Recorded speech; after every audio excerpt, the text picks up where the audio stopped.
We know that too.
What's it like to be Magnus Carlsen's bodybuilder?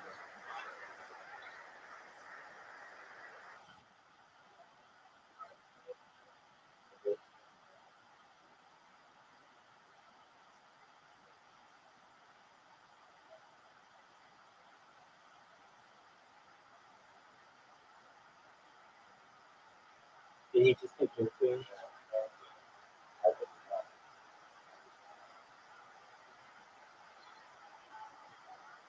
Oh yeah.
Dude, how's little pump doing?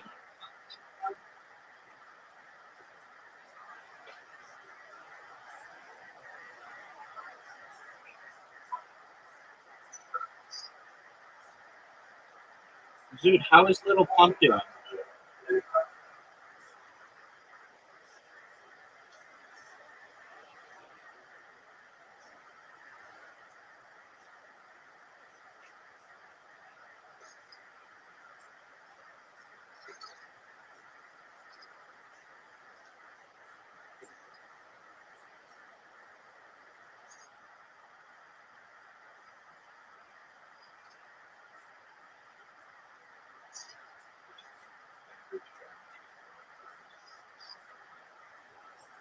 Is it?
Dude, do you think we go with this one?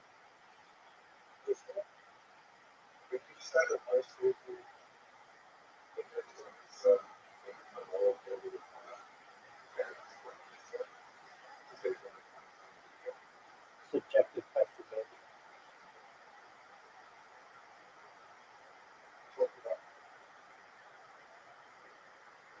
I would say it's probably over. Yeah. I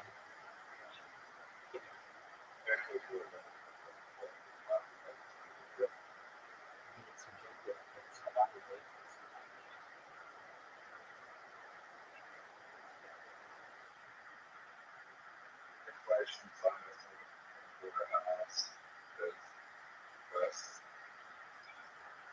That's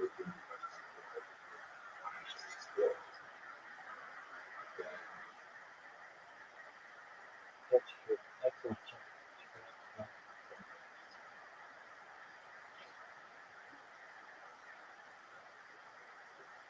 Hey, what are you going to do, son?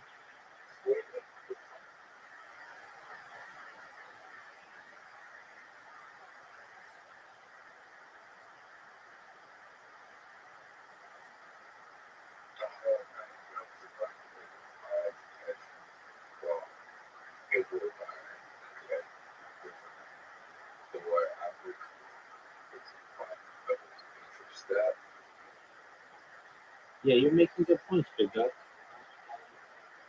I think you may be right.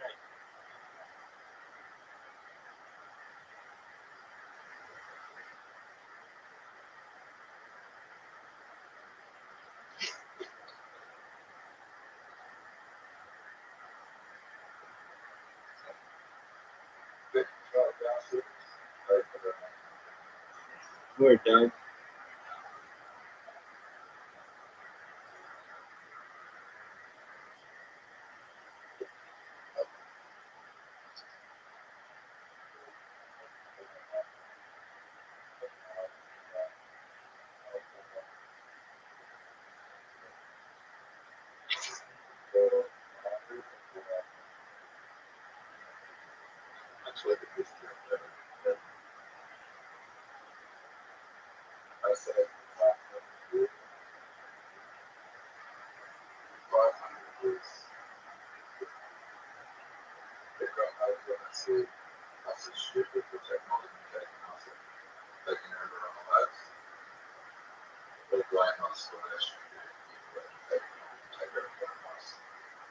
What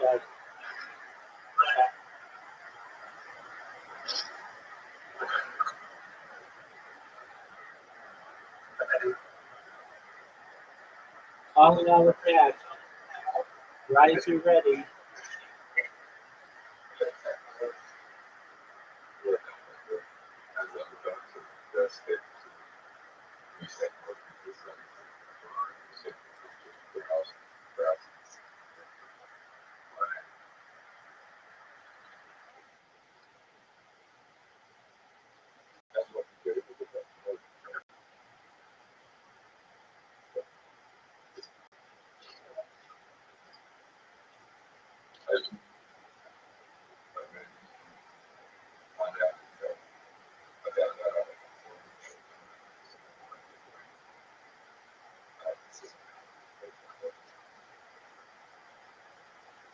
You had asked the question, do I think that people in their 20s are living a better quality of life now or 20 years ago?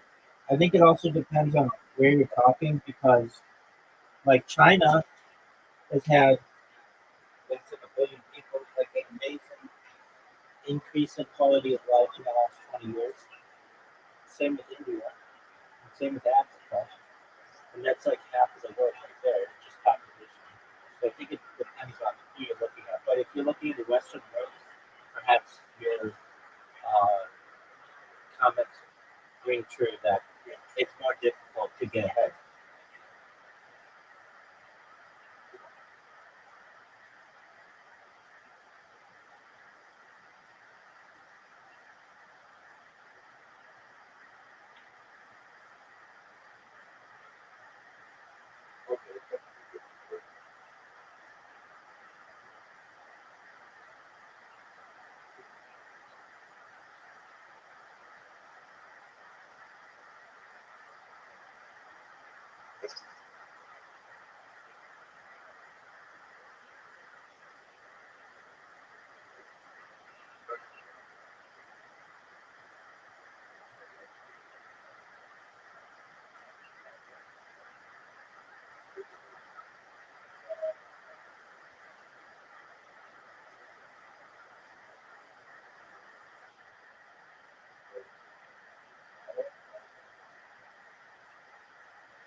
Take it, Bishop.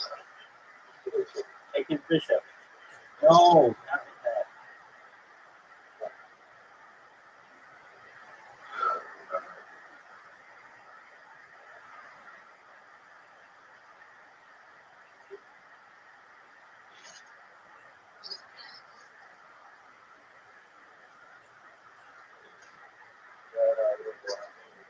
You have much of the game. Great move, dude.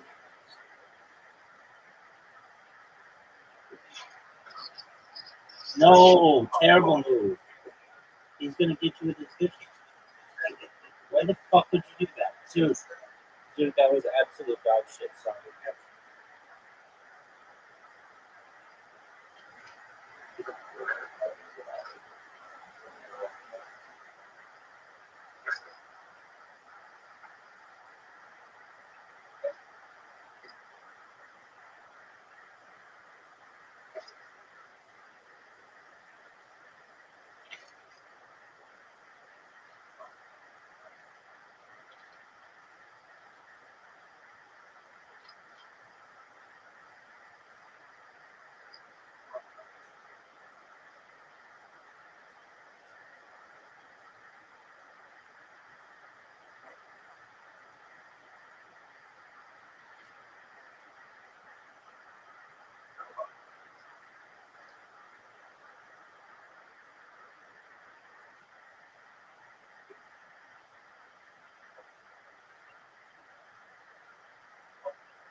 Goodbye. Take care. Sweet dreams to both of you. Come back tomorrow, please.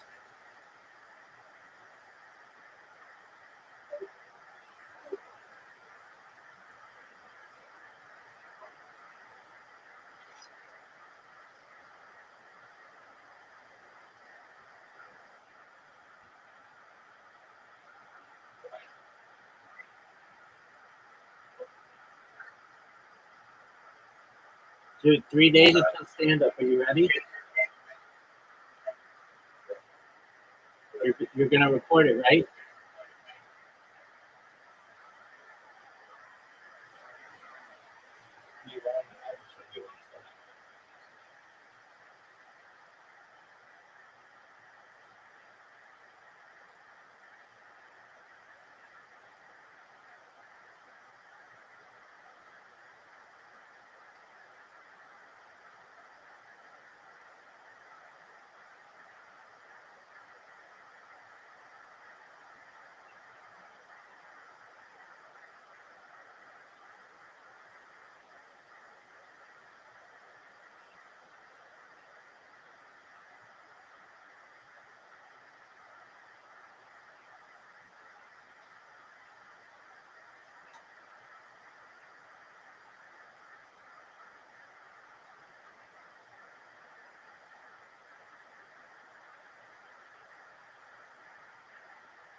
Return to those who exist. With that, I want to thank you very much for your indulgence. I intended to end much earlier, but I will be very happy to address some questions. Please.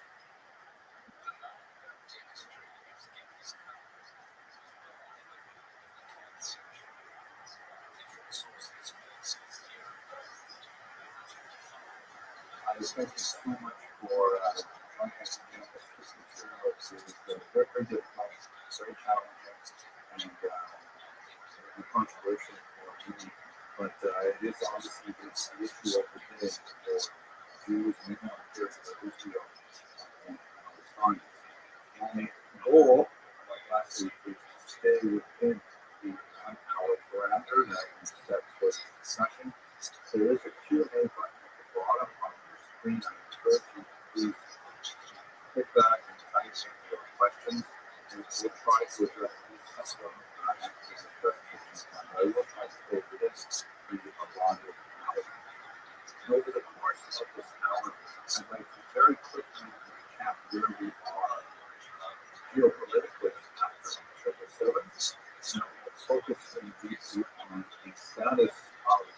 anti-Jewish hatred in the U.S. since October 7th, which I think actually represents a scene in the history of this American was a thesis group that discussed this question. So let me begin much with a small disclaimer because we intend to put this on after the webinar. And so according to primary guidelines from many platforms that both of you with, it's important to note that this is a video which is going to be discussing hatred from outside, certainly not sitting with that for educational purposes only. There are some disturbing things that I will share with you and there are not share.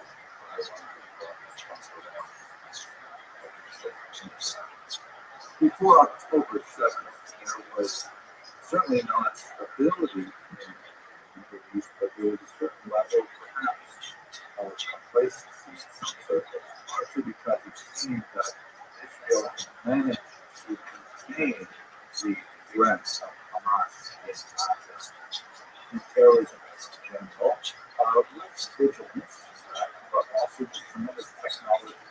Here's a photograph of the remarkable landing drone on the left, launching projectiles to take down the rockets that launched from Gaza on the right.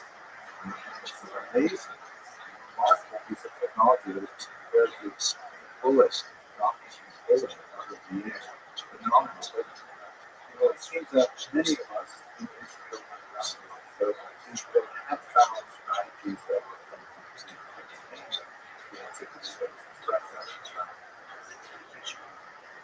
just to quickly look at the political nature of this region, let's just sort of recap, very simple recap for how we really discovered split here's a map of Israel. And in the shaded area of the recently common knowledge also the region known as Judea, Samaria, and the East. And the political disposition of this region, which is on the other side of the 1967 border after the Civil War, is that since the Oslo Accord, this region was to be ruled jointly by Israel and the Palestinian Authority. It has not been a successful relationship with Palestinians manage the territory properly, effectively, it is under Israeli control. And you have a large population, well over 1 million people, who are not Israelis living in this region. So you are legally subject to the Palestinian Authority.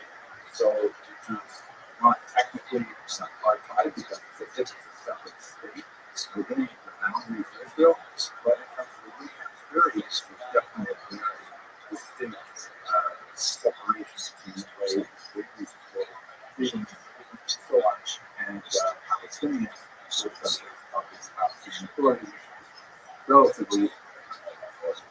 Then on the east, you have the west, you have the Gaza, which after the peace treaty with Egypt did not want to take it back, and insisted that Israel keep it. And this region is actually technically sovereign. So in 2005, Israel disengaged with Egypt, but that's the second term for the withdrawal of all Israeli citizens from the Gaza Strip, which is actually 5%, but it's roughly 20 devices. They had an election, and they elected Hamas as the dominant party, which is the only election that has been held in Gaza. And a year later, Gaza, the Hamas got evicted their rival Fatah party, which was associated with the Palestinian Authority. So you have political entities of varying degrees of authority and power in the region. You have Israel proper, the state. You have the Palestinian Authority that only rules the West Bank because Gaza has been taken over by Hamas, and of course that is war zone. It is incorrect information that needs to be built in the over 7. You want us to talk about it, but it is true to say that as attacks from Gaza continue and throughout the entire period, Israel spent the greater period of blockade, much extended blockade on the territory, control its also borders to prevent the access of materials to be used for rockets in particular, which actually we see the results. What happened on October 7th? Very quick review. One of the tactics that was taking the violence of Gaza is surrounded by observation towers, a lot of high-tech and monitoring. Hamas is able to overcome these essentially low-tech devices like bulldozers and so on, and drones to explode the observation posts and things like that. And they invaded Israel's territory and created a degree of violence that the term for grown doesn't even come close inside. Horrific murder, cruel, beheading, children, sexual violence, life, and of course, on these kidnapped Israel. Now there's over 130 of them still in that unfortunately it's alive, but their bodies are held as hostages, as leverage for Hamas.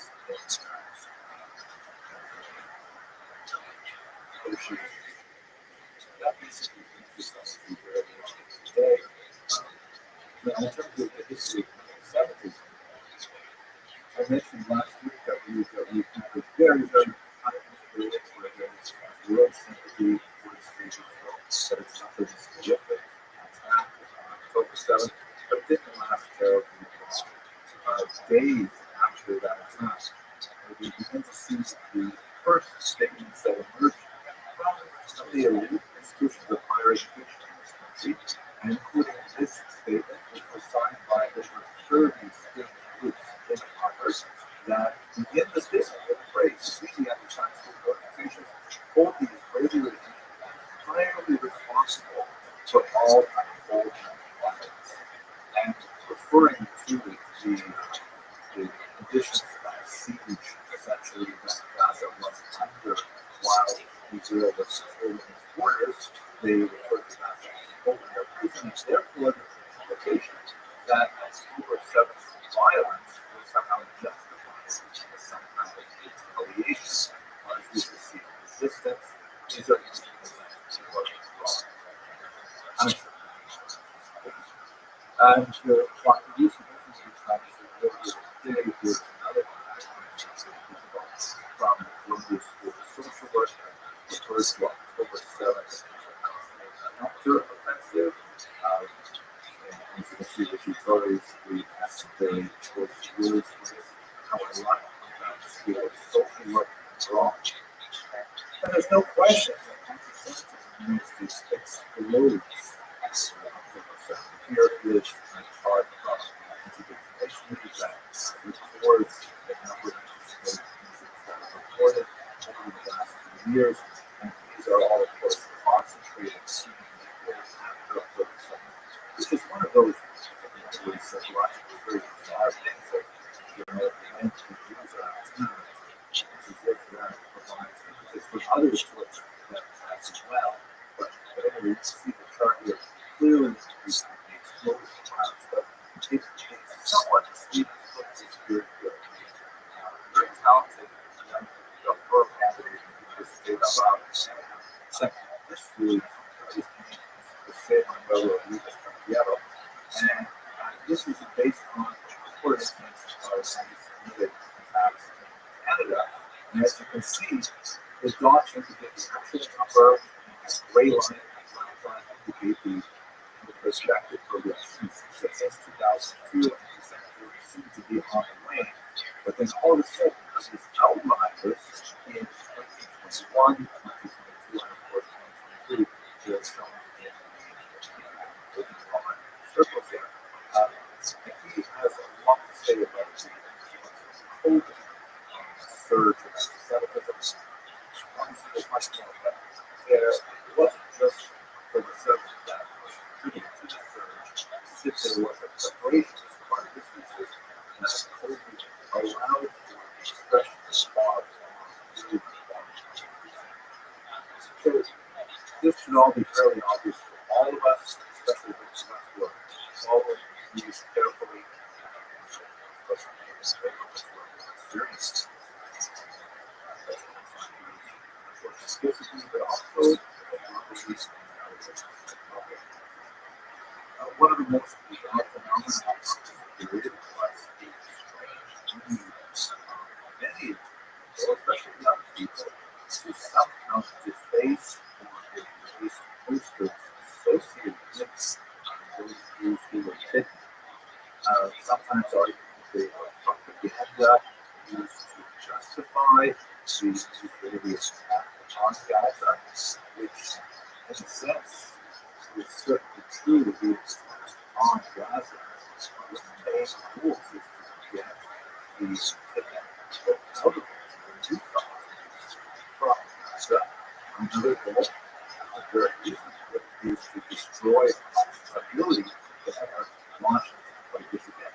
But the poster says strike a nerve among those who see them, regardless of one's political orientation and citizens of our space, should be able to understand how horrific it is for a child to be torn from his parents and taken into captivity that you have in this situation. Nevertheless, we count on the sincerity of that. Why do that happen?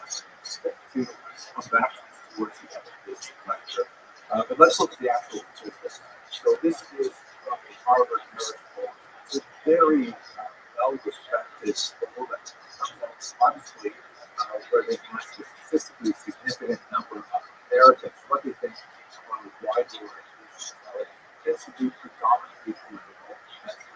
Americans' political attitudes, and so on. But since so many other issues in politics, we're very fortunate that they ask questions about the conflict in Gaza as well. And as you can see here, in November, Israel has a remarkable nice faithful ratings. It's the third most stable institution as viewed by Americans. Remarkable, which only the U.S. military and the police are regarded as greater respect and admiration. And Israel is regarded as greater values than, let's say, the U.S. Supreme Court, Department of Justice, news organizations, CNN, Fox News, and so on. So it's rather remarkable confidence in Israel that we see in the broad strong American public, which is quite distinct from what we're seeing happening in the artificial environment of the institutions. However, when we zoom in on age demographic, we see some great breakthroughs. Have a look at the map on the right or the chart on the left. This is a question that I'll show you how it evolves over time. Simple question: in general, in this conflict, do you side more with Israel or Hamas? As you can see, overwhelming number of Americans, if you remember, side with Israel, 34%. It's true that 16% side with Hamas, which I find very troubling, but nevertheless, it's a small number, less than 1 in 1. However, look at the chart below. You see that when you break these answers down by age group, you see that over 65 they seem to be very intelligent and they understand the situation. 95% of them emphasize this group. November 2023, this is before the widespread Israeli attack on Gaza to destroy Hamas into this hostages. But with every decade later, that support for Israel fades. So the decade is crucial age 18 to 24. These are basically college age students. And only half of them, 52%, support Israel over Hamas. That means that shortly after October 7th, you ask the typical American age 18 to 24, there's a 50-50 split on the age to support Israel or Hamas. That's a remarkable number to see that there's such a split of bifurcation. when you ask them also, do you think it's true that Hamas terrorists killed all the citizens by shooting them? Kids and babies that are also very well taught. We have actually from themselves. You can see that 83% of Americans say it's true, that's true. And it goes before look at the younger generation, 32% never say that'll be right. There's a lot to say about why this is. I personally think it's probably because we don't have the same kind of news dissemination that we used to have 10, 20, 30 years ago. Where I remember when I was a kid, my father would turn on the news at 11 o'clock and show us CBC, and he would have enough for you to say, so that was the truth. This is what actually happened. To be a tremendous confidence in how these guys. Nowadays, younger people have so much out their information on the world from social media sources, which have not only these challenges of not relying on prejudices and ethics, that's a question on the too, but also social media tends to feed back to the viewer kinds of information that resonate with them most, keep them on that platform and keep them shaking on it. So it's not a viable source of objective information that may be colors. But that's back in moment. You see that over the course of the last few months, tremendous number of protest movements in favor of Hamas and more generally Palestine. This particular source is especially problematic. The river to the sea, Palestine will be free. There's a couple other versions of it. And for many Jews and Israelis, especially, we see this as essentially a call for the destruction of Israel. And there's the apologists for this statement believe that no, we can keep it differently, referring to freedom in general sense, not necessarily free from Jews, Jew drive, but freedom for everyone to express themselves and so on. And this is a little bit like how we translate between jihad or Israel, or is that like an internal struggle, or is that like a physical war? So that's the kind of thing that certainly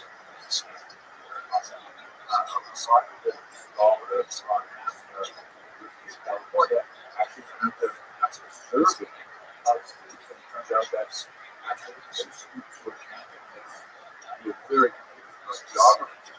When it says a river, there's a divide the Jordan, perhaps it's the Euphrates or the Nile. When it gets to the sea, they look at not only the Mediterranean, but also the Atlantic and even the Caribbean Sea.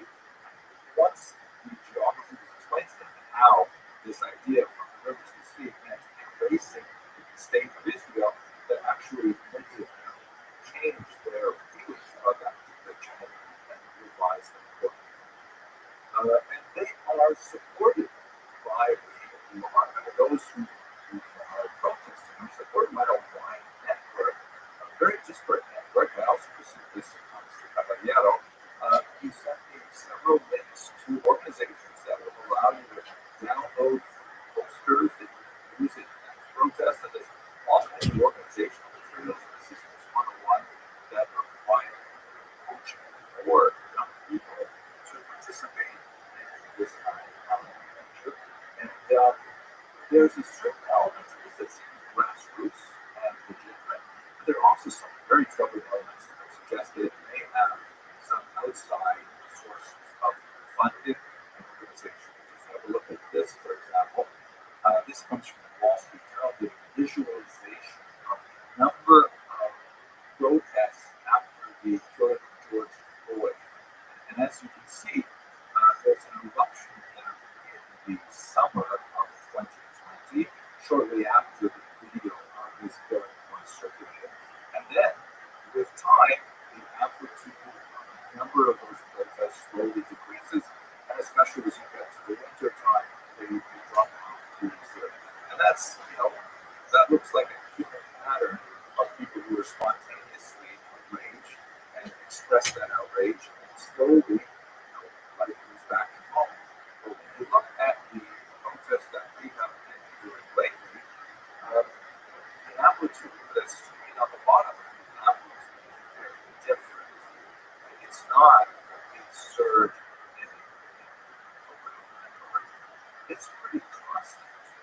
It spikes pretty much every week and sustaining itself throughout. I don't know a lot about how social movements are organized, how they perpetuate themselves, but this particular chart strikes me as highly artificial, as if there are regular fusions of ash, organization, material, and others. We shall see what happens now that the semester is ended and summers begin and summer jobs, things like that. The few and a half months that are out there may change dramatically for reasons totally unrelated to this, but we'll see how that develops.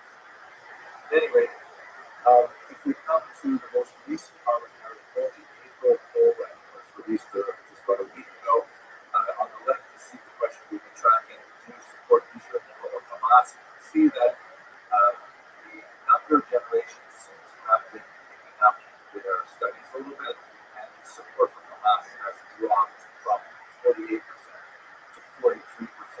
That is somewhat encouraging. And I think it's also important to note that, the news use stories of protest because that it sells newspapers, it sells advertising, but not as much. Still solidly behind the issue.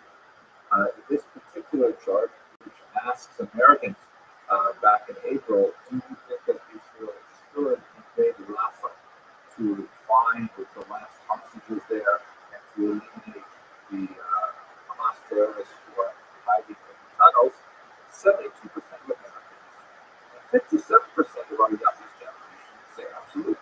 They should go in there, finish what they need to do. A very strong minority, 28% of all Americans, 43% of the youngest age who disagree, but nevertheless, that's still a very solid majority, basically behind Israel. So while we're seeing that there's a lot of cause for alarm, to be sure, we should understand that the general view of America, when you're outside of the elite university campuses, is still definitely very pro-Israel.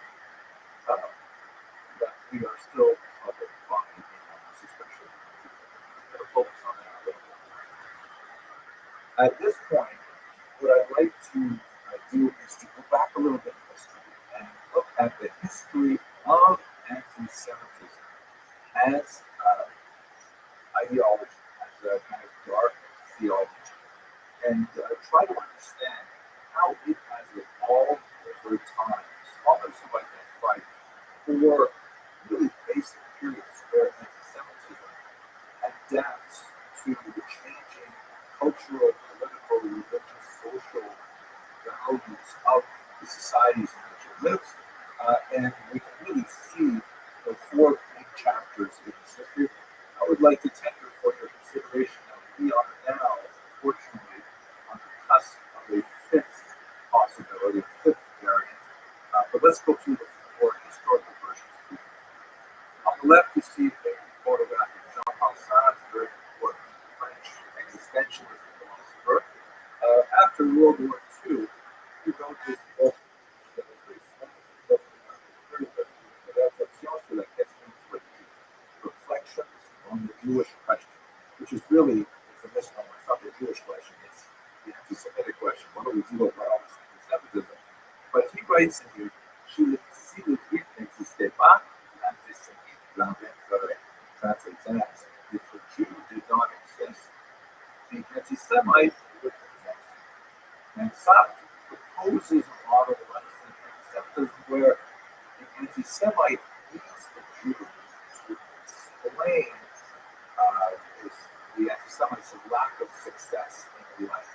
Kind of like a jealousy model, where when an anti-Semite feels discomforted by rapid change in society, by uncertainty of the economy or uncertainty of personal status, things like that, and casts about for a victim, someone to blame, Jews are the enemy. Now, in another form, we can discuss the merits of the particular thesis, but it's certainly a self-propagating kind of philosophy, because if that that is true, then people look back and see a time and say, wow, look, the Greeks hated Jews, and the Romans hated Jews, and the Germans, and the French, and so on. This is nothing new. It's always been happening. So the more anti-Semitism exists, the more it is easy to propagate into a future environment.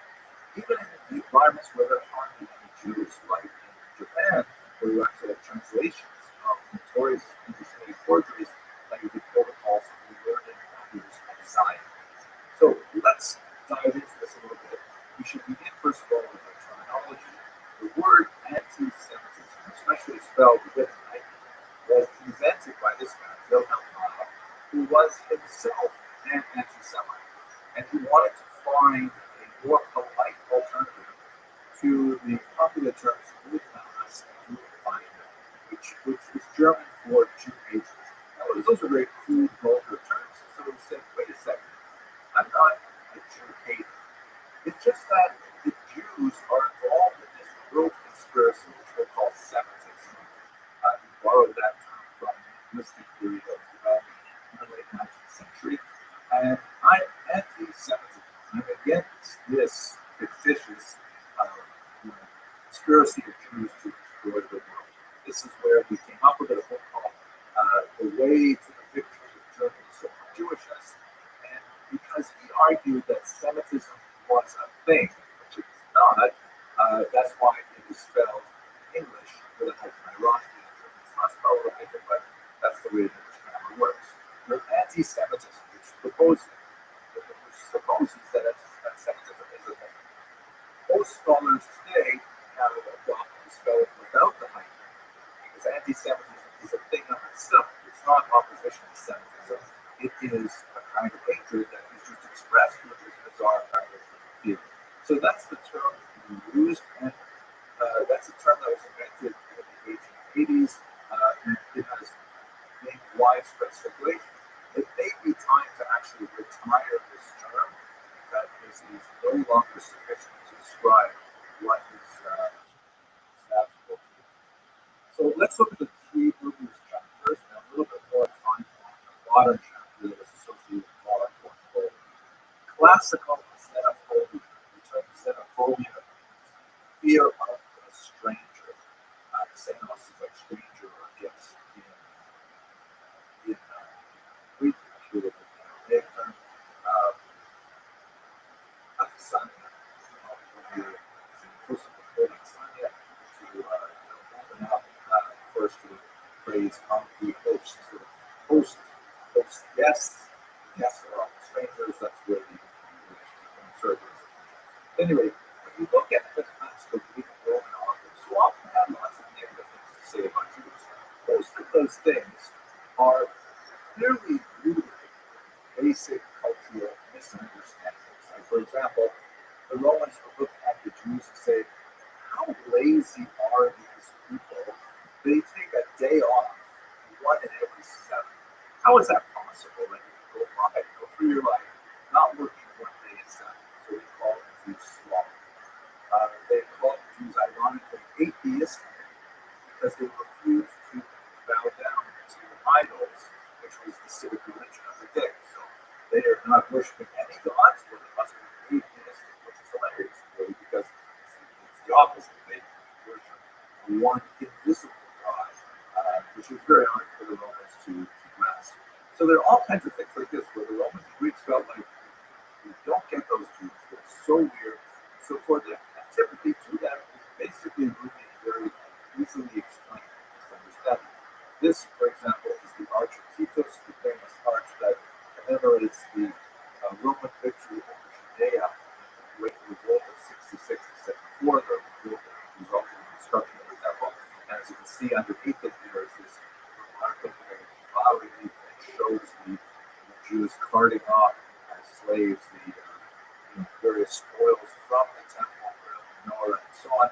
So, you can't really call this anti-Semitic, like we'll see later, because this is essentially normal world propaganda. The ancients, the medieval, and the modern all celebrate victories, portray defeated enemies in negative light. It's just normal human situations, whether we like it or not. So classical xenophobia is not kind of like a bizarre psychological pathology, as we shall see. When you move to the second period of Christian anti-Judaism, this is a period that is especially associated specifically with the birth of Christianity because of its unique relationship to its mother religion. Since Christianity is born from Judaism, the earliest Christians were all Jews, the apostles, and so on, and they're trying to articulate their identity in opposition to or as distinction from their mother religion. And so the kind of arguments that you see in this kind of anti-Jewish dialectic are fundamentally religious in nature. So, for example, you see it illustrated in one of the Gothic art, the classic example of ecclesia et synagoga, a woman representing the church, always on the left side of the image, and a woman representing the synagogue, the Jews, on the right. These kinds of large, monumental pieces are often on the sides of cathedrals, like this one in Strasbourg, are very useful to explain the complicated relationship between Christianity and Judaism to illiterate peasants who make their way to the cathedral for education. And as you can see on the left, the church ecclesia is represented with a crown, upright staff, holding a chalice, the bodice is done up properly, and so on. And she's a respectable figure, and so on. And she is looking at her daggers at her sister, the synagogue, who is disgraced. She's lost her crown, her staff is broken, giving her loss of temporal power. She is holding in her left hand, her weaker hand, tablets representing the law, the Torah, and she's holding up in her fingers as if they're falling out of the grass. She's actually, the posture is one of decline. She's falling away from the rock, and she is finally blindfolded, as if she's unable to see the truth. So the whole message is that Christianity takes over from Judaism, and Judaism is the rejected sibling, and Christianity is the new favorite sibling. And this is how we could explain the theology. This is obviously something that Jews would disagree with. We do not agree with this particular description of how Christianity should be understood vis-a-vis Judaism. But nevertheless, this is a theological dispute, basically between a priest and a rabbi. It's not really violent to the degree that we shall see in the next stage. But sometimes there are elements that cross over. For example, this image from a stained glass window in Canada, Germany, 15th century. And you can see on the left the ecclesia, the upright staff, the chalice, right, and tetrapor, the technical beast that harkens back to the book of Ezekiel. And a hand descends from heaven and crowns her, indicating divine favor. On the right, however, you see the Jew is riding on a sterile animal named Bugle, and she's holding on to a ram's horn from a decapitated ram, which indicates, a dissatisfaction of the Jews, reliance on the carnal sacrifices of the temple. Her staff is broken, she's blindfolded, her crown is knocked on her head, and in case you didn't get the real message, there is another hand extending from the clouds above and inserting a sword into the top of her skull. Very, very strong and really unambiguous signal of disapproval. So this is very different from the classical xenophobic period. This is a conflict that is rooted in religious difference, religious dispute. So it's a new evolution, really, of anti-Jewish view. When we get to the medieval periods now, I want to warn those who have sensitivities, who have young people perhaps watching with you. This might not be the best reception. You might want to skip over it or something on the computer. The medieval period, particularly 15th century onward, which coincides with a lot more disseminating ideas through the you begin to see anti-Semitism way off of it and become deeply ideological. The idea, for example, of blood libel, first in 1144 with the charge of soldiers in the 13th century, this spreads like wildfire across Europe. This strange, bizarre idea Jews must capture a Christian's child, torture it, drain it of blood, drain it of blood, and then use that blood for matzah. But this total craziness, completely divorced from the truth. And it's such a bizarre argument. And popes frequently denounced it, saying, it's not true. Don't believe people who tell you these things. But there's often a huge gap between what happens at the highest level of the church and what happens in the laity. And this idea is incredibly popular and persists right up to the 20th century. It has tenuous connections to religion in that the child victim is supposed to be some kind of reenactment of the original concept, but those religious outreach just serve the narrative, which is much more bloodthirsty. So many other examples of this, especially in association with the devil. This is very common circulation of the Jews, the roots of the Jewish faith. Obviously, the blood libel and many dictionaries see a devil associated with Jews is also appearing when Jews are accused of witchcraft, sorcery, and involved with the devil. And of course, the big, very popular Irish. So these are this kind of like bizarre things that are quite different from the earlier period, which is much more kind of sedate and religious, dispute over childhood, for example, of what say that. This is like really bloodthirsty, it's really violent, and it's like brilliant, and it was totally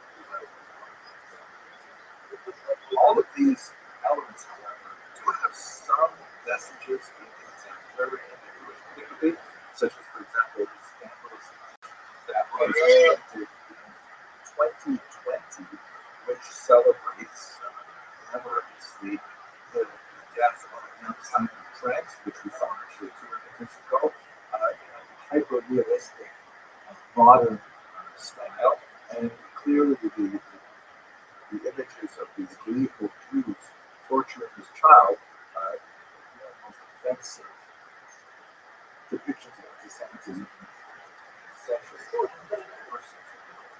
Even though it goes back really to a 15th century. So that's the first new period of ideological shifts in anti-Semitism. And as you can see, anti-Semitism, it's like a virus that when it finds a new host, it simply finds ways to affect that host more efficiently. And it has an unusual degree of adaptability to a wide variety of cultural and historical circumstances. So this takes us up basically to the 19th century. And that's when we get the period that we call the modern anti-Semitism. This is a term that's correctly called anti-Semitism per se, because this is a term it circulates around the combination of other ideas. One of the most important books was this essay on the inequality of the human races. And this idea of racism, which was really fleshed out in the 19th century, it's a huge step down from basic color bias, which is much older. But the notion, kind of borrowing from Charles Darwin's theories, applying it to humanity, that there are all these different races in the world, Africans, Europeans, or blacks and Aryans, if you will. And they all have different strengths and skills and weaknesses, and they struggle with each other to capitalize on scarce resources. The Jews in this system, which is deeply anti-Semitic, are a parasite race who are perceived as being a kind of a germ, bacillus, that infects healthy civilizations and then is able to kind of eat them up from the inside and then move on to another host. This is, you will note, completely devoid of any religious movements because the 19th century is when religion is in steep decline, and anti-Semites simply can't get any traction with the religious ideas of anti-Christian Judaism and so on, or the blood libel and so on. So they have this new sort of quasi-scientific idea of what the Jews mean. I see a lot of images like this. This is actually an election poster from Austria in 1920. Shows a obviously Jewish kind of worm snake that strangle the Austrian ego. The text says German Christians. Actually, this text is itself says both Christian socialists and the party German Christians and save Austria. Let's save it from the Jew who's choking it from it. And here's a remarkable book cover from Mark Winter. Translation of the title is "The Sin Against the Blood." A novel of the time. So you see the muscular, healthy Aryan who, you know, they can work for the fact that he has this massive, overweight, fleshy Jewish vulture weighing him down. He'd be able to get up, be strong, and do whatever he needed to. But it's the Jewish presence that is the sin against the blood that is weakening German society. So notice, no religious elements here, no Christian Jewish dialogue or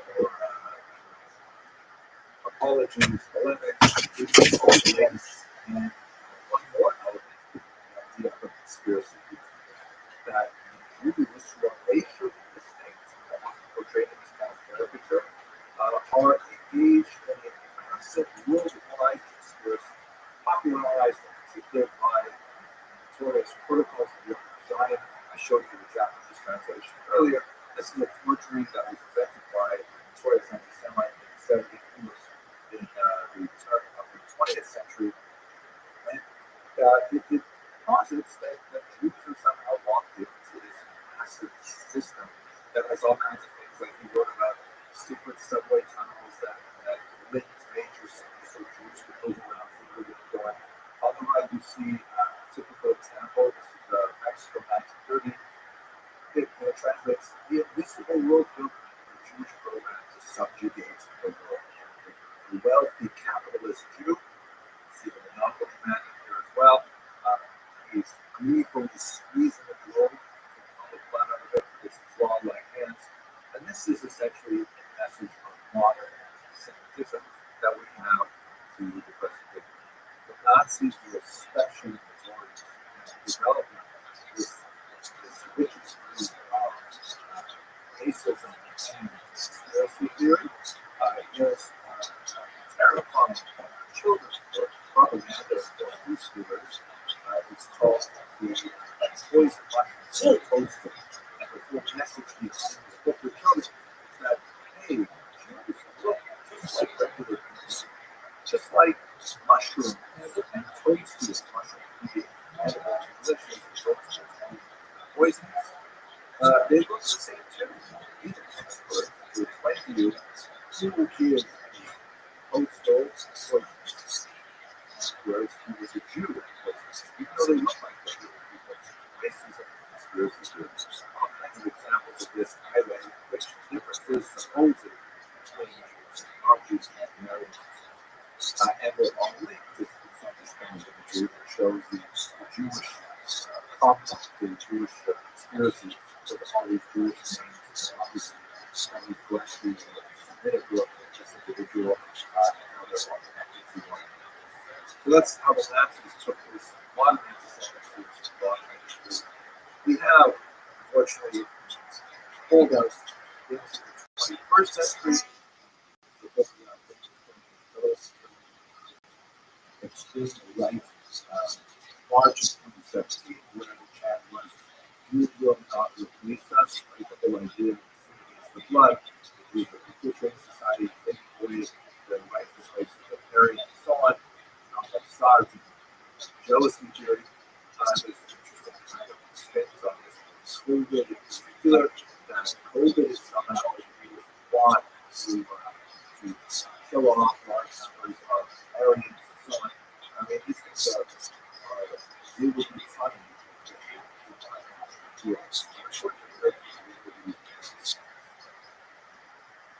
Now I'd like to final remarks. I'd like to suggest that we're now possibly on a fifth that represents a qualitative difference from previous types of anti-Semitism. I find it deeply concerning. So let me show you. You've seen a few different ways there's actually several essays written on the issue of the Jewish books on this. It's called anti-Israelism. It's a kind of anti-Semitism, but it's focused specifically on the language of the state of Israel as the justification for who are typical anti-Semitic. There are three basic concepts, but before I go to it, I'm actually one of which gets very, very strong. It actually came out well before October 7th, but it captures a lot of the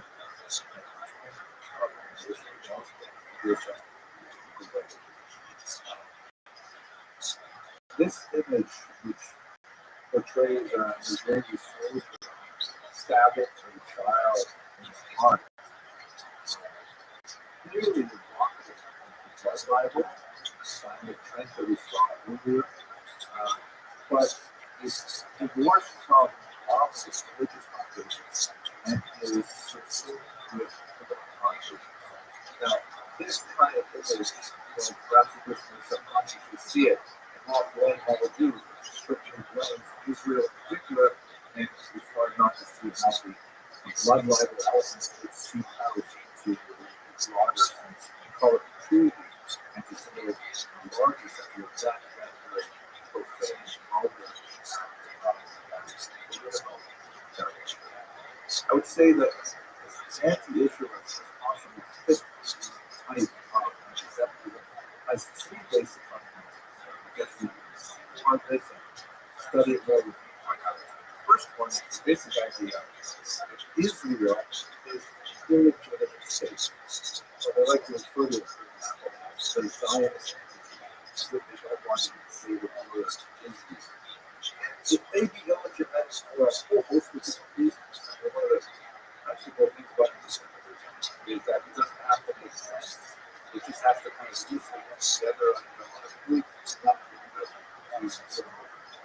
the really piece of it. So Israel is considered illegitimate because it was a separate it's not laughable because it's actually, if you really want to call it a Columbus, it's actually a successful example of anti-Semitism.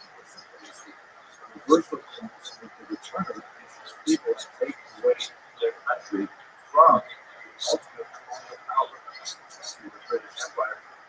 That's something that's one case. Another thing is there's no point in going out there still Israel, for example, was a land was purchased in the 19th century and was legally acquired. Following that, there was domestic wars. Realities of what happens afterwards, negotiations of peace. So I really don't want to spend our time talking about why these ideas are ridiculous, but I just want to try to imagine what are people thinking when they engage. The first idea is very important, is that the belief that Israel is somehow illegitimate.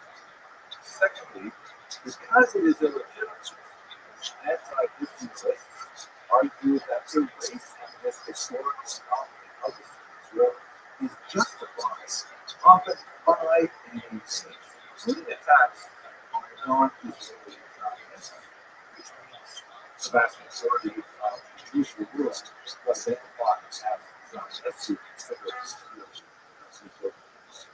And there's another euphemism that circulates around this, referring to attacks on Israel or Zionists as resistance. The use of somewhat vague forms like intifada, anyone who wishes to do the second intifada knows exactly what that word implies.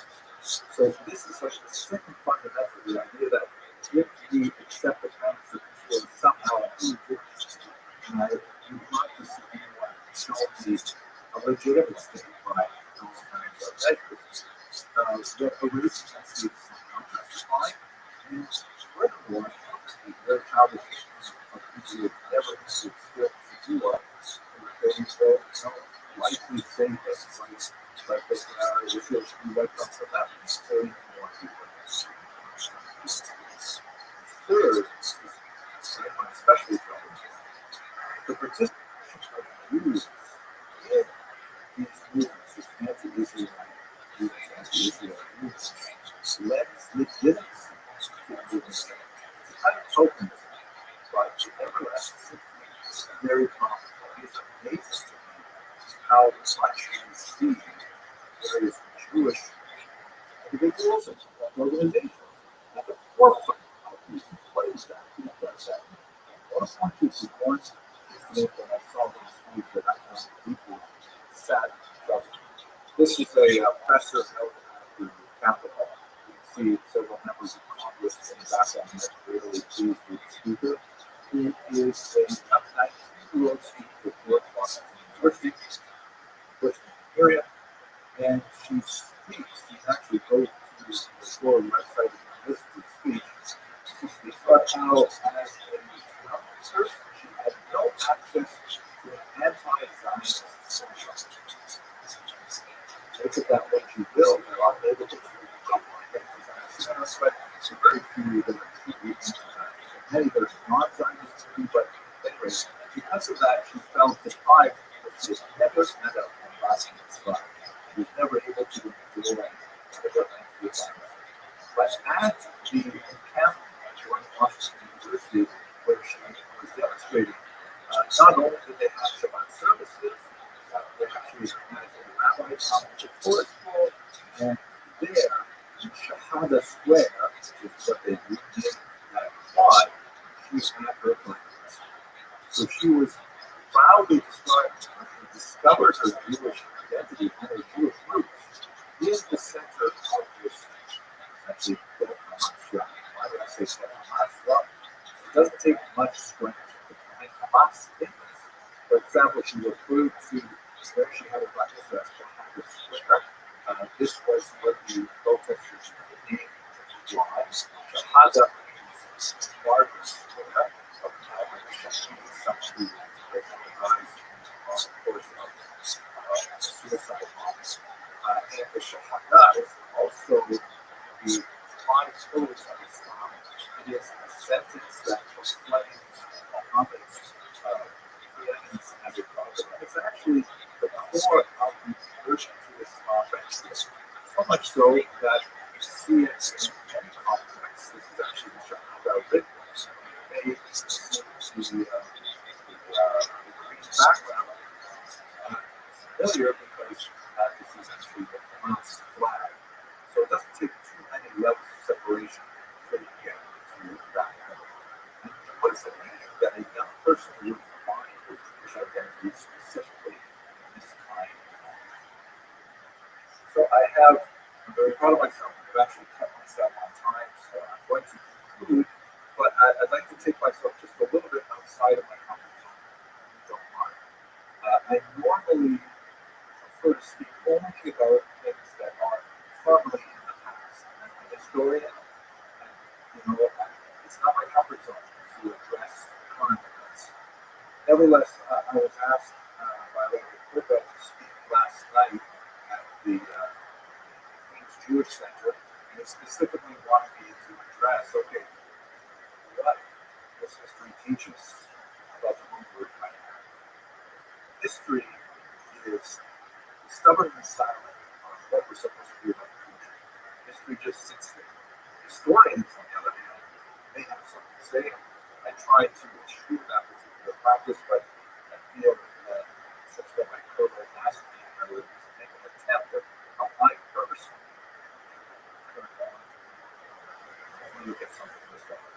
So what you see on the screen here is a text I came across when researching things Passover, and you'll see a few very, very well-known passages from them. They're read on the table, and it is in every generation they rise up against us to destroy us, but the Holy One rescues us from their hands.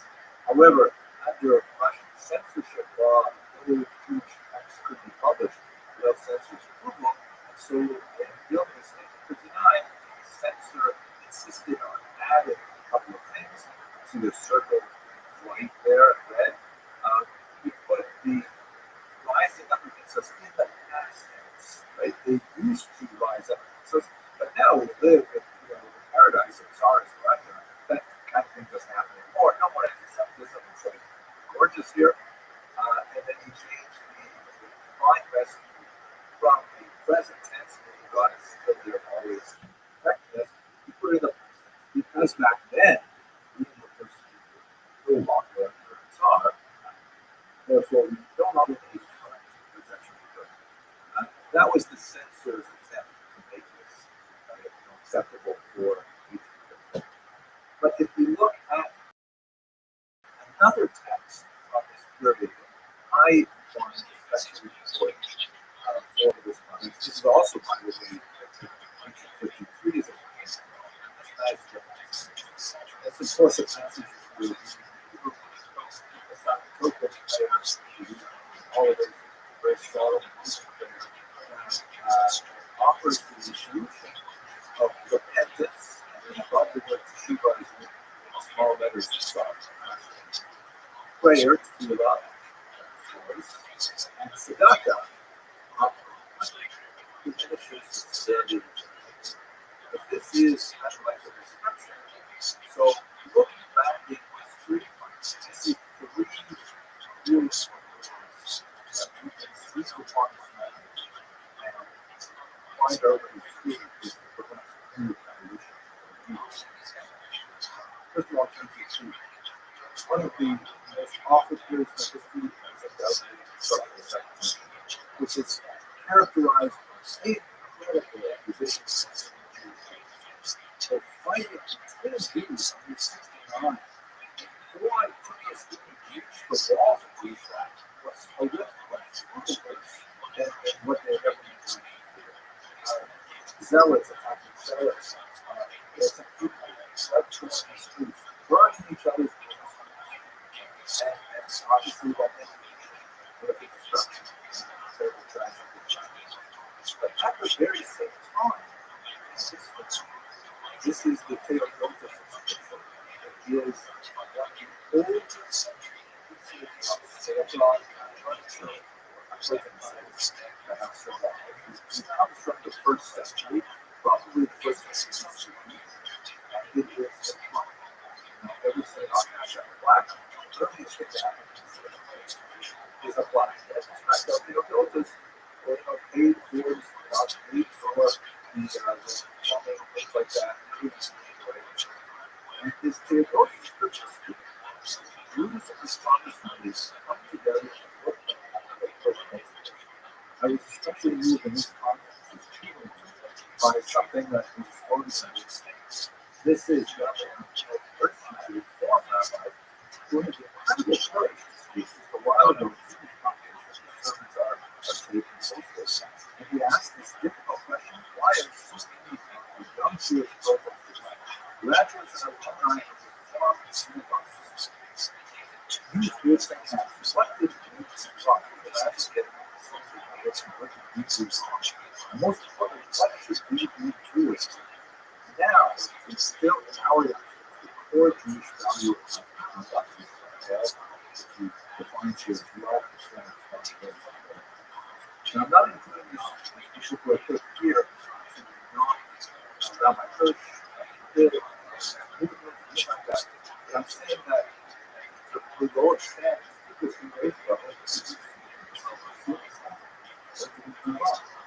every single should be engaged in self-search as well. I will say that I have had many interactions with people who are involved in this. And the line of Isaiah mountains I believe they are inspired. They are extremely much of these protests in good spirit, believing that they're actually supporting what's right and just. They do not see themselves as something. This is why I'm looking at the same thing we should keep as more best to God and folks. Stepping outside of the story. That's sort of the second thing. Feel us. So Cuba also has gone from Israel even though it was the third, fourth, and fifth, even though it was references to these various approaches to these. And what's fascinating about the time of this is curious phenomenal places for review sketches. In Jews have fought and lost three amazing wars. They tried once more in 352, a smaller rebellion, or it was clear that the Romans had no faith for the institution of the sea, the patriarch. In fact, the Roman rejected the government. And so at that time, when things looked most bleak, the construction of the quarter of the core text that went on, especially in the Babylonian times, that some are called the Constitution of the phenomenal creativity, scholarly effort, and extremely darkness. And at this time when they said, you know what, we can't rely on status quo together for months.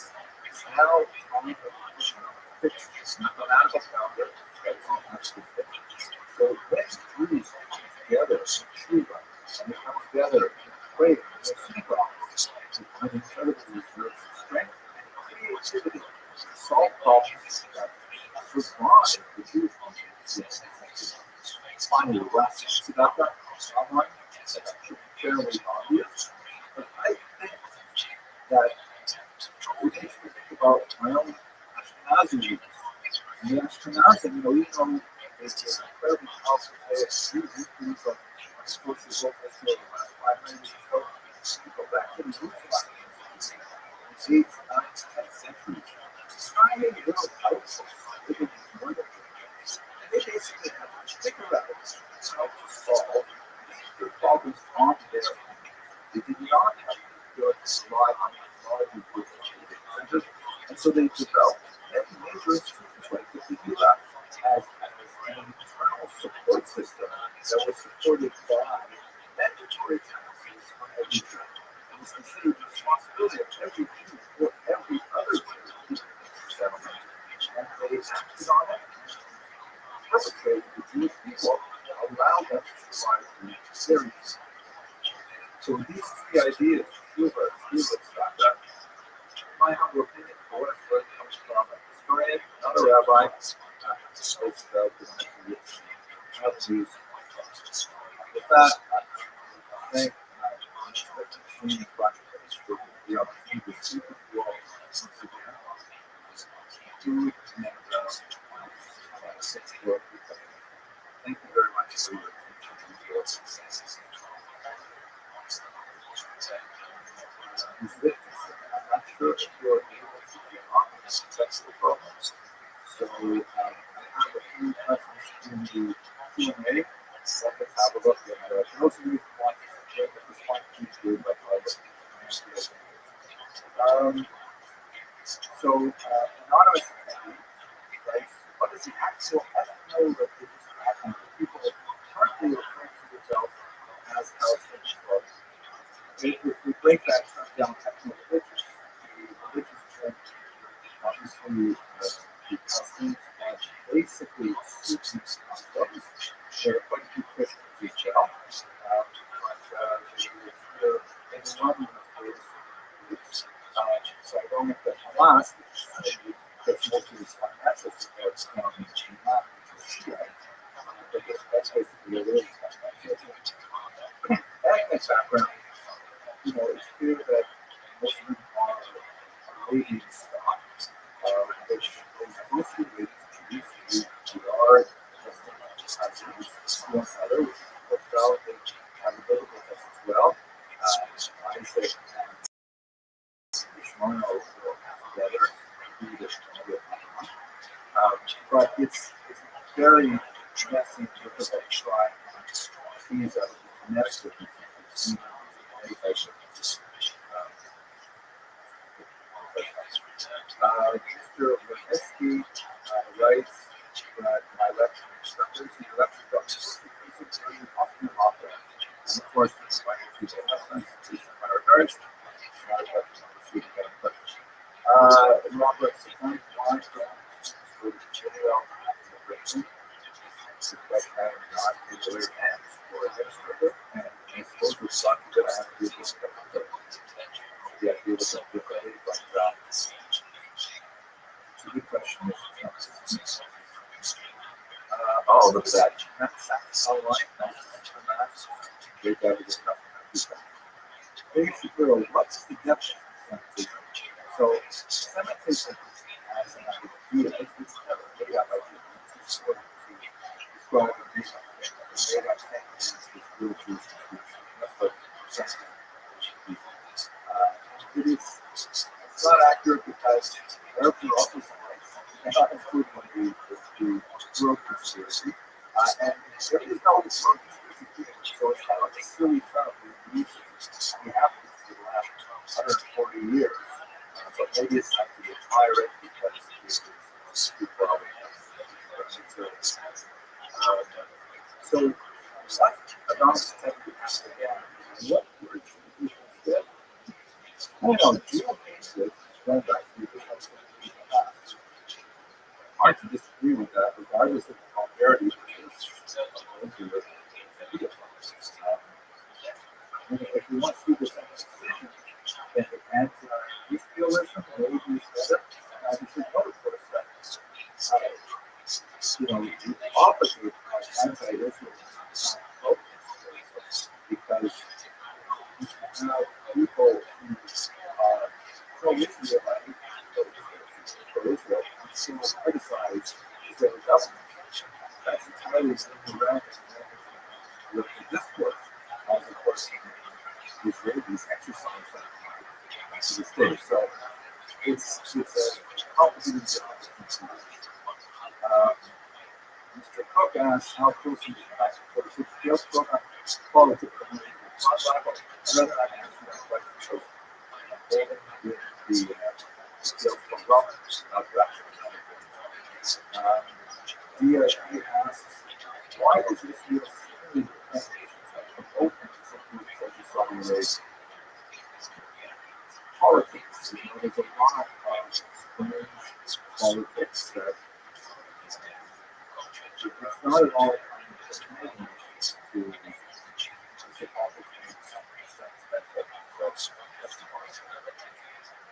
our riots on U.S. tensions led by Americans and leaders similar to Europe history months. We have to especially expectation funding for these movements.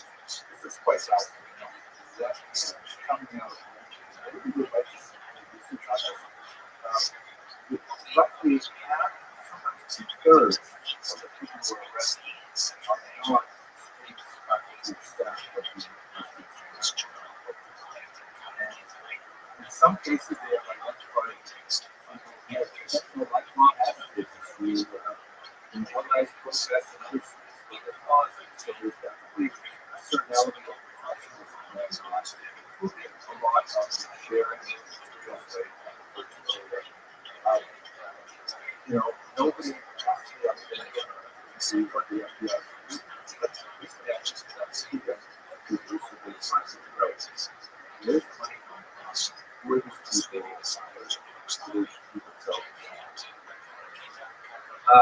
Bob Orange asked a comment from Soccer. I wonder if this is more assimilated to yourselves. These are people stick together more because they're threatened. So that comment is basically true. Historically,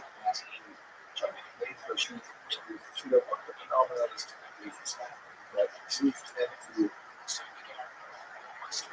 you see that often accompanying versions when there is small not enough for anyone to work out today, not enough to really put people back. It's kind of like a low level basically social in nature, not violent, possible. That's kind of like outside irritation tends to correlate. There is very different themselves. Centrifugal circulation. So it's very valid. Mr. Schreiber asks, how worried am I about physical safety? Usually usually I walk around downtown Manhattan. That's right. Sometimes people notice my voice. More work about people who do like temporary skill. But yes, all of them possession. Before this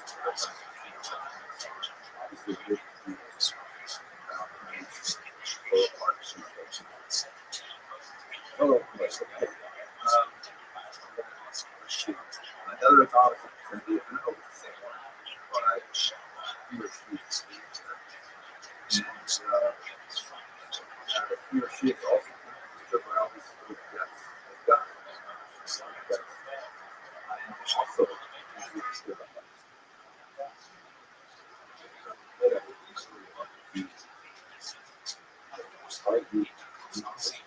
I do not, however, nerdy sound reserved up what you do. I sit at home and collaborate with that book. Sure, I just wish they could find a way to take back find a way to show us with these goals. Doing it as much as possible, it's just the way that these really good extremely deep, so divided, exactly what to do, what should you use, how it should be applied. I don't have a really good idea to be a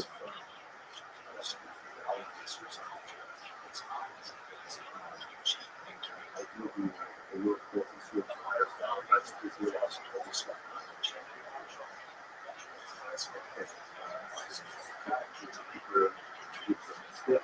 Great.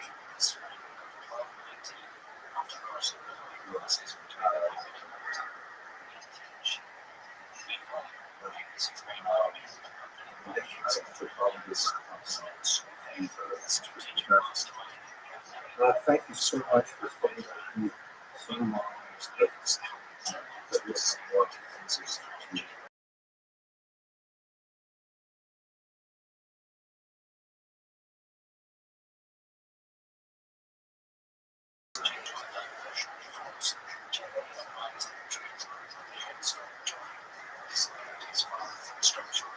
Along with list of awards and accomplishments, I'll just mention that he's a YouTube Silver Creator Award, which shows that he is a person who has a remarkable ability to take history, such 40 studies, and also homelessness, supposed to study history, is able to take history in a very serious way and convey its messages and its lessons in a way that is interesting and engaging, even on social media, is really a testament to the skill and the talents of our speaker. His current topic is a two-volume survey of Jewish history forthcoming from foreign publishers. We want to thank our sponsors this morning, Linda and Stephen Rothschild, who sponsored this lecture in memory of Stephen's mother, Edith Rothschild, Esther Bass.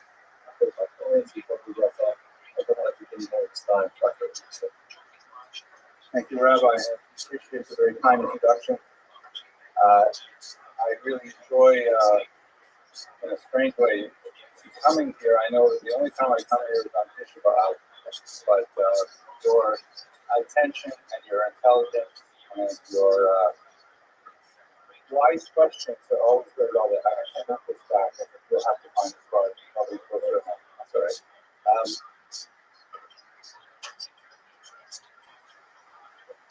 For those of you who may be joining us online, it's Tisha B'Av. We're all sitting on the ground or on chairs if necessary. We're fasting, and I feel personally very much more invested in history today than I think I have over the 35 odd years that I've been studying history at the tertiary level. just a few minutes ago, the rabbi introduced a keynote on a mimeographed sheet of paper, a Xerox sheet of paper, that belongs in our keynotes but has not yet been published. I was overwhelmed with emotion because this is a moment when we're not, like in previous years when I speak on this issue about, we'd always pick some sad moment in Jewish history, and there were plenty to choose from, but we had like a variety of them. And from the safe position of our wealthy American homes, our comfort, our air conditioning, we're able to just choose something. Oh, a girl, it's all about something. It was like hard. And it was painful, but it was distant. It happened to Jenna. It happened to another generation. Now we're living at a time where something's happened to our generation. I'm sure many of you are 1 to 3 degrees removed from someone who was killed on October 7th. I myself have a colleague, son. My colleague, Professor Dekofen, his son is currently one of the Katukim in Israel. I never met his son, but I've met him many times. And it feels terrifying that we are now engaged in a historical venture, which is actually in our own times and as yet unresolved. So let me begin by pointing to this coin, which you may have seen. There are many, many examples of this. This is the famous Judea Capta coin. It's one of about 2 dozen that were issued by the Romans after destroying Jerusalem in the year 70. And it was kind of like a propaganda device, which you recall that currency is extremely important for the ancient world and also to a large degree for the modern world in terms of disseminating information. This is an era before billboards, before certainly television, social media. And so if you had a coin that said something and it circulated and it was of value, obviously physically of value, it was extremely important. And so the Roman Empire, under Vespasian and under his son, who was actually the one who destroyed the temple, they made a tremendous cause of demonstrating their destruction of Jerusalem in these coins and in the Arch of Titus in Rome and a public triumph, which is kind of like a massive procession, ending in an execution, things like that. And as you can see, the images are very common. There are about 2 dozen of these, some variations. There is usually Vespasian or Titus, we'll speak about shortly, on one side, and on the opposite, the phrase Judea Capta.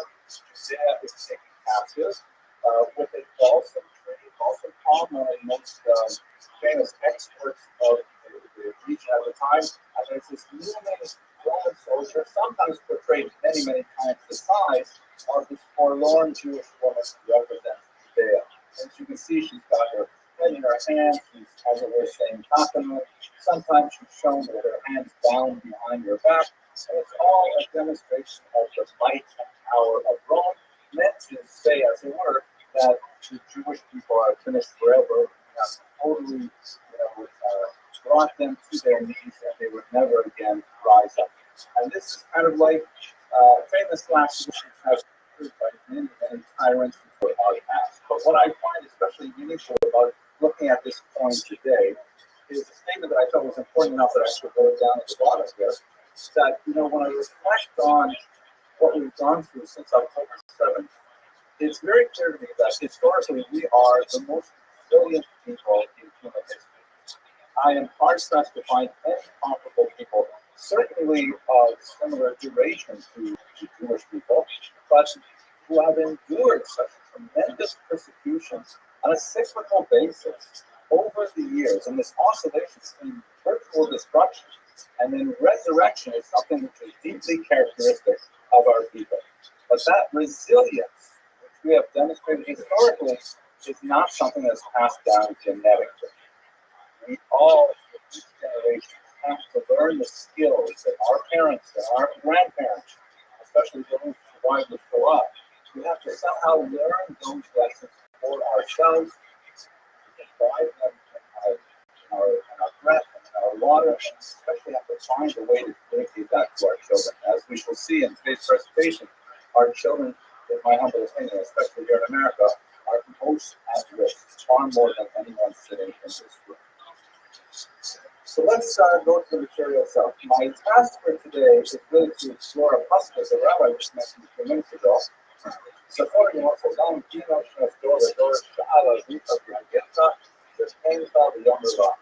remember the days of old, consider the years of ages past. Ask your parents who will inform you, your elders who will tell you.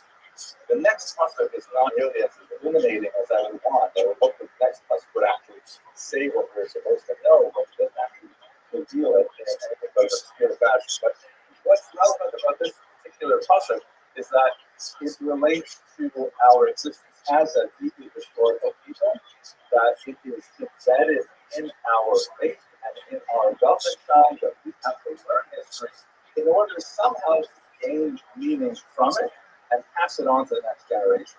A task which is singularly difficult. We have a few models from 19th century and 20th century thinkers. Many are familiar with Santayaman's famous quote, "Those who cannot remember the past are condemned to repeat it." At Touro University, we say this about the required history courses, by the way, that if you fail, you'll have to take it again. That's the only joke I have with the entire class. William Faulkner, a famous American novelist, wrote a fascinating passage in his Requiem for a Night. The past is never dead. It isn't even past. Meaning the elements that we tend to relegate to things that are no longer occurring are in fact occurring in our own day today, if only you would see them. And then finally, perhaps most sophisticated, Mark Twain, great lover of the Jewish people, wrote, "History doesn't repeat itself, but it often rhymes." Meaning we don't necessarily have one-to-one correlation between the events of distant history and our contemporary history, but we often find that there are elements that we can look at and understand to gain some perspective on time. And that's essentially what my goal for today is. Over the next 15 minutes or so, I would like to specifically look at the Roman Jewish War, the first great revolt that erupted in the year 66 and ended with the fall of Masada in 73 or 74. And I would like to reflect on that in the light of what we have experienced since October 7th. I do not intend to give you one-to-one correlations. This happened in the year 68, therefore we should do this and Israel today. The cause was neglected, therefore we have to pay more attention to it today. I don't think I have the skills to do that. In fact, one of the challenges is that I spent most of my time studying history, and prophecy was the department down the hall where I did graduate studies. It's very hard to translate those skills. I am very comfortable talking about history stuff and over and theoretically no longer changing. The future is blank. Nevertheless, I do feel that there is value, as we learned from the puzzle, there is value in exploring the past and using that as a starting point for our reflections for our current stage. I think one of the areas that we have to look at first is, what are our sources? How do we know what passed, and how do we know what is happening today? And there is perhaps one of the strongest correlations between the distant past of the first great revolt. By the way, there were several Roman Jewish wars, at least 3 of them, depending on how you want to count. The great revolt is the one that we commemorate today on Tisha B'Av. But we have tremendously unreliable narrators telling us about what exactly happened. We begin with Josephus, who is arguably the most important Jewish historian of all time. He was a tremendous raconteur who was able to recreate, perhaps create, whole speeches of important personages in his great history of the Jewish war. But he is a deeply complex and difficult character. His background is he was born in the year 37 to an aristocratic family. He was something of a spiritual seeker. He explored all of the various sects that were active in Jerusalem in this era, including Essenes, which may or may not be identified with the strange Qumran, Dead Sea Scrolls name. And ultimately, he found great authority as a young uh, leader, at least he tells us so, of the population of Jerusalem. He spent time in Rome on official delegations. He was very impressed with Rome as a society and a country. And in fact, he was rather shocked and surprised that when he returned to the year 66, he found that the Rome had broken out, and that he was right away in leadership and asked to lead the forces of the Galilee region in the north, which he commanded ably. Of course, we know this because he told us so himself.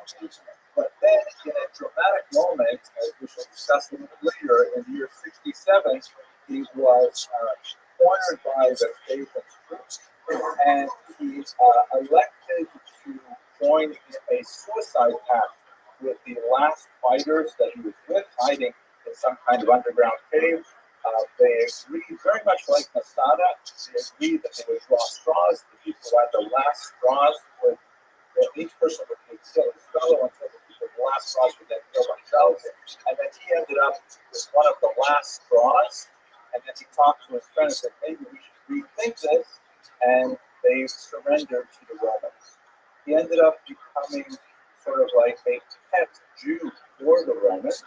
He was adopted by Titus, the son of Vespasian, the first emperor, and later emperor himself. And he became his aide-de-camp and traveled with him, with the Romans, and acting as a kind of cultural broker to help the Romans understand the Jews that they were fighting. Occasionally to be some kind of ambassador to the Jews who regarded him as a traitor who had gone over to the Roman side. And after Rome had destroyed Jerusalem, he ended up going back to Rome with Titus, his sponsor. He even took his name. Titus Flavius Josephus is named after his sponsor, and he had a long career in Rome as a professional historian and kind of like the Oprah Winfrey of Jewish culture for the rest of the world. That's a very bad analogy, but he was like a celebrity. He was able to interpret Judaism. The Romans were quite fascinated with for the Romans. He wrote not only a massive history of the First Roman War, which we are dealing with very heavily today, but he also wrote a 22-volume history of the Jews from Eurasia until the Roman era, called Jewish Antiquities, and a number of other works, including his own autobiography, which he wrote actually several times. So it is a very problematic narrative because, on the one hand, he gives us a tremendous inside look at what happened in the war, particularly in the period when he was with the rebels. But on the other hand, everything he wrote was written for the sponsorship of the Romans. His lifestyle was paid for by the Romans. His fame was based on his association with the Romans, and they were always, as it were, looking over his shoulder. And so, although we know that he originally wrote in Aramaic, which would have been useful for a Jewish audience, he later switched to Greek, which was the lingua franca of the era, and it was something which was designed for general publication. And so, we don't know really what he thought. We know that he wanted to portray the Jewish rebels as being brave and heroic, but on the other hand, savage and requiring discipline from the Romans. They wanted to portray the Romans as being, patient and tolerant, but ultimately at the end of their rope. And so they were totally deciding to discipline the Jews. It's very difficult to read in Josephus to try to understand what actually happened during the war, but nevertheless, it's virtually our only source for the war.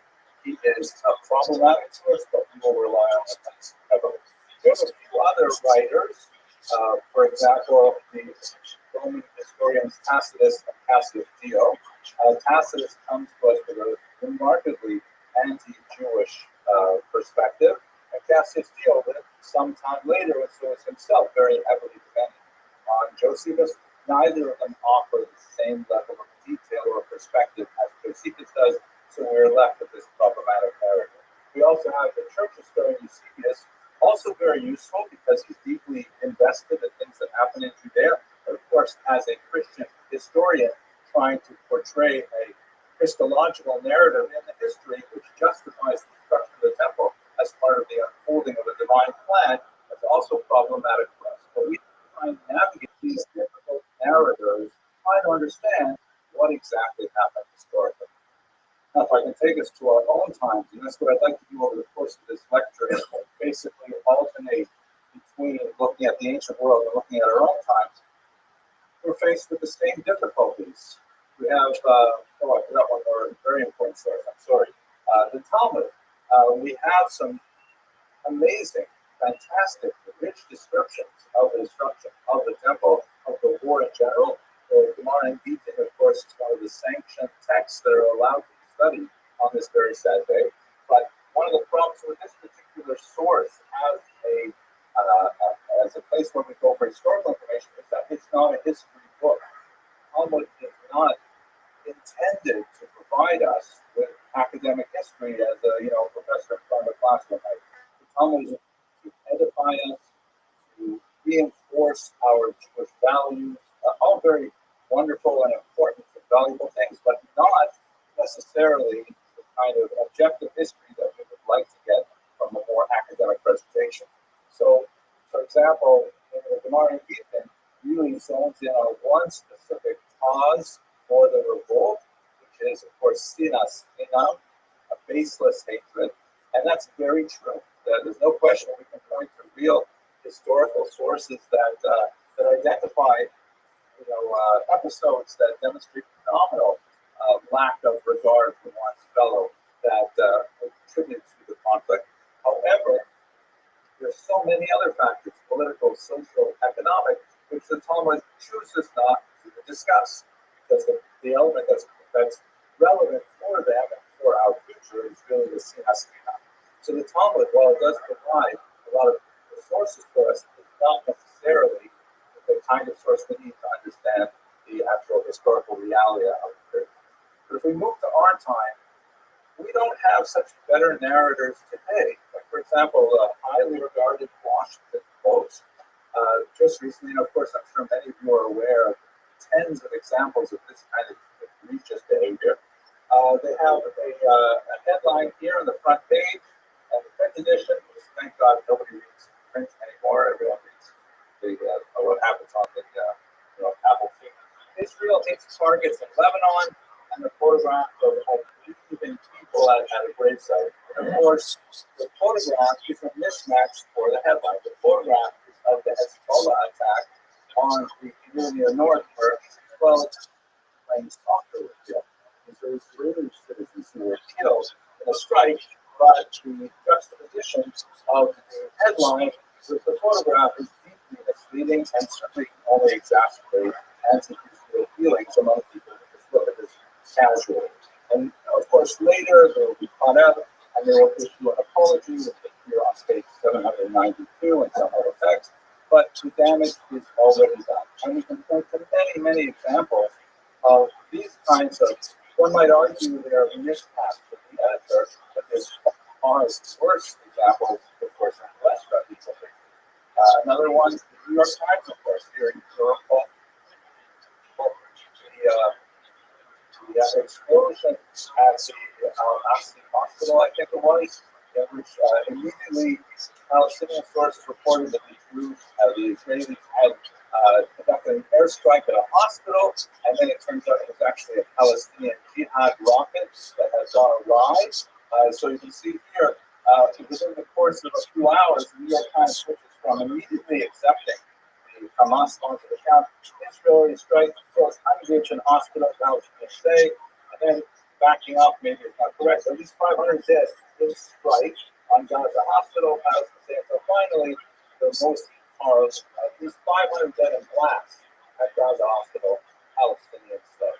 So these are the narrators that we are dealing with as we try to navigate what's happening in Israel. We can go to much more reputable sources, like I read the Times of Israel quite a bit, for example, and I read Bernie News on WhatsApp, possibly once every 5 minutes. I'm checking to see if there are any updates. But of course, they have their own slant as well, and they will say things the way they want. We lack a clear, objective narrating of these events to negotiate our own assessment of those actual events. Okay, so, and of course, one other major element that I can't skip over, and that's the fact that you had these acceptable narrators. There are certain elements which I have to say I find as a human being very difficult to understand. The mentality of Hamas, in many ways, completely escapes me. And I'll just give you a few examples of this. I'm sure you've seen many of these things. These come from Memory, which is a wonderful site where basically they do. It stands for Middle East Media Research Institute. And basically what Memory does is they comb the Arabic language web for broadcasts. They used to do only text. Now they do videos as well very well. And they apply subtitles. So you can see what is the Arab world saying about what's going on in Israel. And quite often it reveals a perspective on the conflict which I simply cannot understand. Fundamentally. We've all seen these kinds of things. This is like a children, it's like a sixth grader or a 6-year-old play, a school play with two parents here with their cell phones, watching their kids reenact and capture an Israeli outbreak pre-October 7th, in which they will capture Israeli soldiers and bring them back to Gaza. These are 6-year-olds here, dressed up as soldiers, holding fake weapons. This never happens in any of the schools I sent my kids to. But nevertheless, this is part of the culture. It's so foreign to me that I simply can't get a hold on it. Also, examples like this. This is after October 7th. They interviewed one woman who lost several of her children. She says, this is just screenshots. You go to Memory and watch the entire interview. By Allah, if all of my children and grandchildren are martyred for the sake of Allah, it will make me happy. I can understand that God forbid if a person loses a son or a daughter in combat, then you feel that the daughter or son did something valuable that death is not okay. But I'm hard pressed to imagine any Jewish mother or grandmother saying will make them happy. You can come to terms with it, you can accept it perhaps, but to say it makes you happy is beyond me. And here's one from just yesterday. This is an Islamic scholar of the Muslim Brotherhood speaking in Kuwait. And he goes on and says, if you are a nation of 100 million people and 10,000 people die, it's meaningless.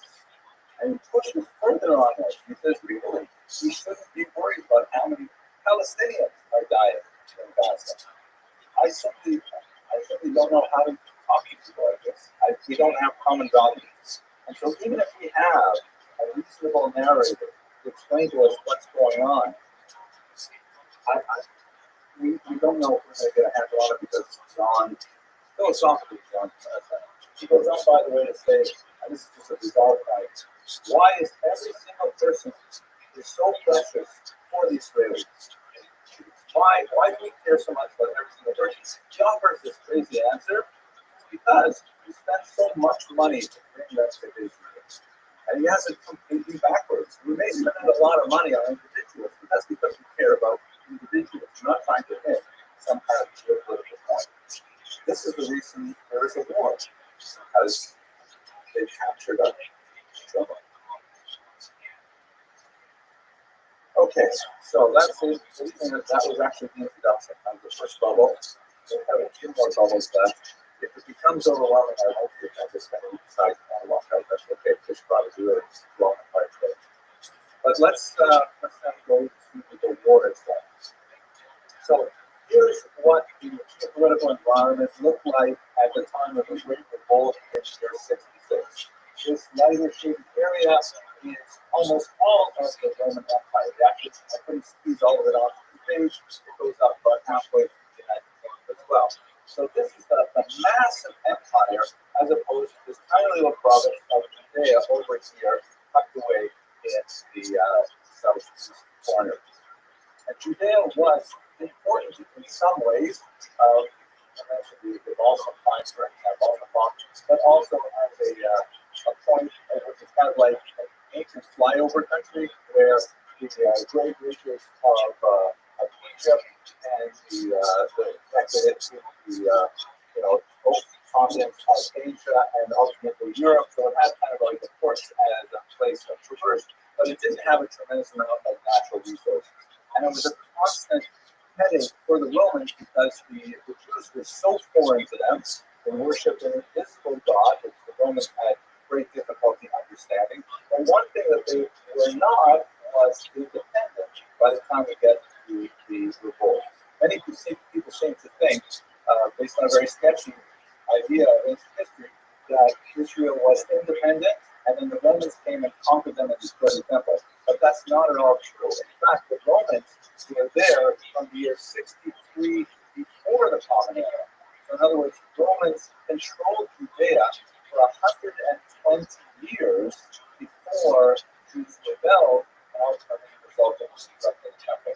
So Jews had more or less come to terms with Roman rule because they had been ruled before that by the Egyptians, by the Syrians, by the Babylonians, the Persians.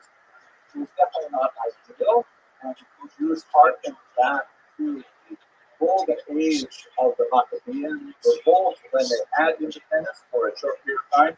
But basically, the Jews lost their independence as a result of their own infighting. The last great queen of the Jewish people was a woman named Rothschild, and under her reign, which ended in the year 76 before the Common Era, there was it began in the year 76, ended in the year 67, somewhere around that time.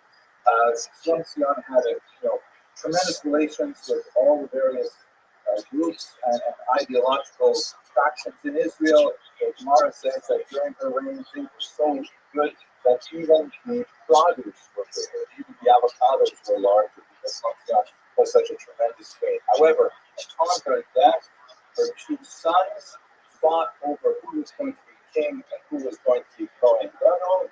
They ended up in a very nasty civil war, and both of them, independently of each other, reached out to the Romans and said, "Would you please intervene on our side?"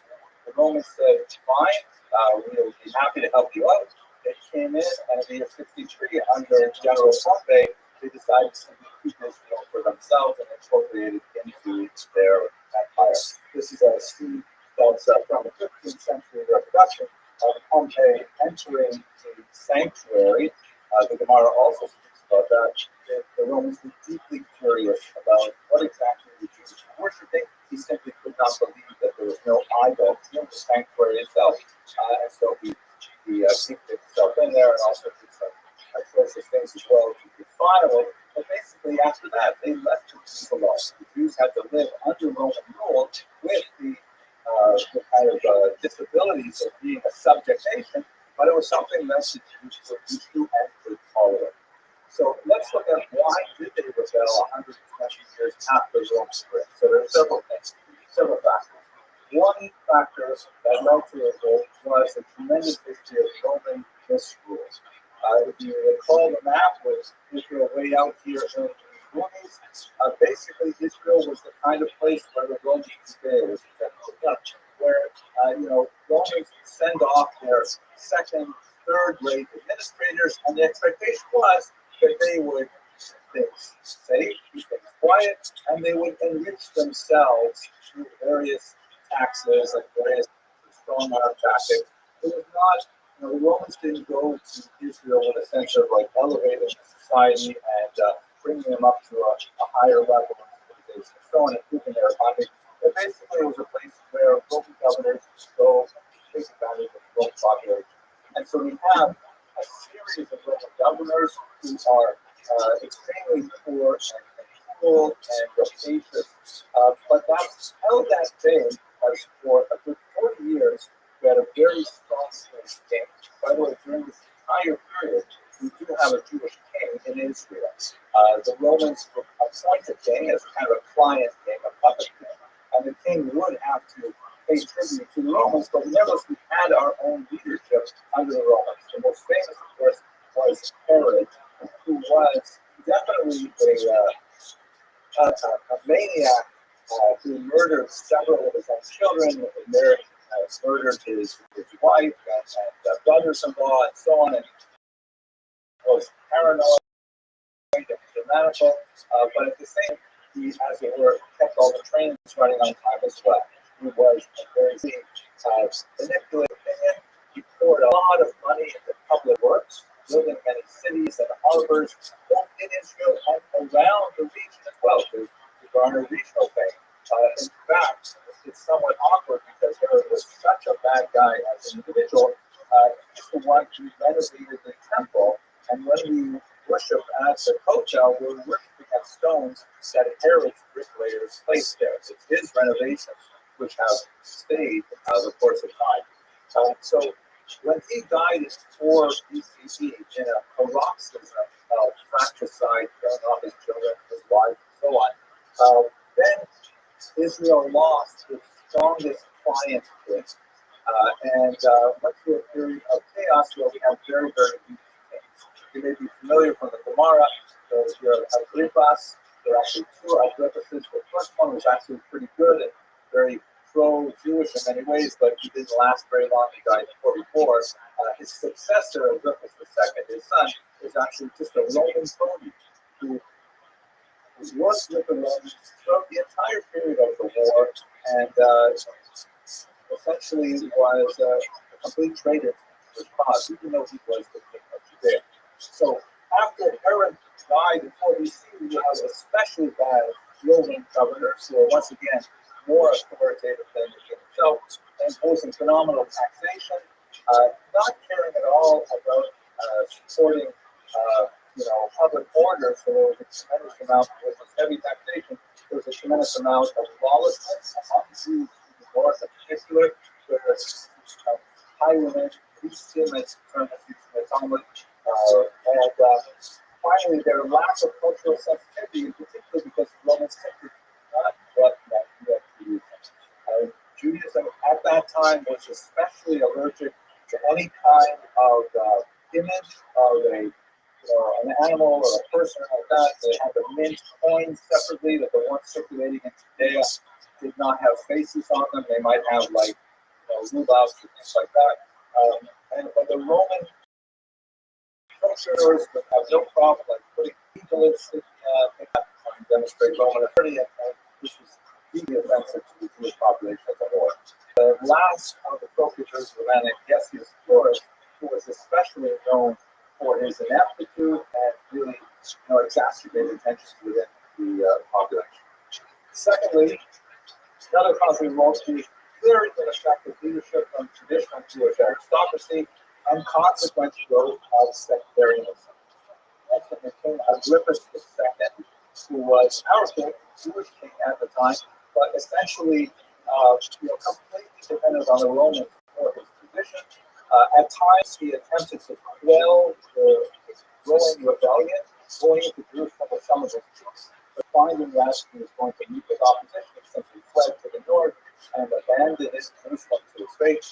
His sister, Berenice, was actually a far more involved figure. She famously, she used to be a Nazir, a fascinating kind of thing. She used to take on for herself a vow where she would not cut her hair and not drink wine for 30 days. And famously, at one of these outbreaks of violence in Jerusalem, she approached Decius Florus barefoot and still coming out of him with some roof with his hair shorn, begging Decius Florus, the procurator of the Roman, to try and more reliable on the Jewish people to no avail. But besides her particular, and even she has her problematic aspects, later she fell in love with none other than Titus, the destroyer of the temple, and went back to live with him in Rome, where under pressure he was forced to send her away. It's a very tragic story that's actually celebrated in a lot of Christian art. This ill-fated romance of the Roman Emperor Titus and the Jewish princess Berenice. Time for another story. At any rate, having no leadership, a whole host of sectarian groups erupted in the Jewish state. And it was painful to see how we had multiple groups pitted against each other, including several groups of rebels who all agreed that Rome had to be thrown off, but they disagreed on how to do it, and that they disagreed violently with each other, as we should say about it. We have conflict with faith communities as well. Don't forget that Israel always has been a multi-ethnic state. There's there's never been a time when Israel was only populated by Jews. And frequently, we don't get along with our neighbors in Israel. During this period, there's a lot of conflict with Greeks who are living in Israel, who are pro-Roman in many of their orientations, especially in cities like Ashkelon and Izari. Tremendous conflict with the Shomronim,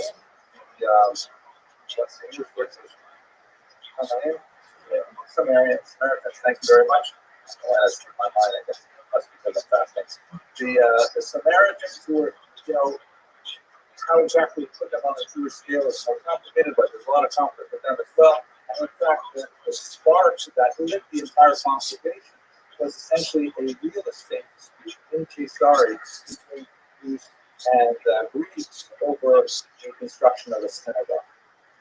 And then finally, Messianic voting. This is a period of time where, of course, we have the Messianic movement of Christianity that is quite active up until the 50s, and it has kind of like a slow burn through the next few decades until finally it explodes on the scene in the 2nd century.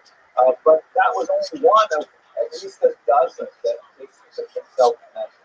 There are several figures, sometimes named, sometimes simply called the Egyptian, for example, of people who proclaim to the Jews that things are so bad right now, Mashiach is definitely around the corner, and in fact, I am Mashiach, and gathering people together, and then ultimately get slaughtered by the Romans or sent, driven away and so on. So this kind of like fever pitch aspect of thinking that it's almost the time for Mashiach definitely contributed to the conflagration that would erupt in 66.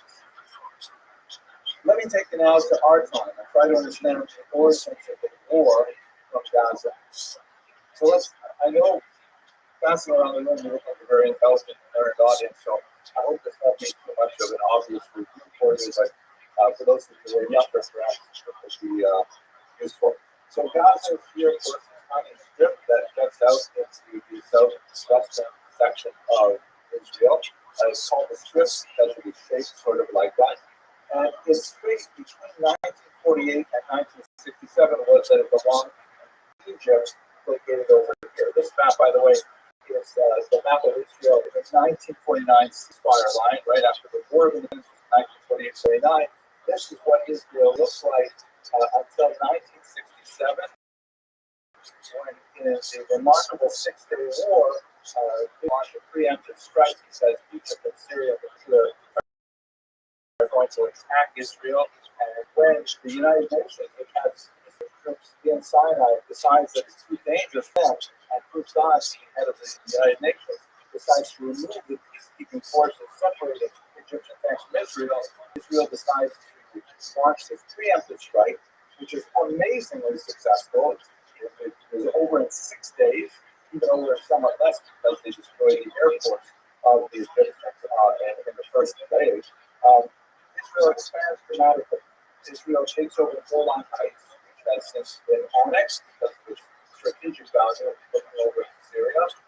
They take over the west bank of the Jordan River, which includes East Jerusalem, which remains a very contentious area. And they take over the entire Sinai Peninsula, this massive area here. And so suddenly, in 1967, Gaza, with its huge population, suddenly becomes part of Israel.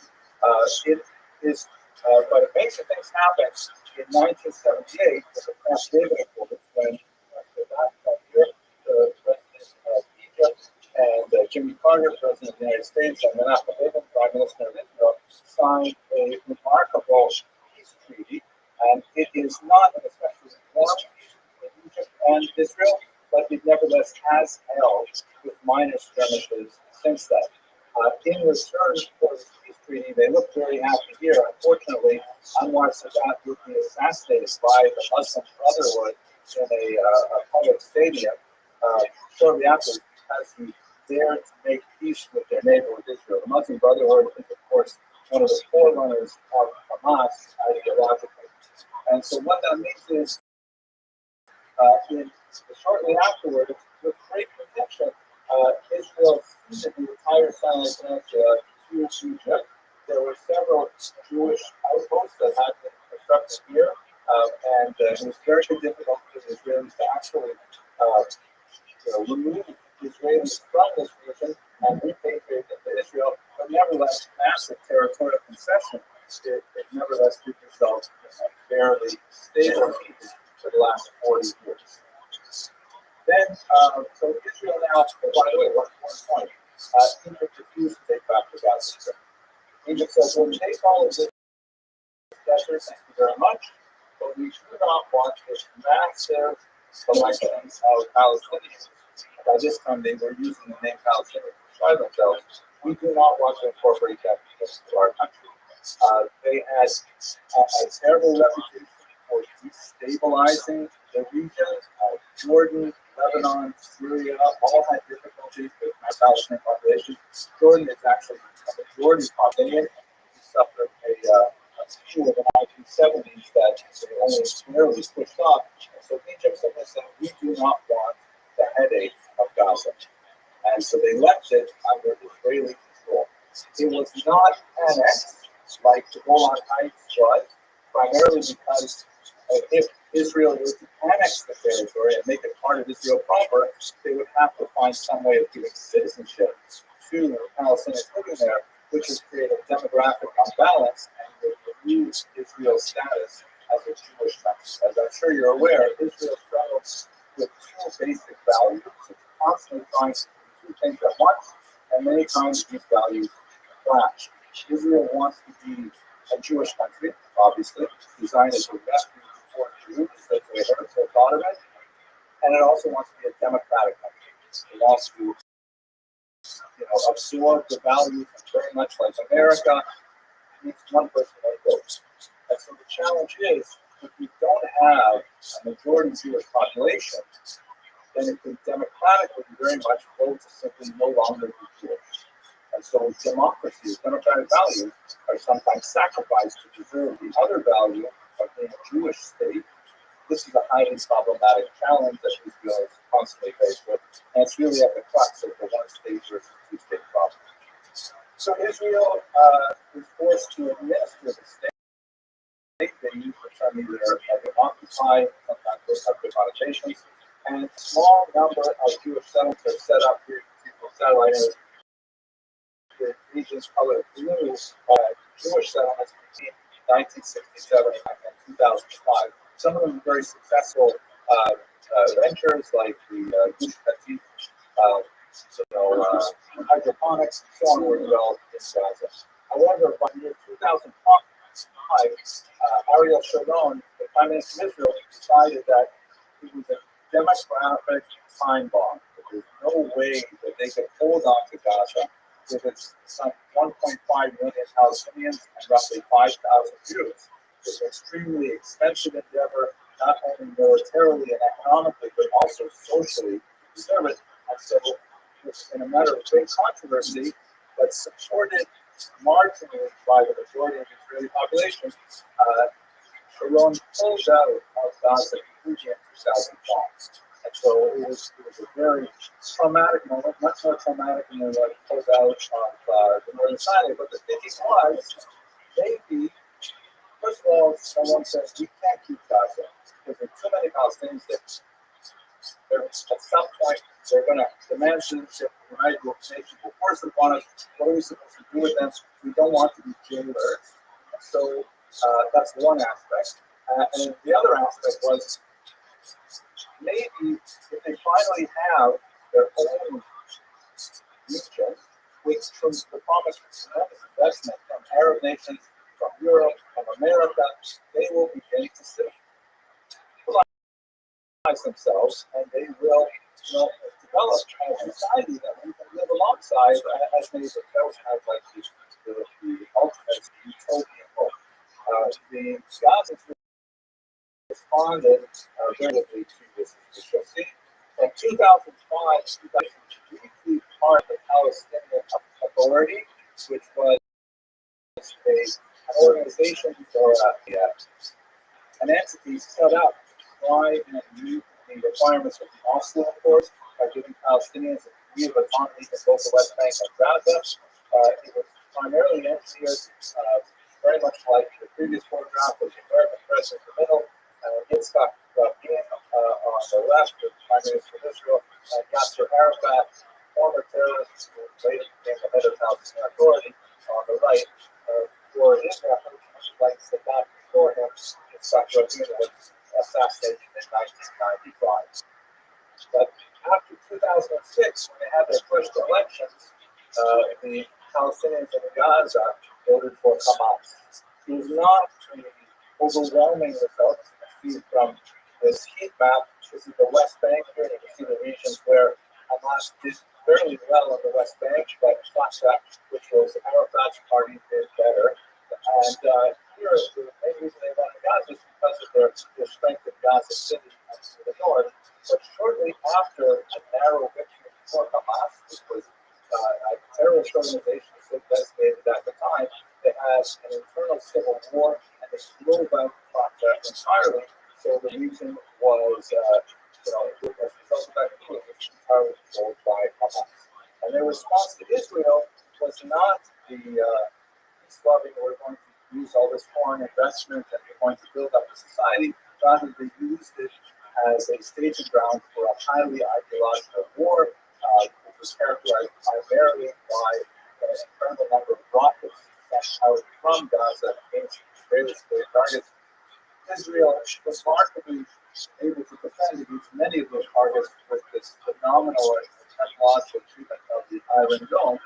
And one of the analyses that looks at October 7th, one of the reasons why perhaps the Jews were caught off guard is primarily because they overly relied on their technological superiority and they were unable to emphasize the low-tech attack that October 7th represented.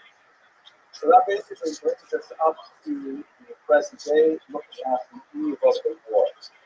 At this point, I was speaking for about 45 minutes, so can I take any questions, any arguments, any discussions? Yes, please.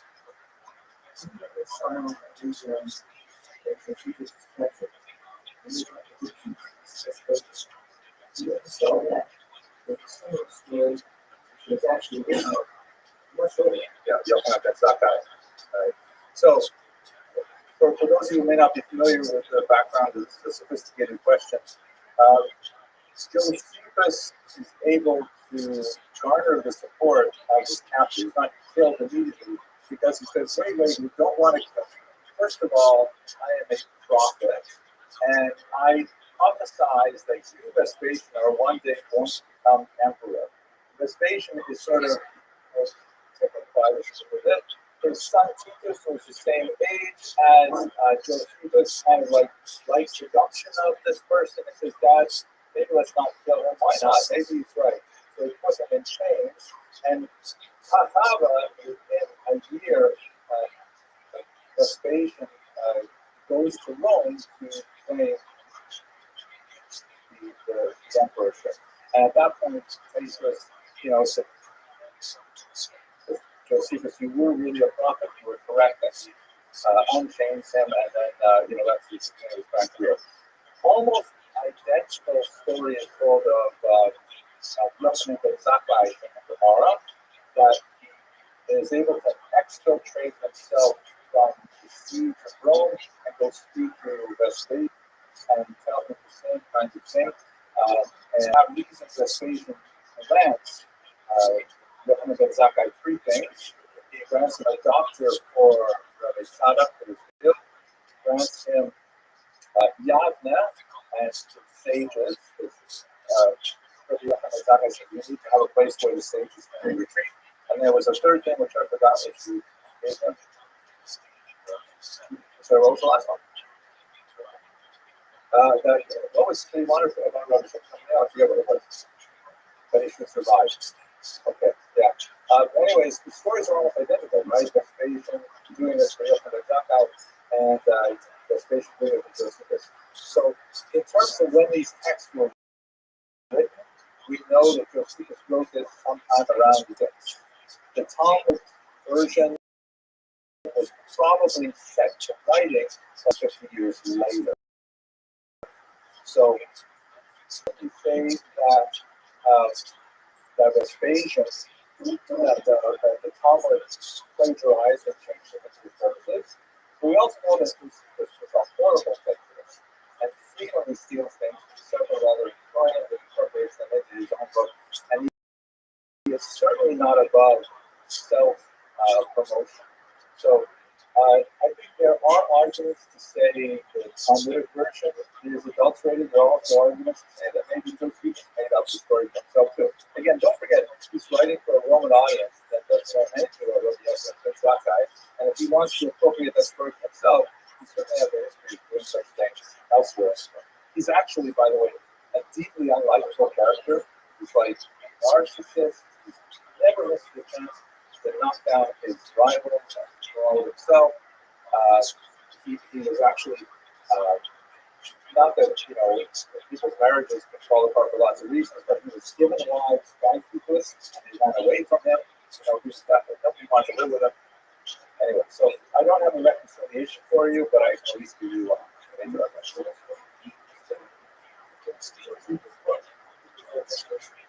Yes, Vespasian did not. That was Cupidus, really. Yeah, so Vespasian was not a Jew, but Rabbi Yosef was not that. Correct. There's a great volume set that's called Angels of Hazal that goes through every line of Josephus and converts to many comparable passages of Hazal and lots of discussions about it. Yes, please. I think you wrote it called 1948 and it's called Malcolm. Oh, well, they're phenomena. We have the war that erupted in 1948 and ended in an armistice, not a peace, in 1949. Israeli historiography tends to call that the War of Independence. They use the term Nakba or catastrophe that describes the war, but that's secondary to the main point of the catastrophe, which is the mass displacement of about 750,000 Palestinians in the context of that war. Palestinian historiography tends to emphasize that this argument that the Jews forced them out in the context of the war, and it's not extreme to say that there were moments when that definitely happened. There was something called Plan Dalet, which said basically if Palestinians leave these territories, not try to stop them. Let them abandon the defense there for military and so on. And I think, if you look at there's definitely a whole range of historiography on this. People who are in Israel and people who are extremely, pro-Israel without critical thought. Somewhere in the middle is this guy named Benny Morris, who is one of the more moderates of the historians, right? In my humble opinion, I think probably has the closest vision of how to understand the chaos of that war. It also is important to know that one of the things that receives very little attention, but there is some work being done at Barcelona on the Jewish Nakba. Because while the Palestinian is so deeply dependent on that massive displacement issue of Palestinians, there's also almost the same size, something like 820 passengers who were expelled in 1940 and 1952 from various Arabic countries in the Middle East and North Africa and so on. And so that aspect of the whole story definitely needs to be brought into the overall historiography as well. Okay, so when we go on, again, it's still I don't mind if you want to leave. That's offending, but we're not going home for lunch yet. So let's explore the source of the war. This is the big Robert's famous depiction of the destruction of Jerusalem.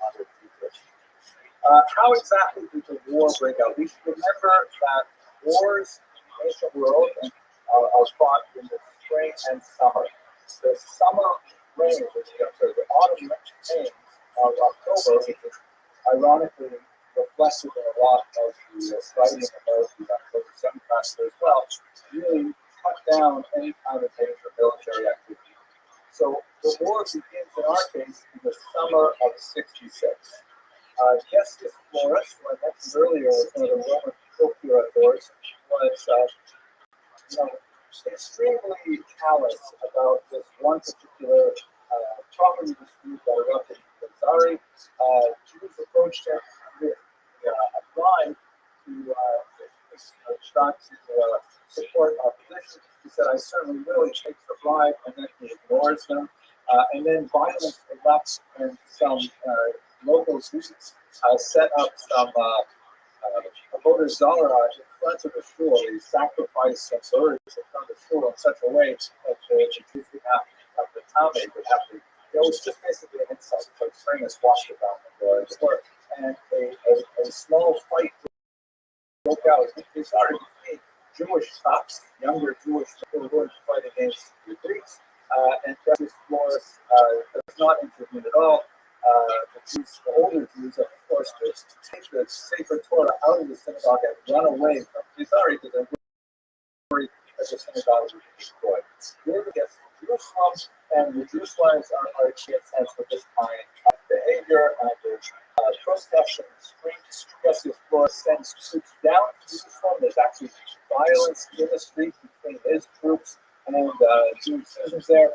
And then what hurts Justice Flores in particular is that while he's there, he decides to raise the temple treasury for a small and bizarre amount of 17 talents.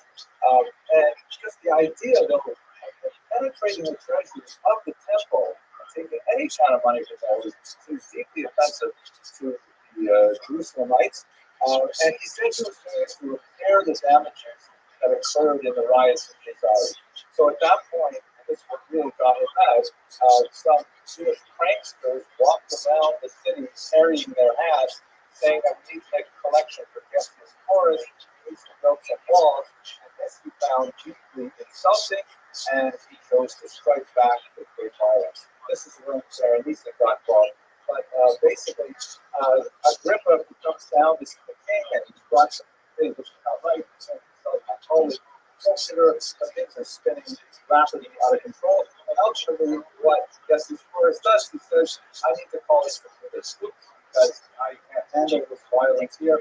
And he calls out Antioch for the assistance of Cestius Gallus. Cestius Gallus is a regional leader who leads the entire Syria Corella, which is like what we say Israel and Lebanon and Syria.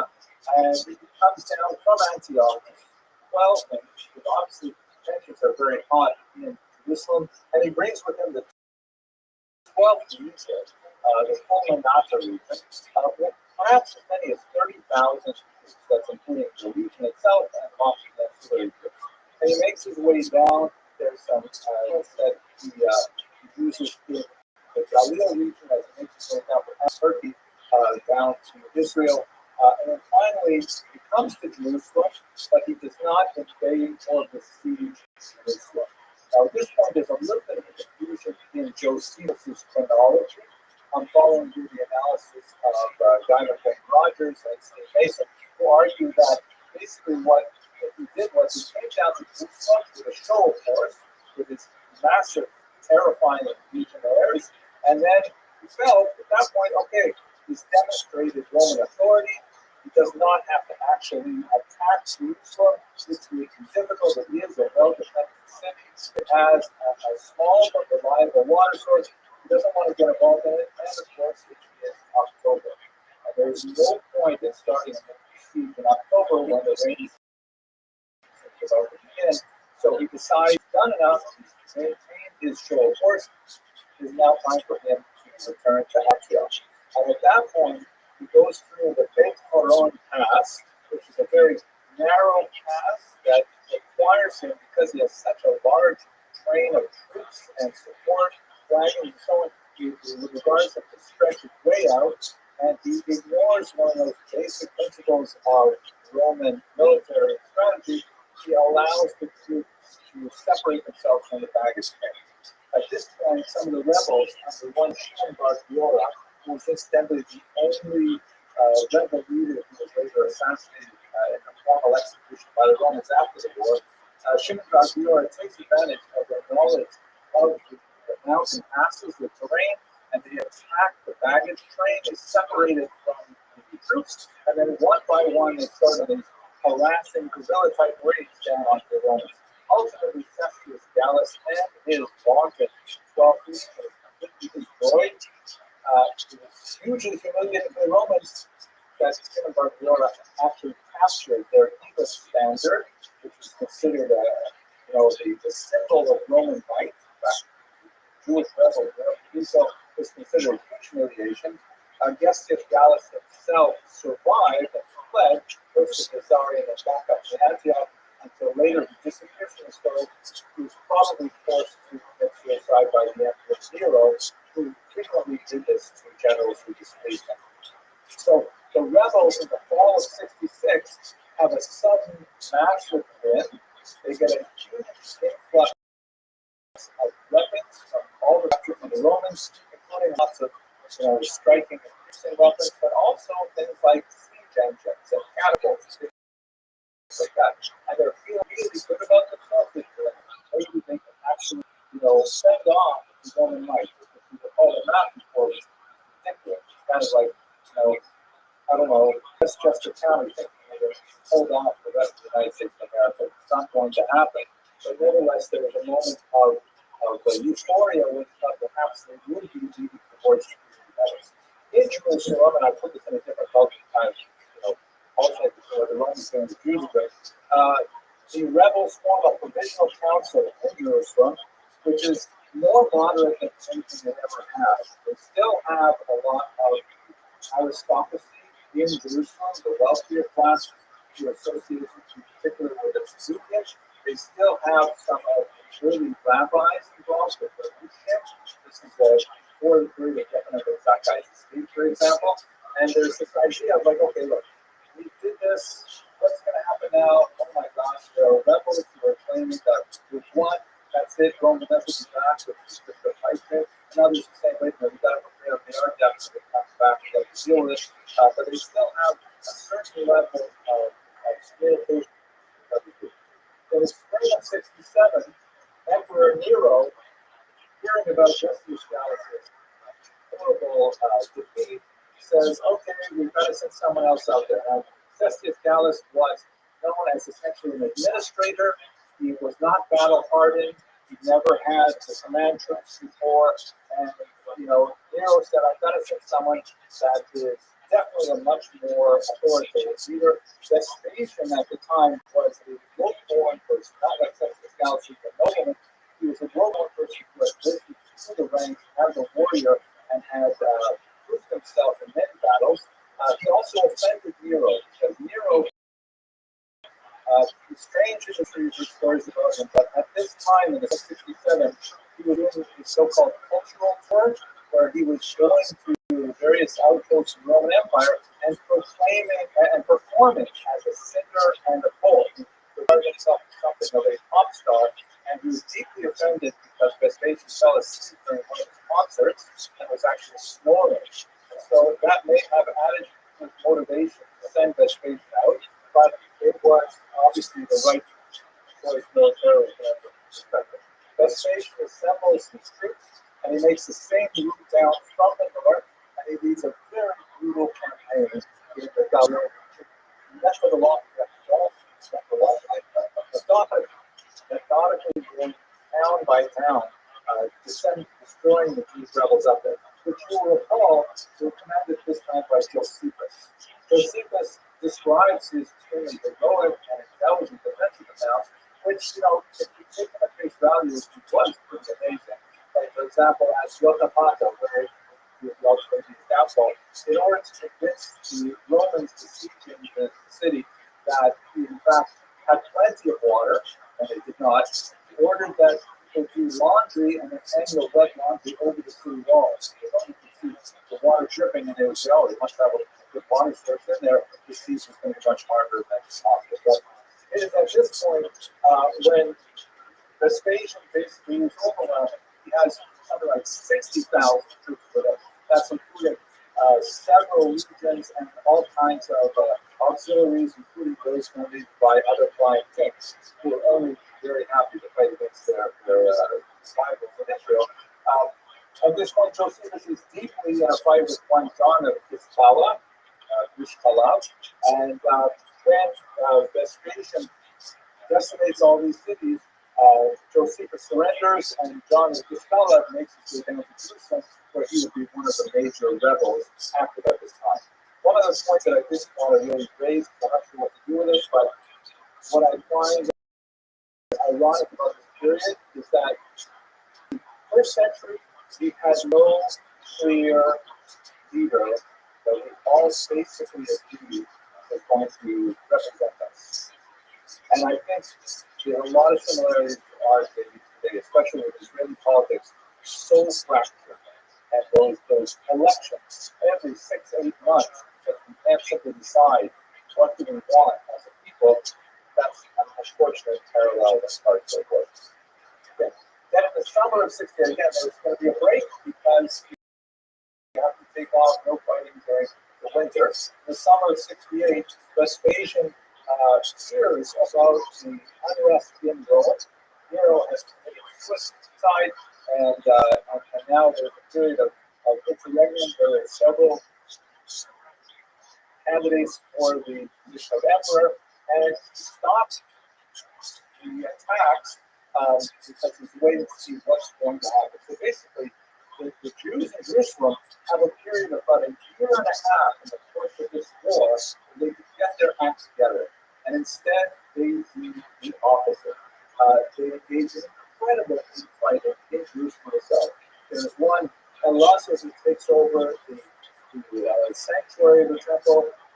John of Giscala takes over the courtyard. Shimon Bar Gloria comes in, the Judeans come in, and there's horrible street-to-street fighting among it's truly in Israel, in Jerusalem, for a year and a half before the Romans even approach. At this worst point, the rebels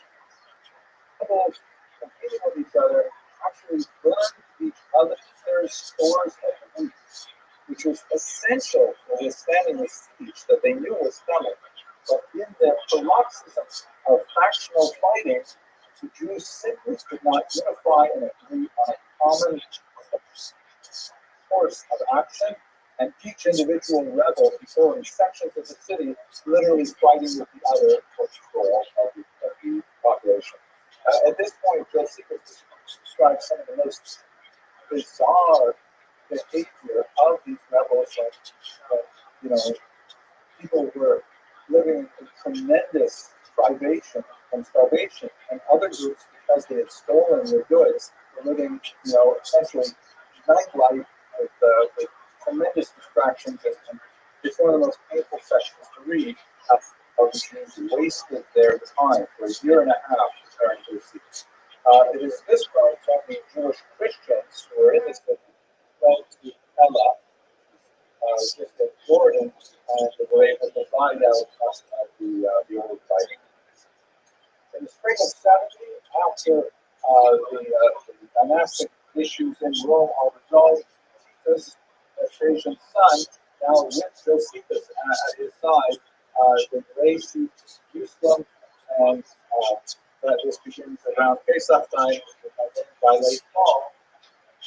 Eventually the city falls, the temple is destroyed, Tisha B'Av, or thereabouts.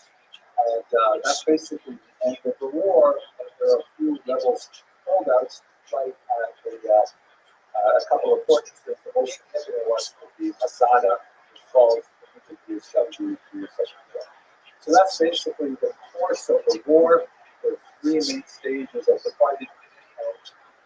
If you have to assess the Jewish response to it, based on Josephus, the Jews definitely fought with tremendous ingenuity and with bravery and with chutzpah, but their bravery and their skills cannot be matched by the tremendous infighting that they engaged in that completely undermined any of their attempts to resolve the situation.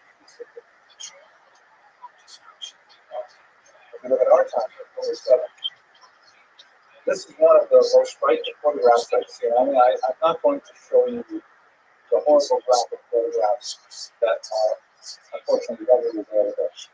This is a satellite photograph that shows you the Mediterranean here.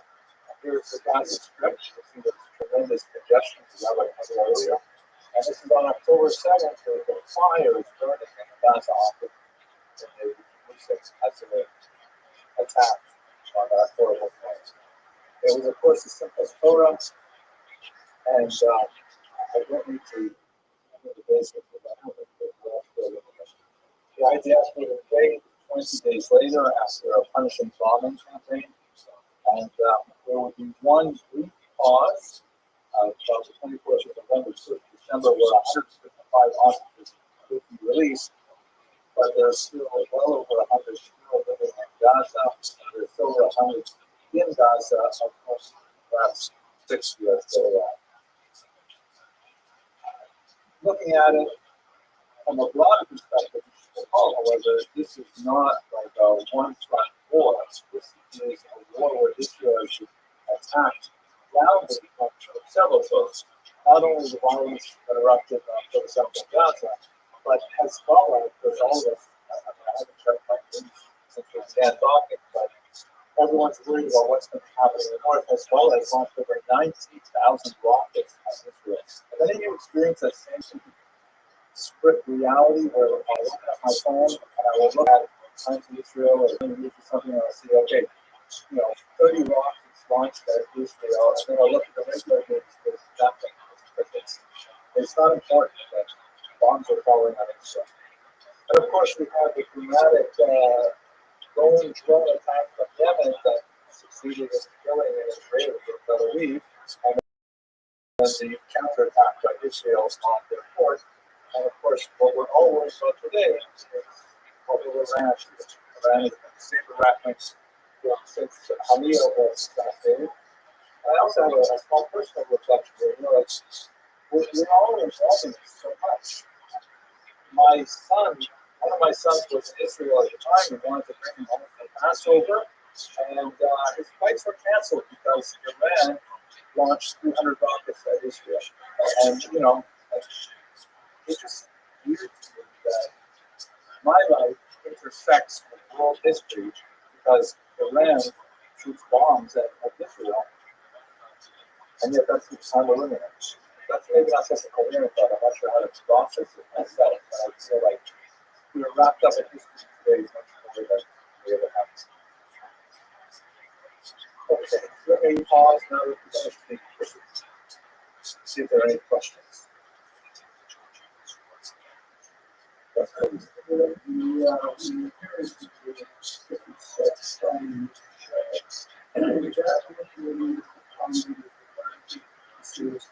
Absolutely. It's almost absolutely referring to this. The tremendous, just the ridiculous level of violence perpetrated on people that does not appreciate our common humanity and our common Jewishness. That's exactly what common is about. And I think that's why the Talmud's analysis is so perceptive. That's ultimately the message, the takeaway message. Not Sessions Gallus and not the station, but it's going to stand up. Thank you for coming out. Yes, sir. Comments on the role of distancing themselves and all of these issues, warfare, and problem. And you know, like,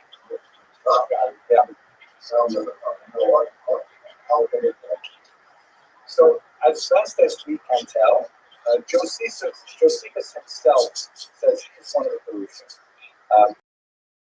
And we can't always trust Josephus himself, by the way, we become a Pharisee, which is probably the same, although some scholars would disagree. And he was not in Jerusalem at the time, so his analysis of it is valuable as what the Talmud has to say about it. What we can say, for example, if we look at the doctrine, is family members were among the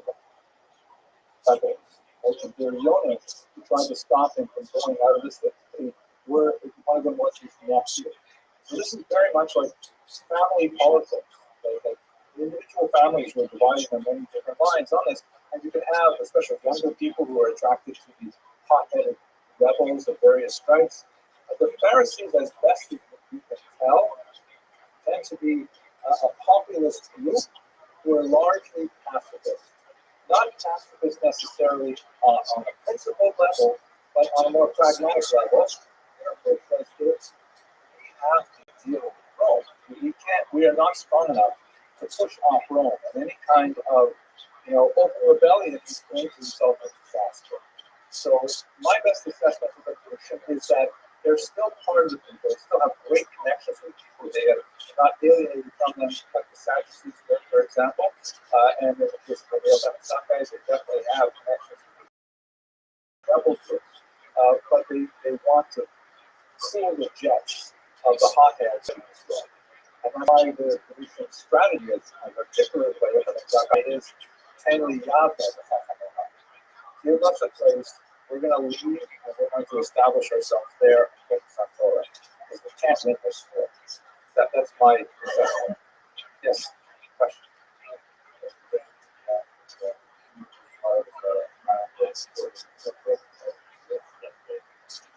Yeah, good argument. So this is the question was, this may have been at least my assessment of the at this time. But 60 years later, you get to the third Roman Jewish war led by Bar Kokhba in 135, and that had a lot of support from the solution later. Like Rabbi, of course, famously argued that Bar Kokhba was the Mashiach. This was going to be it. So, the solution, if there's such peace, how come they could support Bar Kokhba later? I will only argue that it was certainly not a uniform support for the Bar Kokhba. Yosef Bar Kokhba, for example, Yerushalmi says to him, glass will flow from your cheeks before Bar Kokhba was Mashiach. So there definitely were lots of times with not in favor of Bar Kokhba, or at least not to the extent that the people was. However, the fact is, we have the 24,000 students of Rabbi Akiva who died, according to the Gemara, of a slave, or 5 gallons of a persecution. It is not an extreme argument to say that those 24,000 followers of Rabbi Akiva who died in that reform because we're supporting Bar Kokhba. So, what's the difference between them? I don't know. It's a good argument, good question. I think that the main difference would be that Bar Kokhba, as far as we can tell, since letters of his were discovered in the Qumran region, he was a Frummi. I mean, he was pro-Peruvian. He was pro-Torah Shabbat. He was definitely a very aggressive leader and so on, and very successful. I mean, he managed to hold off 7 Northern legions for 2 years. Unbelievable. Rome had to bring legions from England to fight against Bar Kokhba. So it was a really pitched battle that is far more threatening to the Romans than the first Roman revolt. And maybe that he captured their imagination that he wasn't. But it's a good question. There's a lot longer discussion. Okay, so a question in the back. Do you have a question? No? Okay, yes, please.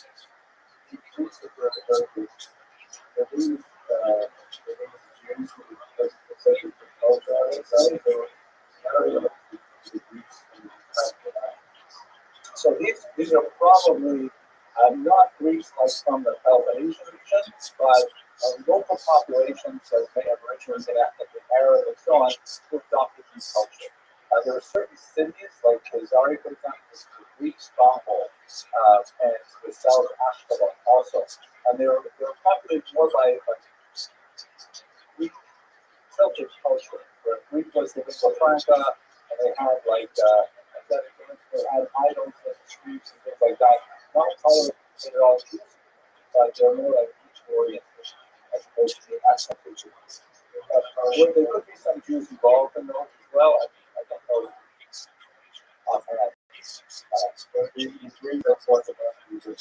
So those Greeks were even Greek, they were Syrian.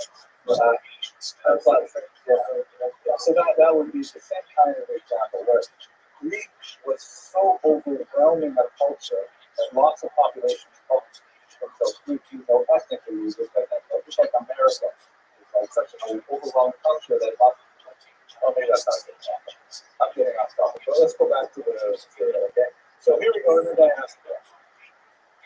So if we go to the ancient period, this was not a diaspora story by and large because Israel didn't have a huge diaspora population. There was a population visiting in Alexandria that was quite large, and they were deeply involved in the revolt. They suffered actually massive wounds directed against them as a consequence of Israel's uprising against Rome. Parts of it, which is where you had the masses of Talmudic Jews. This is the period where you've got an expulsion of Jews there in the 6th century before the Common Era, and a very large population where the Euphrates and the Tigris rivers meet. But they largely stayed out of it. One of the things that Nero was actually worried about was like, wait a second, maybe one of the reasons we better put this down because what happens here? That Rome ends here, right? There's no Roman Empire, this is the Parthian Empire here. Rome was worried, what happens to all those Jews over here use their imagined muscle and get the Parthians to attack Rome? Never happened. But it was something that they were worried about. We don't know much about what the Parthians thought about at the time. We don't have many sources on it. The only real ally that Israel had for an ally at the time was tiny Asia Bene, who was here up in southern Syria. This is a region where they had a very famous queen, Hilni Hamalka, who converted to Judaism sometime in the 40s. And this is the 40s, not the 1940s. And she sent, she was extremely charitable. She's mentioned many times in the Talmud for her gracious acts of support, using her throne for people of Islam. She's actually, they discovered her sarcophagus in Jerusalem, and it's now in the Louvre. And Adia Bene sent troops down to help Jews in their fight against the Romans. Otherwise, it was awash entirely a local conflict. Looking at our times, however, and I'd like to go a little bit slower now because diasporas where we live, so many reasons that showed up. This is really a multi-front war. Besides the fronts that I described where violence is occurring with weapons and so on, we have all kinds of things happening in the States as well. This is, of course, not too far away across the river at Columbia University.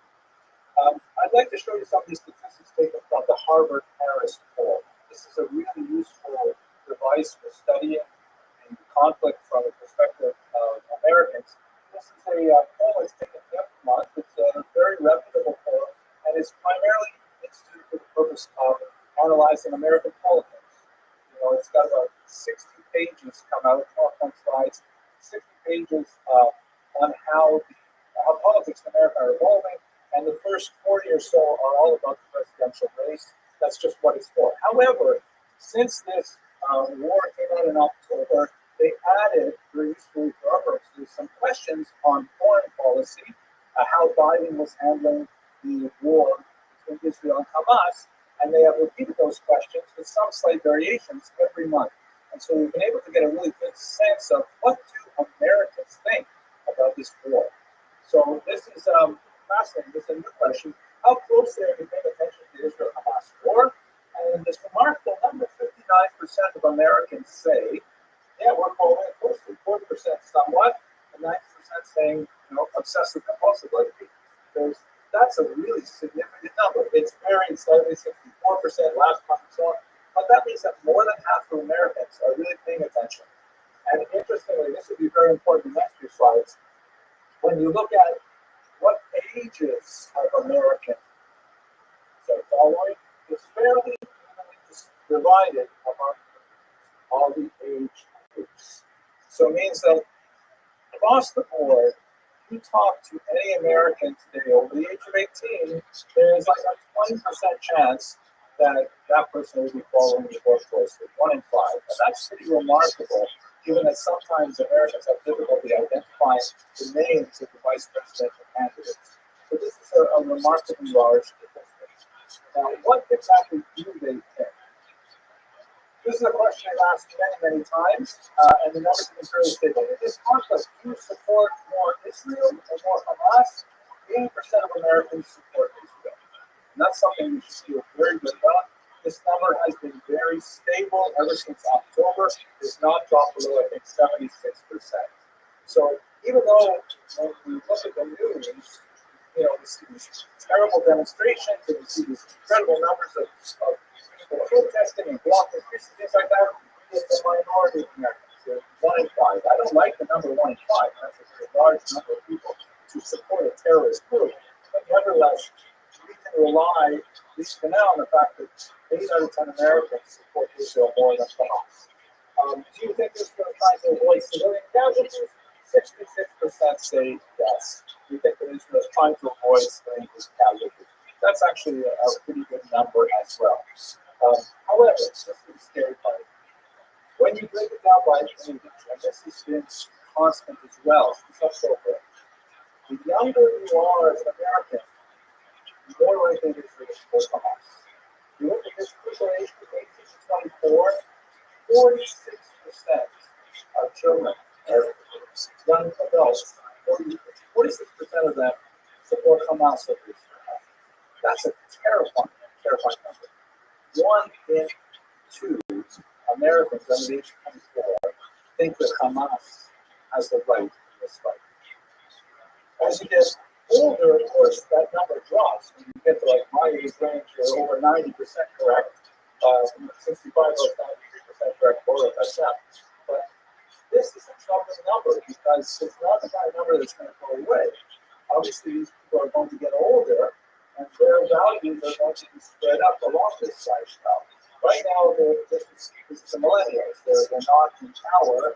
They're the future, and it's deeply troubling. Over here, is Israel trying to avoid casualties? 54% of millennials say no. Israel doesn't care about that, so that's very casualties. It's a really scary number. And this is why I feel that one of the most terrifying fronts of this conflict is what's happening in college today. And, I can tell you that at Federal University, like every federally sponsored university, we have to report our crime statistics to the federal government every year. We have 0 incidents of anti-Semitism on our campuses. I hear there's another university in New York that also has some statistics. But I fear for things on regular campuses. One of my sons who was studying to be a marine biologist, which is not one of the university's strongest majors. Therefore, he's gone to a college that has a strong marine biology program, and he describes horrendous things, like people who are his friends on Instagram suddenly inviting him a file of the anti-Semitic things on his page, simply because he identifies as a Jew. And, encampments and boycotts. I myself, I was speaking at the University of British Columbia a few weeks ago, and they have a beautiful Hillel house on campus. And I was speaking in their Hillel house in the second floor, which has windows all around it, in the middle of campus. And they asked me if I mind, can we close all of the window trees? And I said, sure, that's fine, but why do you want to close the window trees on a beautiful sunny day? And they said, because when they see there's a speaker here, they gather around and they chant and they shout their obscenities around the building.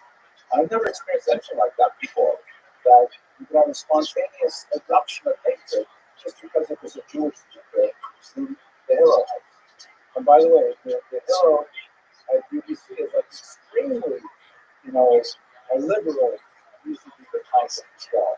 And nevertheless, it does cause it. So these numbers are terrifying. This is the real front, and it's not us who are facing it. We are, most of us in this room are older, we have our circles of friends, maybe we see people at work, but going into college campuses, this is a terrifying kind of situation. Here's another one. 7 of 10 voters say they only favor a conditional ceasefire with Hamas based on the release of hostages. Also, a fairly comforting number that Americans get it, that the hostages are at the center of this, and if there's no hostage deal, there's no ceasefire. But again, looking at younger people, 54% say no. There should be a ceasefire and let the hostages sit where they are. That's incredible. But this is. Oh no, the other way, sorry, thank you. 46%. Just rewind that part. 46. It's still a scary number. 46%. So this is really a front that we have to be aware of. Our kids are really in danger. Our kids are in deeply hostile environments that I haven't experienced anything like this. This is something that happened actually just last night. This is an ad that appeared in the Jewish Standard just last week. And it's Cosmo Dot class, and look at this here. Learn essential skills for college life. Now, as a university administrator, I think essential skills for college life, I think, okay, math literacy, English composition skills. But no, it's self-defense as essential skills for college life. This is the environment that we're living in today. It was pretty dramatically had it on there for sure, but shows how serious it is. Anti-Semitic motivation is not until either. I don't have to prove this to you, but the level, it's so bizarre that you would think that after Jews are attacked, there would be kind of like a backlash of sympathy. There would be kind of like people saying, no, you shouldn't be attacking civilians like this. But you see that it inspires more attacks. And the number of until the end of 2023 skyrocket after October, as I'm sure many of you have experienced directly.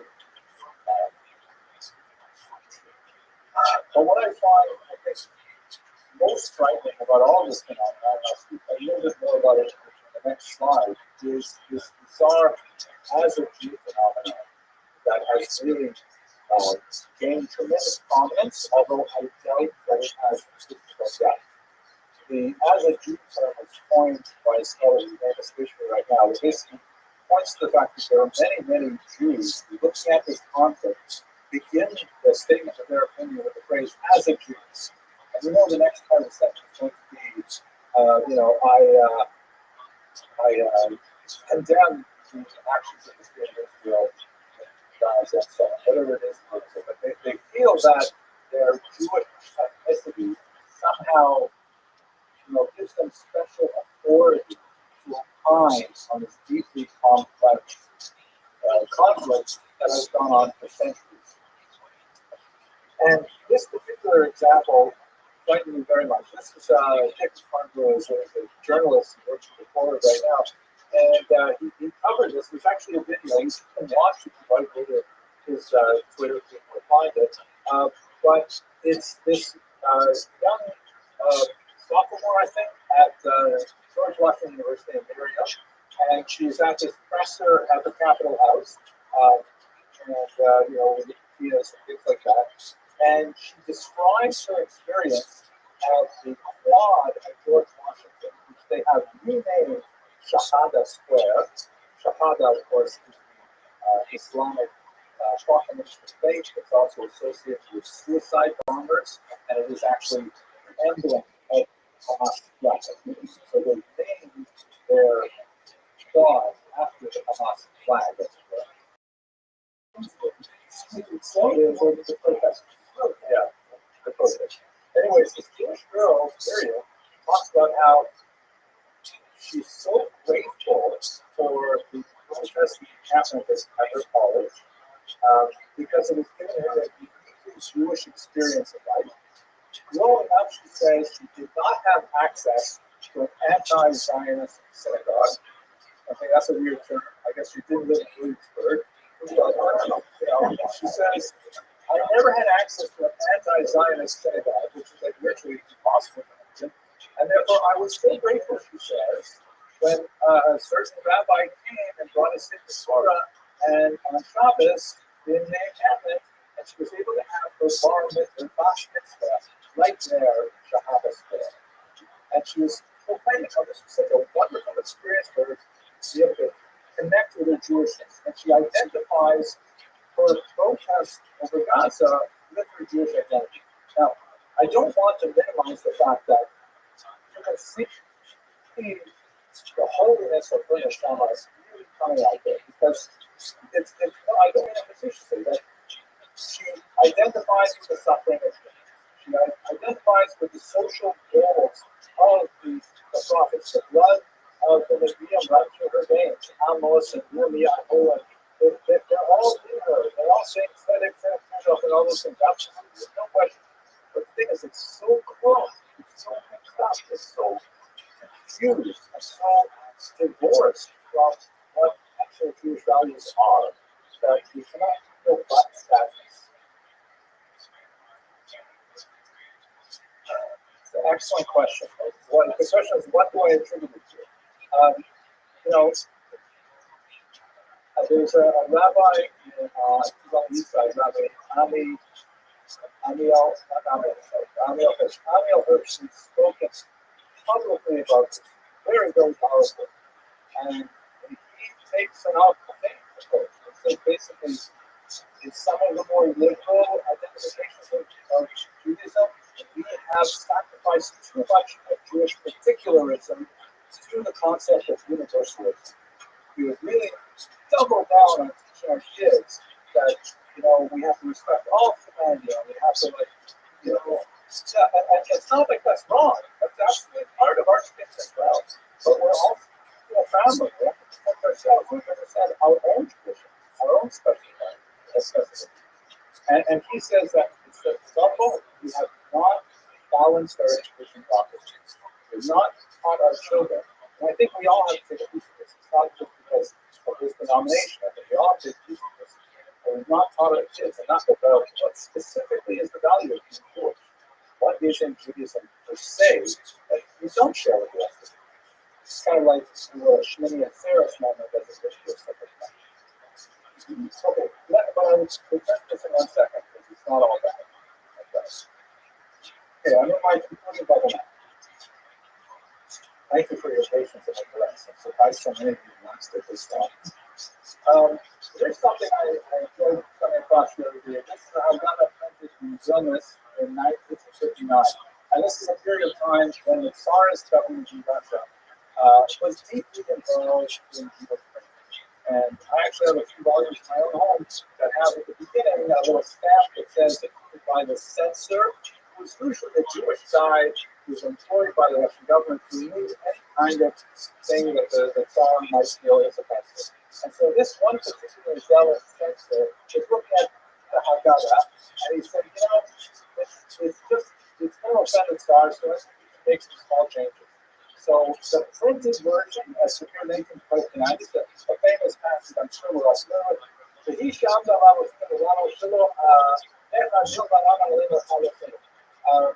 God who stands for us and our fathers, it's not only once in our history that people have tried to destroy us. Rather, in every generation, there are new lives that we try to destroy us. And the Holy One rescues us from their hands. The censor says it's not going to fly, so therefore he made a small change, add this word tied to, and change the mem to a A, so that instead it reads, in every generation they used to rise up against it. No longer we live in the Tsarist golden age, where we're so happy to live under Russian rule, but no one's going to hurt us anymore. They used to rise up against these Christ, and the Holy One rescued us. Past tense, not present tense. We no longer rescuing because we live in this, Russian paradise. And although it's funny to look at this now, I think in many ways, I felt like this about America. And I felt like all that stuff I studied, here it is, something like Mike Tinos, right? We're just reading this, and it's hardcover. It's like solid because it's not going to change. It's great. It has all the past things we've gone through and convenient, relocated spot, and I'm never going to have to replace this one. That's why a hardcover is so beautiful because it'll stay on my shelf forever. And I think we've all been like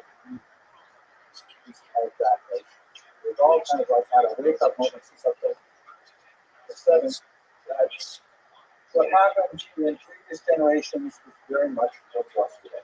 So I'm going to step out on a limb here, and I'm doing this for most of the last hour and a half, but I'm going to step out on a limb and go past my historian, boundaries, and think a little bit more about what are we supposed to do about it. And this is just my personal reflections. They're not bound in any rabbinic authority or anything like that. But I think that if we go back to the sources, this is actually also from a question that is not so. The advice we have is figure out the ability to stop out here in this world. We have a threefold plan that we have relied upon for millennia. The repentance, prayer, and charity. And that will ameliorate the situation. So if we look at three things in our context, and I'll point out that goes through them. This is an amazing story that I just read about a couple of days ago, and it illustrates a phenomenon that I think many of us have appreciated. This is the Rabbi Leon, who was a Unitarian minister in Manhattan.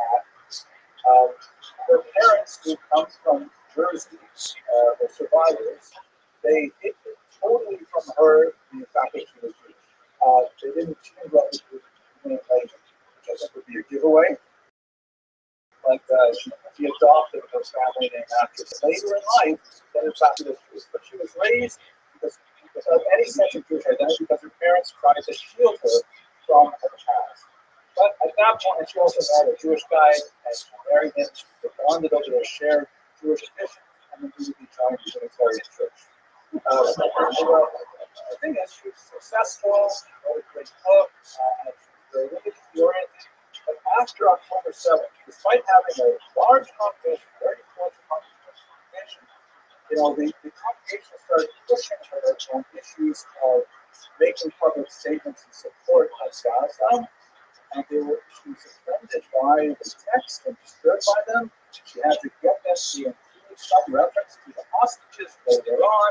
And it was so skewed, and she had so much opposition from her congregation that she eventually had an October 7th wake-up moment. And she said, I can't stay here anymore. And so she quit the church, and now she is in the faithful church. Maybe not, it's probably not an open deal for her yet, right? But nevertheless, there is a phenomenon that, even though we have seen with the as a group phenomenon, we see that there is a centrifugal force. That when there is pressure on the Jewish people, there are some Jews who will be pushed away. They're not attached firmly enough to the core of our values that when there is pressure, they will disappear. But there's also a centrifugal force. There's also a force where, we saw this on Instagram. A friend of mine, Naomi Naskin, who's a culinary individual, she says, right after October 7th, there's all kinds of people piling on their Instagram trying to find out recipes for follow. Everybody wants to get back in there. It's going to be so far away when we are under attack. There's something that draws us together as well. And I think we should welcome that and we should encourage that. And we need Miriam, whose Jewish experience at Shahada Square, gets just a little bit more interested in Judaism. I think that's an opening for a conversation. And I think that's also a small tool for the tremendous that we demonstrated in the first course. Secondly, tequila. We read this on the hearing a couple hours ago. I mean, I referred to my keynote as being a hardcover. And now I have to awkwardly add a photocopy into it because I know that this is new history and creation. That all of these keynotes that we read commemorating the disasters of the past, they're not the last. And we will recreate them. This is the keynote of our generation that, previous keynotes I've read, I did more movies or less movies, but who can read this keynote without being born and not be moved? Who cannot feel? Who cannot see the images of fear give us the type of feelings and be moved? So our tequila has a new opportunity for energy as we try to go forward. Finally, seduction. So I began this lecture with a coin. And obviously, seduction doesn't need any more information. In 1958, on the 10th anniversary of the establishment of the state of Israel, Israel wanted to mark that milestone with medallion collection. And so, an artist whose name I unfortunately don't know created a modern version of the Judea Hafta. You recognize it when you first understand it, right? Judea Hafta, The woman with the fallen soldier, the responding women representing Judea, and it says here, Belf as Yehuda, the exile of Yehuda, the exile of Judea. But coins obviously have two sides. This is the opposite. This is Israel Liberata, their liberator. And this is a beautiful artistic expression of who we really are. A woman playing with her child, celebrating life.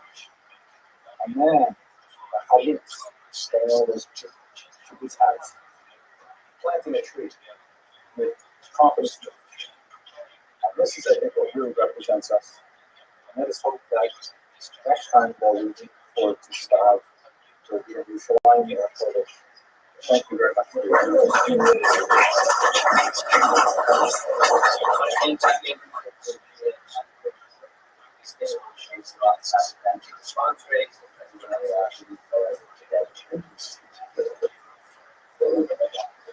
there's some dispute over what exactly it stands for.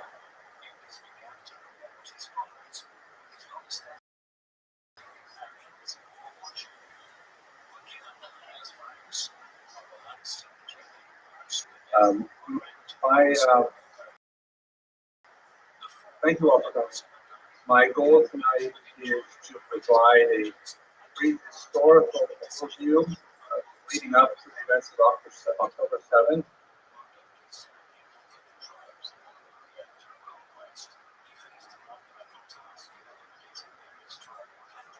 A very quick look at the incredibly difficult year that we experienced, and then to contextualize that just in the larger scope of Jewish history, to look at how have Jews reacted to tragedy in the past, and then perhaps to give a very brief look at how we have so far responded to the current crisis. And I hope we can complete this within 20 minutes, so that we will have plenty of time for the great historians and visitors. So the picture of the Shiva, the house, Rabbi. This is a point that I find very emblematic of not only the situation that we experience right now, but really looking at the larger historical experience of Golos, the exile. This is one of the 24 odd Judaic Catholic coins issued by the Roman Empire following the defeat of Judea in the First Roman-Jewish War. On the left is Vespasian himself. Sometimes the coins show his son Titus, who later became emperor after him. And on the right, you see Judea is taken captive. There's a balsam palm tree in the center, which is one of Israel's greatest exports in time. And there on the left is a Roman soldier looking down at a responding Jewish woman who represents the Jewish polity. The Romans made tremendous propaganda out of these coins, which circulated widely in the ancient Near East, and it was a constant reminder of the humiliation of the Jews. This was not the only time, of course, that currency has been used to humiliate a defeated or to be defeated enemy. Here, for example, from the 20th century, some examples from Germany, after World War I, a local currency was instituted to replace the highly devalued currency, and it's frequently included, and the next method is including this one here from Sternberg that actually shows Jews being burned after a post-occupation trial. And I think when we reflect on what these images mean, I think of two things. The first is that nobody can school us on what it means to be resilient. There is no people on the face of this planet that has experienced more tragedy and has yet come back from that tragedy with renewed strength and vigor. There is no people that can be compared to in that regard. But at the same time, we all have to learn those lessons over and over again every generation. We not automatically absorb the lessons of resilience from our parents, perhaps we look to them for models, but the challenges are always different and responses always have to be tailor-made and titrated to each situation. situation. So let's begin first with a quick overview of why we had October 7th in the first place, and then look at the year after that. So here's a map. On the left, you see the armistice lines after the War of Independence ended in 1949. You can see Israel is the green part in the middle. And then on the right, after the remarkable Six-Day War that the so-called alluded to, Gaza is, of course, the strip that is on the bottom left. You're also familiar with the map. Now, in terms of the ownership of Gaza, between 1948 and it was part of Egypt. But then after Israel conquered those large territories, it was taken over by Israel temporarily. And then in the Camp Accords, a bit more than that on the left, the president of Egypt and President Carter, president of the United States, and Menachem Begin, prime minister of Israel, signed historic peace treaty with Egypt, which, although it is a tenuous peace treaty, less is holding, then the Sinai Peninsula was entirely given back. For his efforts at creating peace with the Jewish state, Anwar Sadat was assassinated by members of his own bodyguard. The Muslim Brotherhood, which was actually an ideological forefather of the Hamas. But Egypt did receive the entire Sinai Peninsula, the entire triangular portion at the bottom there, which was conquered by Israel in the Six-Day War, but Egypt refused to take back Gaza. Gaza was simply too much of a demographic, economic headache for Egypt, and they were also quite unenthusiastic about taking so many radicalized people, especially associated with the Muslim Brotherhood, into the boundaries of Egypt itself. So then, between 1967 and 2005, Israel controlled. There were some very isolated settlements. You can see here the blue section in the satellite photograph are the Jewish settlements in Gaza before 2005, but it was a tiny population, about 5,000 Jews inside a population of about 1.2 million very angry, unhappy Palestinians. It is demographically one of the most crowded spaces on the earth, and huge unemployment, an inverted age pyramid where almost half of the population is under the age of 18, and it proves to be extremely difficult to hold on to this territory militarily, economically, and socially. So under Ariel Sharon's leadership, it was very exposed, and the polling in Israel was highly divided. They decided to simply disengage from Gaza. That is the term they used. In other words, they simply said, okay, we are going to remove any Israeli controls over Gaza in 2005. It was very difficult for the Israeli government to do. But essentially, that was the moment that Gaza had to create a new future for itself. The thinking was that perhaps they would elect to pursue prosperity and, if not peace, at least not hostilities with Israel. That turned out not to be the case. So after 2005, it was given over to the Palestinian Authority, which was something that an entity that was created as a result of the Oslo Accords, once again brokered by an American president, this time with Yasser Arafat, the Palestine Liberation Organization on the right, and Yitzhak Rabin with Israel, like Saddam before him. Yitzhak Rabin was also assassinated, sadly, by Israelis. But what Gaza did to that territory since 2006 is basically they had elections fairly early on, and in those elections there were two major parties, Fatah, which is the PLO's party, sort of mainstream party, Yasser Arafat's party, which tended to do better in the West Bank right here, or Gaza and Shomron, but in the Gaza Strip, you can see that Hamas had a very strong presence in the north part of the Strip, and then shortly after winning the elections in January 2006, they immediately had a coup and drove out all of the Fatah representatives. So after that one and only election, it was completely dominated by Hamas. And the principal relationship that Hamas had with Israel from then is basically in two forms. One, work permits. About 30,000 work permits were issued every day for Gazans to enter various jobs. on October 6th. And the other way was, of course, the rockets, because the hostilities absolutely never ceased from Gaza since 2006. Israel fought several smaller wars with Gaza, but the state essentially developed a kind of modus operandi with the Gazans, part of which was related to over-reliance on technology, which was performed absolutely amazingly well. This is a photograph, of course, of the Iron Dome on the left, responding to rocket attacks from Gaza. But obviously, the Gazans were able to get around that with a little text on October 7th. And that was essentially a massive incursion into the state. I'm not going to go into the details. You're all deeply familiar with what happened on a terrible day. But perhaps some 3,000 Palestinians, roughly half of them complete civilians, non-formally attached to any of the various factions, stormed into Israel and created an absolute havoc.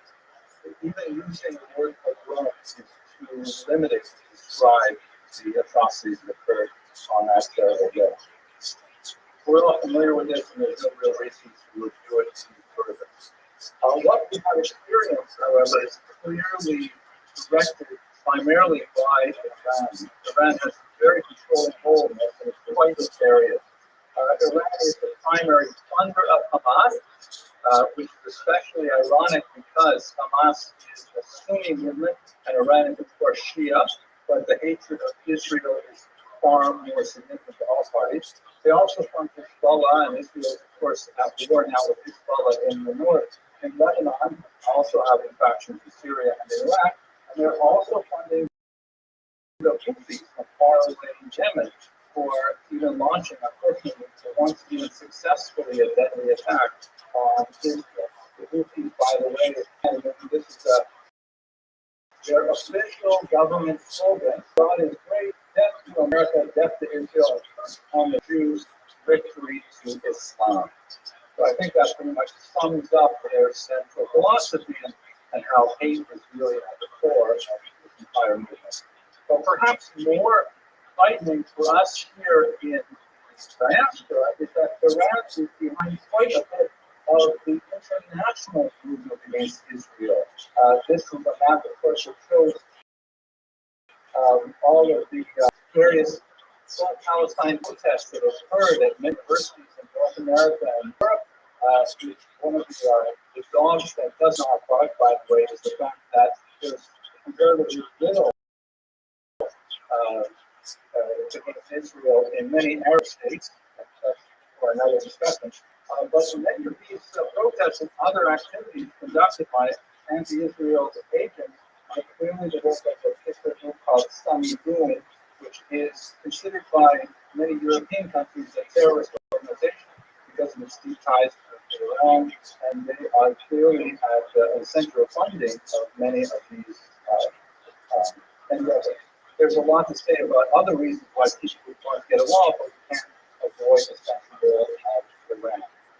Also significantly, and this is especially frightening for me, and this is a slide from the September issue of the Harvard-Harris poll, which is a very well-respected poll conducted every month. It's a political poll trying primarily to measure the attitude of Americans towards upcoming elections and so on. But since October, they have been monitoring what people think about the war in the Middle East as a way of giving its reflection on potential votes in 2024. And what I find frightening, you look on the circle on the left, the question was, in this conflict, do you support more Israel or more Hamas? And this number is pretty constant.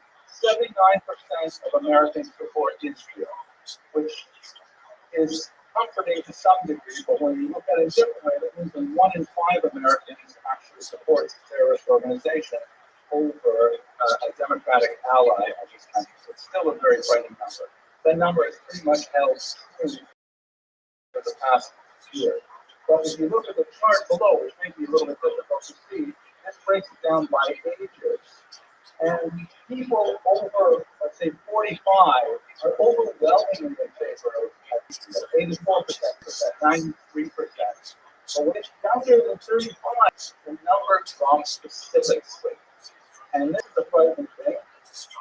Americans between age 18 and 24 41% of them support Hamas relations. When you think about that in the context of young people in college campuses today, young people in high schools today, public high schools, half of the people I talk to support Hamas as a leader. It's a very, very frightening environment. The implications of this for the future, of course, remain to be seen, although I will note that this number, thank God, has been slowly dropping over the past year. It was about 49% in October of 2023. It's now 41%, so perhaps younger people are beginning to get a little bit more educated about it, but it's still something for great concern. So let's take a minute to think about how Jews have historically responded to these things in the past. This is a change from a Haggadah printed in Vilnius in 1859, where there was very, very heavy Russian state censorship by the Tsar. And the censor was obviously unhappy with the classic phrase in the Haggadah that says, in every generation, they rise up against us, destroy us, but the Holy One rescues us from their hands. Classic fashion from the Haggadah. He felt that it's not appropriate for Russian Jews to believe that even in our generation, in like 1859, year of 1859, that there would be people who would want to harm us, not here in the paradise of Russian Tsar's empire. So therefore, he added in the little white circles, kinds of things they used to get up, no longer. But back in the distant past, we used to have this struggle. And if you have a historical event, the president, he'd see long as back then when you were, believer, or didn't have rights. Then they used to help us out. But obviously, we look at this now and it's funny because it's 100, almost 200 years later, and obviously it still explains the same thing. And we have long three basic strategies for how to deal with these things. And I'm just going to sketch them out very briefly, maybe within my time. There are, of course, and Sadaka. This is my Russian box, so the brown and tank period. You can see on the top is a couple of suggestions. Yeshuva relates to songs, fasting, Hila prayer relates to whole voice, and Sadaka charity relates obviously to money. So take a minute and look at each of these three. As you think about the great destruction after the first Roman Jewish war that I began this presentation with, how did Jews react to that? First of all, they came back to Israel. They came back to center. And they sat in that glorious room that we have downstairs, and they said, we've got to get back to the Torah. We've got to get to Yahweh and the Chacham. That's what we have to do. This is always the root meaning for us of Shuvah is come back. Get back to our center. And we've done that remarkably well over the past year. The statistics are just also huge. Synagogue attendance, people attending Shura, people joining, online classes, all kinds of things. It's not just, the learned elites who are already learning at very, very high levels, like here at LPM. If you look at JS2, which is the Jewish student union that serves Jewish kids in public schools, their numbers are also up. Last year they served 14,500 students. This year they served 18,500 students. And here's something that actually guaranteed. They set up a 7 a.m. Mesilas Yesharim Shir, 7 a.m. for public school students because they can't get enough learning. Do we have a 7 a.m. Mesilas Yesharim Shir? I mean, this is coming out of public school. It's an amazing thing that kids will get up out of bed early to go learn Torah before they have to go to school. This is really our first strategy of Shiva. And when we feel older as well, with the tremendous amount of our program that we feel socially, I think in particular of Yitzhak Cardozo, who was a completely assimilated Jew in the 17th century, who had reached the heights of his career as a medical doctor and as a poet. And then once he was required to launch the public burning of some crypto Jews in Madrid, and it turned him right around. And he said, I can't do this. And he left his fame and his wealth, and he went to live in the ghetto of Venice. And he wrote a tremendous book there, Las Excelentas de los Hebreos, the excellent qualities of the Jews. And there are many Jews that turn their lives around as a result of our public strategy. We just have to wait to see how that develops. When we look at Tefillah, You know, in the ancient Israel, there's so many examples of Jewish resilience. This is an aerial view of the Hamat area synagogue that was constructed in the 3rd century. And this is 200 years after the destruction of the temple. And you can see that in the synagogue floor, there's got a mosaic that harkens back to the temple. They're returning to that center. They want to get back to it still has in its practice.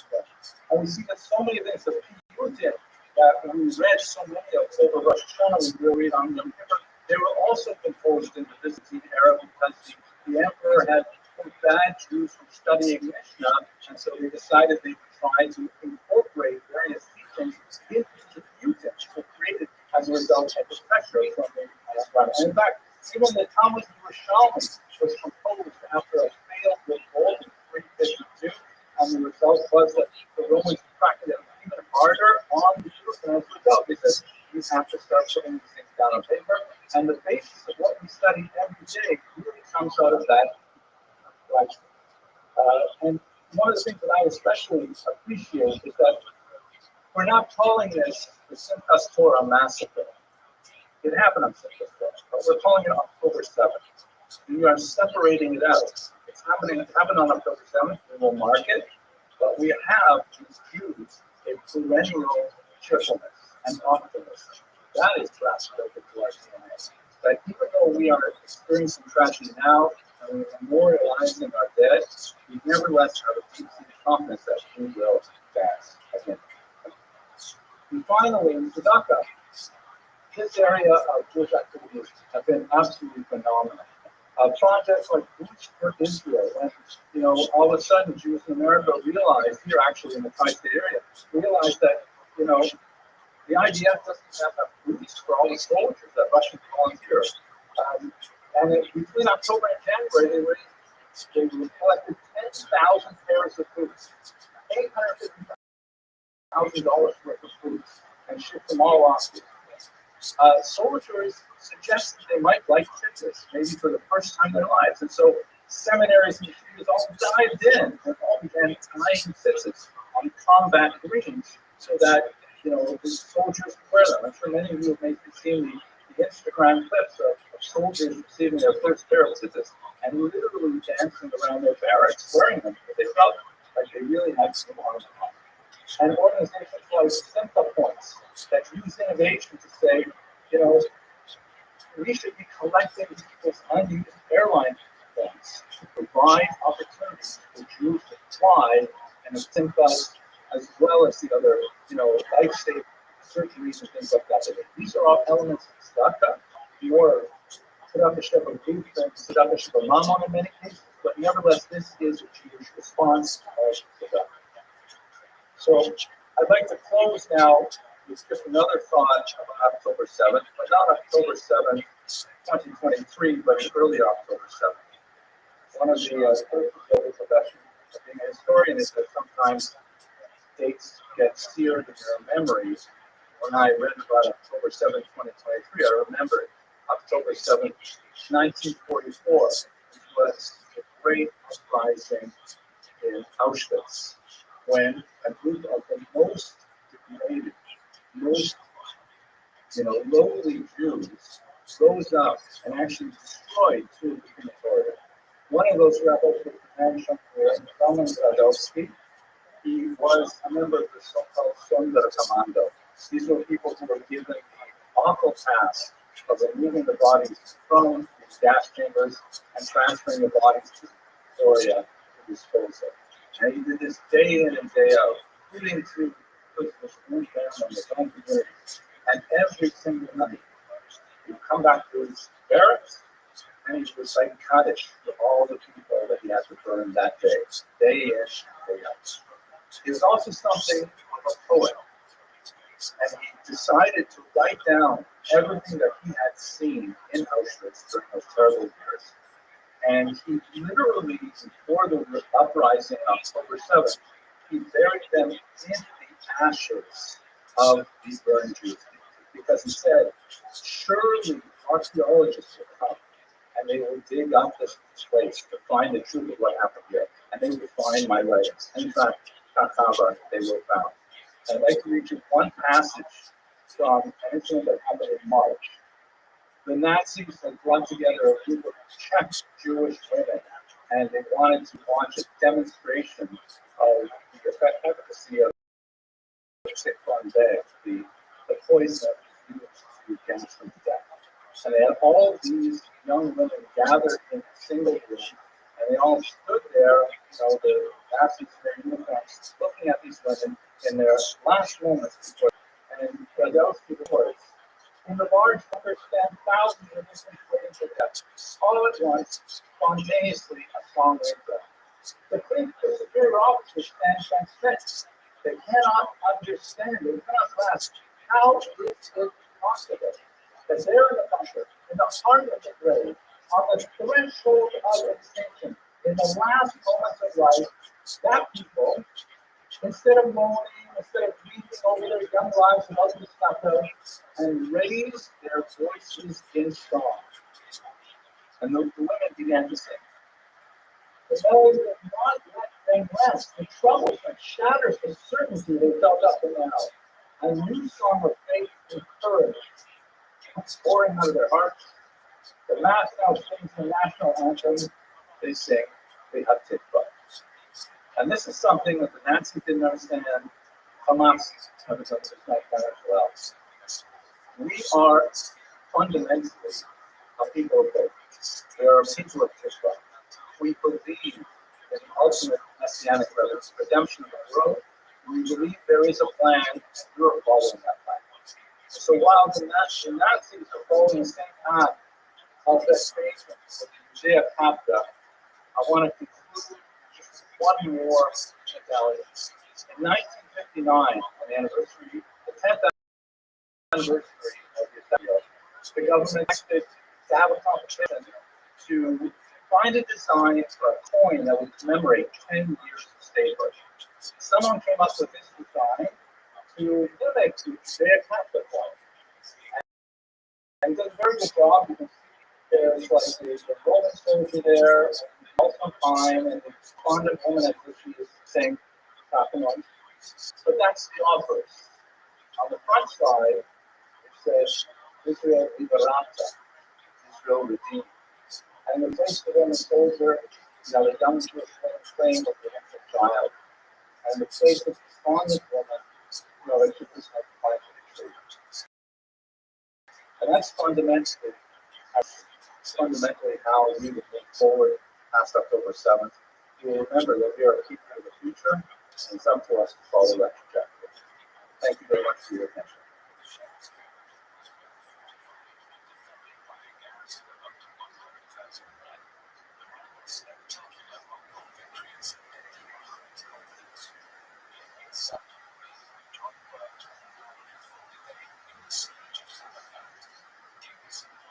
Hello. This video is intended as a brief open letter to Jewish participants in anti-Israel protests. Perhaps you saw the video I posted a few months ago after October 7th.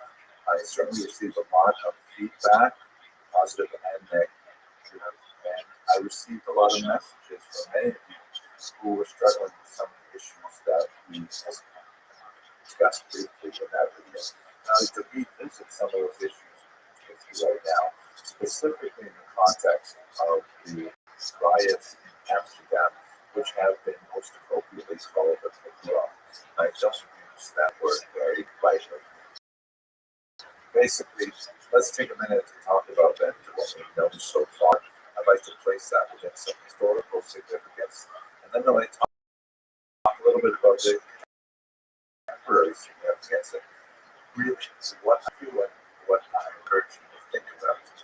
Specifically, last night after a soccer game, and 2 days before the anniversary of Kristallnacht, the major pogrom, right on the eve of the Holocaust, there was a massive attack on Jewish and Israelis after an Israeli team played in Amsterdam.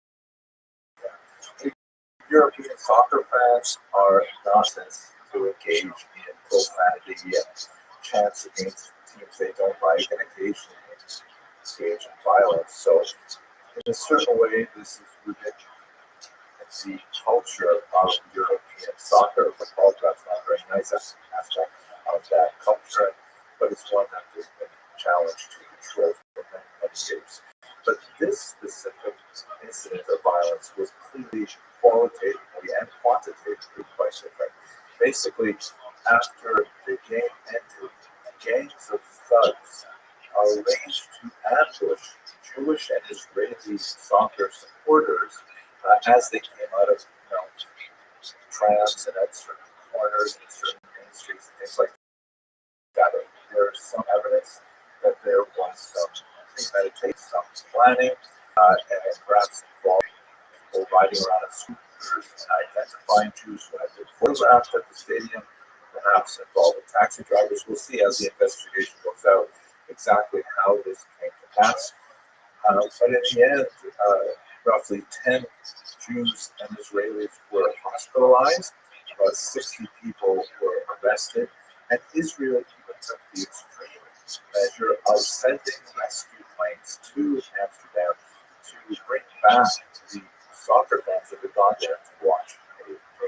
There's no question that the intended victims of these attacks were Jews and Israelis. The visuals are horrible. There's crowds of people, sometimes armed with bats and even knives, attacking small groups of Jews and Israelis. Jews and Israelis being run over by cars. And I think one of the most gripping videos in some ways was when a young man was cornered and he did not know how to speak Dutch or English. And so they challenged him because they thought he was Jewish or Israeli, but when he was able to produce his passport and identify himself as a Ukrainian, they left him alone. So this is clearly directed at Jews and Israelis. And you can follow this go on their favorite social media feeds and you will see a lot of discussion about that. Now, why is this historically significant? On one level, it's not, because this type of violence against Jews is something which has a long and horrid past. It goes way, way back into the ancient period, where there were these kinds of mob attacks, hence the use of the word pogrom, which was developed at the turn of the 20th century. Amsterdam is a little unusual because, historically speaking, Amsterdam is generally a very tolerant society, known for its liberalism, known for its kindness to its Jewish minority. Amsterdam developed as a very, very important center of Jewish scholarship in the 17th century in particular. And a lot of this has to do with the cultural orientation of the Netherlands, which is expressed in this trend, which basically means kind of like, if it's not bothering anyone, just let them do what they're going to do. A kind of a tolerance, kind of mind your own business attitude that required social cohesion, literally in order to keep the canals and dikes working so that Netherlands could literally be above sea level. There are some remarkable moments of tremendous friendship with the Jews, such as, for example, the dock workers' strike of February 1941, when the only example of this entire Holocaust, you have an entire industry rising up and protesting specifically the Nazi treatment of Jews. It turned out to be as successful as the Nazis, acted with tremendous repression and shut it down within days, but nevertheless, it was symbolically very important. There have, of course, some very dark components in the history of Amsterdam's treatment of its Jews, most significantly during the Holocaust, which was captured by Amsterdam's most famous Jewish resident, Anne Frank, who lived in hiding with her family from the Nazis for several years until they were finally betrayed, and she was sent to her death at age 15 in Bergen-Belsen. So, on the one level, this is not historically significant because pogroms have happened for a very, very long time in Europe, in America, and so on. But on another level, it is surprising perhaps to see Amsterdam, especially with its long tradition of tolerance. Let's take a go to the contemporary period and why I think it's so significant that I wanted to talk to you about it. Except for the fact that it occurs in 2024, it's not surprising. there may be some aspects of this violence that we don't know about yet. It would not surprise me, for example, that as the investigation continues, they may find that there were some nefarious elements of state actors, like Iran, which has a very long history of sponsoring anti-Jewish and anti-Israel terror throughout the world. Hezbollah in particular has been involved in that. But why I see this as so important is because this incident is a very clear indication that we have formally moved to a new period of Jew hatred.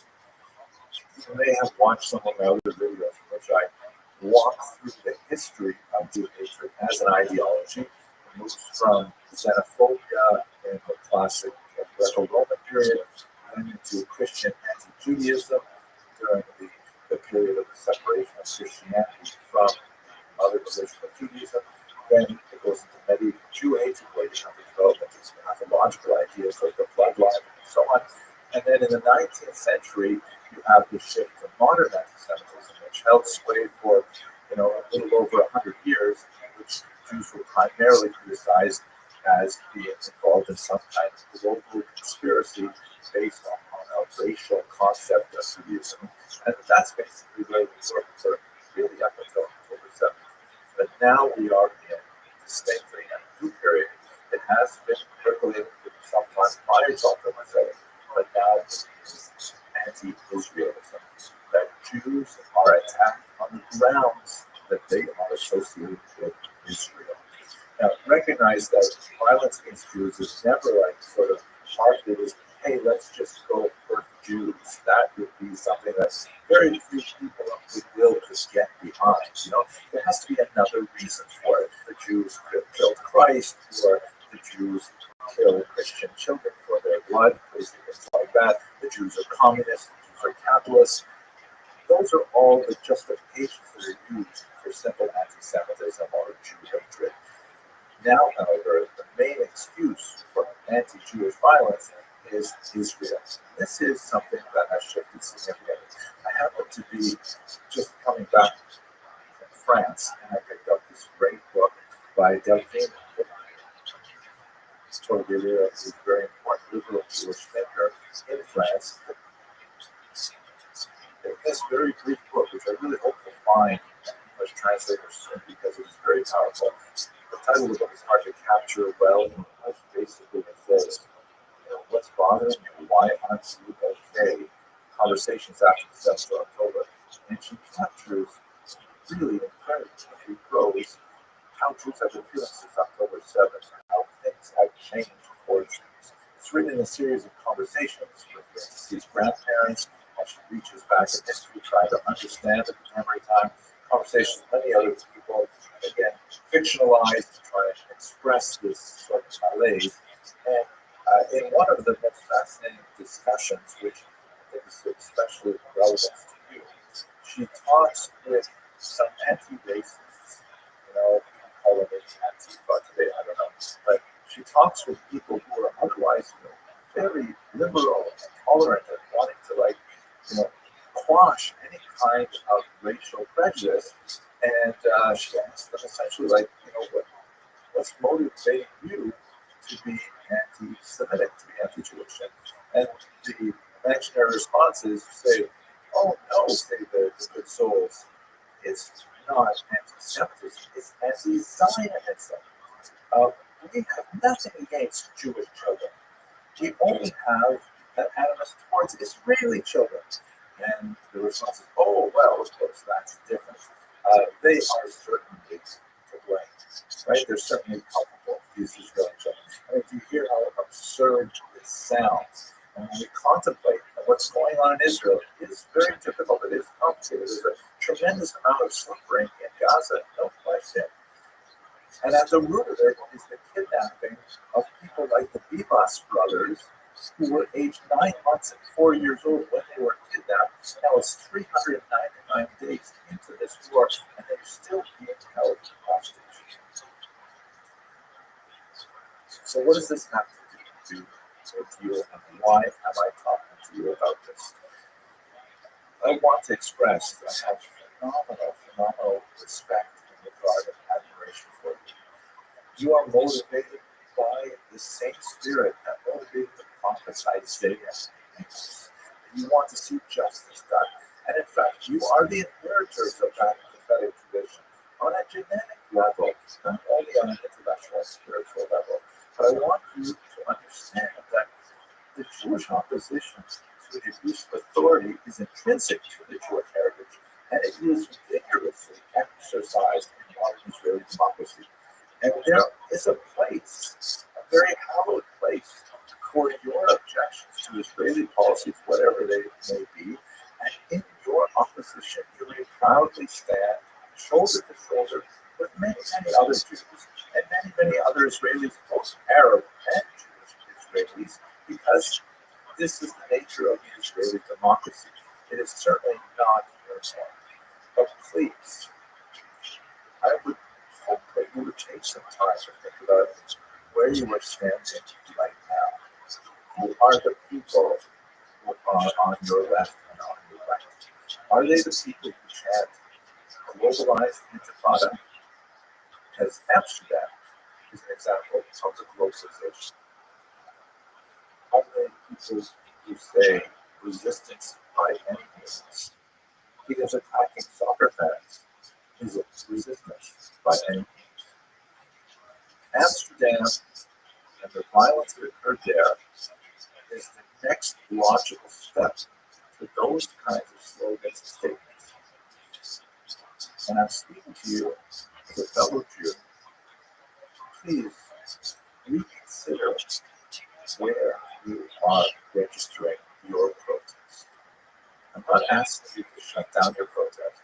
I'm not asking you to reconsider your positions on your own. But please think of us who are your fellow travelers. Thank you very much for watching.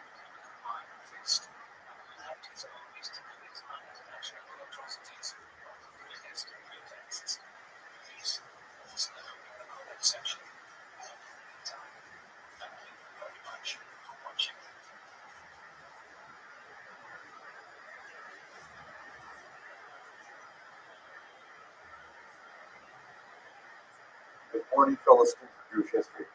I'm right now in Jerusalem, and I'm standing on the balcony of my hotel.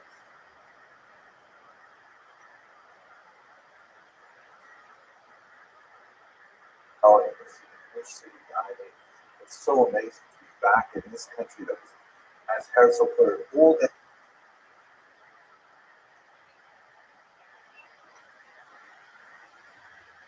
and new at the same time. You see the construction site going on right behind me.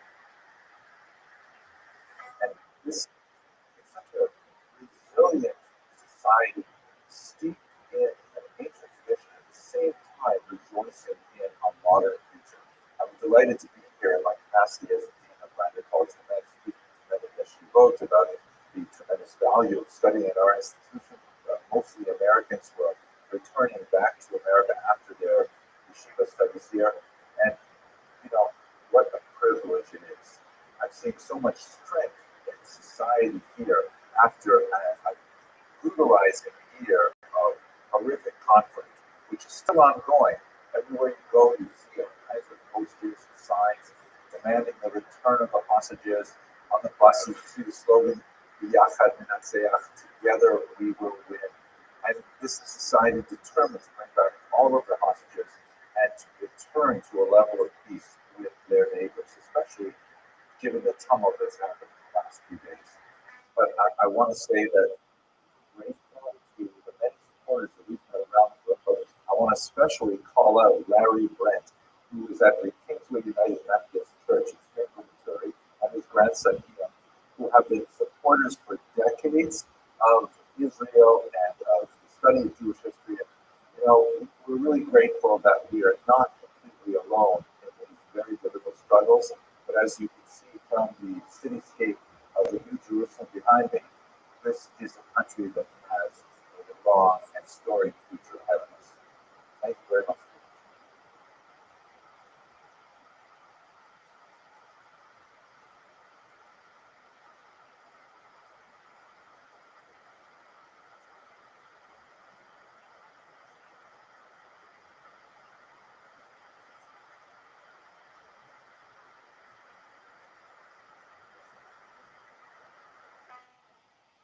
Hello, fellow students of Jewish history. I've just returned from an amazing visit to the state of Israel. I was there in my capacity as Dean of Lander College for Men in Queens, New York, speaking at largely English-speaking yeshivot to students, mainly from America, but also from Canada, the UK, and other places who are interested in returning to the United States and taking a degree here at our college. And while I was there, I had the phenomenal, wonderful experience of seeing my sons who now live in the land of Israel. And while we were traveling on one particular highway, I was commenting on the incredible prevalence of the yellow ribbon everywhere, sometimes in monumental forms like this example here, where they have all over the state of Israel these yellow ribbons. And while I was speaking with my sons in the car, it came up that they really didn't know the backstory of the yellow ribbon. So I thought I'd take a minute to talk to all of you about it in case there are those of you who were born, let's say, after 1970 who may not be familiar with the famous song associated with it and the unusual Jewish elements to that backstory. So looking at the state of Israel, this yellow ribbon symbolizes a national solidarity with the Hatufim, the kidnapped ones, the 100 odd people who still remain trapped in Gaza by Hamas after their attack on October 7th. These people, many of whom are children, there are children under the age of 5 who were kidnapped who are still not returned. So as a symbol of solidarity, you see the yellow ribbon everywhere. I myself picked up some of these yellow ribbons with bell pins, and the color yellow is especially important. Quite often you'll see it like with the yellow chairs, the empty seats that are placed in installations all over the land of Israel to remember the people who are not at the table. Really a very, very moving and powerful kind of demonstration. So what is the story behind that color yellow, and specifically the yellow ribbon? So it is a very old tradition. It's been traced back to European colonists in pre-revolutionary America, and it seems to revolve around certain themes. One of the most important is the idea of women wearing yellow ribbons as a reminder of their loved ones who are far away, often taken off into war. It has a military context. The American military has adopted it as a symbol as well. And it was popularized in 1917 in particular by a song composed by George Norton. Here you can see the sheet music. Around her neck, there's a yellow ribbon for her lover who is fur away. And there are many different variations on the theme. In 1949, a film was made of this. She wore a yellow ribbon starring John Wayne. Really quite a fascinating kind of example of this notion expanding into popular culture. But again, very specifically with this military context. In 1973, the group Tony, Orlando, and Dawn came out with a song called Tie a Yellow Ribbon Round the Old Oak Tree. Once again, I apologize for people who are my age because this is such a massive cultural icon that everyone who is, older than, let's say, 40 probably remembers this song very well. It became the top song of 1973. It sold 3 million records in just 3 weeks and really cemented the idea of the yellow ribbon symbolism within the American mindset, at least. The storyline for that song, and I'll look at the lyrics shortly, appeared first in a 1961 Reader's Digest story, and later in a 1971 New York Post article, again with certain elements overlapping one over the other. It was, however, the lyrics of two Jewish songwriters from New Jersey, Irwin Levine in 1938 and L. Russell Brown, who was born in 1948, that really captured a particular version of this story, something that I think everyone my age has basically memorized. Let's have a look at the lyrics and we'll get a sense of why this song was so popular. So he writes, "I'm coming home, I've done my time. Now I've got to know what is and isn't mine. If you receive my letter, tell us to be free." Sorry to stop actually singing, but you don't want me to sing. "Then you'll know just what to do if you still want me." He's speaking, as it were, his girlfriend, wife, we don't know for sure, saying that, listen, I'm coming back home from prison and I don't know what our relationship is going to be like. I don't know if you're still hoping for me. I don't know if you're coming out of your life. but I want you to leave a symbol for me. Okay. Then the chorus famously goes, tie a yellow ribbon round the old oak tree, the old oak tree. It's been 3 long years. Do you still want me? If I don't see a ribbon round the old oak tree, I'll stay on the bus. Forget about us. Put the blame on me. I don't see a yellow ribbon around this old oak tree. Right? That's the whole setting for it. Then, beautifully, the lyrics go, he speaks now to the bus driver. He says, bus driver, please look for me, because I couldn't bear to see what I might see. I'm really still in prison, and my love, she holds the key. A simple yellow ribbon is what I need to set me free. Wow.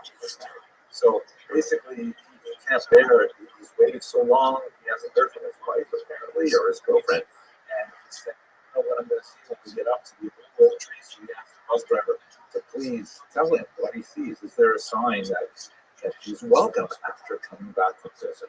And then the last verse goes, now the whole damn bus is cheering, and I can't believe I see 100 yellow ribbons around the old oak tree. And he finally is emerging from his prison, which is not a physical prison anymore, but still very much a mental and emotional prison. And he sees that his wife is still with him, his wife is still supporting him, his wife still wants him. The song has occasionally been criticized as overly sentimental and even kind of schmaltzy. I don't think that's a fair criticism. What I think, in the context of the permanence of this symbol of the yellow ribbon, it speaks to a very, very deep need of those of us who are yearning for the return of the to express how much we care about them, how deeply we are still connected to them, and that this current conflict cannot end until all of them are safe at home. I hope that this brief discussion of the Jewish backstory of the yellow ribbon contributes to a global sense of how urgent it is that those captives be returned immediately. Thank you very much for watching.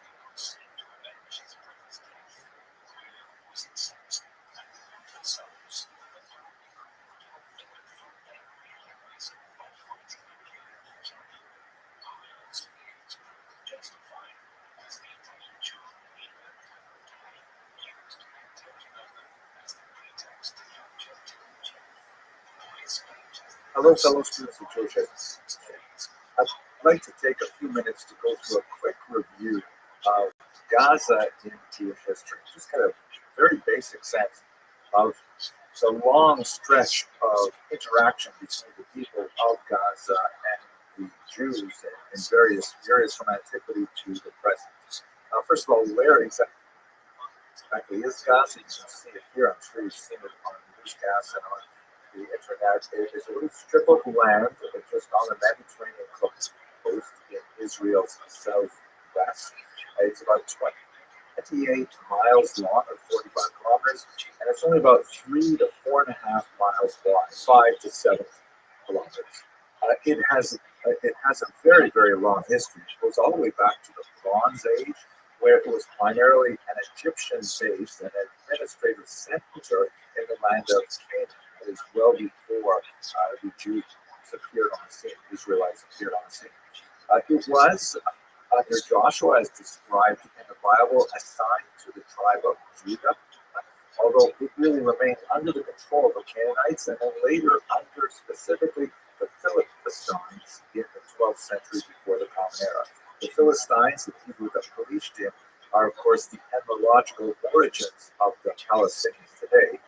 That term Philistine in English, or Pelishtim in Hebrew, was later adopted by the Romans in their attempt to erase Jewish memory from the region, and they named the entire land Palestina. That's where the Arabs get the word Philistine from the Roman borrowing of this 12th century people living there. Of course, we have lots and lots of biblical stories about the conflict between the Pelishtim and the Jews. You have a look, for example, at the book of Samuel. It's constantly going back and forth.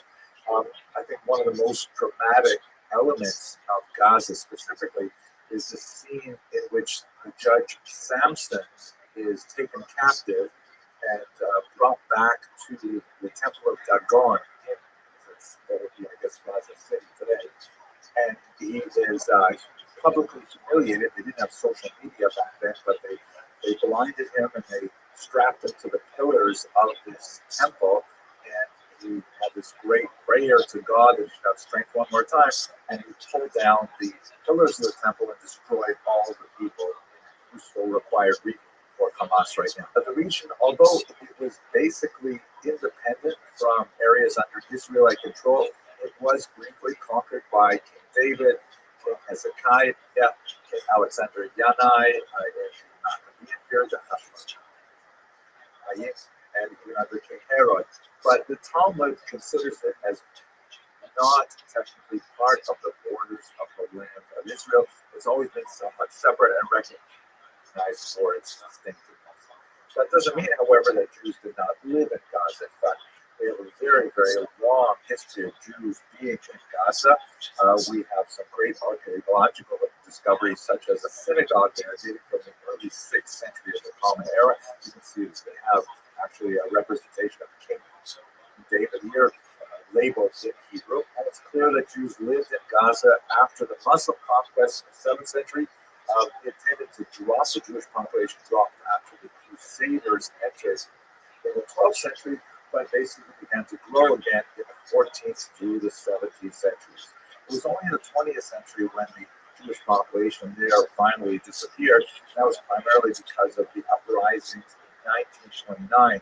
A lot of conflict between Arabs and Jews in the Rothschild movement, that is, before Israel became a state, and Jews decided to leave Gaza at that time. So when you get up to 1948, which is, of course, a crucial period in the history of the region, you have about 20,000 people living in Gaza. The vast majority of them are Muslims. There are only about 720 Christians. It was under the British mandate, and they had handed it over to the United Nations for a solution.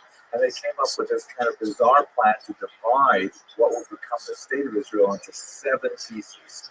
3 of them would be Arab, 3 of them would be Jewish, and Jerusalem would be a international zone. As is well known, the Arab nations surrounding the future state of Israel refused to accept this UN plan, and they attacked. And this resulted in a very bloody war of independence.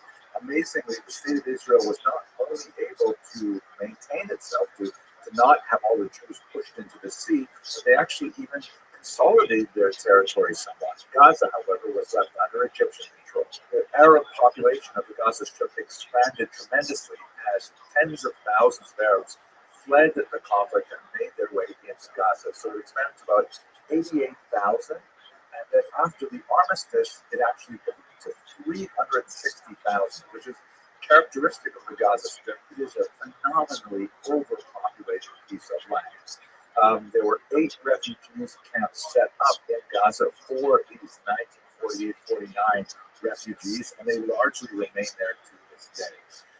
The area is plagued by huge unemployment. Gazans were not allowed to work even in Egypt until 1952, and the unemployment rate was hovering around 50% at that time. Terrorist attacks from Gaza into Israel prompted Israel to briefly conquer the period in November of 1956, and then to retreat in 1957 once diplomatic arrangements were made. Unquestionably, however, the most significant date in the history of Gaza and its relations to the land of Israel is June of 1967, when the remarkable Six-Day War occurred. In 1967, Israel was preparing for a massive attack by the Arab armies that surrounded it, particularly from Egypt and from Syria. So they launched a preemptive strike, largely using superior air power. They were able to expand the borders of the state of Israel dramatically, encompassing the entire Sinai Peninsula, the region that had been controlled by Jordan, called the West Bank, and the Golan Heights to the north. The Gaza Strip, of course, was also now part of the region that the state of Israel was responsible for. However, and this is really crucial, the state of Israel had to determine what it was going to do with these territories. Some territories were annexed, meaning they were made part of Israel permanently. That includes East Jerusalem, for obvious reasons, because that is the historical capital of the Jewish people, and the Golan Heights in the north, which had a significant military advantage because it overlooks Damascus and it also overlooks the Galilee from the other side. So controlling that was considered very significant. But the Sinai Peninsula, the West Bank, and the Gaza Strip were not annexed, and they were rather occupied.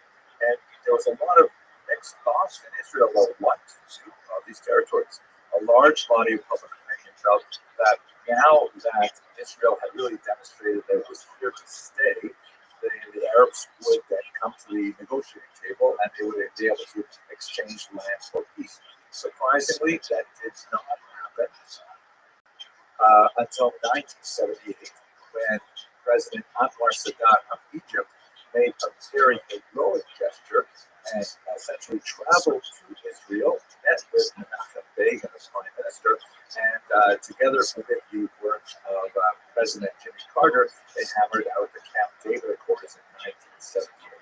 As part of the Camp David Accords, this is very important for our purposes, the entire Sinai Peninsula was given back to Egypt.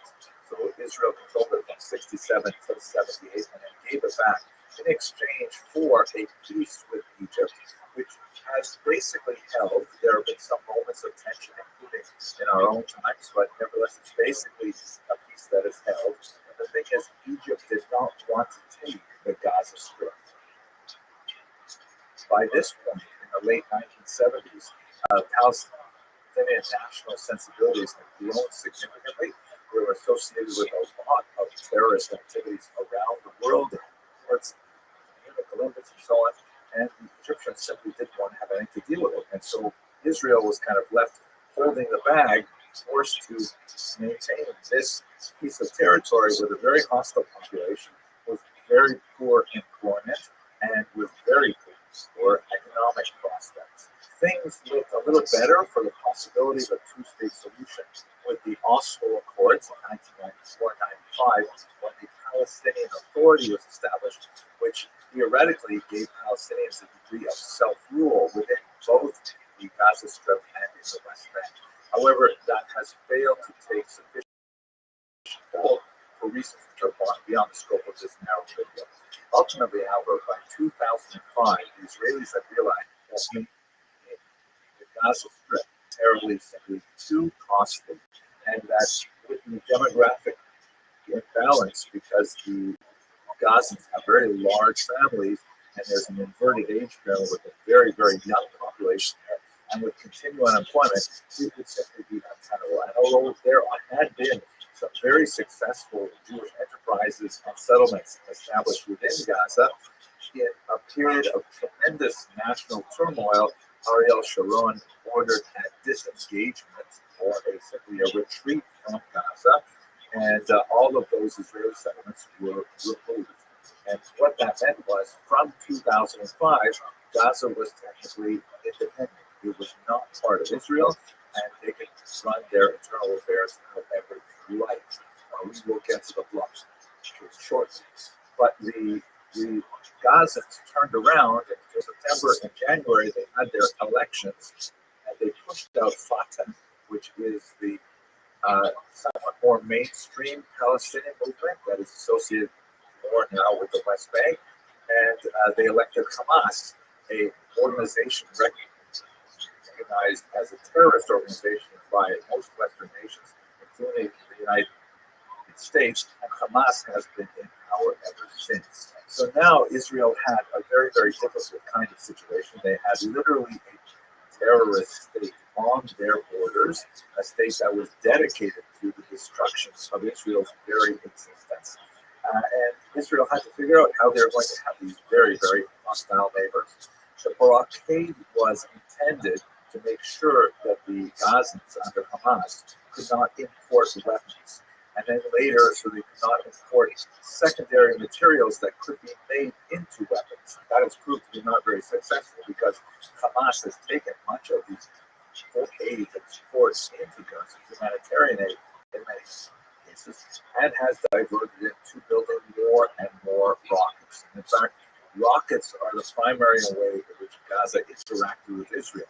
That and the use of work permits. After 1967, there was actually a period of some prosperity for Gaza as in an attempt to develop some kind of normalcy, some kind of relationship with this population.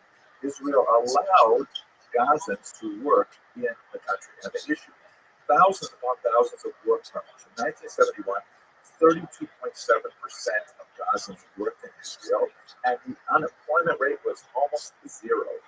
By 1979, the number of Gazans working in Israel was 42.4%.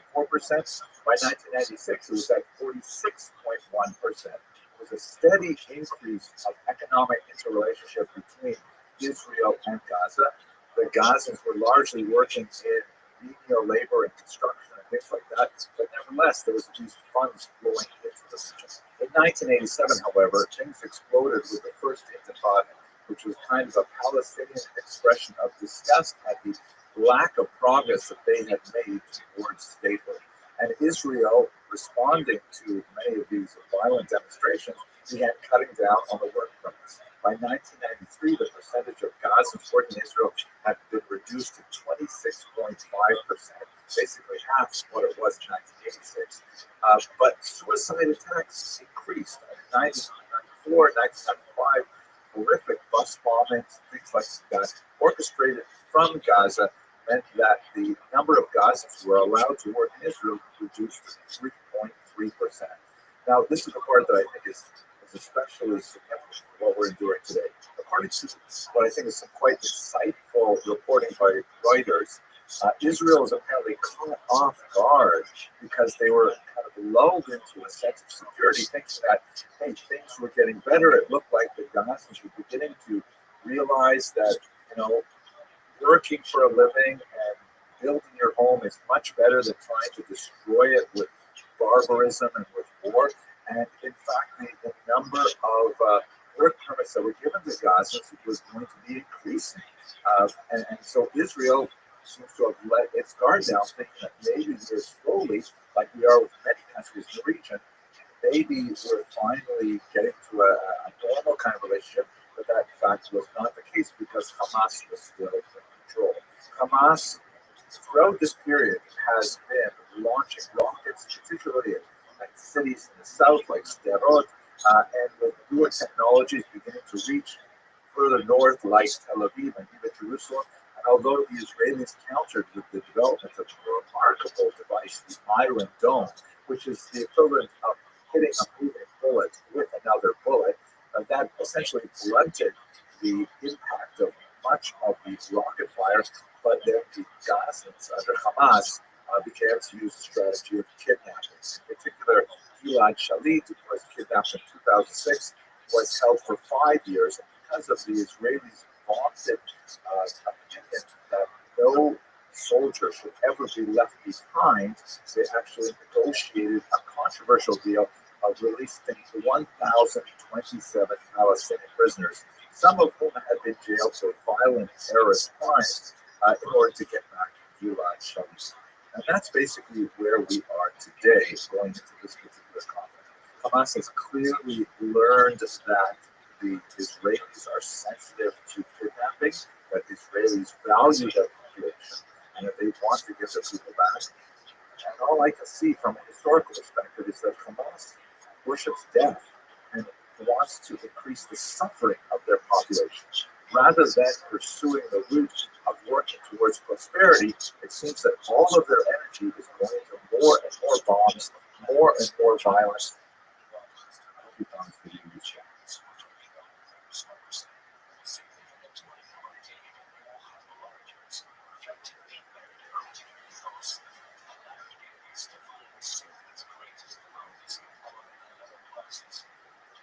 Hello, fellow students. I should begin this video with a few disclaimers. First of all,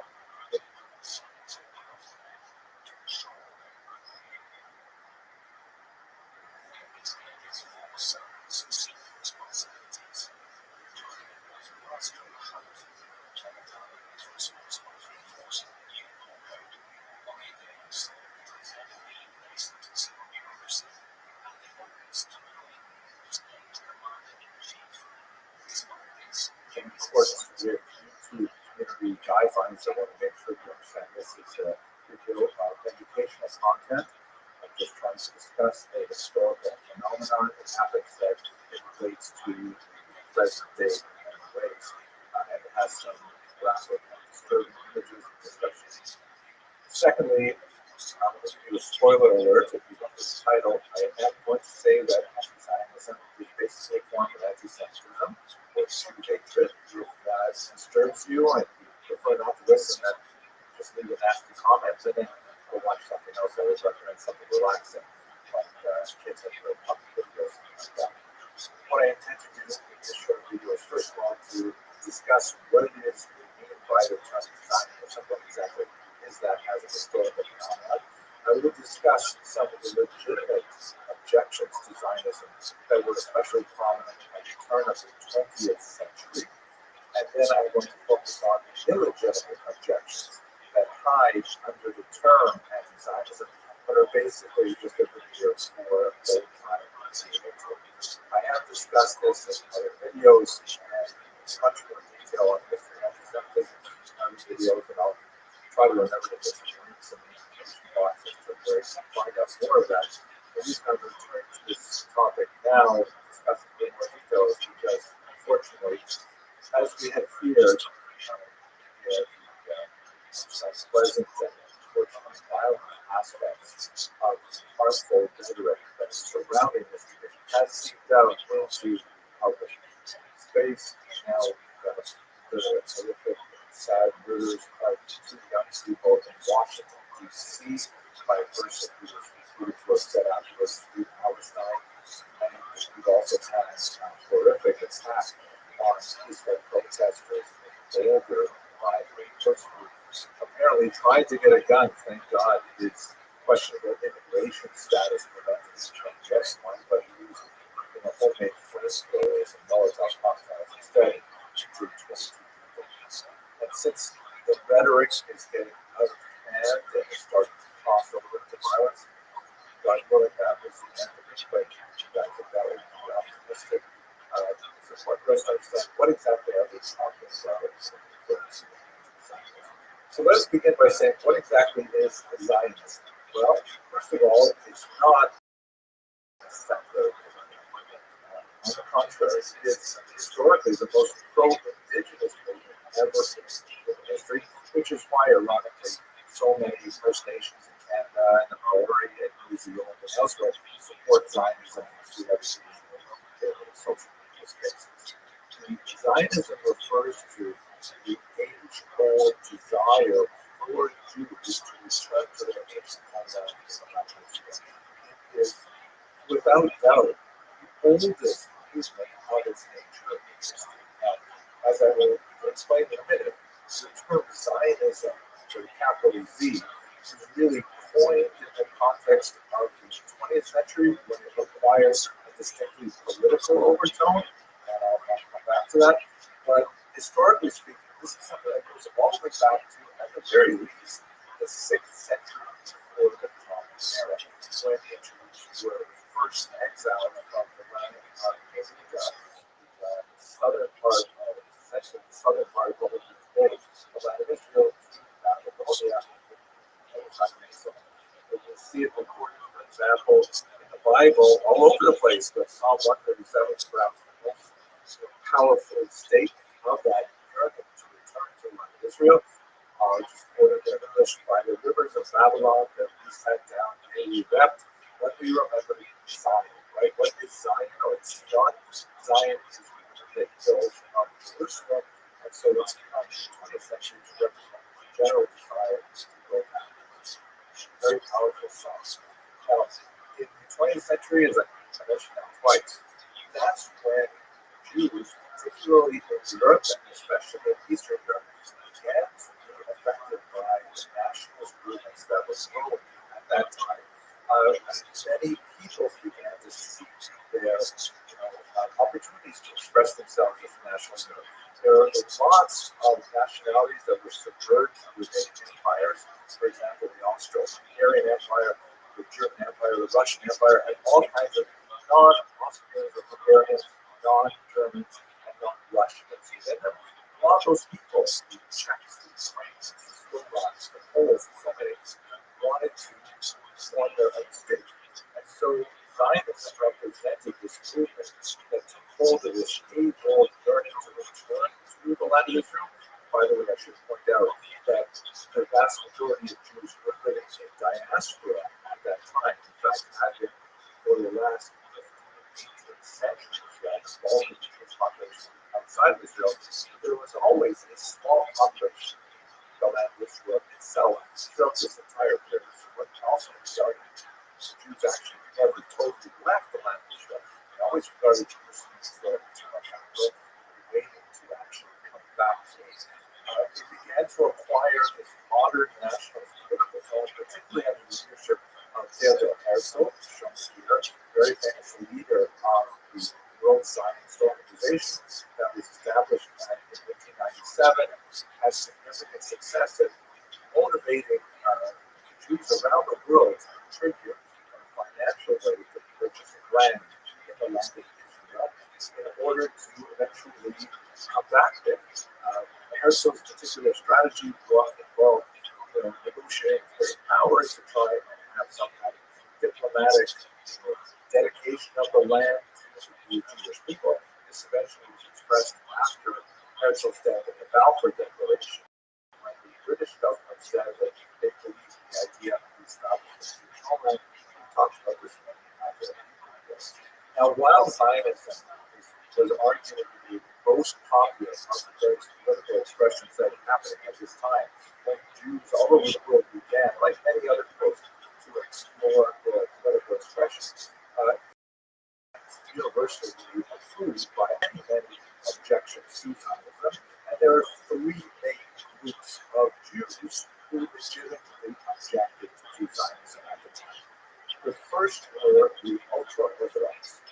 This is based on a reading of the Talmud that essentially argues that the Jews, having been exiled from the land of Israel, having lost their sovereignty specifically way back in the ancient period, they were not allowed to go back to the land of Israel and establish a sovereign nation with a flag, with an army, with passports, with currency, all those things, until the arrival of the Messiah.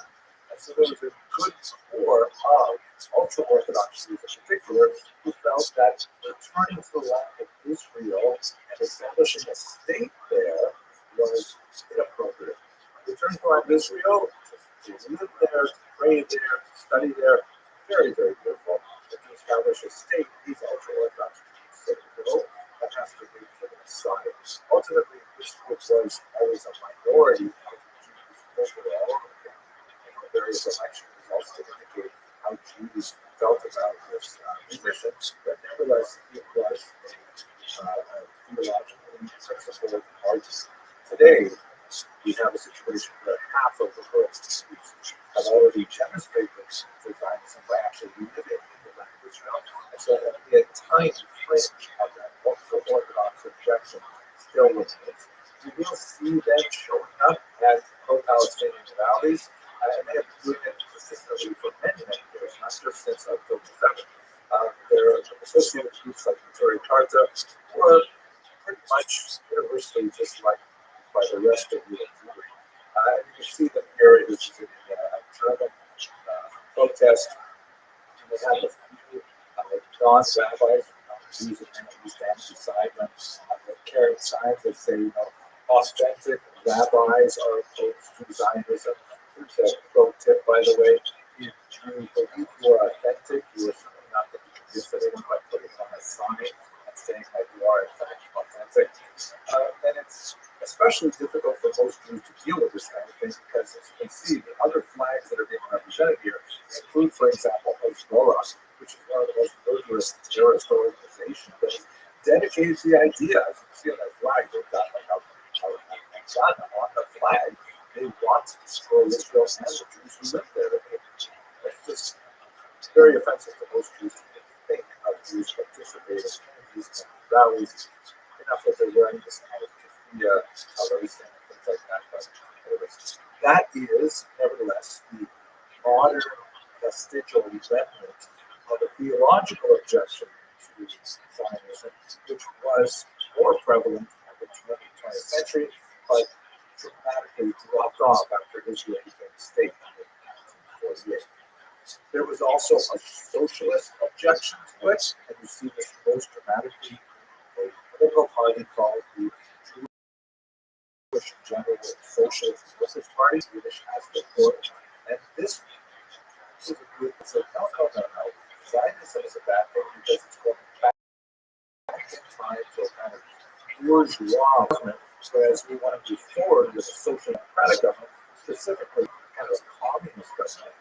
So they oppose Zionism on political grounds.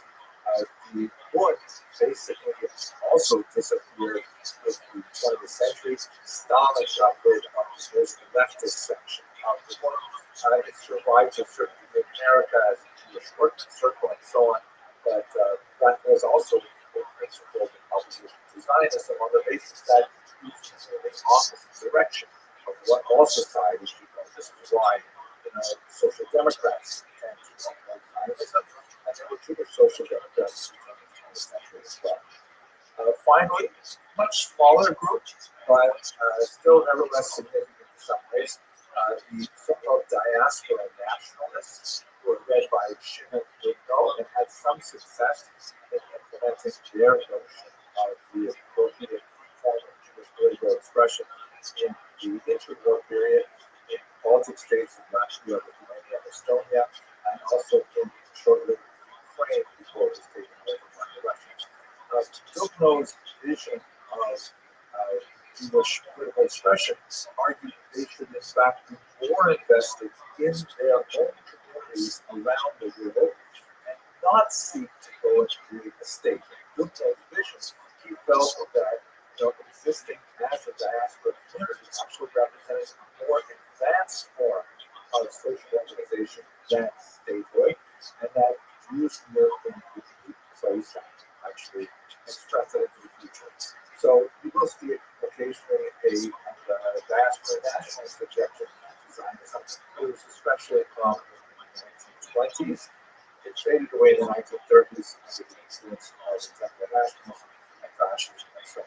Nevertheless, these are three principal oppositions to Zionism that existed when Zionism was still like an idea as opposed to an actual expression of state. Let us move now to what is anti-Zionism and what is specifically anti-Semitic about it, since I just described to you three kind of reasonable forms of anti-Zionism, although they're very hard to find in actual people today. So let us understand that anti-Zionism is unfortunately basically the fifth stage of the evolution or devolution, if you prefer, of a form of ancient history. Jew hatred is, arguably the oldest form of hatred we have on the planet. Just like the Jews are a very old people, typically to the Jews, it's also a very old phenomenon. But we see it in much the same ways, and when it happens, we recognize it. I'm thinking to myself, for example, how many times have I walked to synagogue on a Saturday and some car drives by and someone rolls down the window and yells, some expletive, F Jews, that kind of thing. Nowadays, they roll down the window, free Palestine. It's the same thing. It really is just a different kind of expressive Jews, but I'll hope to demonstrate exactly how that's happening. Let's go through the first four ideological forms of anti-Semitism, and then we're going to focus on anti-Zionism specifically. The first form of antipathy to Jews is actually the most normal of them, the most kind of like human and understandable, and that's basically xenophobia. This is something we see in the period among Greeks and Romans, and particularly we see it in Roman literature, and it basically refers to like nasty things said about Jews, largely because the authors did not understand Judaism and Jewish culture. For example, the fact that Jews would refrain from work 1 day a week, they were therefore considered slothful because that was on the Sabbath. That was something that was not familiar to Greeks and Romans, and they just didn't understand it, so they assumed that Jews were lazy. Because Judaism requires, if you want to convert to Judaism, it requires a fairly high bar of commitment and of a certain commitment. So they felt that Jews were clannish and were, like self-selected and things like that. And so it basically represents a form of misunderstanding of the basic concept. So here's another one, for example. Jews keep kosher. And so if you want to invite a Jewish neighbor over to your home and say, hey, we're having pork or shellfish or something like that, and you say, sorry, I can't eat that fish at all, but you shellfish. So that's just misunderstanding the reasons why they're not eating it, which hasn't been presented for the hatred of the Jews. So this is something that happens when cultures put up against each other and don't quite understand each other. It's still not so nice, but nevertheless, it's something that happens. And it happens to all people. The second form of anti-Jewish activity is something we see more with the birth of Christianity, because Christianity is a daughter religion to Judaism. And as a result, there's a special mother-daughter relationship that Judaism would not have, for example, with Hinduism, or to a lesser degree, Islam, which is kind of like sort of a granddaughter religion. But the relationship of the mother and the daughter is especially important. And in this context, this early Christian anti-Judaism is basically a theological debate. Who are the Jews as a chosen people? If they're the chosen people, what is the Christian people? What does God think of this relationship? Who is Jesus, and what does he mean for the, we have the Jewish Bible finds it at the beginning of the Christian Bible. How do we define our distinctions? That can sometimes express itself in an antipathy to Jews, and that's the well, let's say the first millennium after the Culture. The third period is when Judaism really goes off the rails. Criticisms are leveled at the Jews that are just, mind-boggling to solve, like this crazy idea that Jews must be Christian blood, to sometimes from smell or various other nasty things. The idea that Jews must somehow ritually murder a child, what is this? Fulfill some bizarre ritual. These are like weird ideas that in the 12th, 13th century particularly began to take hold of the European imagination. They connected especially when printing became popular. It's possible to disseminate these ideas cheaply and widely, and unfortunately we're still dealing with this form of medieval theology as well. The fourth form, which unfortunately until recently I believe was likely the final form, but I was optimistic, is what we would call today modern anti-Semitism. This is when the actual term anti-Semitism was invented in the 1880s as an attempt to try and sort of couch these old entities in a modern sort of scientific term. And basically, the concept of modern anti-Semitism represents the departure from the religious motives of anti-Jewish hatred and placing it all on two basic ideas. One, that the Jews constitute a distinctive race, separate from a religious confession, for example, or a national identification, but now they have some kind of quasi-scientific permanence association with their very beings, their very bodies. And secondly, the idea of the way this race works, that they are all connected to some grand, awful, diabolical plan to dominate the world. And that's basically where we are living from the 1880s through the entire Nazi period, through the late 20th century, until this recent. Finally, we come to this fifth form, anti-Zionism. What is this? How does it differ from the legitimate forms of objections that we talked about earlier? And why is it fundamentally still Judaism? Anti-Zionism is basically this position that ascribes a fundamental illegitimacy to the modern state of Israel, saying that, unlike all other countries in the world, Israel somehow should not be allowed to exist, that is based on fundamentally flawed, fatal flawed principles that means that it is something that must be eradicated completely, something we don't say about Canada or England or any other state. We don't say it about Israel. And secondly, anti-Zionism argues that all Jews, not just Israelis, but all Jews around the world are somehow equally culpable for establishing this so-called illegitimate state, that they are so-called complicit in this crime of Israel's existence. And that's really what this anti-Zionism is all about. So what I'd like to do now is to walk you through a few examples of how we see just how inappropriate, illogical, fundamentally hateful this argument is, and how it distinguishes itself from the earlier forms of opposition to Zionism that we can understand based on legitimate grounds, whether or not we agree with them. Let's take, for example, as a litmus, the International Holocaust Remembrance Alliance definition of anti-Semitism. It's not, for me, it's not my favorite form of defining anti-Semitism, but it happens to be something that is in the news because a lot of political debate is whether or not we should formally accept this definition. But let's just use it as a litmus test. So if you look at where I pointed the arrow here, we should say clearly that criticism of Israel similar to that leveled against any other countries cannot be regarded as anti-Semitic. If you were to say anyone who criticizes the government of Israel is anti-Semite, you would have to say half of the population of Israel is anti-Semitic because they have a very vigorous democracy.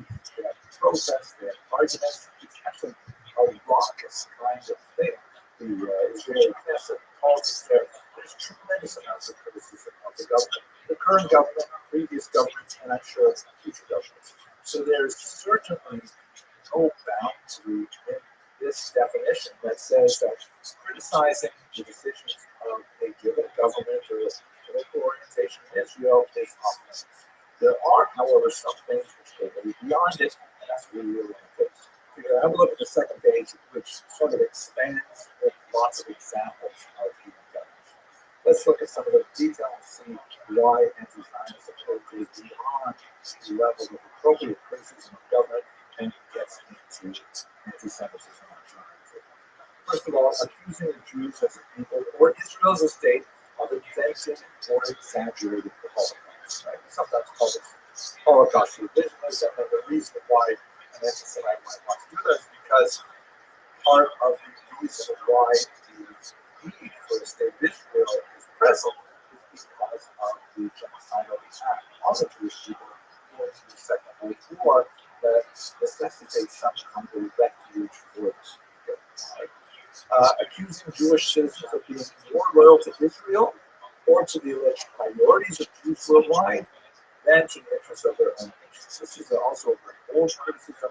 It's the dual loyalty charge that is saying that it's not possible for a Jew to, let's say, for example, serve in the United States Armed Force because they're really more dedicated to Israel. I mean, if that is the case, again, you have to wipe out, you have to remove from its ranks a tremendous number of people in armed forces who come from other countries or have various affinities for other countries. So we're going to set that in a second. Anti-Zionism is denying the Jewish people their right to self-determination, for example, by claiming that the existence of the state of Israel is of a racist endeavor. All other countries seek to establish national homelands for their indigenous peoples. That is somehow okay. But for Jews to do that, not okay. We see it perhaps most starkly in the UN resolution that equated Zionism as a national movement of the Jewish people as a racist endeavor. There's no such UN resolution that says that French nationalism, American nationalism, Russian, Venezuelan nationalism would be somehow racist. But Jewish nationalism is somehow racist. It's a fundamentally flawed argument. As you can see from this map that indicates the nations that sponsored it, primarily the Arab League, and those that voted in favor it, probably primarily those who are deeply beholden to some of the petroleum resources of the Arab League, that you get really a sense of like where this is coming from. As you well as those who objected to this particular resolution, building on this idea of equating the Jewish national movement with racism, not other national movements, applying double standards by requiring of it, i.e. Israel, a behavior not expected or demanded by the other two countries. It holds Israel to a different standard of what is acceptable. And we see this especially today. We see this in actually a rather brilliant article that was just published yesterday by Zach Goldberg in Canada. And basically what Mr. Goldberg did was he went and looked at some of the major media resources and said, okay, how many times is the word genocide used in connection with, and then he identified half a dozen recognized massacres that may reach the level of genocide. We'll go into the details of separation between. But as you can see, when you connect Israel to genocide, that's a phenomenally popular topic, far more than connecting, for example, Cambodians to genocide or Rwandans to genocide. So when you say Israel and genocide in one sentence, you get a lot of hits. So therefore, that is something that tremendously popular in much of the media space. And he points out here, actually, a quote from that article, which is rather remarkable. He says, if Israel's war in Gaza qualifies as a genocide, it would constitute a striking historical outlier. Perhaps the first such case of genocide triggered by a mass terrorist attack involving the slaughter of civilians at the taking hostages. The first in which the genocider, quote unquote, permitted food, fuel, and humanitarian aid to flow into the territory of its reported victims, and potentially the only instance in which the perpetrators lacked any prior plan or ideological commitment to extermination. It may also be unique in that the targeted groups combatants have deliberately embedded themselves into civilian infrastructure and sought to increase civilian casualties for strategic and propaganda purposes. And it could be the only genocide that might plausibly be halted on the spot, not by the genociders, but by the groups claiming victims. Specifically, the Hamas to release the hostages and lay down its arms, Israel's military campaign, having achieved its core objectives, likely success. And I don't mean by this discussion to any way diminish the horrific suffering of the civilian population in Gaza. It's a horrible thing, and my entire being rebels against it. But the bottom line is, there's so much focus on Israel saying, stop trying to rescue your hostages.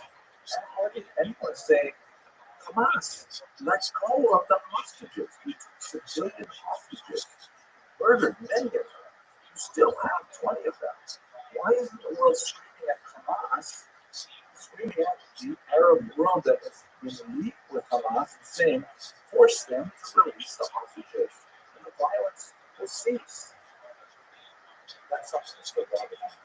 Next, using symbols and images associated with classical anti-Semitism, such as claims of Christ killing, blood libel to terrorize Jews and Israelis. Lots of examples of this, and there's tons of metaphors of Jews or Israelis drinking blood, harming children who got forbid, these kinds of things. Drawing comparisons of contemporary Israel policies to Nazis, that happens everywhere all the time. You see a swastika on the Star Danger flag, things like that. And finally, holding Jews collectively responsible for the action of history. And that's why we're talking about this right now. This is something that we've seen for a long time. There's other things, such as the horrific massacres of the Tree of Life synagogue that occurred actually before October 7th. Of course, we see it today in the terrifying murder of two Israelis that occurs walking up in Washington, or these horrible attacks.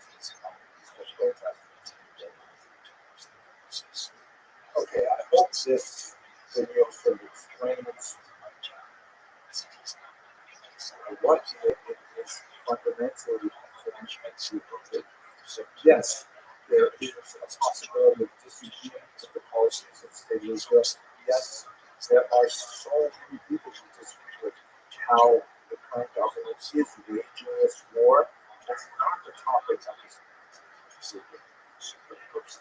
just to illustrate that by aligning yourself with a group that calls themselves anti-Zionist, you may be buying into a much larger agenda than we're actually approach.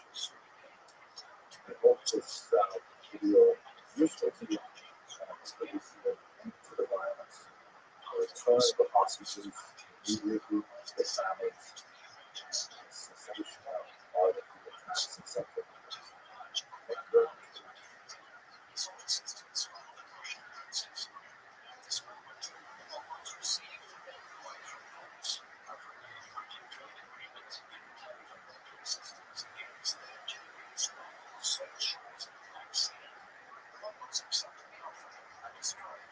Hello, fellow students of Jewish history. I've been conducting research for the upcoming Rothschild, and I came across something yesterday that just blew my mind. That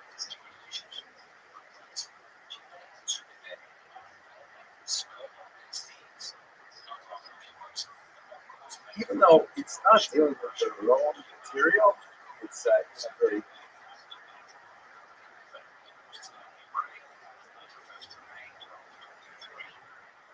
close by area, the region of Portugal and Bayonne, which we will be going to God willing next year. It was just a fascinating thing. I've got to do research. I can't wait to share it with you. Let me talk a little bit about the region of Portugal, and specifically to the south, the region of Bayonne. I was reading a one-volume study of French Judaism by Esther Ben-Massa, a fascinating historian who was also a politician. She was a senator in France. And I came across this amazing story of Jews of a place called Saint-Esprit in Bayonne. I chased down an article by hand to think on this to read a little more, and it's just absolutely so this place, Saint-Esprit in Bayonne, you can see where it is here, sort of like perched on this very western edge of France, just above the border with Spain. That, by the way, gives it a very important role later in the colonization of the Americas, and Jews were part of that story, and I'll return to that in a second. It's also especially important because it was the destination for a lot of Portuguese Jews. So let's just quickly explore why they're coming to this specific. Let's recall, Jews were not allowed in France at the time Portuguese Jews began to move here. Jews were expelled from France is not unified like it is today. There are different territories controlled by different powers and so on. So basically, Jews are expelled first in 1182, and then back, expelled again several times until the end of the 14th century. In Provence, the region was close by here, finally expelled in the 16th century. However, there's a little footnote in that King Louis XI wanted to resettle the region, which was devastated by the 100 Years' War. So in 1474, invites foreigners, except the hated English, to return to Bordeaux and to settle them. And there he explicitly allows these so-called Portuguese merchants, and later they're openly called Portuguese New Christians. They are given residence rights in this region of Bordeaux and Bayonne. Now, for these Portuguese merchants, also known as Portuguese Christians, these are essentially Jews who were forcibly converted in 1897 in Portugal and were looking for ways to get out of that country. Many of them made their way to more hospitable clients like Amsterdam, for example. We've spoken about that quite a bit. And many of them went out to the New World, Brazil, and other places. But this is really close by. It's just over the Pyrenees, just over the border. And there's a lot of these Jews who are given technically the rights of Christians, but still wishing at some level to live as Jews. These are called crypto-Jews. They used to be called Marranos, which is in itself a derogatory term, swine. So crypto-Jews or conversos is considered a more acceptable term. They're Jews who, they're along the whole spectrum. There are some who really become true believers and are ultimately absorbed into the larger Catholic population. There are those who deeply resent the forcible conversion, and they do everything they can to live underground as Jews. And then there's a whole bunch of Jews who are in the middle, who are trying to maintain their safety as living as Christians to the outside world, but in their own homes, they're still marrying other other crypto Jews practicing some Jewish traditions, and so on. So they're making their way now to the region of Bordeaux. Everybody knows that they are of Jewish extraction, and there's a degree of person that goes along with that, even though they are technically baptized. We know that the Jews are like, look at this chart where you can see it, 51% of the Jews are very poverty, it's all about the half of them are involved in trade, about 30% in banking. That is a little bit skewed what we see in other parts of Europe where Jews are allowed to go banking. Small commerce might be a little bit larger, but nevertheless, there's 12% involved in crafts and 5% involved in the trade. This is Saint-Esprit is on the Port River that opens out into the Atlantic, so they're involved in all kinds of things, wholesales, and chocolate, and tobacco, and you name it, all kinds of smoke and making soap, all kinds of things that go on there, and they're definitely very useful to each other. So by 1550, King Henri II specifically assures their residency rights, even though they are Portuguese. What's especially interesting about all this is that what's going on in Bordeaux and Bayonne is not necessarily what's going on in other countries. By 1615, King Louis XIII requires all Jews, including crypto Jews, to leave France. And that, by the way, affects a lot of the Jews who have made their way through the world. A lot of French holdings like Louisiana and elsewhere, Jews are technically expelled from those as well. But in Bordeaux, this Bordeaux, the Jews are allowed to remain there because the local parliament refuses to obey the king on the expulsion of the Jews. And in fact, they develop a legal remedy where they sell naturalization rights to Portuguese merchants. 260 of them take advantage of this, and they buy the right to be naturalized in Bordeaux specifically. And essentially, they just sort of ignore the king on this route. And by 1723, the Golden Era openly referred to as Jews, despite the fact that the legal ban on their settlement in French territory is still fully in place. It's absolutely amazing. The legal nomenclature of what we call them Portuguese merchants or New Christians or Jews reflects the reality that's developing on the ground. Throughout the 17th century, all kinds of measures that are cataloged and exhaustive and really went down to the local archives demonstrates that they are more and more openly against their Jewish practices. For example, birth rates pretty much stable. The number of baptisms, especially baptisms in Portuguese families, declines. They employ a Paris priest to serve as a kind of go-between, to buy a plot of land to allow them to have their own cemetery with their own heritage and their rights. They develop all kinds of traditional institutions like we have in a much more well-developed in, let's say, Jewish history. So by the last quarter of the 18th century, Jews of Bordeaux are openly flouting what's going on in the rest of France. They're living with many restrictions on within Bordeaux and Bayonne. They own the real estate. They don't have to wear the ruelle, the Jewish badge. They don't have to wear the yellow hat. They have an incredible amount of freedoms within this region. I want to point out one thing here that we can't miss this. Just think about this. I was just describing things that happened at the end of the 1700s. But they were the descendants of people who were forcibly converted at the end of the 1400s. So we're talking about 300 years, right? From, let's say, 1500 to 1800. So we're talking about, how many generations is that? The generation is about 25 years. That's 3 times, that's 12 generations. I mean, can you imagine living as a submerged identity for 12 generations? And if you want to say that the Jews were sort of coming out of the woodwork in 1800, well, it's been a good century of tolerance in Bordeaux and Bayonne, much greater, I would think, in many ways, than the famed convivencia that you see in South Spain during the Muslim period. But that's still 100 years years after that started. So if we go back on years, we're still talking about 8 generations. Could you imagine returning to your ancestral identity after 8 generations living as a submerged individual? It really is mind-boggling. Here's the thing that adds and really drives home her article on this topic. And maybe she's thinking of the darker history of the 20th century, when this kind of tolerance was sadly hardly in evidence. The fact is that national leaders, kings, and so on, make all kinds of pronouncements. They can make so-called political statements. They can pronounce ideological purity, like saying, hey, France is going to be Yud Morai, you're going to be completely Catholic. Of course, France had a lot of difficulty with non-Catholic Christians as well. But it only really matters when it can be enforced on them.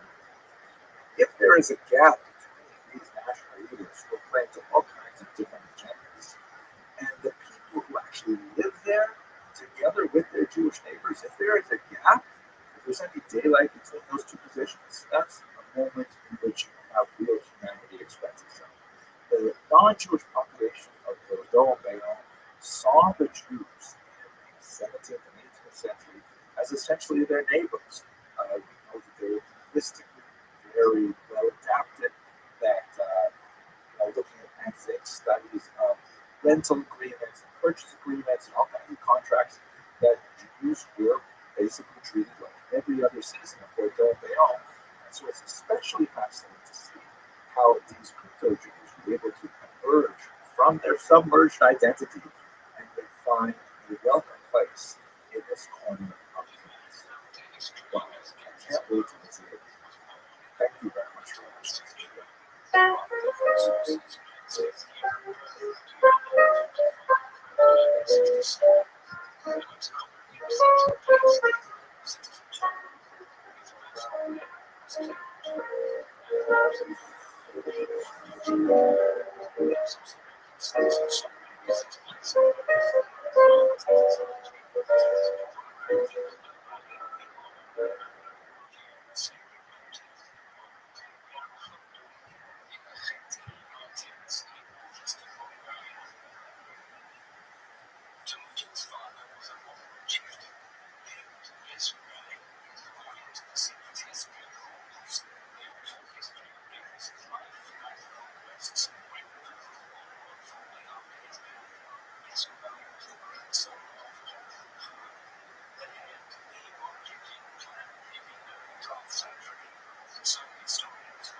Hello, fellow students.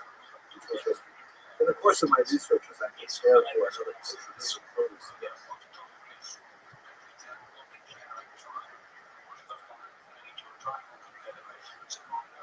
France, this time in Bordeaux, in the southwestern part of the country, I came across this absolutely fascinating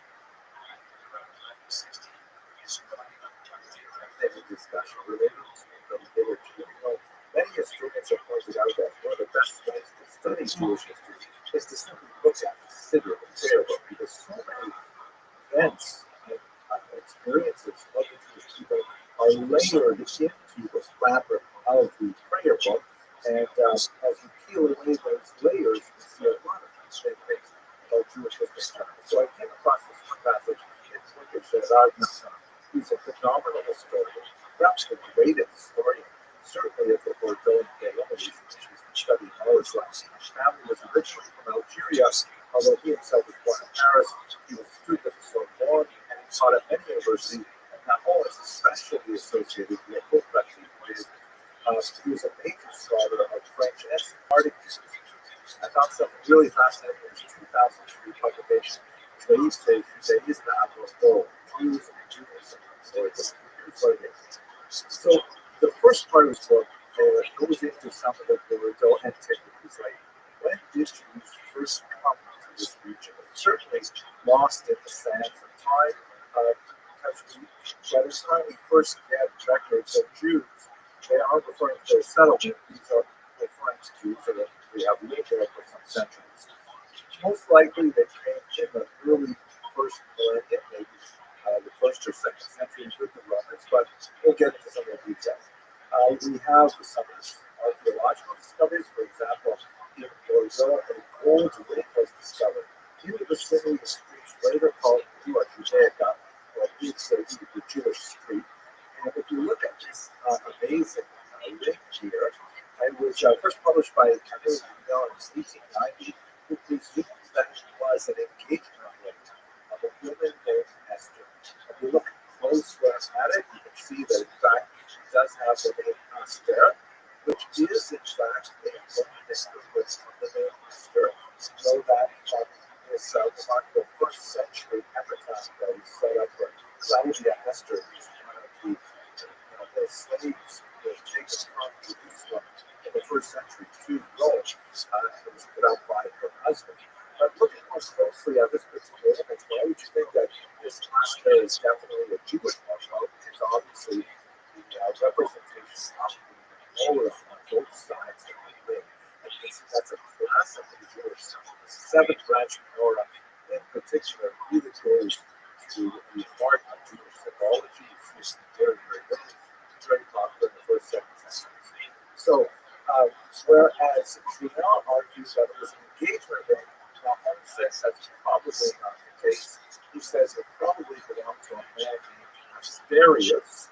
I'm not sure how strong his argument is personally, because why would it say Asterius? With the last two letters kind of indicates like a number of cases. It really itself. Short form, but who knows? At any rate, everybody agrees it's from the 6th century, right? So we're talking about 500s. It's one of the Jews already at this time. We also have a really fascinating document that goes back a couple hundred years earlier, and this one is really interesting. It is the document of the Pilgrim of Bordeaux, which is really fascinating. It goes back to the year 333 or 334, and it's regarded as one of the very earliest itineraries composed by a Christian pilgrim making his way to the Holy Land. In this case, from Bordeaux, all the way over the northern Mediterranean and down into the land of Israel. And it's been studied for centuries and centuries as a work of history, of geography, of piety, and so on. But what's really interesting is that there's this professor he published in the 1930s an article saying that, are we sure that this pilgrim from Bordeaux was in fact Christian? Because when you look at the itinerary itself, he zips right through Galilee, where Jesus was active for 2.5 years. That's what most of his stuff happens. He doesn't talk at all about Nazareth or Capernaum or any of the important places in Galilee. He goes straight down to Jerusalem, and he talks about really important Jewish characters like Elisha and King Yahu and all kinds of people who are really important in the Tanakh and the Hebrew scriptures. But he only has 2 references to Jesus in the entire document. One of them seems to be entirely in passing because he was going through Bethlehem or Bethlehem. So Professor Klein suggests, okay, this guy's actually maybe this guy's actually a Jewish pilgrim, but he left his very rare travel on, and that's how we have it today. It was a mistake to describe it to a Christian. But anyway, a sort of an open-ended question. What I want to talk about today is the Huzbach prayer, which is well known, particularly to men when we pray in the morning service. In the Orthodox world, typically people do not pray this section called Tachanun, which are penitential prayers that are then immediately after the central part of the prayers, the Shema Esrei or the Amidah. And on Sunday through Friday, there's a short version. But according to Jewish tradition, since Mondays and Thursdays are the days when the debate exists, that is the court of Jewish law sits. So this happens also in heaven, therefore it requires additional prayers to expiate our sins. So that's basically what this kind of prayer is. And there's this longer section on Mondays and Thursdays called the Huzbach, which is the first 2 words, and it means and is merciful, and God is merciful. So where does this prayer come from? So looking at some of the standard reference words, like the books of Philos, there is a reference to Some people were once in danger, somehow connected with a boat, but not too much discussion there. And they posed this prayer, and it was so beautiful that it was included in the regular literature.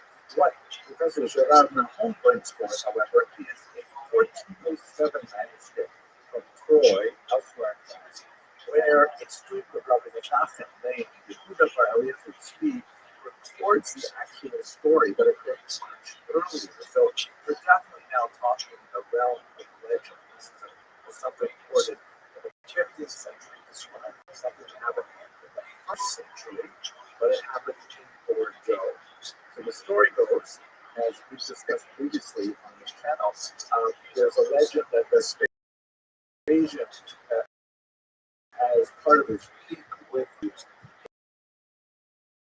difficulty he was rebel in the first century, he loads up removes the rudder and he puts no skipper on them and it just pushes them out in considerably less comfortable than what we enjoy in Ocean River. According to the legend, which has been recorded from the 12th century onward, these three boats went to largely southern France. One went to Ireland, one went up the Rhone River, one somehow got to Bordeaux, which is hard to imagine geographically, because really you would have had to go all the way around Spain to from the Atlantic Ocean.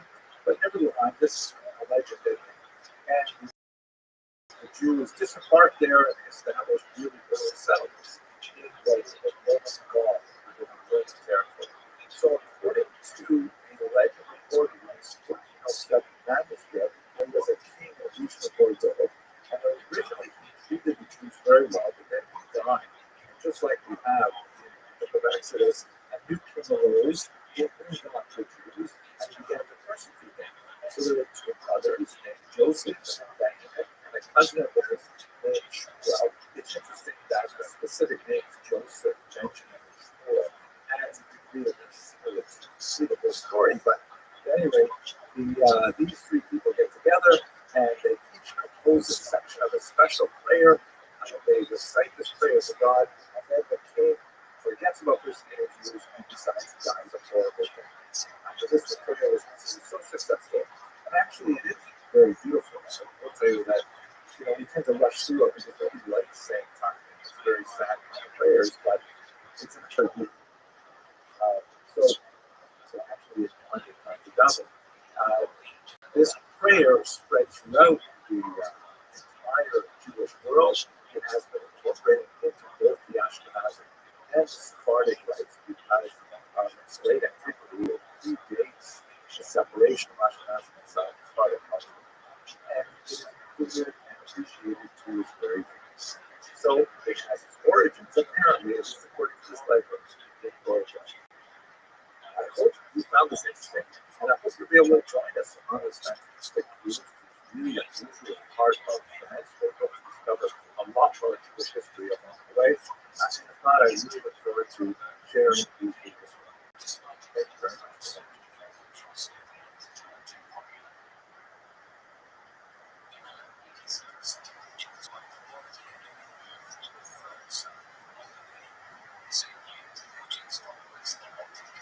Hello, fellow students of Jewish history. A few weeks ago, we spoke about the Bordeaux itinerary, which is this fascinating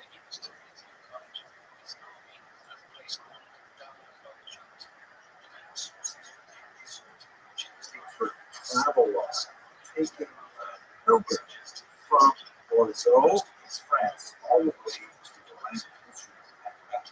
And I come across this article that suggests that perhaps this Bordeaux pilgrim from the year 333 334 is possibly Jewish. So I want to dive into that just a little bit more because I just think it's so fascinating that we should have some kind of artifact like this always in Bordeaux. It's very, very important. So first of all, what is this Bordeaux itinerary? It's known as Latin Itinerarium Portugalense or Itinerarium Portugala Usque Jerusalem. Meaning, the Bordeaux itinerary or itinerary from Bordeaux to Jerusalem. And basically, it's really boring. It's a text of the pages that basically describes a really, really dull information, but important if you're traveling, of how far it is to go from stop A to stop B. You got to break this into a lot of stops because you're going to be doing a lot of overnights traveling by donkey or by horse or by foot. So how long it takes to get from one place to another one, and where you can change horses. It's pretty nice.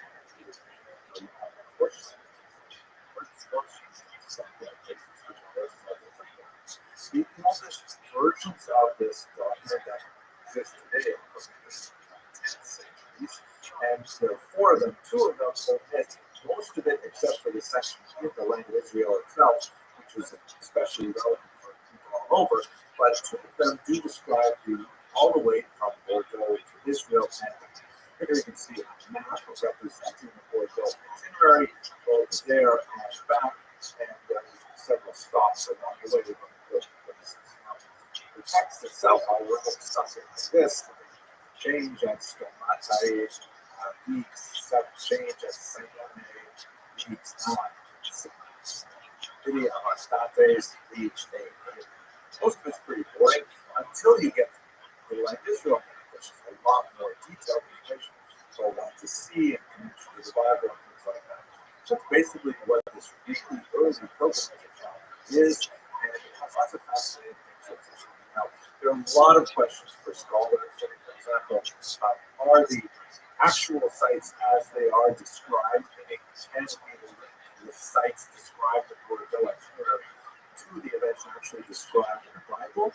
Or were these places kind of like made up, especially in the 4th century, because that was a time when there was a huge kind of like quote-unquote rediscovery of Christian holy sites, which scholars affirm to one degree or another. There's a lot more, fascination with Helena, for example, Constantinople, the True Cross, things like that. So perhaps these sites aren't actually representing actual historical locations.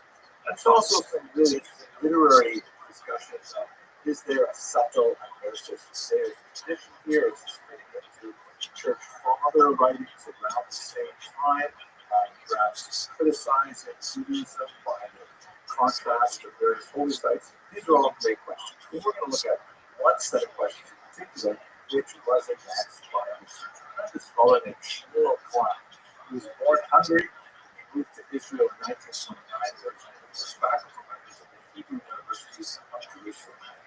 He had a rabbinic background. He had served as a rabbi, and served as a chief, and so on. But his real love was historical geography, and especially the historical geography of the Holy Land. His PhD dissertation was defended in 1909, and it was on topographic and historical material in the poetry of the 7th century liturgical poet Khalil. Absolutely fascinating. And he wrote a list of articles as long as my arm describing various historical and topographical aspects of Israel. Huge influence on early geographic studies. Now, Professor Klein opined that, maybe we should take this itinerary at face value. For example, he says, why is there so little material in the itinerary on the Galilee? That was Jesus' main area of activity.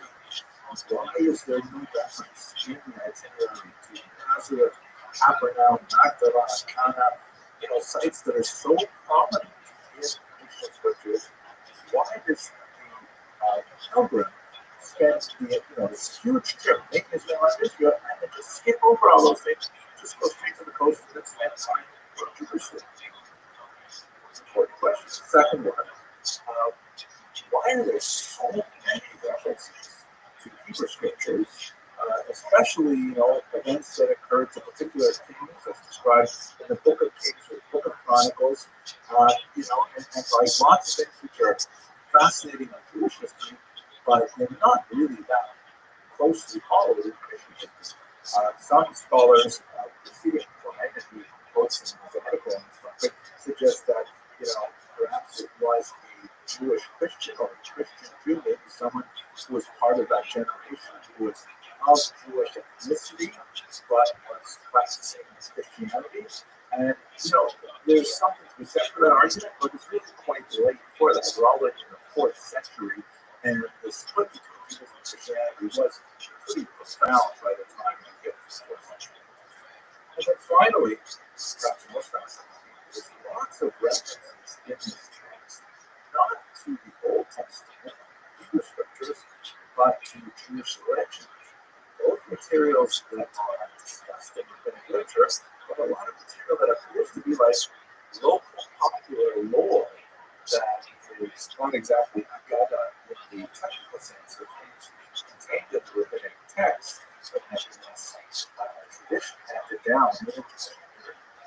Is it possible, asked Professor Klein, that the purpose is actually Jewish? Now, spoiler alert, he says no. He says, I don't think so. I don't think the author of this particular text was Jewish. First of all, the text has lots of Christian references to Jesus and Satan, which would definitely be not okay for a Jew. Perhaps the pilgrim was writing for a particular audience and included those things in there for the audience. Possible, not especially convincing, but possible. Perhaps it was added by later copyists. Also possible, but if they're going to add stuff, they could have added so much more stuff. I had a few oscillate references. What Professor Klein argues, and many scholars believe the same, that it was not actually written by Bordeaux pilgrims. It was rather written by someone living in Bordeaux, cobbling together reports of other people had a business. And he argues that the author of the itinerary actually collected information from Jews in the region of Bordeaux. And they had made this itinerary, and he pulled material from them. Jews in Lyon in particular, which is fascinating because we do know that there are Jews in the region already from the 1st century, but even tiny little scattered references. If Professor Klein's thesis is correct, then there's a lot of detailed information available to the author of this because there's huge populations in Bordeaux at this time. We know from rabbinic literature that there are a couple of interesting figures. For example, there's someone called Rabbi, the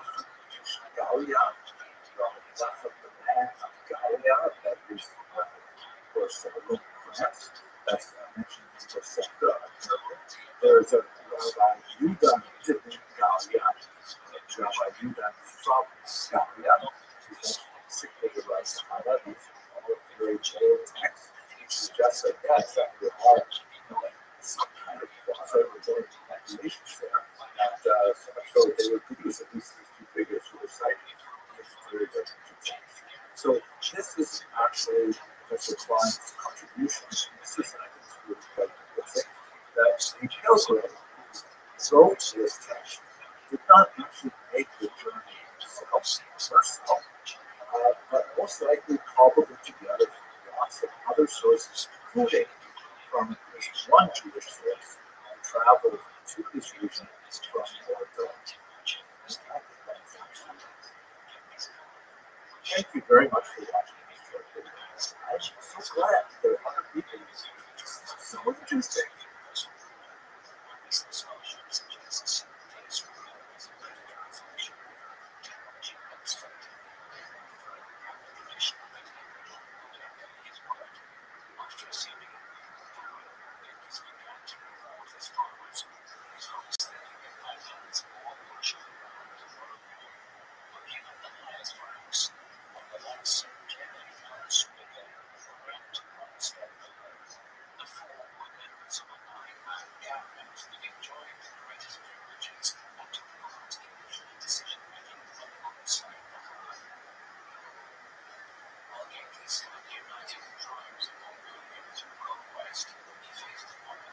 Hello, fellow students. I'm so grateful to have another opportunity to relate to how we can Jesus. It's so fascinating to see how the crypto Jesus communities living in that area for 500 years since she but we're going to move on now because in November, we're going to go to another location. We visit the area of the Rothschild. So,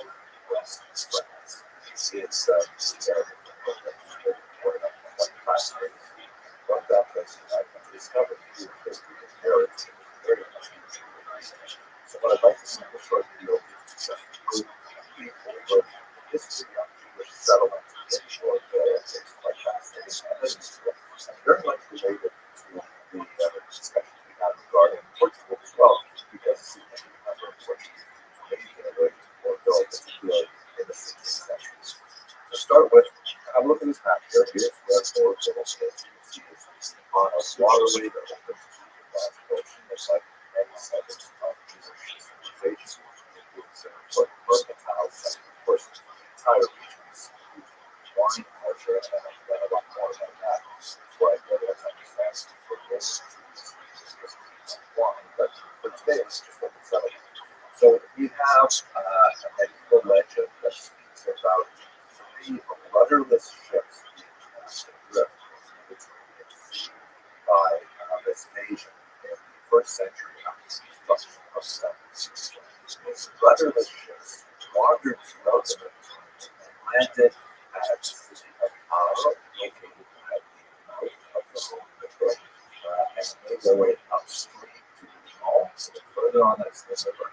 Another one that went south all the way around, I guess, the Strait of Gibraltar to land in Bordeaux. And this is the legendary origin of the Jewish communities of these three very important cities. But if we can pass this fascinating legend and look at the archaeological evidence and literary evidence, we do have a fascinating signet ring that looks at a ring that appears to have nodes on it and a name Aster, which could be a Latin, which is very not especially Jewish, or Esther, which of course is very Jewish, and that dates from the 4th century. In the late 500s, we have a literary report of a Jew in Bordeaux who got into trouble because apparently he ridiculed a priest's belief that a particular saint, who was sure how to help us. We don't know the specifics of that story, but it does have certain ways of truth in some cases. And then we also have much more evidence by the time we go to the 9th century, much more coming from anti-Jewish sources, but nevertheless, pointing to a fairly well-developed community for the 9th century in Bordeaux. By the 11th century, we already have geography of a place called Mont Saint-Denis, which means like the mountain of the Jews, or the Jewish mountain. That's outside the city walls. There's a Jewish cemetery in place, there's a Jewish street, and a forest is called Forest of the Jews, which was known earlier by the name of Hedda. So certainly by the 11th century, this is around the time of Rothschild, this is around the time of the Crusades and so on, who actually have a very significant Jewish population living there. Where they came from exactly is not clear. But we do begin to see clear migration from other regions of Africa. This is largely because France went through kind of like this paroxysm of desire to expel Jews from its environment at several points during the High Middle Ages. So the first of them was in 1182, which did not actually affect the Jews of Bordeaux because during this time, specifically from 1154 to 1453, Bordeaux was not under French control, it was under English control. And even though this part of England was located on the continent, it was nevertheless impervious to the demands of the French king. I think it's also interesting to observe that the 300 odd years that Bordeaux had independence from France, being attached to England, they have contributed to a certain cultural orientation that we certainly see more of as we get to the early modern period of being willing to define central authorities, specifically with regards to the treatment of their Jewish populations. So, if we go back to our expulsion situation, the Jews of Bordeaux were not affected by the expulsion of 1182, but they did get exposed to three rapid expulsions in swift succession: 1284, 1305, and 1310. And as you might wonder, wait a minute, how can you expel a population in 1284 and then expel them again in 1305? So they get invited back to other parts of Europe, and then expel them again 5 years later, 1310. I mean, it doesn't make sense. In the case of Bordeaux, it's that the expulsions were not actually implemented. There were orders of expulsion, but they were really just tools to extort bribes from the Jewish communities to allow them to remain in place. This is another illustration of what one of my students once called the food or food strategy of Jewish survival, that when confronted with various threats, including expulsions, the Jewish communities would elect to simply bribe the parties, the nobility, or the kings that demanded their expulsion, and or they could simply say, well, it's too dangerous, or the price is too high. So it seemed that feeding strategies working on the turn of the 14th century is worked up. In 1390s, however, the Jews of Bordeaux suffered horribly from attacks by a group called the Pastors. These are the shepherds. It's a populist movement, very similar to the Crusades, which of course began in 1096. This is like a century after the first crusade that it continued for some time. It was originally an anti-Muslim movement, the idea of the European Christian effort to rest Jerusalem as a holy land from the Muslims had lots of very negative spillovers in Europe proper, particularly for the Jewish communities living in Europe, particularly because of the whole idea of the Crusades is to reclaim the Holy Land for Christianity and drive out the infidel. Well, a lot of locals and populists said, we have infidels living right here in our own communities, obviously referring to the Jews. So there was also a class element specifically to the Pasteurs uprising, in that they wanted to try and attack communities that had concentrations of wealth.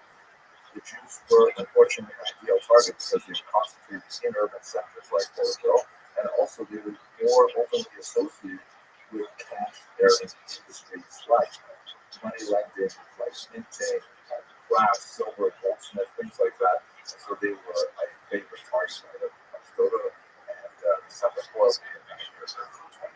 The Upper Church, and the Pope in particular, defended the Jews. Like they did with blood rivals, saying this is not right, Christianity, we should not be doing these things. However, when the Pasteurs had forcibly baptized Jews in their rioting, the church would not allow them to return to Judaism because, discussed many times, the zeitgeist, the spirit of the era, that baptism being a sacrament meant that once a person was baptized, forcibly or otherwise, even though it was forbidden to forcibly baptize someone, that meant that they were nevertheless considered Christians. A lot of sad stories about that, but I don't want to get off track.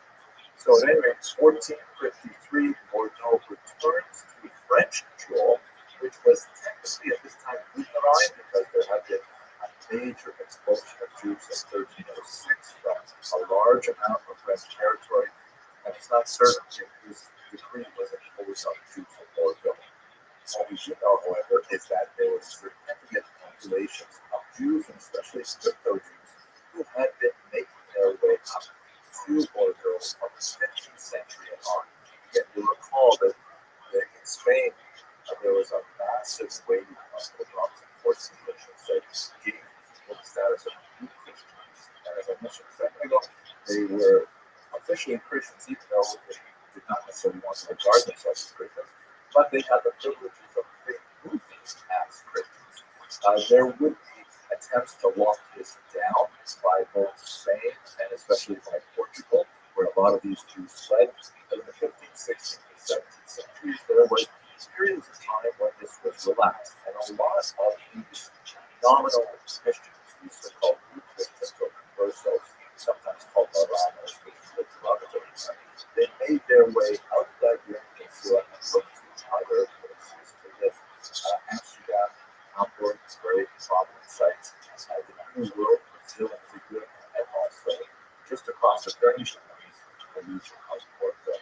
And we begin to see an unusual sort of cultural combination of these new Christians moving into Bordeaux, identifying as Portuguese, later as the Portuguese nation, and ultimately as Jews. That combined with the sort of contrarian spirit of the Bordeaux population, and the Jews get more and more privileges for their independent communities, even though they're still technically considered Christians. We see that they develop separate cemeteries. We see that they're developing processes for marriages, which are recorded in church documents. As these people were married according to the Portuguese rite, which means essentially they're married Jewishly. By 1723, which is totally geographic comment, bother to call themselves Portuguese, even though technically Jews are not allowed to live in France. They are typically living as Jews in Bordeaux. At this time, we also begin to see Jews migrating from Papal states, where there were also holdouts of Jews that were not initially affected by the expulsion of actually replacing the Jews of Avignon and which are regions that were controlled directly by the French rather than the French. And so as well. Over the course of the 18th century, you have two distinct relations: the Bordeaux, the Portuguese Jews, and the Avignon and Valdenese Jews. They're not exactly Ashkenaz, they have their own ritual, they're called Matzal, but you have these two players living together, and they begin to really establish significant communities, which were technically illegal. They set up yeshivot, trade schools, they set up equal children, which are Jewish welfare associations, especially for the sick. They set up all kinds of charitable organizations for the community, and eventually the Jews have claimed a separate communal status as the Portuguese, even though they had never been Christians at all. By the time you get to 1806, which is when they cut off this when it entered into the modern world, some amazing things that affect Portugal. You have 2,131 Jews living in Portugal. 1,651 of them were Spanish/Portuguese, 144 were Avignon, and another 336 were attracted from other Ashkenaz Germany, most fascinating communities with all kinds of different strands of thought coming in. I really look forward to listening for those that first and that will be a Thank you very much for watching this conversation.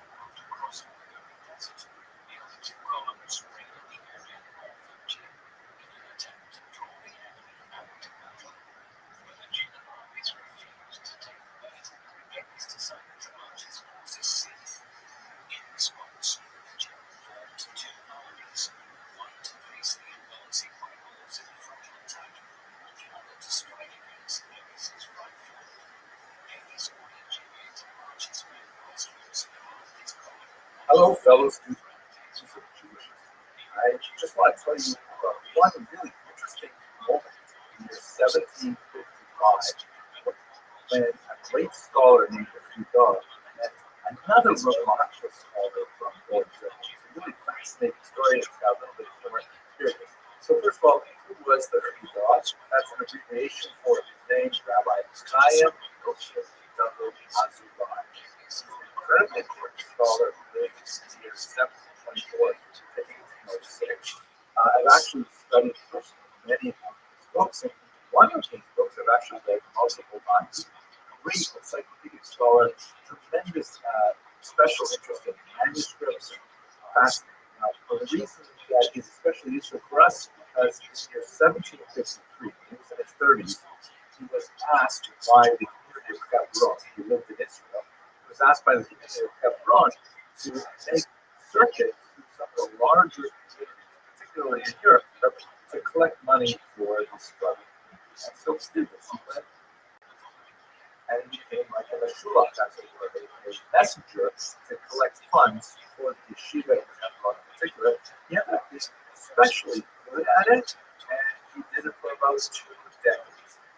On the course of his many travels, he wrote down a travelogue, which is called Agal Tov. This is one of the most remarkable rabbinic documents of the 18th century, which also produced a whole series of basic documents. But this book, Agal Tov, is just, first of all, it fits within a long history of Jews going on trips and describing them everywhere from Benjamin of Tudela to your Aunt Sadie going to Boca and writing about it on Facebook. This is a long Jewish tradition of describing faraway places, and the Suda does it phenomenally. It writes with a sense of adventure and curiosity, and he provides all kinds of fascinating details. Many of them really scurrilous. It's really surprising, quite fascinating how he gets deep into the community and understands the kind of stress that you have going on.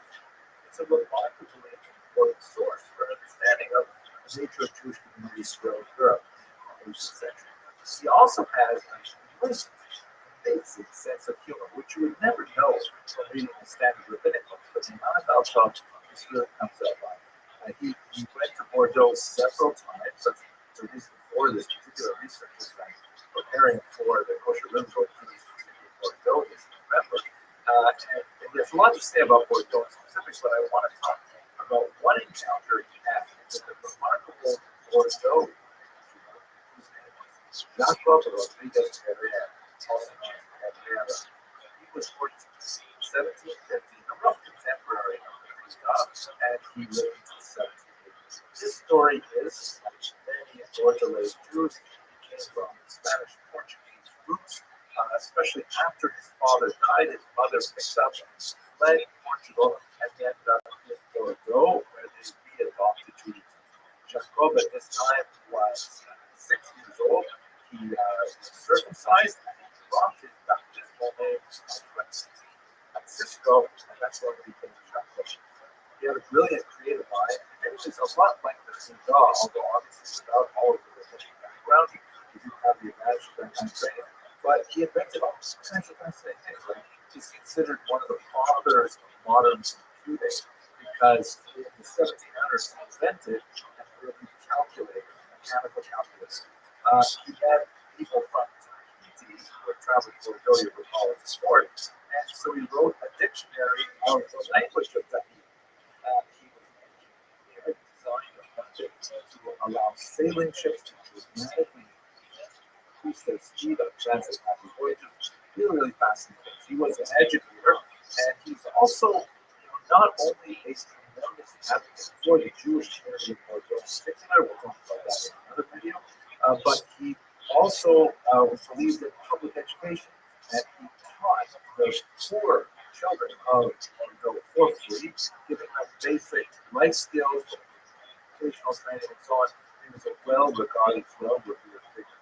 His main claim to fame was that he was one of the first early people to teach people who were deaf and mute how to speak. He actually demonstrated the effectiveness of his techniques before King Louis XV, who awarded him with an annual pension of £800, and he was a big hero for inventing this particular method of using finger shapes to represent sounds. He wrote about this in a book in 1778 entitled Constitution sur les sourds et muettes.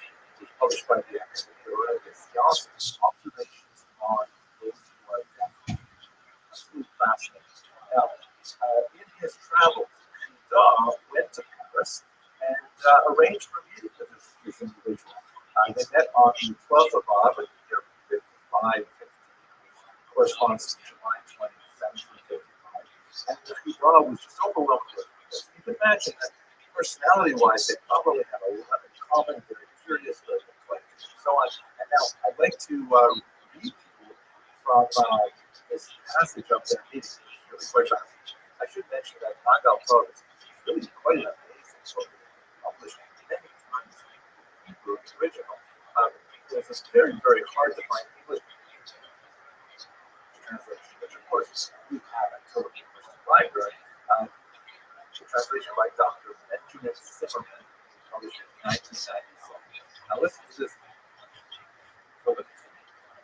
Now, an astounding thing of wisdom is Senor Jacob relates to him, and by exercise of his intellect, together with painstaking care, he has succeeded in teaching a person who is deaf in stages of it's interesting because Talmud, a person who is both deaf and mute, is considered an invalid in all kinds of ways, not only in terms of his disability, but also in terms of legal agency and so on. It's a question about the level of intelligence and so on.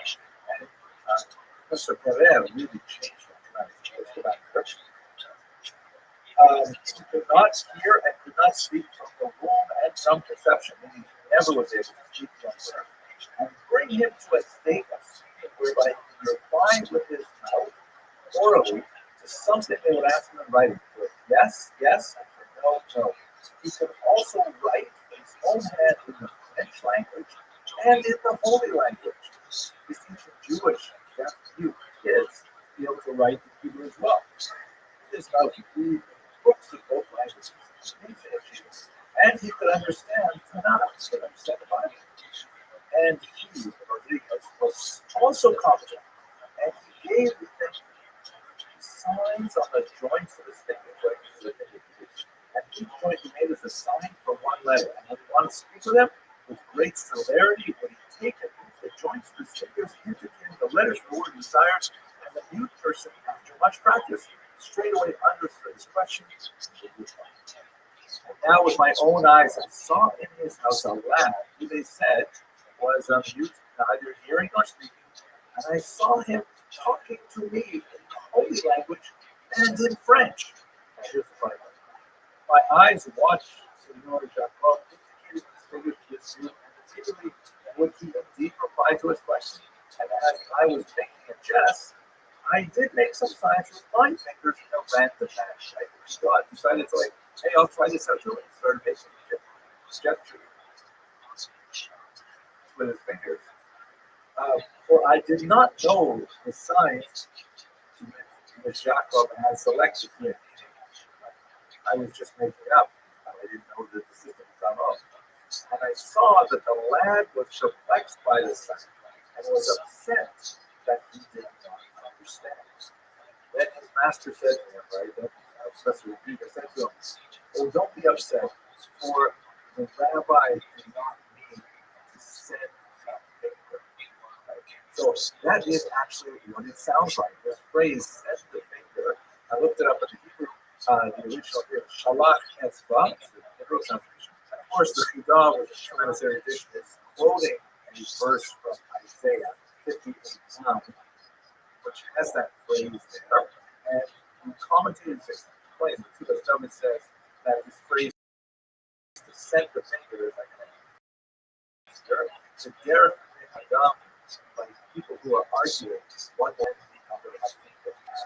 And then the Shadal, a very important Italian commentator, Rothschild, and the Latin commentator, Rothschild, he refers to it as the digitum medium, which means the middle finger.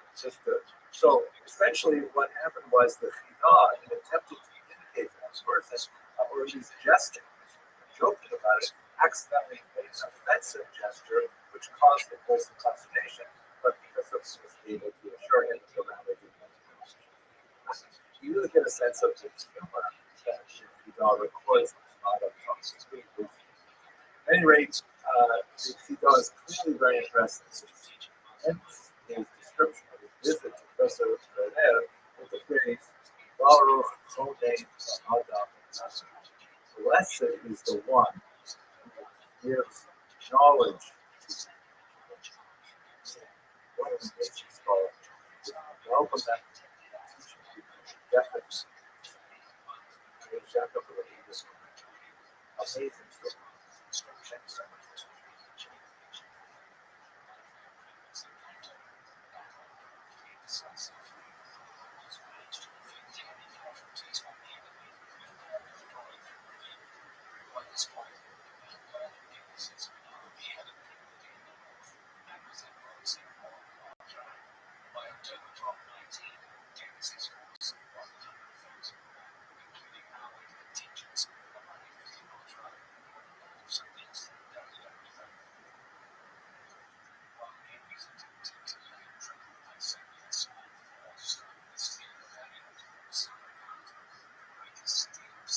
Hello, fellow students of Jewish history. Really interested in looking at the figure of Abraham from Todd, very important activist who was from Bordeaux and had a lot to do with the transformation of French Jews from the medieval period to the modern period. It's actually it's not a slow process at all. But we talked about it in the past about how after the French Revolution. There was this dramatic change from the medieval environment, which had essentially a corporate structure, into a modern environment in which Jews were citizens of France. What exactly that means? That also didn't happen automatically. They had to petition for it. It took a couple of years. The Sephardim first, then the Ashkenazim, all kinds of things like that. So right now, I'd like to just take a few minutes to look at Abraham Sultan and specifically his role in the last years before the revolution. One really fascinating moment that illustrates the complexities of French religious texts. Okay. So first of all, he was born in 1756. There is some controversy over the nature of his parents' experience, but the story goes that At least his mother, possibly his father, left Lisbon, where they were natives, after the tremendous earthquake that happened on November 1st, 1755. This was an important earthquake, not only because of the tremendous damage that it caused. A fire broke out that destroyed much of the city, and then a tsunami crashed all three of those things happening at the same time. Totally destroyed Lisbon. Allowed, however, for creative force to step in and not reorganize the city and lay it out with modern principles. But also, there was a kind of a mood in Lisbon that we should just get rid of all of this old stuff. Wow, in particular, very, very important political figure who was one of the major reformist activists who led the country at that time, and in fact got rid of some of the most conscious aspects of the Spanish. Anyway, focusing on Furtado, however, according to many accounts, including very reliable historical accounts, his father was killed in that earthquake. His mother moved to London, and he was born on the 30th of July of 1756. Now, this is kind of confusing because if his father died in the earthquake and he was born 9 months later, that would be tragic. His father would have died shortly after conceiving his son. However, Francis Molino, who was definitely the greatest authority on Jewish alcohol film, especially the Spartacus book, which is a great book, she argues that no, the couple left together after the earthquake to London. So it's possible that the accounts are mistaken. At any rate, our protagonist, Abraham, is born in London, and then when he gets married at age 19 to Bordeaux, where he becomes very successful, like many other Jews of this time, in the maritime trade, working on terms of international commerce and just emerging in the 19th century. Now, let's just recall what's going on with French Jewry at this time. Remember that as of 1306, and later confirmed in 1394, there are no Jews in France. And of course, there are Jews unofficially in France in a couple of different ways. And their distinct populations with very different rights and privileges, even though they're all technically illegal as Jews. There are, of course, the Sephardim, who are largely from Portugal, who are living in the Bordeaux region, also neighboring Lebanon. These are Jews who are technically Christians as well. The Bordeaux experiences, they were largely populated from Jews who were forcibly converted a few hundred years earlier in Portugal, and then they made their way up to France, where they were slowly adopting their Jewish identities, openly or otherwise, by the time we get to the 18th century, as we discussed. Then you also have an interesting population of Provençal Jews who live at the mouth of the Rhone River, regions that were originally under papal control. Here, Jews were allowed to live places like Portland, the Cotton Proper example, Avignon is an extremely important place, and sometimes these are called the Avignon population of Jews. And many of them later actually moved to the Bordeaux region, so they're also living in Bordeaux. They're not the same as Sephardim. They have their own right, their Provençal right, which was largely been lost, but they were never converted to Christianity like the Portuguese people. And then, of course, you have on the eastern part of France, neighboring Germany, you have a mass of Ashkenazi Jews. And we are very, very different. Again, like the Provençal Jews, they never been converted to Christianity. And certainly, unlike the Sephardic Jews, they have largely no plans to adapt to non-Jewish culture. This would be changing over the 18th and especially the 19th century, where there's a lot more assimilation and pressures brought to bear on the Ashkenazi Jews. But in the medieval period, they're highly distinct. They speak a different language, Yiddish, which is very close to German, not at all close to French. They dress distinctively, so they tend to be much more pious, much more scrupulous about observance of traditional Judaism. So they're a very different population and largely considered an undigestible mass in France. And again, all of these populations, as Jews, are technically illegal, but this is a medieval state on the cusp of modernity. know a lot was changing in the 18th century. And a lot of the change as a result of the look at this man, his name I will now attempt to slowly pronounce. Guillaume Chrétien de Marion de Malazan. That's really hard to pronounce. I know some French, but that's really hard. Malazan is how I would put it now. He wrote a really important essay that ultimately resulted in 1787 edict against Protestant civil rights. Because although we're focused on the history of the Jews here, the Protestants posed a much larger problem for technically Catholic France. And they persecuted them at one point, and they discriminated against them later, and they didn't go away. And they constituted a massive population in France, and they had to somehow come to terms with it. So ultimately, in 1787, with this edict of tolerance, they said, okay, fine, we'll have civil rights as Protestants. France will still be technically a Catholic country. This is before the Revolution, but we're going to stop, like, for example, not registering your marriage. So you get married, okay, that means marriage equal, you're not going to marry in the Catholic Church. So this essay, this edict that came out in 1787, caused the Jews to say, hey, what about us? Should we be emancipated? So it turned out that the state responded, no, we weren't thinking about Jews, although Malazan himself may have actually been Jews. But this sparked a whole research activity in the last years before the Revolution, trying to figure out what should be the position of the Jews, or more specifically, what should be the position of the various Jewish communities, because they were all so different. And this is where Abraham Furtado shines. He's a successful man, he's very articulate, he's wealthy. He became one of the most important representatives of the Portuguese nation. The Portuguese nation is kind of like the term that he used to describe the Jewish population. There they call it the nation.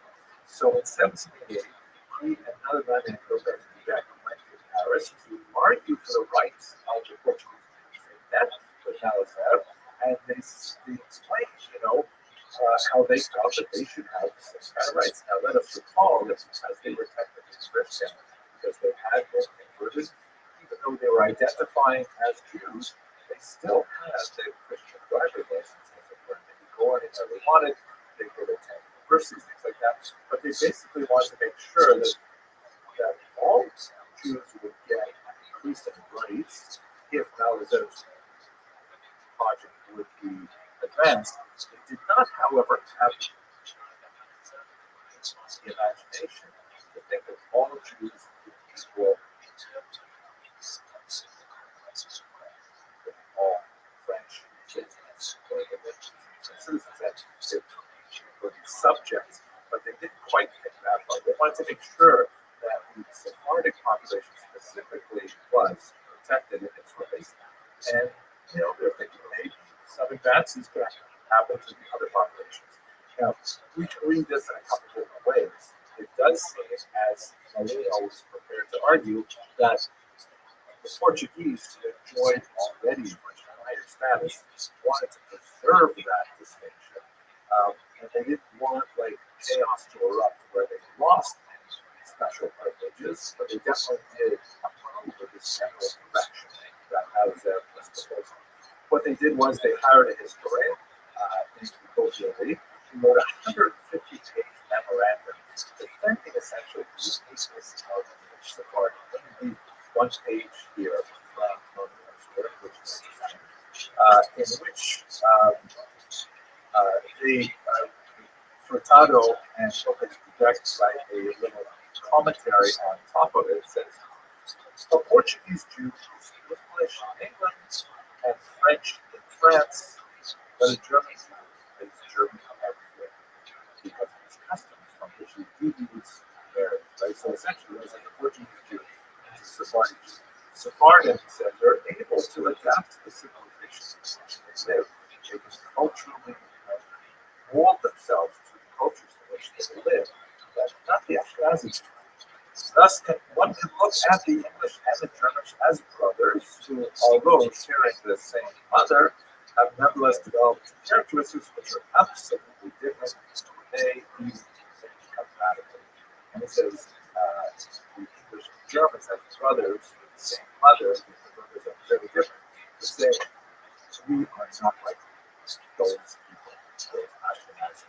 That's essentially what they're saying. So we're getting a sense of some of the scenes of the internal Jewish community at this moment of great change. Now, what ended up happening was the Malazer was run over to their car and said, yeah, it's a good idea. We should move forward in this. We know from other things he wrote that he wasn't necessarily such a forward thinker. He did believe that the root Jews would essentially have to follow was conversion and assimilation to the larger French body politic. But all of this was rendered moot by the French Revolution that would break out just a few months later. And a much more radical would be proposed, and that's something that we've talked about in previous lectures, and we'll definitely talk about on this truth. Okay, fascinating stuff. I hope you enjoy listening to this video. So, thank you.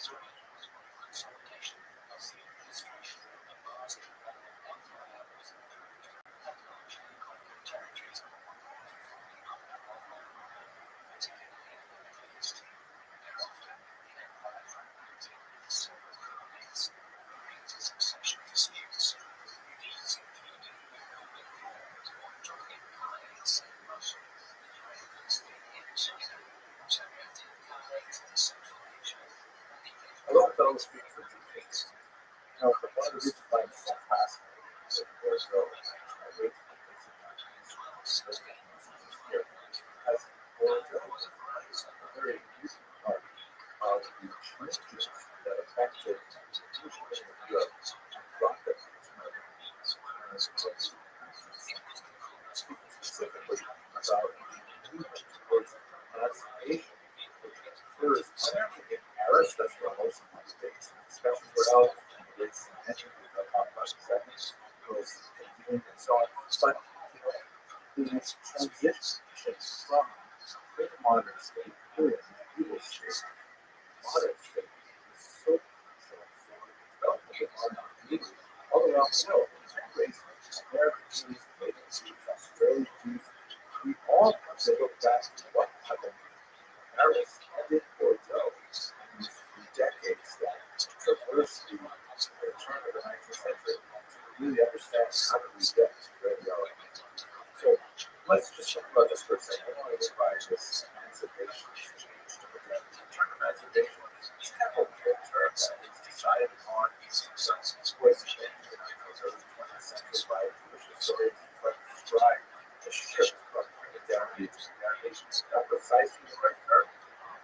It's a term that was borrowed primarily from the American context with the emancipation of the African slaves in America, which of course has the 60s in context of the Civil War. The Jews of Europe were not enslaved, but they continued to live a much lower status. They had all kinds of legal disabilities, residence restrictions, lots of institutions were closed to them, universities, and so on. And really, the only way to get ahead was to Christianity, because in the modern era, the states did not really have a distinction of secular identity. It's possible that also within the state. So the transition from this kind of a legally disabled status to equal status with other citizens is the scene of modernity, unfortunately. And it happened at a very sharp date, 1789, with the French Revolution, as we shall discuss. Now, the reason why it's not precisely stated as emancipation is because they were enslaved. Within limits, they had freedom. They could not move anywhere they wanted. They could not even have as many children as they wanted, millions laws and so on. Especially restrictions on them. But nevertheless, within those contexts, they did freedom. But this is not the case, obviously, with the African American slaves in America, who were enslaved in many ways far worse than they had been in ancient times. It's not even like a comparable type of emancipation which happens right around the same time, the emancipation of the serfs of the Russian Empire. Like the African Americans, the serfs of Russia were also emancipated, thank you very much, resources to actually take advantage of that emancipation. So a lot of the things that were actually their supports in the modern era, like the fact that they did have certain privileges on the land, those things all disappeared, and now all of a sudden they were expected to pay rent for their keep, and that meant that if they weren't producing quite enough agricultural output, they had to find other sources of income, which led to the slowly approaching industrialization of Russia, which took much longer than it did in Western Europe, and it led to the decrease of the population in rural centers and movement to urban centers, and lots of major changes. These are not the same things that affected Jewry, especially French Jewry. So let's go very quickly to what happened in the French Revolution, how it affected Bordeaux and Parisian Jewry, and later Jews all around the world. If we look at this key document here, this is the Declaration of the Rights of Man, of Citizen, that was passed by the National Assembly in August of 1789, immediately after the French Revolution. And this is like a really important document in the history of the world. It basically declares the same kinds of things that you see in the American Constitution, the Bill of Rights, things like that. A fundamental commitment to equality of all citizens. Now, this was a massive shift from the pre-modern period because at that time there was not equality. You had nobility, high ranks, you had the clergy, and their own little pockets. You had the peasants, you had the burghers, and you had the cities and villages and so on. And there were all kinds of different rights and privileges. We saw this not only with the Jews as an entire corporation, an entire class, but even within Jewish communities. We've spoken in the past about the distinction between the Sephardic communities, who were primarily located in the area of Bordeaux. You can see this map here towards the southwest. It's very distinct from the population of Ashkenaz, who were primarily huge distinctions within the Jewish community, and especially between Jews and non-Jews. All of that was thrown out the window theoretically with the French Revolution. When they promulgated this document, a lot of Jews, I can see that in the and said, hey, that includes us, right? And all of a sudden, the authors of the document said, wait a second, we weren't necessarily thinking quite that broadly to include Jews as citizens, women as citizens. Wait a second. So they put the brakes on that, but they couldn't put the brakes on it forever. So by 1790, they said, okay, the Sephardic Jews of Bordeaux, or French speaking, or fairly well assimilated or acculturated as the French ones, will give them citizenship. The Ashkenazi Jews, it took another year, but by 1791, so with this emancipation, lots of tensions. Tensions really lasted for 2 decades.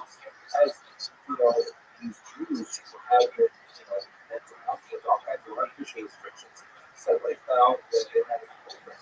That's what playing for all kinds of areas where they already had natural cultural strength. So, for example, a long tradition of literacy and literacy, a long familiarity with natural endeavors, primarily because of the prohibitions on barren land, discouragement from various other bars and trades and things like that. So they developed expertise in all kinds of fields that are especially useful to the modern Roman economies. And this is provoking a lot of backlash from local populations who said, wait a second, so by the 1800s, this level of complaint from the non-Jewish business felt that, especially with the Ashkenazi class, feel that taking advantage by Jews were now equal citizens, which is something that deeply resented.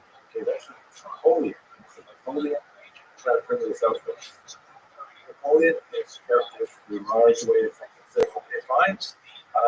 Have you got a representative body of Jews that we can consult to find out exactly what do they think about this really experiment?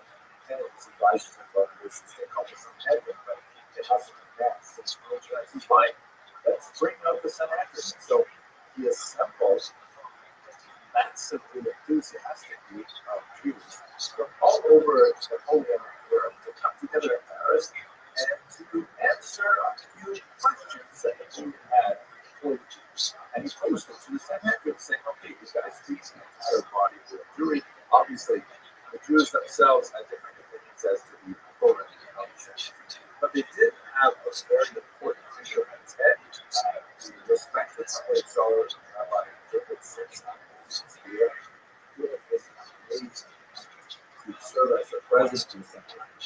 I have never seen anyone quite like this. I don't know, great.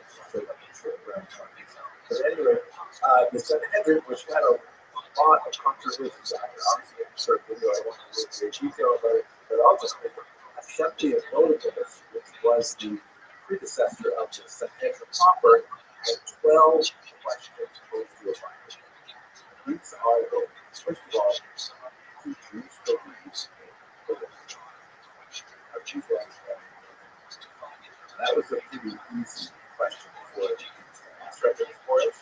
But why is the Lord asking this question in the first place? I think the reason is probably because he wanted to kind of assess and wanted the Jews to sort of reflect on just how prepared are Jews to accommodate themselves to such realities.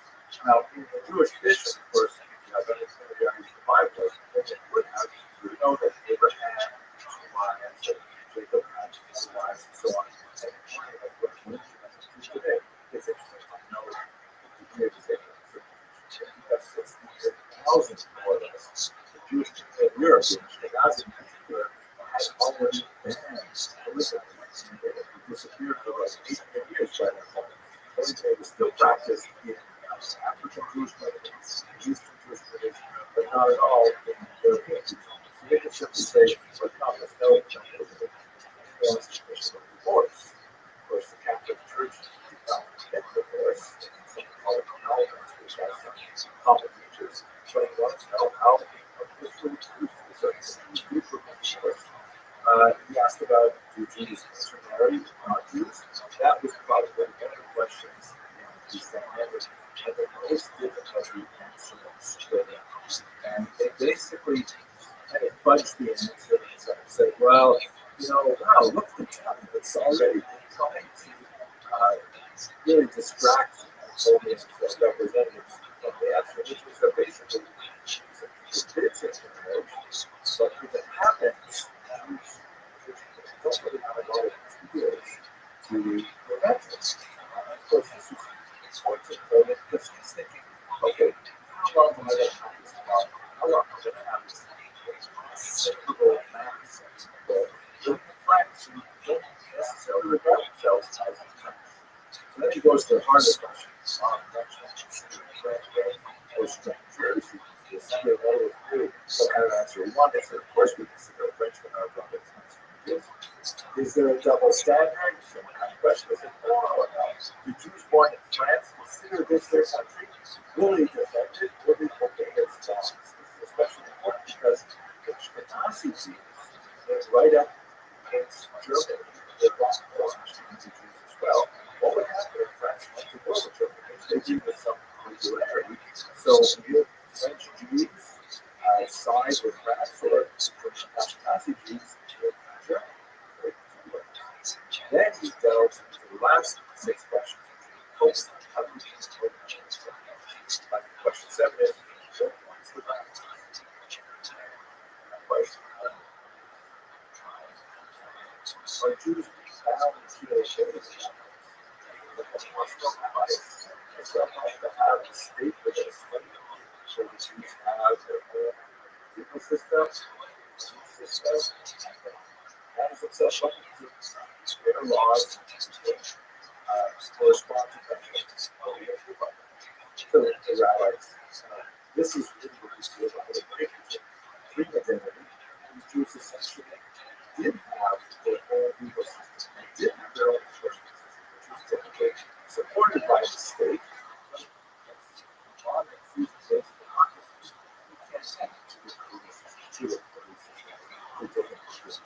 This is for everybody, the laws for everybody.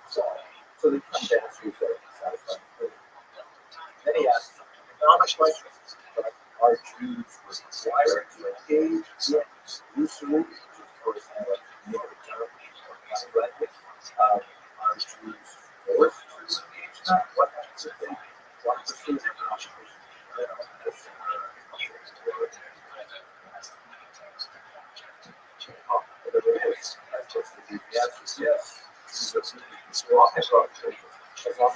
various further. So the bottom line of all these questions was, wanted to know, are you prepared to become French citizens and take on for yourselves the goods of equality, or do you want to try to achieve some kind of distinctiveness within our society that would be unacceptable in this world? That's essentially the gist of it. The Jews of the Sanhedrin and the questions were posed. They accepted yes. We want equality. We will figure out how to deal with the ways in which each particular fit with universalism. We want in society. And those positions are essentially the ones that affect modern Judaism.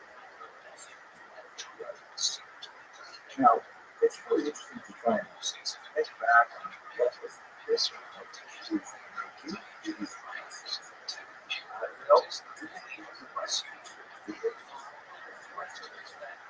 The enthusiasm was holiness work so significant.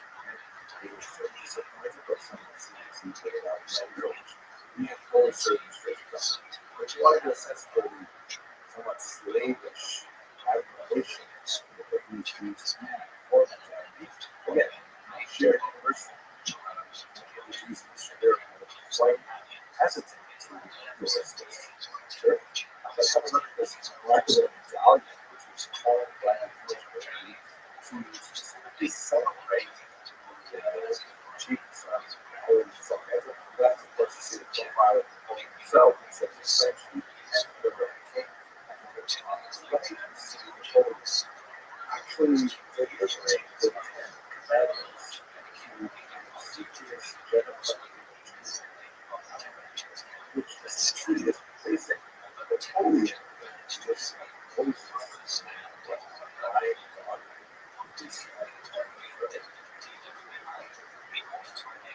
That's a great talk about this. There's so much to say about it, but I don't want to spend time. I really appreciate it watching. And of course, you'll be able to join us next time. I'm really looking forward to sharing some of the things I see what I'm doing. Thank you very much.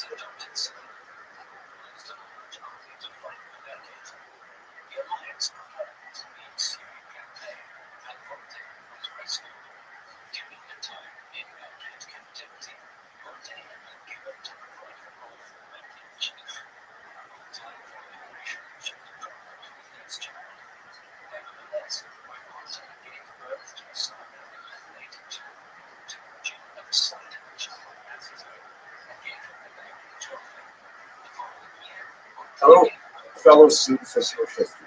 In the course of my research for this upcoming trip to Bordeaux to explore Jewish history in this remarkable region of France, I came across another really fascinating artifact.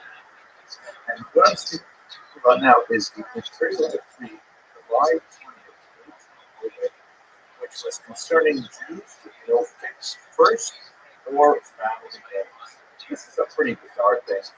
There are 8 articles. I want to go over the first few of those and discuss what exactly is this strange Napoleonic law referring to. So, what we discussed in the last lecture in the series was Napoleon's 12 questions to the Jews of France. They had been emancipated in 1790 and in 1791 to different populations, largely as a result of extremely hard work by Jews coming from Bordeaux.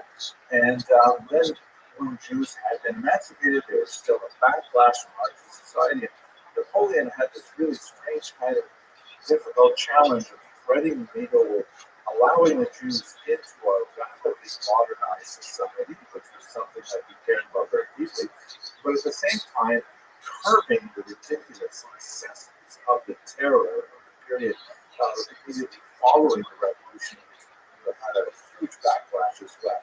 And so we wanted to establish some kind of calming speed process that were along the road to new France. And one of those areas, which was kind of like a test case for so much of the revolution, was what do you do with the Jews? The Jews are an unusual population, potentially very helpful to society, especially those Jews in Bordeaux and Bayonne who had been adapted to French life because they had their strange status as Portuguese citizens or Portuguese subjects. But on the other hand, you also mass of Ashkenazi Alsace Lorraine, who have long been held down by various anti-Semitic decrees. And once those decrees were lifted and they were allowed to participate on an equal footing in the marketplace, their long honed skills of literacy and numeracy and so on, and really given them a huge advantage in the marketplace. And as a result, there was a backlash from that region as well. Napoleon is trying very hard to try and find ways to negotiate these things. So let's have a look, first of all, at this specific law, July 20th, 1808, concerning Jews with no fixed or first names, which was issued in Bayonne, very close to the Bordeaux region. So here's Article 1. Let's read the translation. Those amongst our subjects who follow the Hebrew religion and who, up to the present, have not had fixed surnames or last names, shall be ordered to adopt one in the 3 months following the publication of this present decree, and to make a declaration of fact before the civil service officer in the common living. What is going on? Okay, let's try to figure this out. So first of all, what is this business about these not having fixed surnames or last names? In Jewish practice, Jews always have a fixed first name. This is crucial for the obvious reasons for names, but also for lots of reasons in Jewish law, like marriage contracts, business contracts, all kinds of things. You have to know who exactly this contract is dealing with. And so the idea of having fixed first names, sure, is ancient in practice. The surname is a little more complicated, however. Jews historically used to have always a patronymic and a matronymic, meaning they would be named son of or daughter of their father for a whole host of reasons, specifically contractual agreements. They would always be, let's say, Ruvain, the son of Levi, marries Leah, the daughter of Shimon. And it would always be the patronymic used in that case, that a woman would be the daughter of her father. In other cases, particularly in certain ritual situations, like, for example, praying for the mercy, for healing of a person who's sick, then you would use a matronymic. So you would say, may Ruvain, the son of Leah, have a before Shalem on a recovery, that kind of thing. And so, generally speaking, that you either use the patronymic for most legal purposes, the matronymic for other purposes. And those are not surnames, but they were universal and fixed. However, the idea of a family name that every member of that family, every generation would possess, that is only applied sporadically in Jewish history, and it depends on region, it depends on local culture. Sometimes a particular family would get a surname that was used, but it's not necessarily fixed. That's basically the practice for European Jews up to the late 18th, 19th century. So what Jews would use for surnames were much more casual. Like, for example, if a person came from a particular village to a different place, let's say a person came from, Paris and moved to Bordeaux, they might call him Louvain Paris, because he's the Louvain who came from Paris. You might also have a surname that's based on, a profession of a father or grandfather or something else. Louvain Schuster, Louvain the shoemaker, for example. So and these things, of course, will change because there's no real reason to fix that to the law until Napoleon. So Napoleon wanted to put an end to that, and he said, okay, that's it. All Jews have to have a fixed surname. All Jews have to have a fixed first name, which of course they already had, and they've got to declare these within 3 months. This also applied Article 2 to non-French Jews who came to live in the empire, which is a lot of interesting things about immigration rules and how Jews show up, and you see how porous the borders are, but let's leave that aside because now, Article 3, I think, is so fascinating because Article 3 says names from the Old Testament, which you would think is being a pretty popular choice for the Jews, and names of towns are expressly forbidden. Names from the are those authorized. law of 11 now. Yes. Talking about it. So it happens that only a few years later, people because Jews would take things from the Old Testament, especially for their first names. It's not clear exactly why the names of towns were forbidden. Perhaps this was a sense of they wanted to make things a little bit more formal. But to really understand Article 3, you have to go back to the one strange law that Jeff of year 11. Let us recall that after the revolution, there was a surge everything.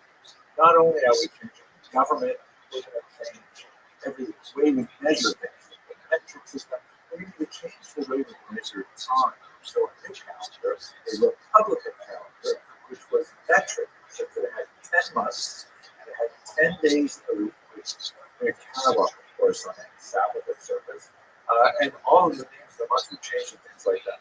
So this law of the 11th of Sheminah of year 11 refers to actually the Gregorian calendar, April 1st, 1803. In case you remember, yes, the French banned that Republican calendar because it was just crazy and impossible to use. So on April 1st, 1803, I know it sounds like April Fools, but at any rate, this new law came out.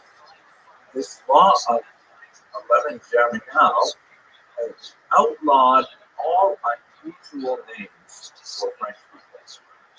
The law of 11 Sheminah restricted the choices of names that French people could give their children to names that were recognized from antiquity, like the Roman and Greek period, and also names that had been enshrined in the Christian calendar of saints and things like that.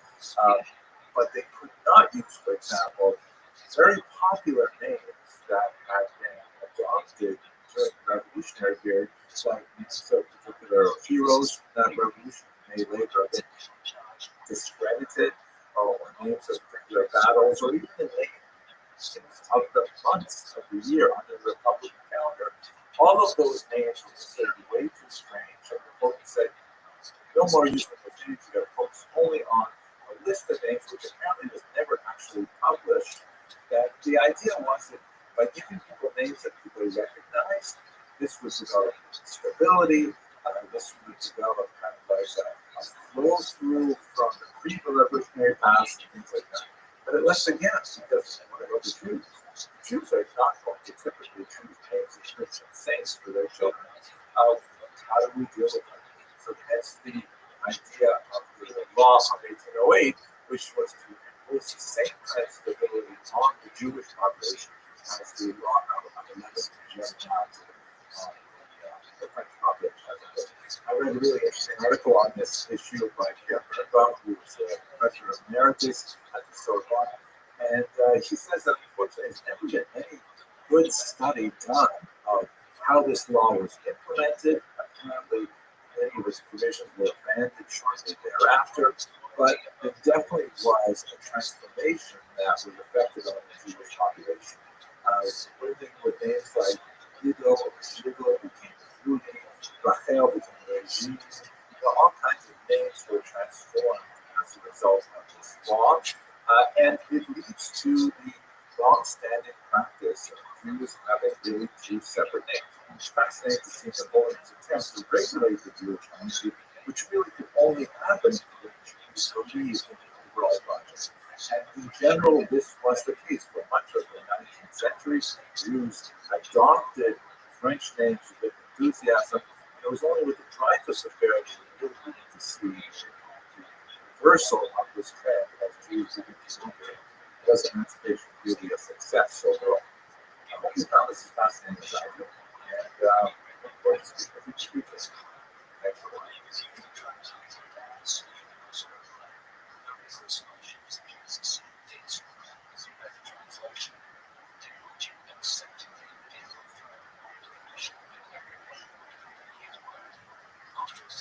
Hello, fellow students of Jewish history. As you know, Coach Rabbi Cruz is going to Bordeaux this fall. I'm really excited to see this place. It's such an interesting role in Jewish history. But of course, a good part of what we'll be there is learning about French wine, specifically the wine of the region of Bordeaux. So I figured I got to learn a little bit about it myself. I'm not a wine connoisseur, but here's something about the history of Jews and wine, and then we'll look a little bit at Bordeaux specifically. First of all, we should be aware that wine is an important part of Jewish ritual. In fact, I had my first taste of wine when I was only 8 days old as part of the traditional initiation rite into Judaism. I don't remember it very well, but I'm sure I enjoyed the wine very much, and I can judge from my own size. There's not an extensive history of Jews as wine producers in the ancient world. It's not unheard of. We actually know a little bit more about Jews as beer distillers in Babylonia. We only begin to see Jews really engaged in the production of wine at a significant level in Christian Europe, already from the 9th century. And this, by the way, is another example of the widespread fallacy that Jews were not allowed to own land. The reality is that Jews were allowed to own land in lots of parts of Europe. The only challenge is that, especially after the Crusades, blood libel, and the post restoration, which is like 11th, 12th, 13th century onward, owning land actually became a very poor investment because if you were expelled from your region as a result of anti-Semitic activity, then you would lose your investment. So Jews started to invest far less in land by the time you get to the high Middle Ages. But before that, you have lots of Jewish vineyards. And it's also interesting because they apparently were such popular producers of it that they would sell their wine to non-Jews as well. In fact, there's significant evidence that Jews were making wine that was very popular, not only for Christians, but for the church as well. This is something that Agobard of Reno complained about it around 825, and Hopkins III was complaining about it still in the early 13th century, saying that churches are using specifically Jewish-made wine for communion, and thinks it must have been especially tasty. Jews were also producing wine in Muslim countries where this would be forbidden to Muslims, so they had enough Muslim customers to keep their businesses open, and they did not want to rely entirely on Jews. Let's just take a minute and understand what is it that makes wine kosher, or what could possibly make wine non-kosher. So most people have some sense of what kosher refers to in general. There's basically two types of rules that could make something kosher or not kosher.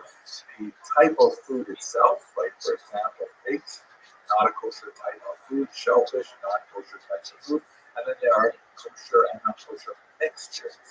Meat and milk in themselves are kosher, but if you mix them, not kosher, that kind of thing. So wine typically does not have any non-kosher ingredients. Nobody puts lard or shellfish in wine. So it's not non-kosher on the basis of its ingredients. And if it is basically, grapes and maybe some kind of yeast, which will make it non-kosher with Pesach, and water, like how does this become non-kosher? There's nothing mixed in there that would render it a forbidden mixture as well. So the basic rule is ritual incorporation. It goes back to laws which are explained in great detail in the Talmud, where if wine was ever used for any kind of idolatrous purpose, for example, wine dedicated to a Greek god or something like that, that would ipso facto render the wine, which would otherwise, on the basis of its ingredients or its mixtures, still be kosher. That dedication to a particular god would immediately render it non-kosher.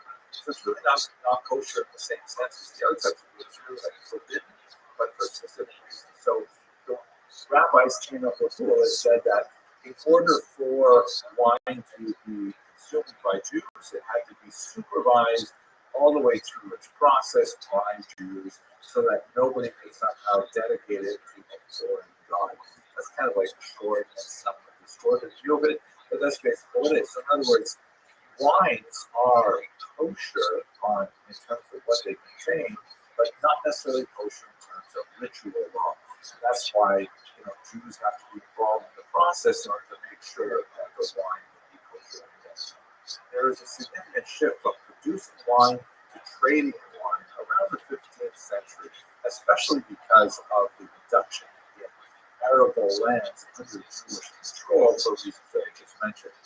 Um, in Central and Eastern Europe, there's a lot more Jews at this point involved in distilling, but primarily distilling beer and spirits. Now, this is related to the unusual economic structure of Eastern Europe, where Jews were frequently given a right called,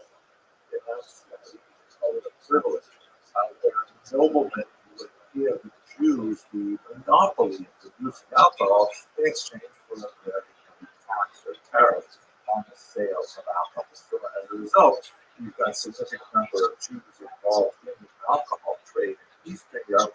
In 1765, there was a survey of Jews in Poland that revealed that about 15% of the Jewish economy was derived from the alcohol trade specifically.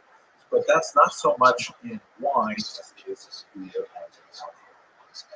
Now, if we look at Bordeaux, there's definitely a lot of Jews who are settled in the region from the 15th century and onward, but there's not a tremendous number of specifically kosher wines being produced. In fact, the first mass-produced kosher wines released for general circulation was when the Barons Edmond and Benjamin de Rothschild established the Chateau Clark, and they, in 1988, released the first kosher wine to the rest of the world. But this area of Bordeaux, which you realize is like one of the most fantastic wine producing regions of the world. In fact, even though I'm not an expert, I recognize many of the strains of wine that come from there. Merlot, Cabernet Sauvignon, Sauvignon Blanc, these are all Bordeaux vintages. So I'm not sure if I'm using that word right, but still, since 1988, the rest of the world has developed a significant taste for kosher wine that comes from Bordeaux. And so as a result, it has exploded. Okay, that's a very quick overview of Jews and wine up to at least the 1980s. I'm hoping to report back more once I try tasting some of these wines myself. Thank you very much for watching.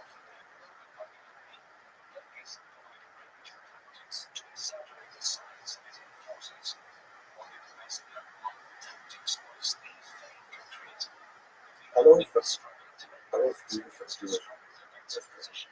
One of the most fascinating aspects of the history of Jews in Bordeaux is its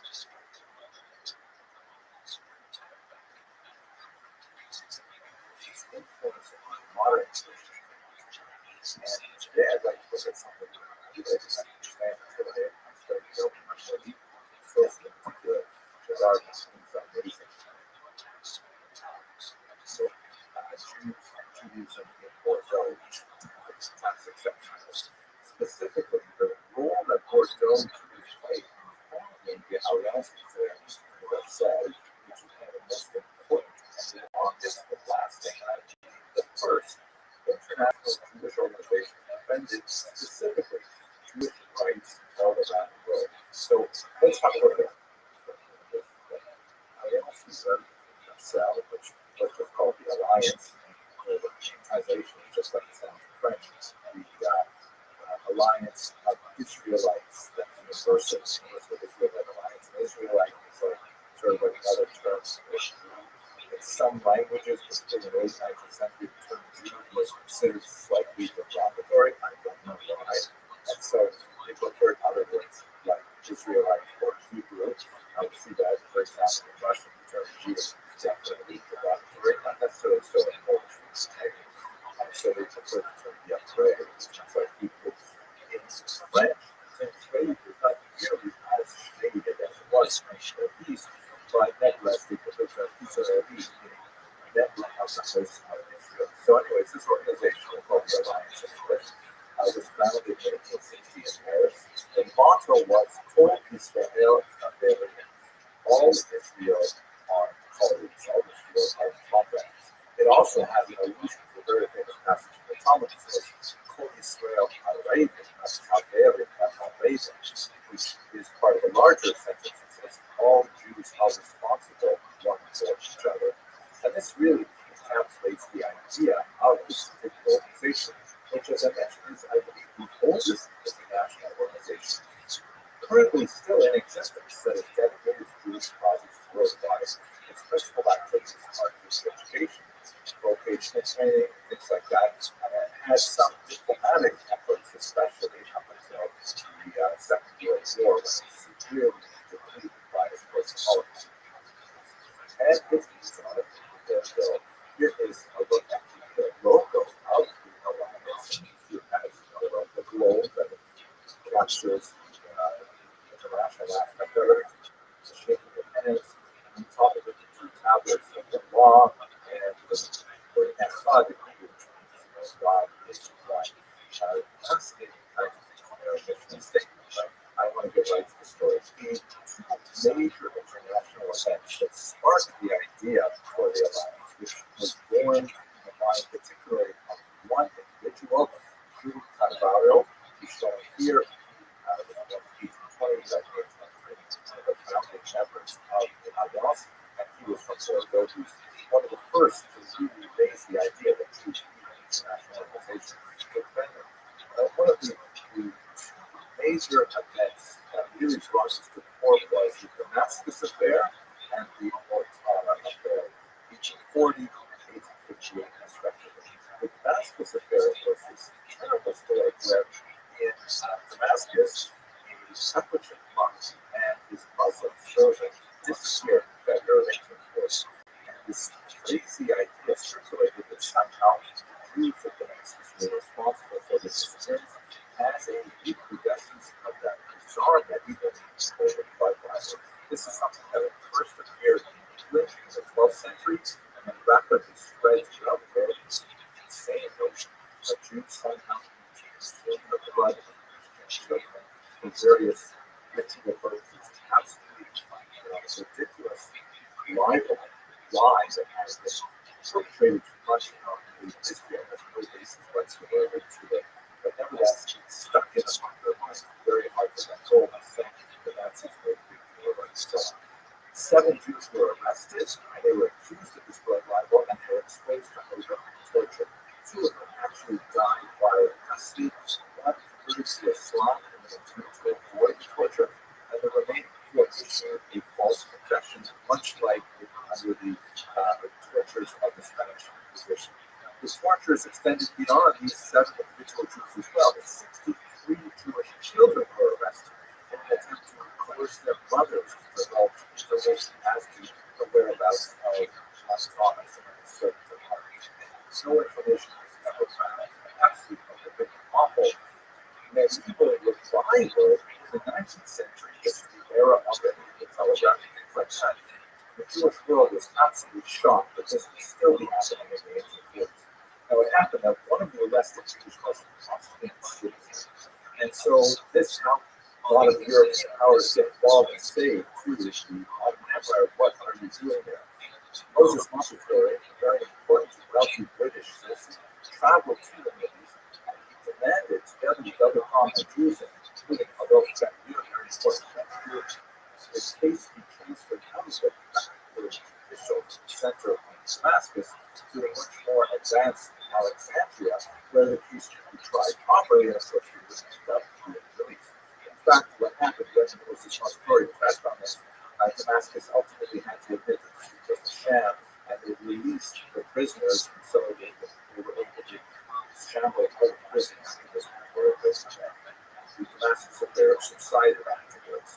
But it was a tremendous example of horrific wrong that was executed on the helpless Jewish community, and it could only through the exertion of international efforts, particularly from wealthy and more powerful nations that had population like France and Italy, was a prestigious resource. So this was kind of a major inspiration for the idea that maybe Jews should establish some kind of organization that could dedicate themselves to it more effectively and consistently. However, the revolutionary era of 1848 slowed the progress towards this goal by 10 years later. Another major, absolutely horrific event, very similar in some ways, led to the moment that the alliance, specifically referring to the terrible story of the kidnapping of the God of Mortara. Basically, what happened was, the ones that were part of the Papal States at this time, there was a young child named God of Mortara, a Jewish child. The Mortara family employed a Christian maidservant out of the village. And when the child named Gazo was about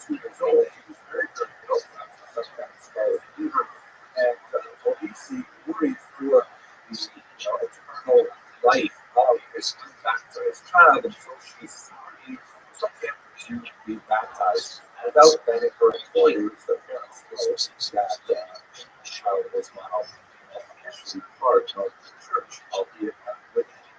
Now, later on, when he was about 6 years old, Maurice happened to mention that she had the child baptized secretly, and the Vatican got very involved in this actually, and they kidnapped the child from his family. This is in 1858. It's really quite late, and the church is going and following the evil doctrine that once a child has been baptized, he's consecrated. Even if this happened against the will of the child and the will of the parents, or someone in the church insisted on taking it in their control. Here's a different picture of that event by a shop that captures the horror of the family of the the Pope Pius IX was unmoved by any kind of protest by the family, and it took young men to the Republic of London. And despite the protests, he was like ignored at this time. And including prodigious efforts of Moses Montefiore, the hero of the Damascus affair, with Pius IX to release the child back to his family. The young Alexander ended up growing up and becoming he specifically dedicated his life afterwards to proselytizing among the youth, and only as an adult is he finally united with his family, as we see here on the right, with his mother and his brother, and from that point. By the time ago, the rest of his life after he ultimately died in Belgium, which shows before the Nazis invaded. The Nazis would have certainly considered him the darkest of his nevertheless, this example of the incredible power wielded by the church and the helplessness of the Jews led specifically to the foundation of violence. A gathering was held in Paris in 1860. Paris was the capital of France, was the logical place for the alliance to be founded, and it was this place the center of activity. Of the 6 founding members, 2 of them were Bordeaux. Most honored Cavallo is shown here. He was the elder statesman. He was the first one to really express the idea that she created. And also, Eddie Aristides, who was a rabbinic figure. He studied as very, very prominent in the last a lot of the statements of this very period. The 6 charter members, Cavallo and developed 3 main goals for the alliance. 3 goals that basically they set for the duration of their existence right up to 2026. First, to everywhere from emancipation and moral progress to that place of the people. 2, to offer effective assistance to those suffering from anti-Semitism. 3, to encourage all publications calculated to be strong publications for the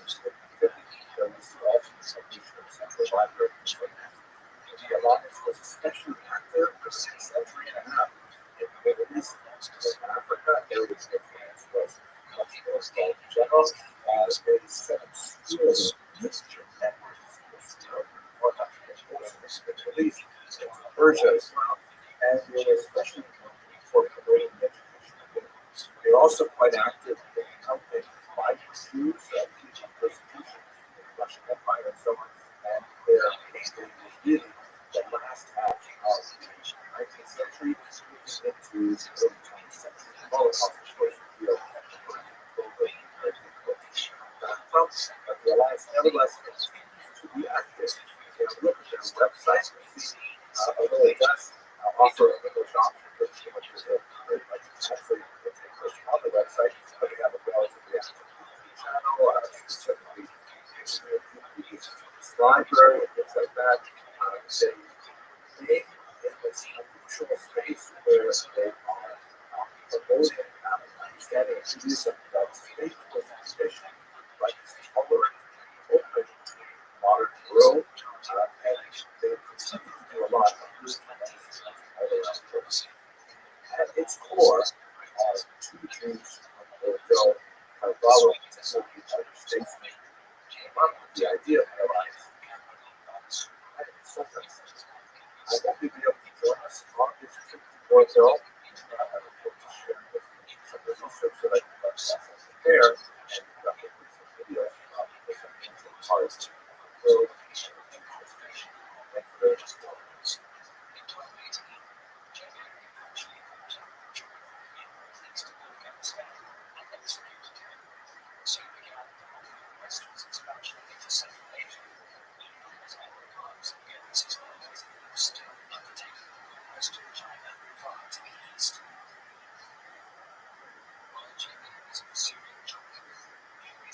This morning we were docked in Libourne in the region of Bordeaux.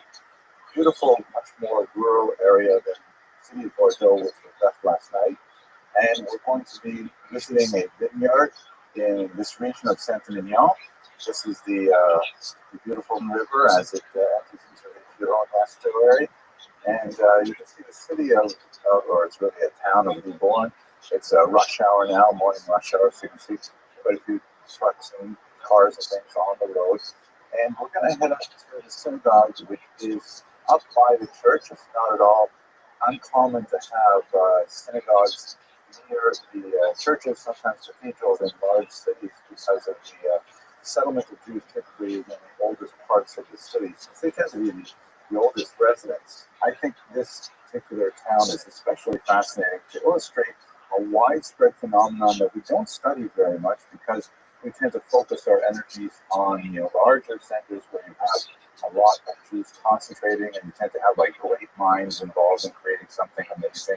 But the truth is, after the Spanish expulsion of 1492, there's a huge influx of Spanish Jewish refugees into this part of Bordeaux, where they spread out into a lot of the smaller villages and settlements. And it's fascinating that they retained their identity for so long here. We're going to go visit the synagogue of Libourne, which is still functioning. It's absolutely amazing, and I'm really looking forward to seeing it later today. Here we are, coming up to the synagogue of Libourne, a really great example. Okay, so you have this hallway here, which is really cool. And look at this, they got a sukkah here in the courtyard. So nice. Beautiful sukkah here. And then check this out. This is great. It says, "Let us go to the house of God with feeling." 1847, very important date. Very typical kind of architecture with the inner courtyard, like protecting it from the street. And it's fairly, quiet gate up front. And we come into the synagogue itself. Walking in for the first time. This is the whole synagogue. Very, very excellent example of a tiny little provincial synagogue for a community that we know in 1840 numbered less than 100 individuals. They got the women's section up there. Wow, just fascinating. Look at this. What an amazing thing.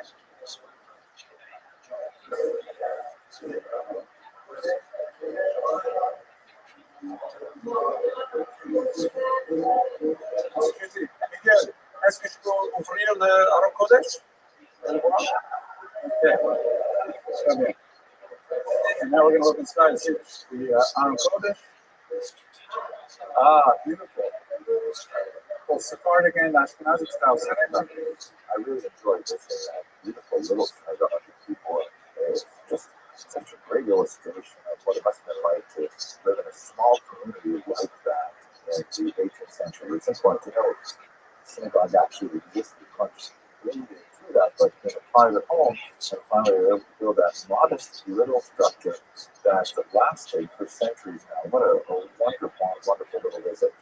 We're now headed south. It's the next day. We had a fantastic concert last night, a classic concert that was just amazing at a local chateau. And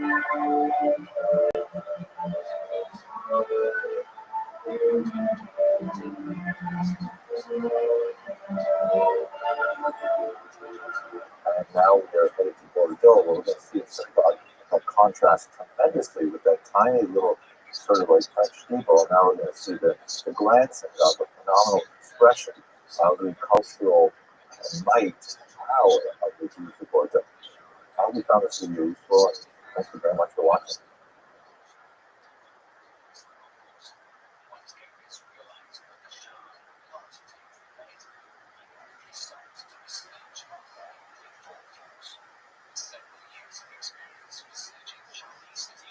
we are at the gorgeous, massive edifice of the Bordeaux synagogue. It's a really interesting looking sort of menorah right in the middle there. This building was originally constructed not on this particular design in the, I think it was 1812, and then it was burned in a fire in 1873, reconstructed in 1882. And then, unfortunately, during World War II, it was used to intern the Jews by the Nazis before they were deported to the death camps. And then after the war, it was renovated and rededicated. And with the great influx in the 1960s of Jews from North Africa, it was repopulated as well. I'm so grateful to be here with Social Recruiters and Rabbi Moshe Tayev from this amazing Bordeaux synagogue. And he speaks English, so he's going to share a few words with you about the history and so on, and whatever it is you would like to say about the nature of Bordeaux Jewry. I'm pleased to listen to important people in the synagogue today for you, and missionaries with come. We will try to explain the history and the particularity of the Jewish community of Bordeaux. Yes, if you would like to say one thing to 100,000 followers of Jews around the world watching these videos, what would you like to say to that? Say them that we are very pleased to serve all people, all Jewish people or non-Jewish people, to see our synagogue and to come to Bordeaux, to see, to learn about the history of the community and the history of the Judaism and the Jewish people in the city in Bordeaux. Thank you very much. Okay, très bien. So this is the entrance here, and there's so on. And as we come into the main entrance, it's just gorgeous. Wow. And look at, there's that motif of that gorgeous menorah again. Wow. Beautiful synagogue. Here I am at the top of the Bima in the amazing Bordeaux synagogue. The smell inside is just gorgeous. It smells like old wood polished for decades and decades, coming from the pews here. You can see there's a massive menorah right in the center. It's evoking the menorah that's on the exterior wall. And here is the Ner Tamid. This is a really interesting Kodesh with these huge theatrical light curtains that go up. It looks like about 40 feet. Skylight, bringing natural light in over the Aron. And you can see that the Aron itself has decorative elements of the 12 tribes, and then the stones on the breastplate of the metal. And then they have a full statement of the not the abbreviated text of the Ten Commandments. These are all spelled out as per the biblical text, which is gorgeous. They have a large women's section on the top, and it looks like they have, it goes all the way around the back as well. Beautiful acoustics, gorgeous. And look at this, there is a massive organ here. Now, I have to get into the history a little bit to find out what they did with the organ on Shabbos. That was a huge bone of contention in 19th century Europe. Do you use the organ, not use the organ? But is it possible to play an organ without electricity using hydraulics, for example, and compressed air? But the question is it appropriate on Shabbos? So the hallmark of this forum to use them. Orthodoxy was really quite hesitant. This looks like the Kisei Eliyahu, the chair of Elijah that is used for circumcision. The Sandek, the godfather, as it were, holds the baby on his lap, would sit there, and the spot here for his feet. It's like the Bordeaux synagogue is just a tremendous statement of the status that the Jews had achieved after so many hundreds of years of living first secretly as Portuguese merchants in this region, and only in the 18th century beginning to assert their Jewish identity, which had long been artificially submerged. And then ultimately, by the time we get to the 19th century, when they built this great edifice, they'd come of age. They had pioneered the emancipation of Jews, not only in France, but also all of Europe, and by extension, North America, where a lot of the articulations of how Jews were to exist in modern society were finally expressed in a contemporary society where people membership in a state is based on citizenship rather than on membership in a community, which has its upsides and its downsides. We've discussed that in other lectures, but it's really amazing to be here in Bordeaux with Kosher River Cruises and actually see artifacts like this, great architectural artifacts like this in real life. Okay, I'm going to go up into the women's section right now. Nice curving stairs here. And check it out. There's Koran kind of to the top. And there's, you can enter into the center section or to the left section. Let's go to the center section and see what's open. Yes. There you go. You've got these banked seats, kind of like,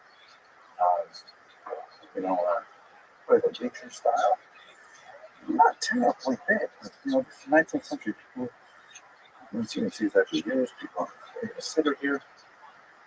And but actually, it looks like the sitter is with the photograph from Bordeaux itself. The sign here says, "Please don't forget to put your books back on the shelf." And this synagogue is active. They have I just saw them coming out this morning. As I don't think they probably don't pray in this large room here. They probably use a smaller room somewhere else during the week. On Shabbat and holidays, they have quite a crowd there.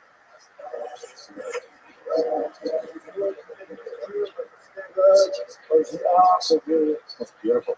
Here's the law that Moses gave to the children of Israel. And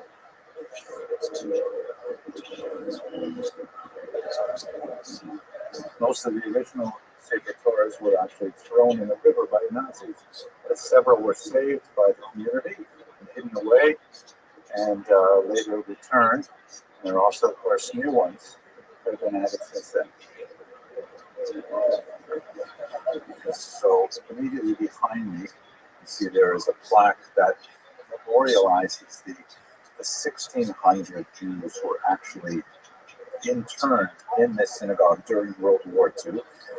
This is the only synagogue in France that was used actually as a jail by the Nazis. So that's ironically the reason it was not destroyed like so many other edifices were.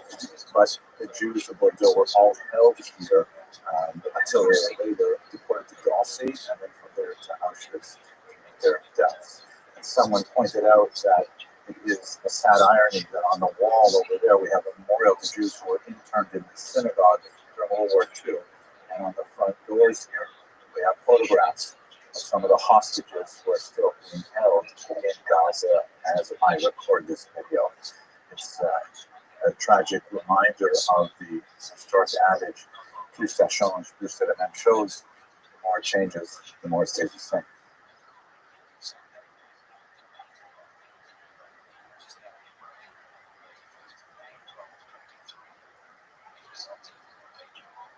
Hello, fellow students of history. I'm very happy to have something special to offer you today. I'm working with Touro University Berlin and some of their esteemed faculty on a new project. We're going to spend 20 brief videos discussing this remarkable book on tyranny by Professor Timothy Snyder.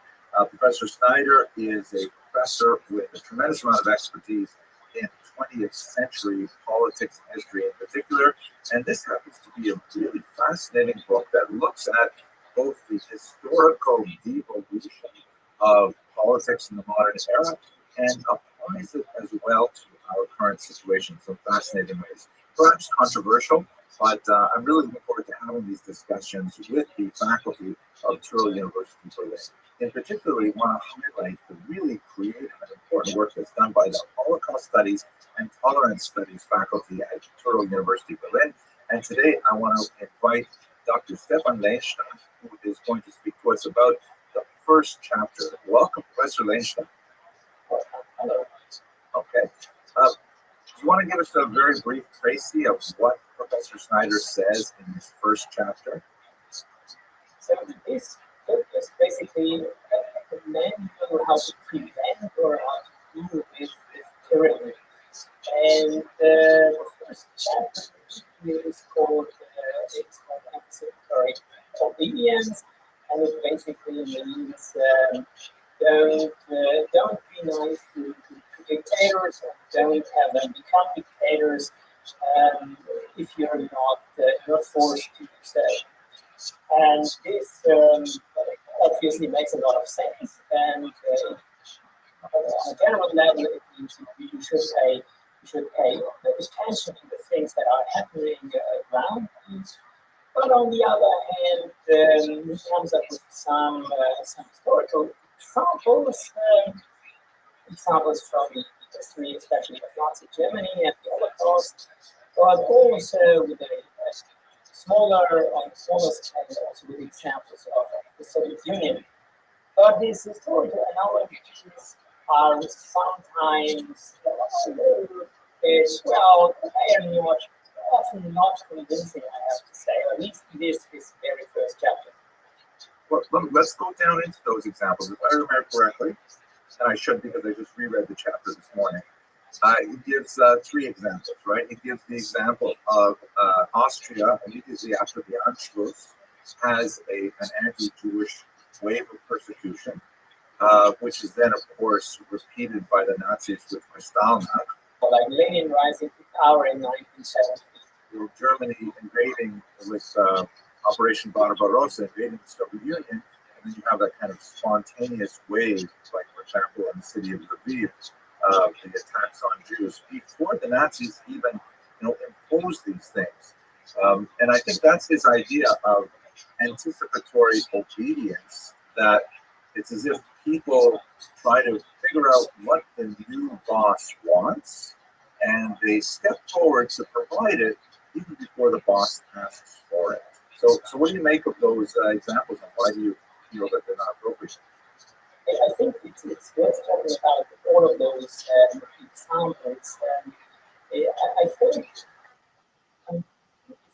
my first idea or first point is that the Soviets coming to power in 1917, and also compares, well, he's not comparing it, but he also mentions Nazis coming to power in 1933.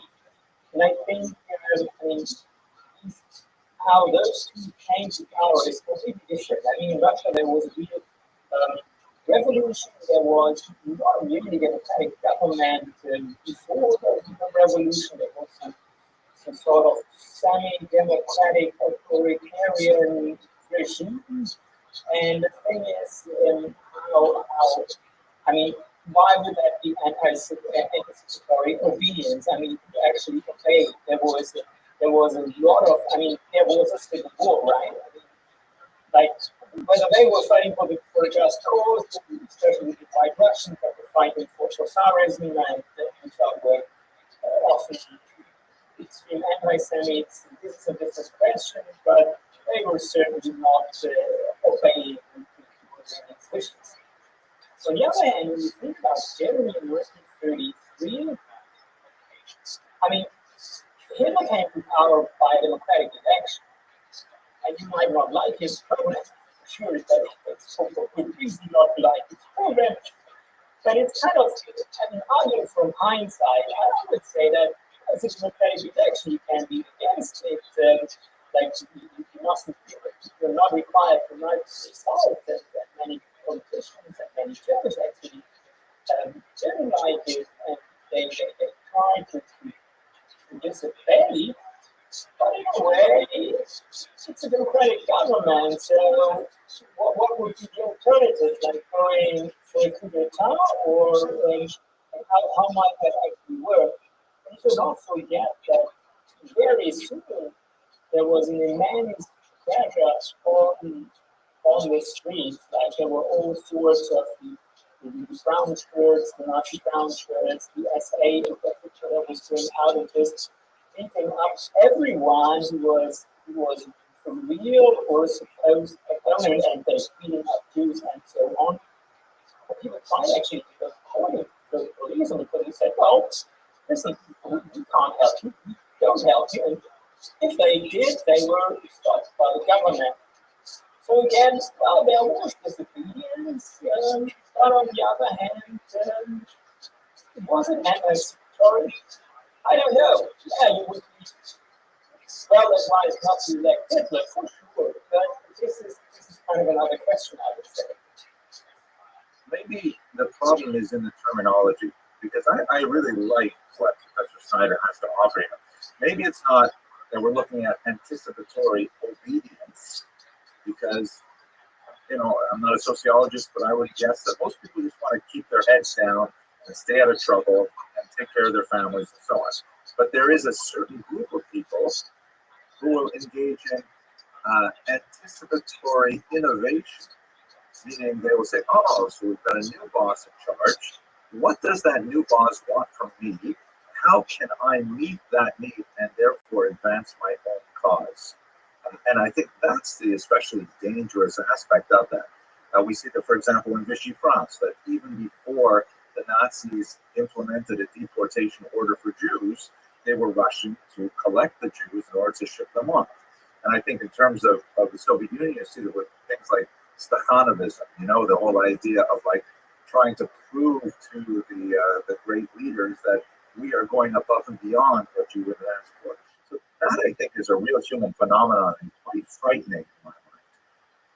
Yeah, I totally agree to this. And I think this is a good argument. And actually, we have extensive research on this when it comes to National Socialism, and E. Kershaw, one of the most prominent scholars of Nazi Germany, he coined the term working towards the Führer. And this is basically it. This example is basically civil servants which are, trying to guess what might be expected of them and to deliver results, though they are not yet required to provide those results. And it's not always actually is that because they're actually pushing for a career like fortunism, but it's just because they suppose that's kind of their self-understanding, like being a good servant to the state. Then hey, we have a new government, so we try to work for that government. And if you like, this is what also happened in 1945. It was the same personnel, and they just continued their job, and they became loyal servants to a democratic state. Maybe not Democrats by heart, but by understanding. And they actually, this is how Western Germany in the end became a successful and a stable democracy. It's because your personnel, despite them not being persecuted for their crimes and so on, but these people actually continuing their loyal service to the state, even if it's regardless of whether it's a democratic state or whether it's a dictatorial and totalitarian state. So this is a fascinating thing. Yeah, I agree. Let me switch a little bit to the contemporary period. One of the things I like about this book as well is that it inspires me to think about today. And I have young undergraduates who are sort of exploring their emerging adulthood. Many of them have just got the franchise, able to vote for the first time, and able to engage in civil society. And I think that Professor Snyder offers us some sort of cautionary message here. What would you say that cautionary message is for average citizens in Western democracies today? I think, what is very obvious is that you should always reflect what you're actually requested, or maybe not even requested, but what you're going to do. So think about whether it's really, then what you're doing is actually, let's say, good for the people is maybe a bit pathetic, but it's not, it doesn't do any harm. And this is something what really needs critical thinking. And I think this is something that our students really are interested. Many of our graduates, they then move on to work at memorials and they become educators, but not teachers, but educators, like for grown-ups. And they are interested in this kind of stuff, and that's kind of their motivation. How can we get people to quickly reflect what they are actually doing and thinking and how they are behaving? I'm really glad you specifically mentioned that because I wanted to get an opportunity to promote the amazing work that you do at Torah University Berlin. Do you want to just take a second in our conclusion to say something about why your program is so unique and so valuable? Yeah, I mean, what we actually do is that often do is that they actually curate exhibitions. So it's not just about theoretically reflecting also things we were just discussing, but also trying to get an actual outreach that would be the practical relevance of history and see that the lessons that history teaches us, and history can teach us a lot of lessons. The question is whether these lessons are actually learned, so that we can transfer them in a way that it's understandable and it's not a book and academic writing or film, but well, exhibition can also be an online exhibition, but that is accessible, it's understandable, it reaches the audience, and we do this together with Berlin Memorials. So actually, this means the exhibitions, they are not just on campus, but they are really out there. They actually, I mean, some of them are passionate. I had an exhibition that my students did, and it was actually shown by the United Nations in New York. So a huge success.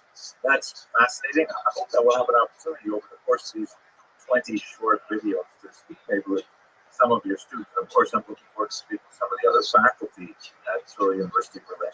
With that, I just want to give a quick thanks to Dr. Rothschild for participating in this conversation. And I hope all of you will join us for the next few discussions that we have on Timothy Steiner's remarkable book on tyranny.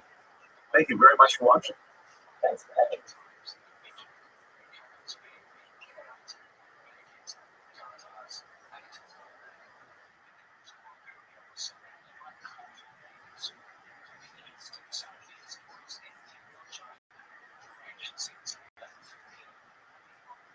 Fellow students of Jewish history, one thing I find most fantastic about our sharing is the fact that Jewish history is law. So much so that even in the ancient period, Jewish history was considered ancient back then. The great Jewish historian Josephus, for example, he left us with a remarkable account of the First Roman Jewish War, actually titled a multi-volume work, Jewish Antiquities, because that was a selling point that people in the ancient world knew that Judaism was so old as a culture and as a civilization. And so in this short video, I'd like to just give you a hint how awesome it is Jewish history is. Now, this is part of a new series I'm starting. I'll call it Jewish History for Parents and Other Teachers of Children. Now, let me just step back for a second and tell you why I created this series. My wife and I recently moved to a new community where we are like on the older end of the spectrum, so very young community, and lots of parents and young children. And I want to speak to the community that I'm living in, so that's why I'm sort of structured this. I'm thinking about it, kind of like, in one sense, I feel like I'm old enough that I'm like the old guys sitting around the campfire explaining the stories of the elders to the younger people, but also because, it's just so crucial for the survival of the Jewish people to understand how long and how important, how varied and how complicated this story really is. It is the story that we share in Passover, as the late Rabbi Sachs shares. It is that story that kept the Jewish people alive, understanding the arc of this brilliant narrative of their contemporary Jews. Their children find themselves in.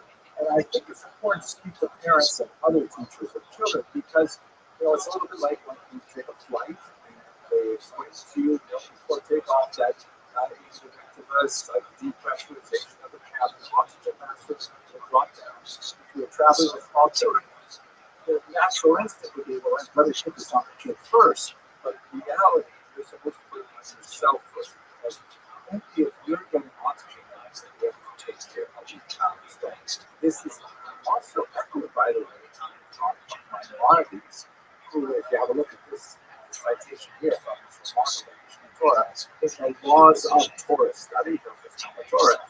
says if a parent and a child need to learn, and there's only enough money for one of them, you might say, well, we'll send the kid to learn. Where did you kids? But the reality of Rothschild law is you're supposed to teach yourself. You're supposed to learn yourself. And also when you have something, then you're able to share it with your children. That's the idea of the series. There are, by the way, exceptions to this rule. You can see yourself. That's basically the idea of what we're trying to achieve.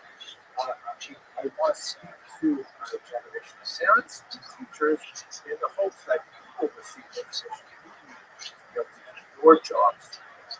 Now, stepping back even a little further to realize this is just another way of managing Jewish history.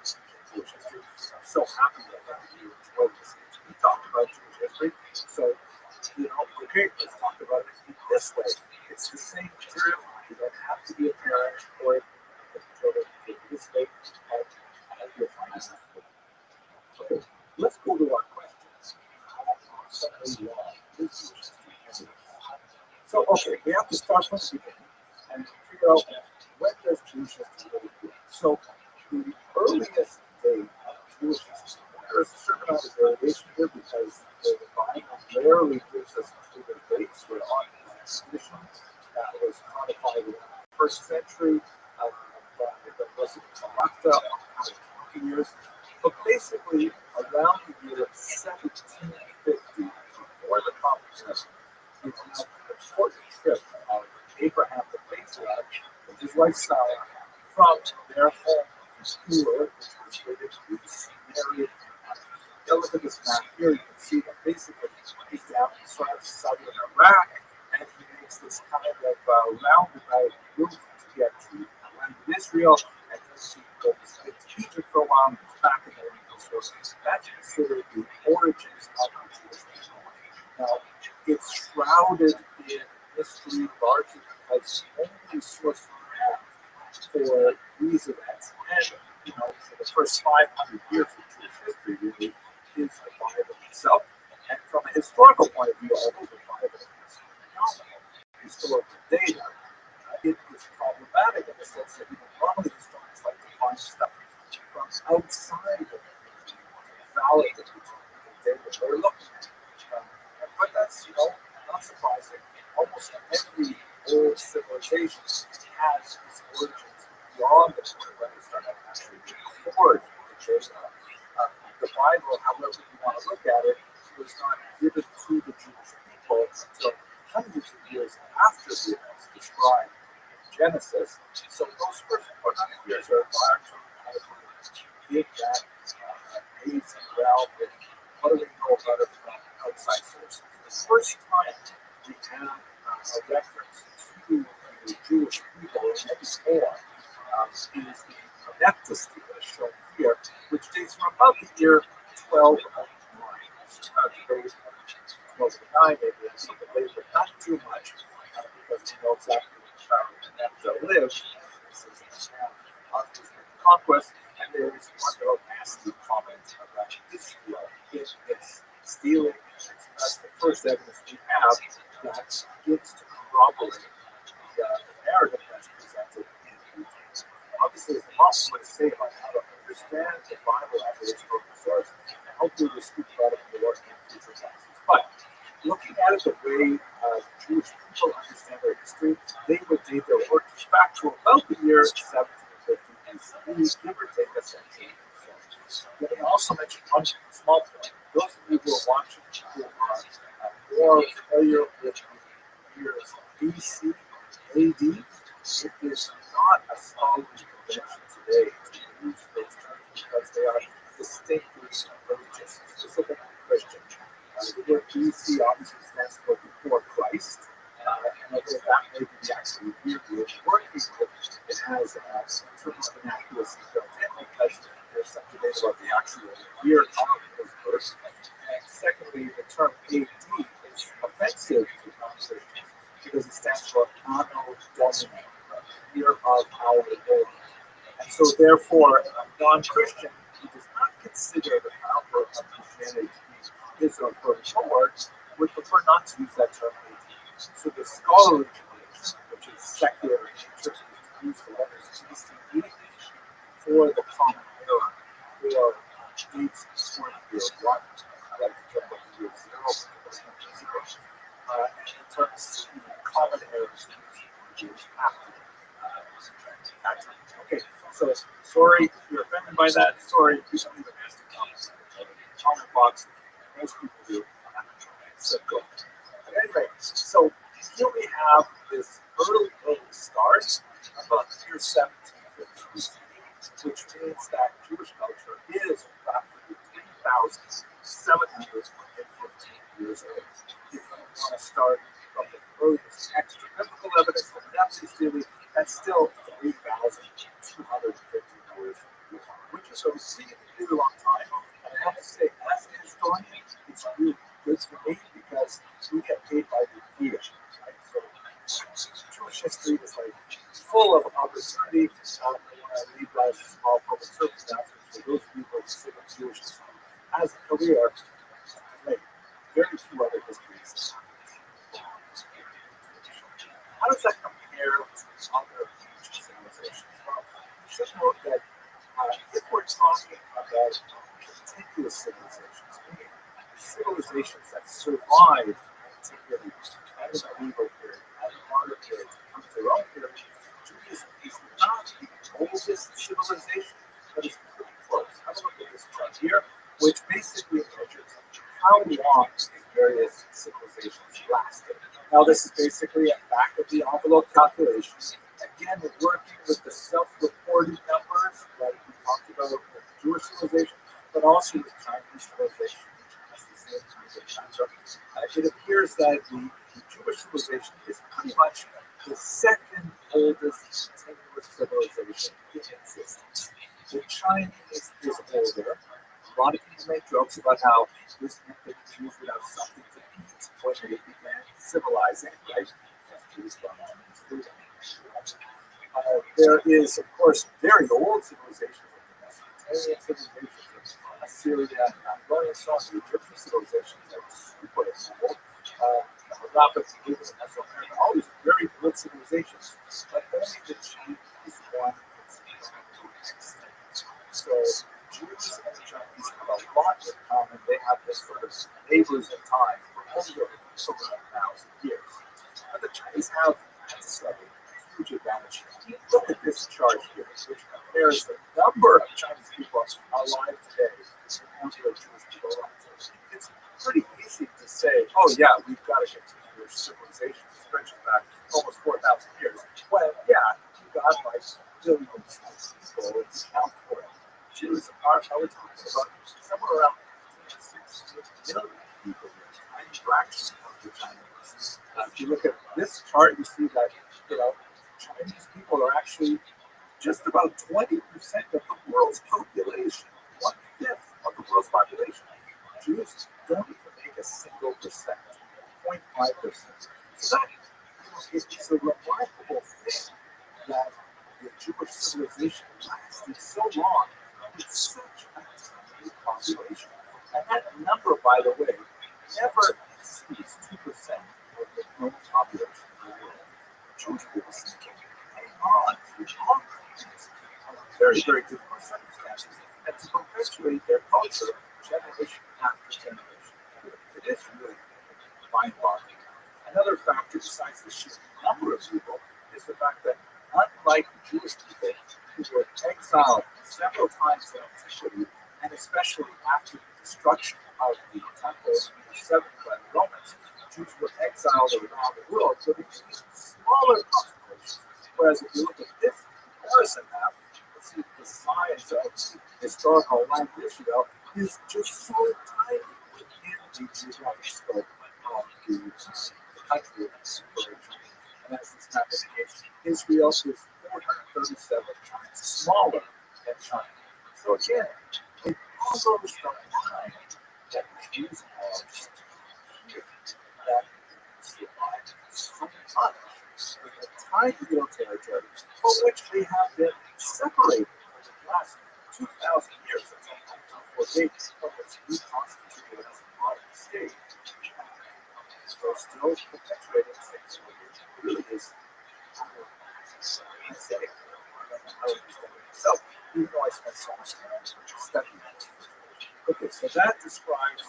ancient civilizations that were around when the Jewish people were drawn to the historical setting. If you were to look at empires that fell since then, you would see that there were so many of them. The Jewish people have witnessed the rise and fall of certain empires, including the Assyrians, the Babylonians, the Persians, although Zoroastrianism, the faith of worship is still around. The Greeks, still around, but they're very different from the ancient Greeks, the period of 13th Socrates, Plato, and Aristotle. The language is modified significantly, and of course, the Christian now, thank God, pagans of that era. The Roman Empire, of course, is very significant in terms of Jewish history as well.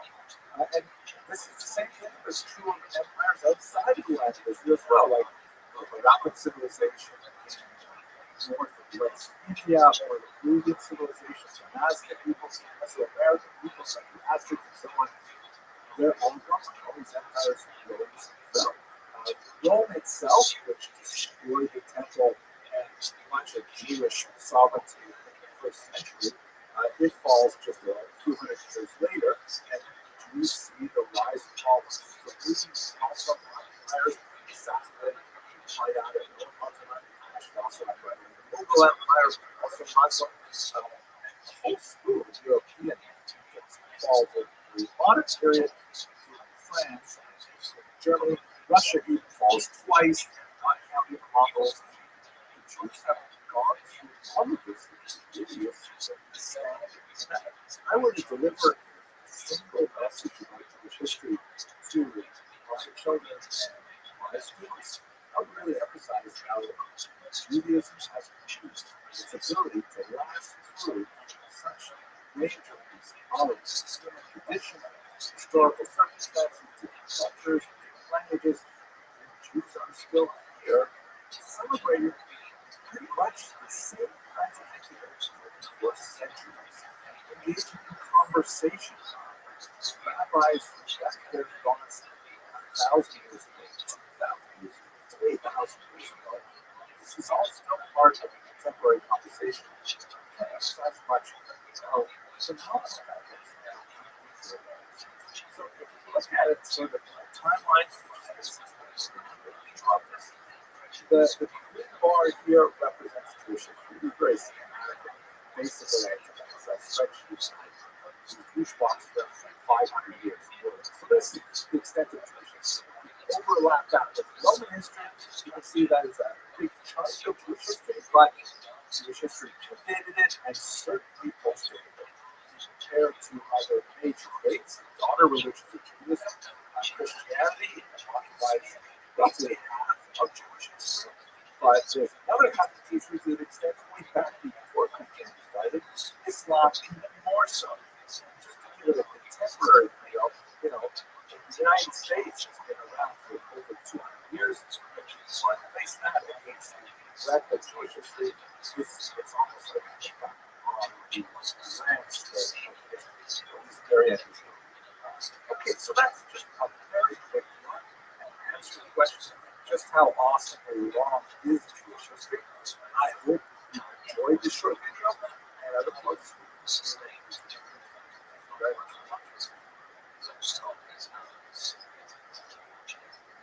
Hello and welcome to another episode of Jewish History for Parents and how to teach your children. One of the things that I find most incredibly valuable in Jewish history is not only that it gives me personally a sense of my place in space, in my community, in my family, and so on, but also my place in time. It's just a minimum of historical awareness. I have a sense of where my family comes from. One of them, particularly a long time ago, spoke in the previous lecture about how awesomely old Jewish history is.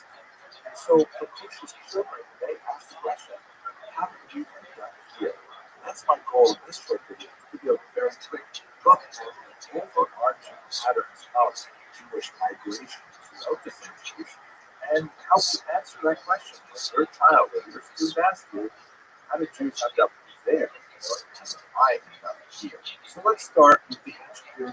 We can go blindingly fast through all this, but I think in subsequent lectures to spend a lot more time.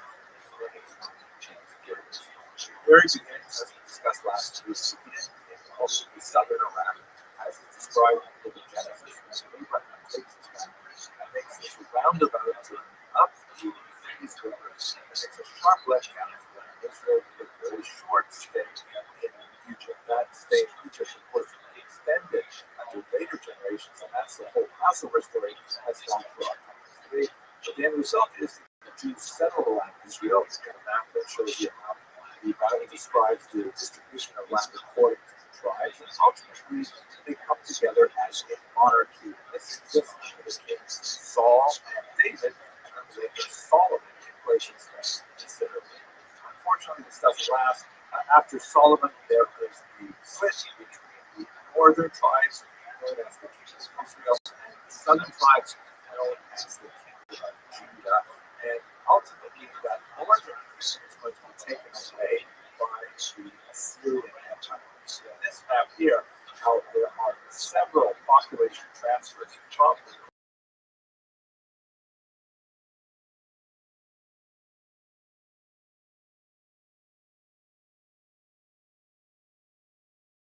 part of Israel, in particular, and they're sent on.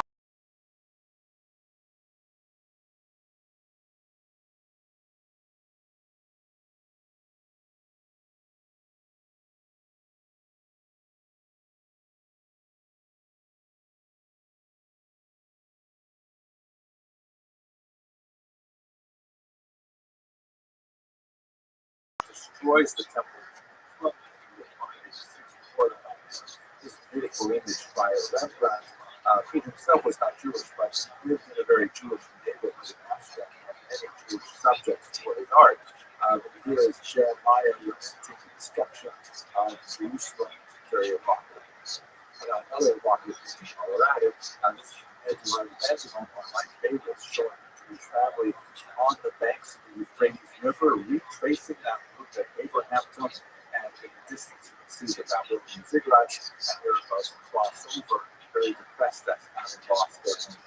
But nevertheless, even in Babylonia, which again would be today's southern Iraq, the Jewish community flourishes. They eventually, hundreds of years later, create this massive document in Talmud, which is incredibly important, multi-generational document involving thousands of voices. Absolutely fascinating about beyond the topic here. And also some really cool things like these Aramaic curse bowls. Again, these are just little teaser for what we'll talk about. By the time you get to the beginning of the Common Era, the land of Israel is now controlled by the Romans. In the context of a disastrous revolt that begins in the year 66, the Romans ultimately come into Jerusalem and destroy the temple, as we're shown here. It's very evocative things by Robert. And there is another major exile of Jews throughout the region. Here's a map that shows you basically where Jews lived after that major Roman exile of the end of the first century, which was not total. There were always going to be Jews living in the land of Israel, but the major migrations really began after that destruction of the temple. So you see here we've got where this dot is still a population living in the land of Israel, even more than the exile after the next Roman Jewish war, the Bar Kokhba revolt of 132. And there's a really large population over in Mesopotamia. That's that Babylonian population, goes all the way back to the first exile, New French for the second exile, and now is really a much more hospitable place for Jews than the Roman Empire at the time. But there are also Jews who made their way all over the region. There are Jews living in the Italian peninsula. Josephus, the great historian we talked about in the last lecture, references 97,000 Jews taken off into slavery in Italy. Not an impossible number given the overarching numbers of involvement in the war. But besides that forced migration from Italy, we've got Jews who actually settle all throughout the Mediterranean basin. Jews far away in Spain in the first century, Jews in Asia Minor, in particular, very large, well established by the second century. You have the Jews in Egypt, again, Jews there. And then there are smaller settlements across the coast of Africa, Greece, Tunisia, Morocco, and in the northern part of the Mediterranean, you have a very important group of Jews living in Provence, that's the south of France, in the There are settlers there. We have some fascinating archaeological finds from the region of contemporary Austria and Hungary, and the Rhineland of Jews who are all over the place. Some of them because of these forced migrations, some of them because of their economic choices, looking for new opportunities. So Jewish geography really began to develop around this time, and you can see that there are different names to places. Like, for example, the Rhineland region is known as Ashkenaz. France, of course, is Safat, that's the modern term for France here as well. The southern part, Provincia, we spoke about earlier, that's the Provence. Safara, the very important region, that's Spain. These are regions which are referred to by Jews when they want to talk about the settlements. So when they borrow biblical terms like Farad to describe these modern settlements. However, the region is subject to a variety of expulsions from Jews. It really in the 12th century and increasing over subsequent years. Now, the reason for the expulsions is beyond our scope right now. They're primarily economic. A certain amount of anti-Semitism as well is very significant.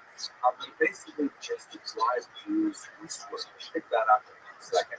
But the most important of these expulsions is the massive expulsion from Spain and Portugal, which sends Jews throughout the Mediterranean basin backwards, really along the trajectory that they had first traveled to these regions in the West, but also take them out to the New World, take them to South America, take them to North America. In fact, the foundations of the United States Jewish community is related to the Portuguese expulsions. And that's basically how Jews were spread out through the region. A combination of migration by choice for economic reasons and unfortunately expulsion for often anti-Semitic reasons. Taking it up to the modern world then. So basically, a big chunk of European Jews throughout the 16th and 17th century in particular, these are Ashkenazi Jews, they come from the Rhineland in northern Germany, and they move into the Polish-Lithuanian Commonwealth, countries that would today be called Lithuania, Poland, Ukraine, Belarus, and so on. And that becomes a much larger group of Jews who are called Ashkenazi. They eventually get to the 19th century, they would begin to make their way westward because they're taken over by Russia and a lot of really discriminatory policies in place. So this map here shows you the movement of Jews between 1882 and 1917. The dates are significant, but we're not going to talk about that here.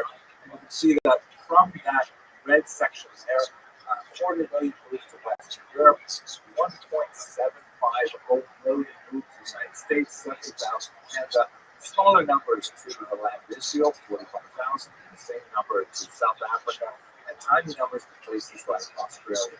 By the way, I haven't talked very much about movements within the Middle Eastern world, North Africa, so-called Mizrahi Jews, sometimes they're referred to, sometimes they're called Sephardic, which is true especially for those Jews who were exiled from Spain, but later are identified as Jews, such as Syrian Jews, for example, who were never in Spain, but nevertheless these communities began to emerge. The population movements there were similar in type and in nature, but were much smaller in scale. For example, the huge population shifts here. The major exception was after World War II, there was this huge exodus of Jews from Arab countries, sometimes a forced expulsion, even in the 20th century, to the land of Israel, sometimes a voluntary migration to the land of Israel, which of course is now established as a state for this. So you have a massive concentration of Jews in the land of Israel from these North African and Eastern territories.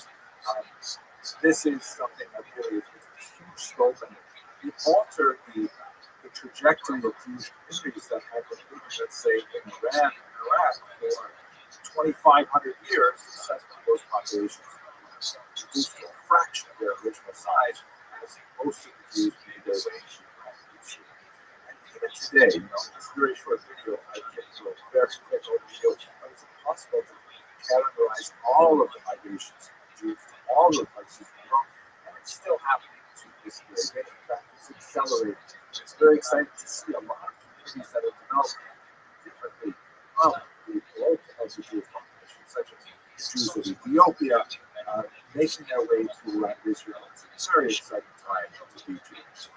I hope you found this video useful, and I hope you have success teaching your children and your students in our schools.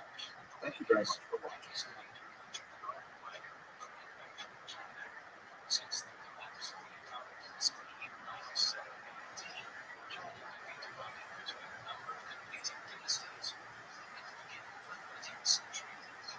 Hello and welcome to another episode of Jewish for Parents and Other Teachers. So, I'd like to speak today about the question of anti-Semitism.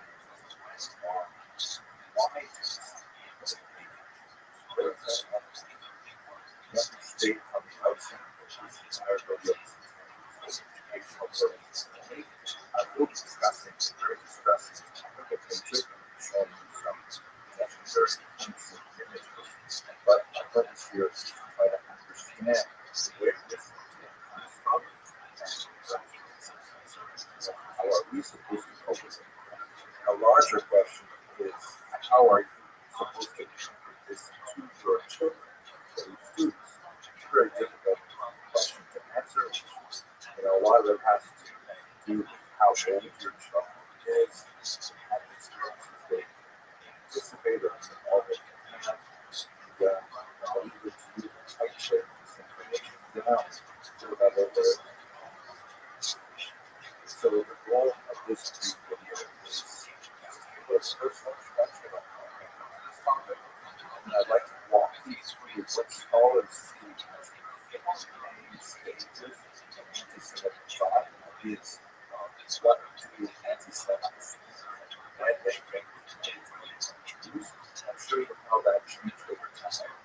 And unfortunately, I'd like to speak a little bit about the other ominous implications of the present moment.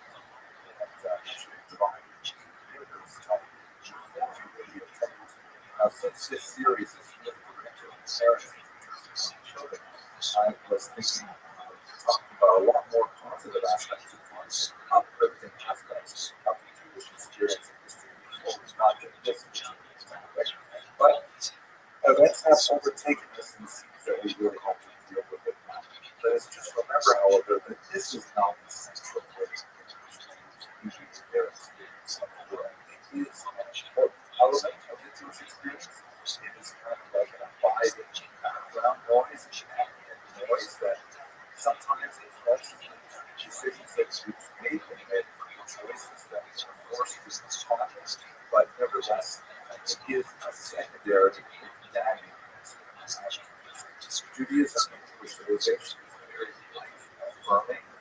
Just to give you one example, toast, we don't say, to health or to wealth, those are nice things, but we say life itself is something very precious. Hatred is ridiculous. That's why it's very unfortunate sometimes. The way in which you present this to your children or to your students is very complex. They have to think a lot about how old they are, how well they can absorb this information, damaged by it, and how to set up a good nitrate of this information down to the level which is acceptable for the specifics of your children. And this is what we refers to as red flag. This is the reality of the world that is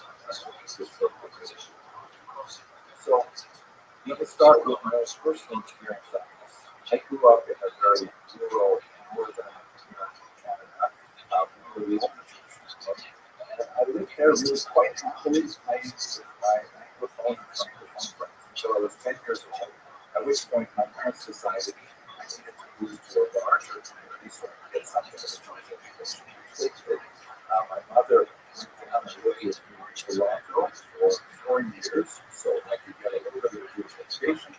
And then I went back up with my mother to during this time my father commuted every 2 weeks to be part of the time with us and part of the time managing his business. So what happened to me when I came back was really amazing because when I left when I was 10 years old, had lots of friends. And, hockey and, ski and all kinds of things like that. All the 10-year-old kids that love that. But when I came back, it was really amazing. And a significant number of those kids that I played with, and suddenly, it's in my house. It's like, wow. They called me awful names because I was Jewish. They called me Dirty Jew or Rosie Schmidt. And lots of fights in school. And, I just couldn't understand it. So I didn't do anything. Right? I was gone for a few years and then I came back. Jesus, this experience was huge. Contributed to the difficulties of being an adolescent in the first place, but it sparked in me a really deep-seated wonder at the nature of human condition, this nature of hatred that has not departed from my academic agenda ever since. And I had the fortune to study the history of anti-Semitism formally at the University of Toronto with Al Davies, a great scholar that books and things like that. Let me just share with you two basic rules that the wealth of my experience can be boiled down. First of all, anti-Semitism does not make sense to work for those who live in it. That's hatred. We'll find the rationale for it. Jews are accused of being communists at the same time they're accused of being capitalists. It doesn't matter if those two are opposite sides of the rebel. They're to be viewed as cosmopolitans, like very urbanized, and a specific connection to the land. And they're also accused today of being secular globalists, which is the bottom line is it's not about the Jews, it's about those who hate the Jews. Jean-Paul Sartre, a very important scholar who did an insightful small book on this right after World War II, wrote, si le juif n'existe pas, l'antisémite la réclame. If the Jew did not exist, the anti-Semite would invent it. The anti-Semite needs to find a way to determine that deep-seated hatred. Anti-Semitism has to be a very well-plowed furrow that he can slide right into and experience and trial where all of the horrible feelings of inadequacy and so on. It allows you to. Now, there's a lot more psychological things we talk about this, but we're going to stay historical today. But that's the first big rule. Anti-Semitism does not make sense for it to work for those who believe it. Here's the second rule, which is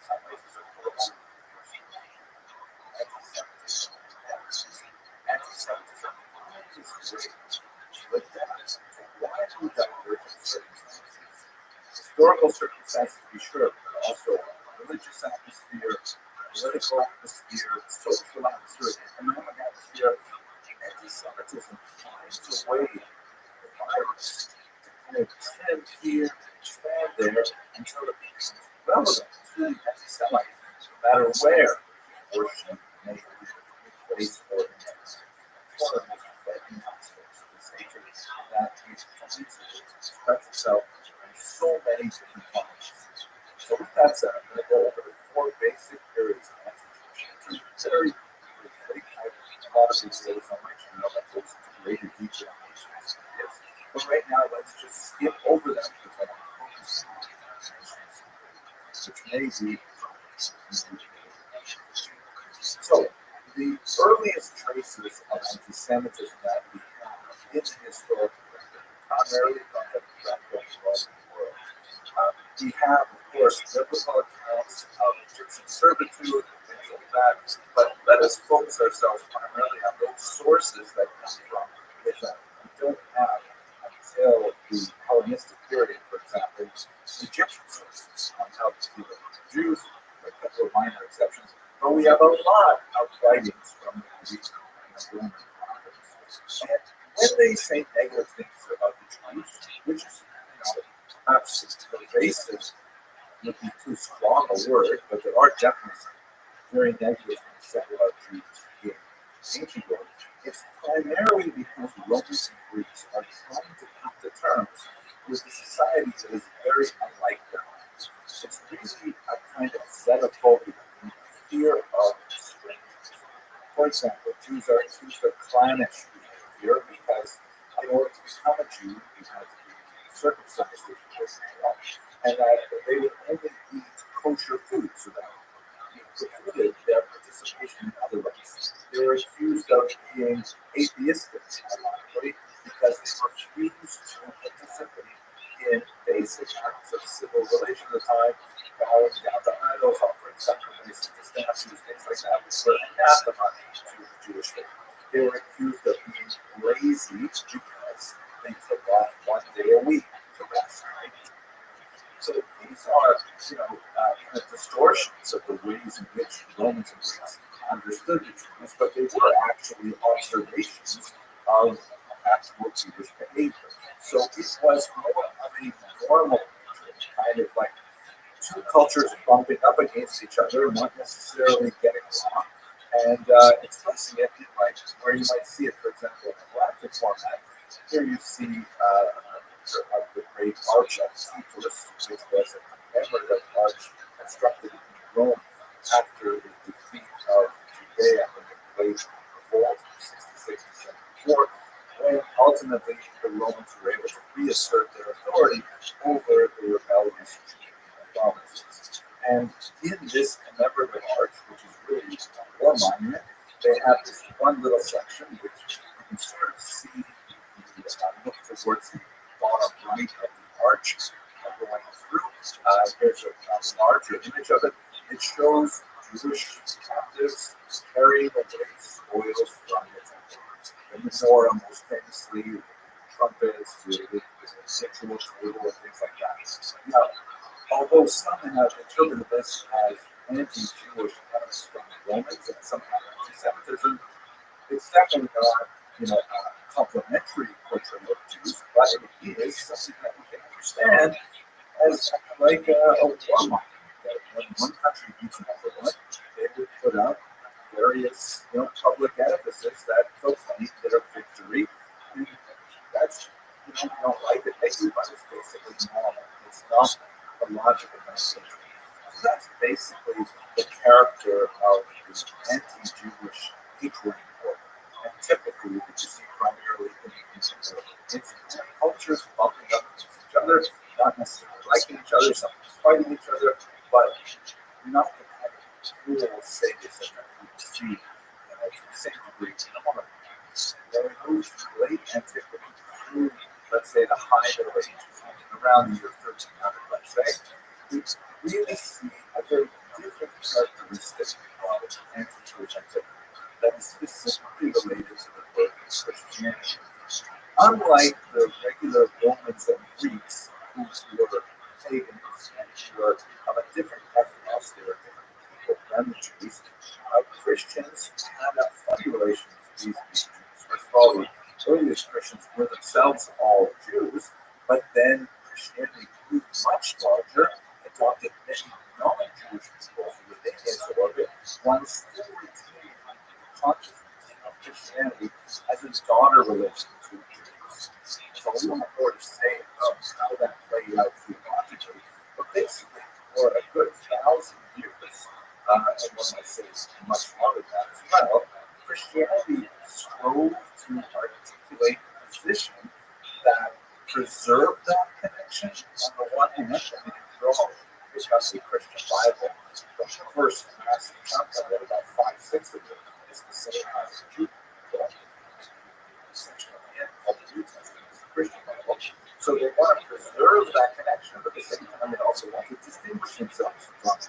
They also want to say that we are something new, something improved, something better. God's chosenness has now evolved on the Christian people rather than on the Jewish people. Things like that. It's a kind of a mother-daughter conflict. And we see it primarily in the writings of the church fathers and the decrees of popes over the centuries. Where you can see them graphically, I'm going to show you some images which are a little bit later in the period, but project this attitude backwards. You see, for example, that the cathedral at Notre Dame, one of the most common depictions of this in Christian art is the dual forms of ecclesia and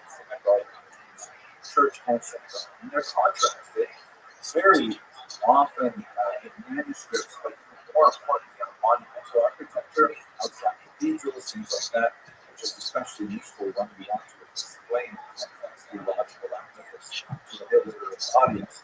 And you'll have, typically on the left, you'll have representation of the church.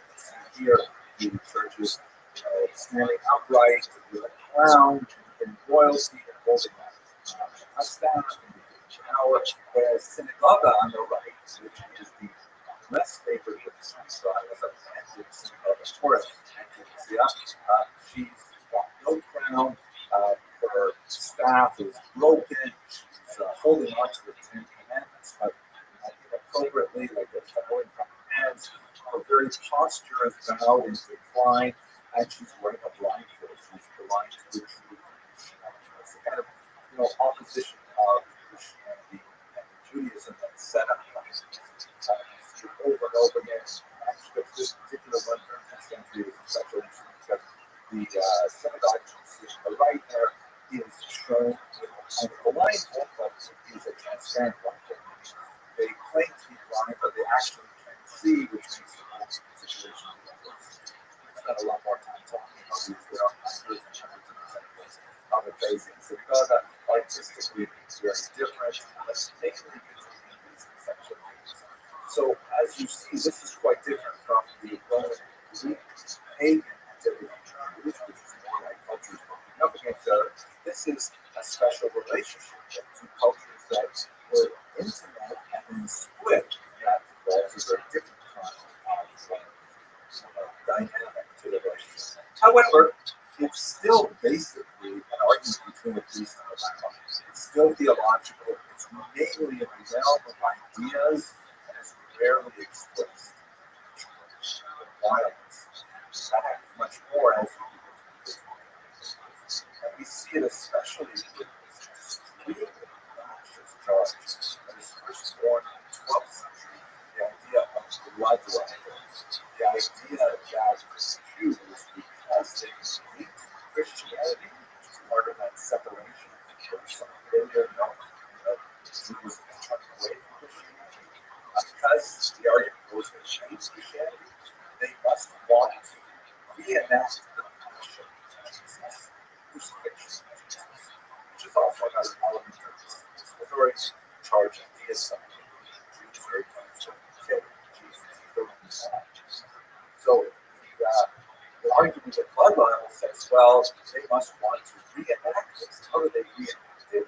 Typically around the holiday of Easter, which falls right around Passover time. So beginning in the 12th century, we begin to see charges that should have a Christian child tortured, mutilated, and ultimately crucified. That kind of crucifixion of Jesus. This idea, which just shows up in the 12th century, just spreads like wildfire throughout the as a hold on the mind of the medieval Christian. And it actually has reverberations right up until the 21st century. This is a horrific depiction, for example, of the martyrdom of Simon of Trent, which is the late 15th century example of it. You can see the Jews here are all so labeled by the artistry of the well, the round badge, and of course the wear from the 13th century onward. And of course, Dutch Simon is led to death, circumcised, and so on. Sorry, there was no truth to any of this. There were some of the occasions where, in fact, there was no missing child reported. There was no body found. And yet there was no blood libels that were brought. So this is when anti-Semitism really goes off the grid. It has some religious elements to it, like we saw earlier, but it's deeply, deeply logical. It's almost pornographic in its intent and its expression. It has a slightly different version of that of post-desecration. The charge of post-desecration is about 100 years younger than the charge of blood libel, in which if Jews want to torture Jesus, there's a whole reason behind it, and certainly they would want to torture the wafers, which are used in the Catholic community. And so there are all these charges of Jews going to churches, stealing the wafer, They bring it back home and torture it like this medieval image and miraculously bleeds. And then, of course, results in an uprising. Sometimes it goes on and Jews are drunk or burned to life, things like that. These are the kinds of anticipated things which are characteristic of much of the later Middle Ages, which is studied from. The last element, which begins to be into the modern period, is specifically associated with the Black Death.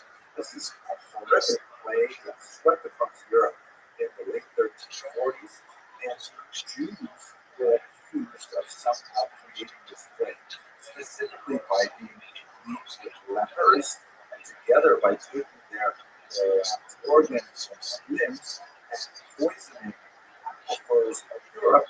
They spread this disease large statues of the capital in the 14th century. There you can see a 16th century English rendition of it. At this time, there were no Jews allowed at all, but the artist, you can see a Jew with kind of a certain quasi-oriental outfit. He was putting a couch with the skin of lepers in it into a well, and then at the same time, a demon sort of spins out of it and urinates back into the water, poisoning it. And because you don't get the overall image there, it gives a picture of blood libels across the country. All of these events, unlike the prior two periods, frequently resulted in some other violence, like the Rothschild here.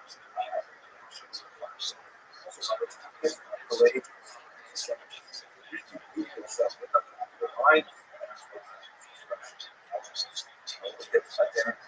here you see a really dramatic night with private activities. Notice that the pagan tradition of xenophobia was not religious at all, not in a monotheistic sense. That you get some kind of religious ideology coming out of the aspect of Christianity to distinguish itself from other religions, and certain elements of that religious tradition are passed into the medieval period, but by the time it's the modern period, and you have a general decline in religiosity throughout Europe as a whole, then anti-Semites sort of abandon the whole religious argument and really focus on two basic ideas which are essentially secular. The first is this notion of Jews are race, that all Jews are bound together by some racial characteristics, moral characteristics. And what is it that they do together as a race? They're engaged in a conspiracy to dominate the world. The classic text that this is a document known as the Protocols of the Elders of Zionism. It's a term of the 20th century poetry composed by Russian ascetic nihilist, in which he claims to have discovered the minutes of the World Jewish Government, who are doing all kinds of things like building these secret subway tunnels that connect various capitals of the world and are engaged in the plan to dominate this. Here's a 1930 cover of an edition of this protocol for design published in Exeter. The text reads, "The invisible world government, the Jewish program to subjugate the world." You see certain racial characteristics in the stereotypic iconography of the Jew with a large nose and fleshy lips and he's overweight. He's got like this capitalist sort of look at the watch fob and so on, and he's got this claw-like hands. That's really characteristic of the turn of the 19th century and onwards. This, by the way, is when the term anti-Semitism is invented. And anti-Semites in Vilhelm Marx realized that he needed a more polite alternative to the much more vulgar term. So he said, "Oh, no, I'm not Jews. I am an anti-Semite." And by Semite, those who participate in Semitism, which is a made-up idea. Semitism is this idea of a relationship to divine Northern Arabs and also Semites, but it's not about French. But that's where we get the term anti-Semitism. It was invented by anti-Semitism, light on its hatred. It has later been transvalued and now becomes a negative term again. So those are the four basic periods of anti-Semitism, see how the two rules that I'm giving you, hopefully are useful. The first is, it doesn't have to make sense. Both players can follow these theories very easily. And secondly, that it clearly damaged this time. Now let's go to our present moment. Why I feel especially constrained to talk about anti-Semitism now, so early in this. The reason is because they on the cusp of a new devolution. I really thought about it a lot when I had the unfortunate experience with a couple days ago of watching a security camera footage of a stranger walking up to one of my students in the street, hurling nasty anti-Semitic invectives at her, and then punching her in the face and walking away. Just but the thing is, bizarre, unsuccessful time, and a person who looked Jewish, I guess, walking down the street, Satan, they would think that CJ's what I think is happening now is maybe entering into a kind of post-modern this is a machine period where anti-Semitism appears to be adapting to the zeitgeist, the spirit of the era. So let me explain. So first of all, what is postmodernism? This is a body of ideas that has an unusually caustic critical thinking. It basically argues that, there's no way to actually figure out what is capitalism. Logic, argumentation, reason, none of those things are free from the coloration of individual minds that is kind of baked into our consciousness. That's why people talk about, well, that's your truth, and this is his truth, and that's her truth, as if there are different kinds of truths. So we spend more time talking about what postmodernism is, but it is clear that this idea has really made a huge impact on history and particularly in humanities, and it has especially on generations. How that adapts to Middle Eastern conflicts that we are seeing today is perhaps the most horrific expression of postmodernism as it has led to violence. The accusation that is at the basis of this is something I mentioned earlier, that Jews are somehow secular colonialists. What does that mean? So it's such a silly argument. It doesn't really deserve debunking. I guess we have to do that. The conflict right now is over the territory of the land of Israel. Jews are, without a doubt, lived a piece of land as far back by non-Jewish sources as the 13th century before the Common Era, and by Jewish sources like the Bible way back to the Bronze Age. If anyone has a pedigree of being the original inhabitants, refugees from those well-documented exiles under the Babylonians and the Romans, it is the Jews.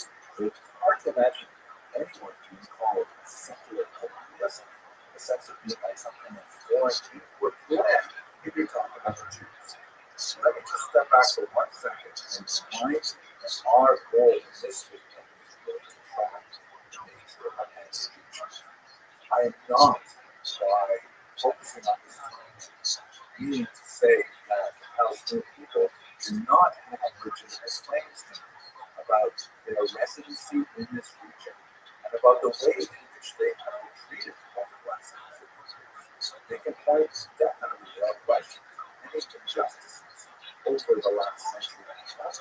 And this complex series of laws, which has found expression in many wars and also in many peace negotiations, is not something that can be easily solved with a monolithic, absolutely static approach. In fact, I would be extremely wary of anyone who proposes to solve the great problem with a simple general measure, especially if it involves violence.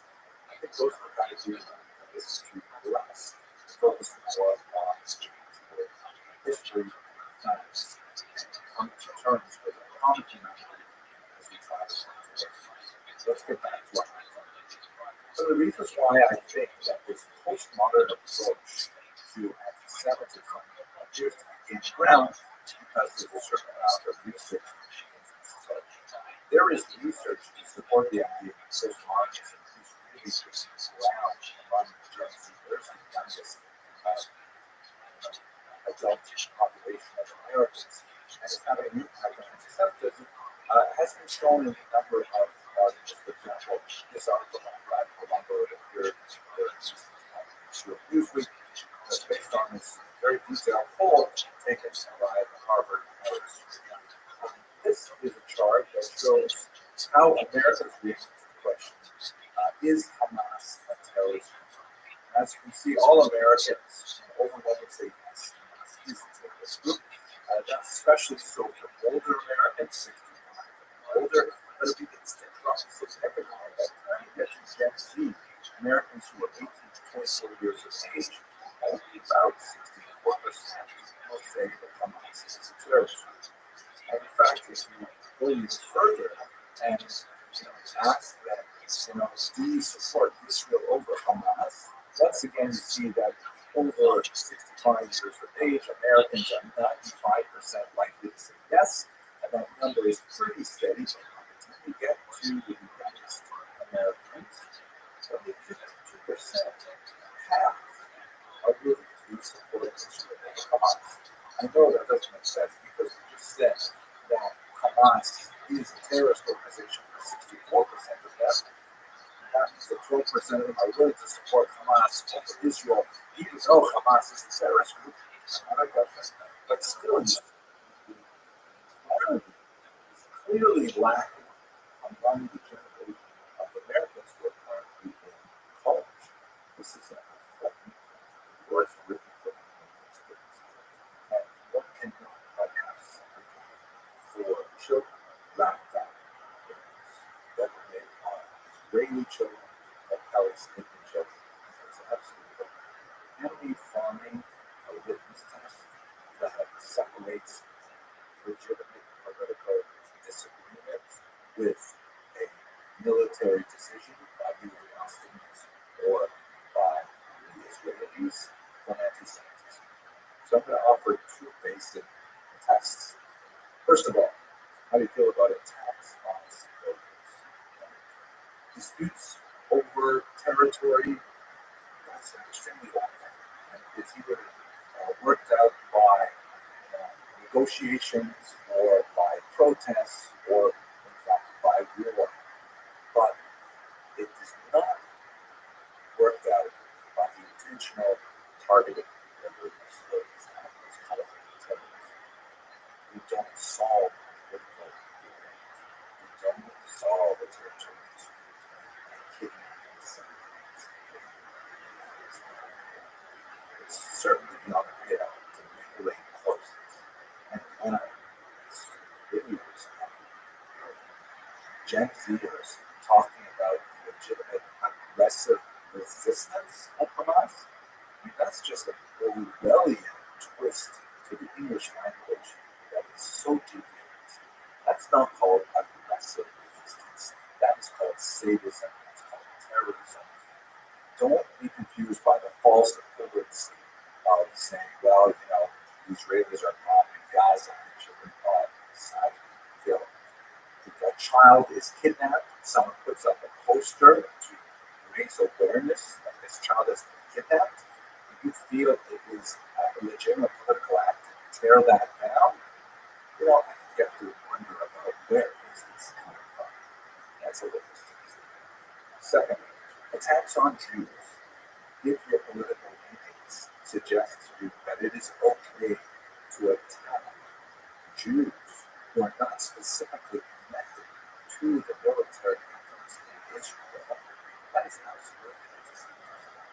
My student walking down the street, she should be punched in the face because of something happening on the other side of the world. A mob in Dagestan that recently stormed the airport looking for Jews who were on a flight from Tel Aviv. A criminal offense. Semitism that was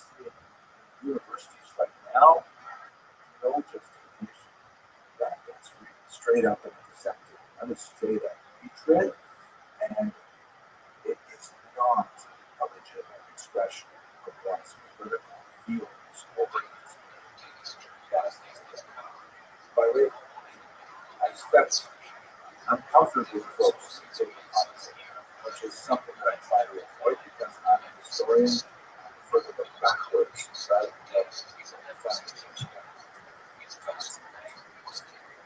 I do want to say that I do not need to suggest that I know how to solve the crisis, the horrible fate of the hostages held by Hamas, the suffering of their families, or the suffering of the people of Gaza as they're struggling to come out from underneath the protection. But think about the implications, the reverberations of this in terms of the history of anti-Semitism.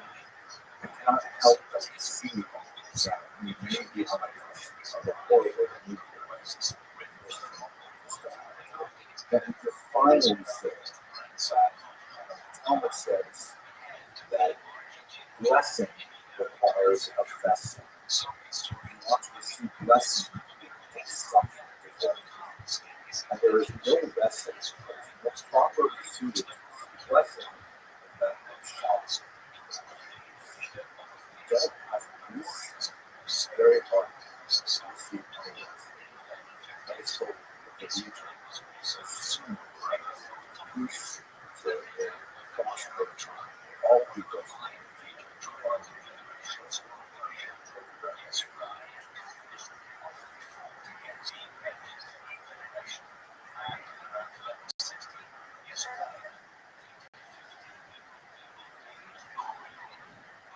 Hello, fellow students of Jewish history. I had a totally different set of lectures planned for this particular series. But since October 7th, so many things have changed, and so much of the world's attention has been on the violence occurring in Gaza today that I really feel like I have to focus on these particular historical topics to provide hopefully some light for intelligent people of goodwill to discuss the historical facts and hopefully come to some sort of conclusion to these horrible events. To that end, I'd like to begin with a discussion of the Jews of Palestine before the Muslim administration of 638. And I want to mention here that I know that word Palestine in this context will trigger a lot of people, and I'm doing it on purpose because the period of history that I'd like to study today is actually the period of time when the region was in fact called Palestine. And let me explain all that. But before I do so, let's just go back for a second to a very important book written by Rothschild, who's a scholar at Columbia, and he wrote this book, The 100 Years War of Palestine, a history of settler colonialism and resistance, 1917-2017. Now, I disagree very much with Dr. Khalid's conclusions and his analysis in many places, but this is one of the most sober accounts of the Palestinian view of this history, and it's very much worth reading if people want to get a full understanding of how to approach the difficulties. And I want to focus in on something that he says right here in the title, A History of Settler Colonialism, where in reality, when you look at the history of the foundation of modern Israel, it's actually the most successful anti-settler colonial movement in human history. We're speaking about a movement that brings back people to their ancestral homeland 2,000 years after largely being driven out of it. I mean, it's an amazing thing to really think about. So what I'd like to do today is to look specifically at the period before Islam comes to the region in the 7th century. Now, Dr. Khalidi begins his book, which is very well written and fascinating, with a citation of a correspondence that one of his ancestors had with Theodore Herzl, the founder of Zionism, modern Judaism. The ancestor is Yusuf al-Din Pasha al-Khalidi, and he's a very important individual, very distinguished, very much involved in Palestinian politics of the era, which of course was part of the Ottoman Empire. And he wrote this remarkable letter to Saddam Khan, who was the chief rabbi of France, and this was in 1899. Rabbi Khan later showed it to Theodore Herzl, who forwarded it in his book. Here's the key phrase for our purposes. He writes, the idea of Zionism, right? this is Al-Khalidi, right? The idea of Zionism is totally natural, beautiful, and just. Who can contest the rights of the Jews in Palestine? My God, historically, it's certainly your country. Right? This is the state thing. The Jews, historic concept, never so that's an amazing statement. And he goes on to say, and what a wonderful sight it would be if the Jews are able to reconstitute themselves as a nation, independent, respected, and happy, able to render impoverished humanity for services in the region as the palace. Now, Mr. Al-Khalidi is not going to defend Zionism. In fact, the point of the letter is primarily to protest against the large-scale immigration of Jews to the region. But nevertheless, he offers a very salient historical point. For his part, Herzl writes back also a very polite reply to which politicians, such politicians, communicate with each other with such deference, but he writes back to addresses him as Excellency. And he writes, you see another difficulty, Excellency, regarding the existence of a non-Jewish population in Palestine. But who will think to remove them? I think Herzl is honest with them. It is their own well-being, their own individual wealth that we will excuse from bringing down all.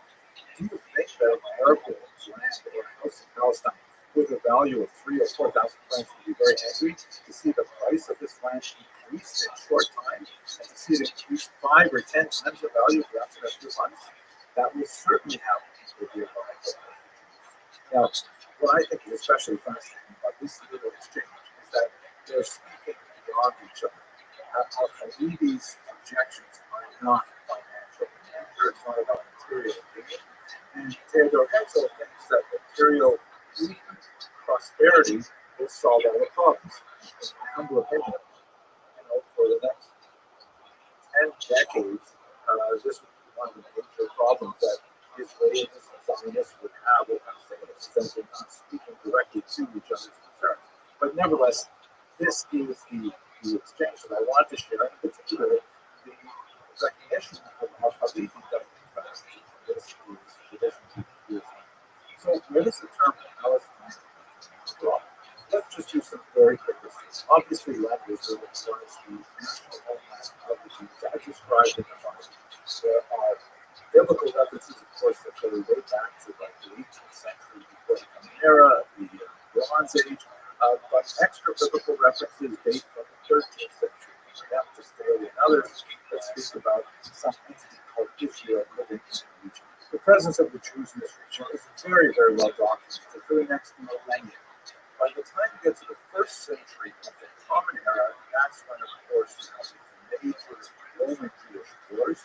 The first one, which lasted from about 66 to about the year 74, results in the destruction of the temple in Jerusalem and much of the dispersal of many of the Jews, the rebels at this point, to Italy, slaves, and elsewhere throughout the region. However, contrary to popular misconceptions, this was not the complete exile of all the Jews in the land, not at all.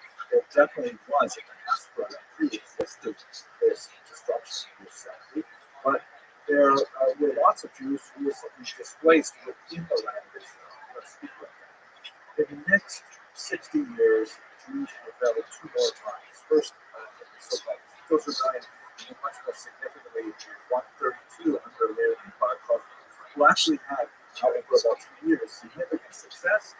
They even minted coins like this, which portrayed the temple on the left with a star at the top representing Bar Kokhba, and text on the right talks about freedom for Jerusalem and so on. But that rebellion was crushed mercilessly in the Emperor Hadrian, who really had to put a tremendous amount of effort to bring in soldiers from far away as infantry to put down the Jewish rebellion. And at that point, Hadrian had it. And he is the one who renamed the lineage of Judea, which was the province of Rome at the time. He renamed it a version of Palestine. This is a map that shows what the Roman Empire looked like in roughly the year 210. You can see that the region of what would be today the state of Israel is called Syria Palestina. It was part of the Syria province as a whole. It was not a distinct and separate unit. And he divided up Palestina itself into three pieces. Slima, which is like the central area, which would be essentially Judea, a little bit of Samaria, and then to the south, the Palestinian Tertius, third Palestine, which is basically Negev, and to the north, Palestinian Secunda, which is where most of the Jews were actually living at this time. Lots of Jews in the lower Galilee. Why did he choose the term Palestine? Well, this term had been used about 500 years earlier by the great Greek historian Herodotus, who refers to the Phoenicians who lived on the coastline. The region where the Phoenicians lived was called Palestine. Now, where did Herodotus get that name? Most likely he got it from the Akkadian names that was used to describe the Philistines. The Philistines, this term is entered into the English language as well, they occupied what is called a hectapolis, 5 specific cities listed here. Ironically, Gaza was one of them. Also, Ashkelon, Ashdod, Ekron, and Gaza. Those are the 5 cities which were especially associated with the Philistines. As you can see from this map, that they controlled area around it, and they frequently had wars with these ancient Israelites. David, in particular, fought with them. David also sought refuge with them for a while. So it's quite likely that Gideon's thinking was, let us wipe out the memory of Judea in this area, and let's bring it after the Philistines. Let's call it Palestine. That's how we get that. So this region, part of the larger Syrian province of Syria, was called Palestine from about the year 136 till about the year 630. It was not an independent country. It always had a capital elsewhere, but the region was known officially in the Roman law books as Palestine. So that's where the term comes from. But I want to remind you that there are still Jews living in this region.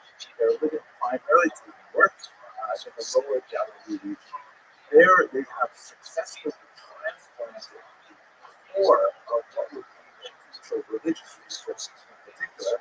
With the body known as the Sanhedrin, which was their great court, 70 judges. They had a leader called the Nasi, or the patriarch. One of the most famous of them is Rabbi Yehuda Hanasi, who lived at the turn of the 3rd century, and these rabbis centered in the city of Tiberias, which was founded in the year 19, were especially concerned with trying to figure out how they can cement the future of the Jewish people after having gone through these 3 disasters, both a loss of statehood and so on. They came up with several really crucial elements. One of them is the document known as the Mishnah, which is essentially a large corpus of Jewish law stating a certain easily live their certain rights to base. And then following that up with a document called the Talmud. There are actually 2 Talmuds. They are both commentaries on the Mishnah. The earlier one was written in the land of Israel in the 4th century. It's called the Jerusalem Talmud. That's a bit of a misnomer.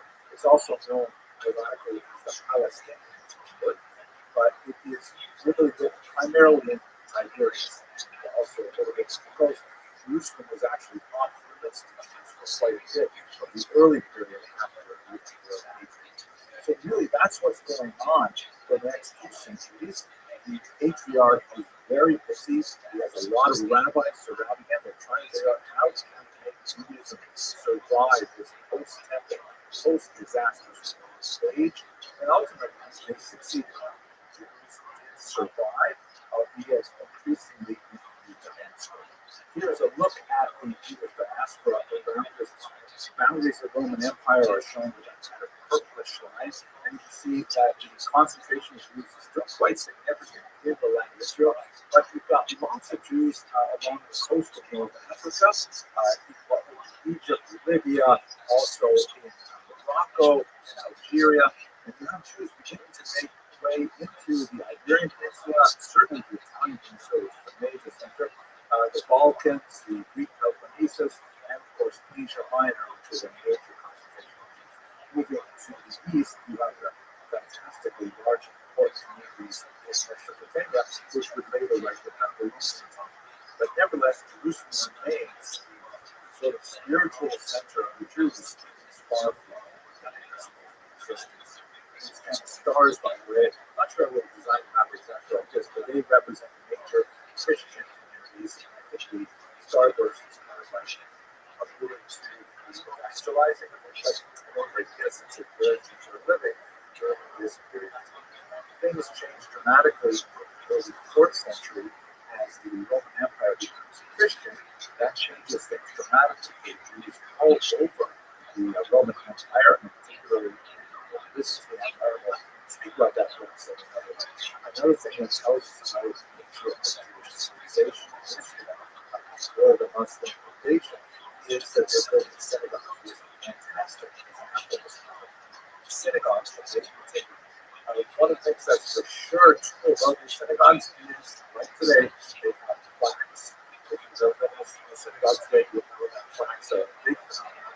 You always have to thank the donuts. This is one of the oldest of the plaques that survived the so-called David inscription, which is actually from Jerusalem. We've got these amazing decorated floors of this mosaic at Samaria. Samaria is glorious, right? It's hot springs just outside that town. They have these gorgeous mosaic descriptions of the idealized temple. And this was built about 300 years after the destruction of the temple. So we're still looking back to the golden age of the temple. They frequently have a lot of zodiacs, like here, for example, there's the Samaria zodiac, another one, Beta Alpha. One of my favorites here is this Rothschild depiction of Beta Alpha.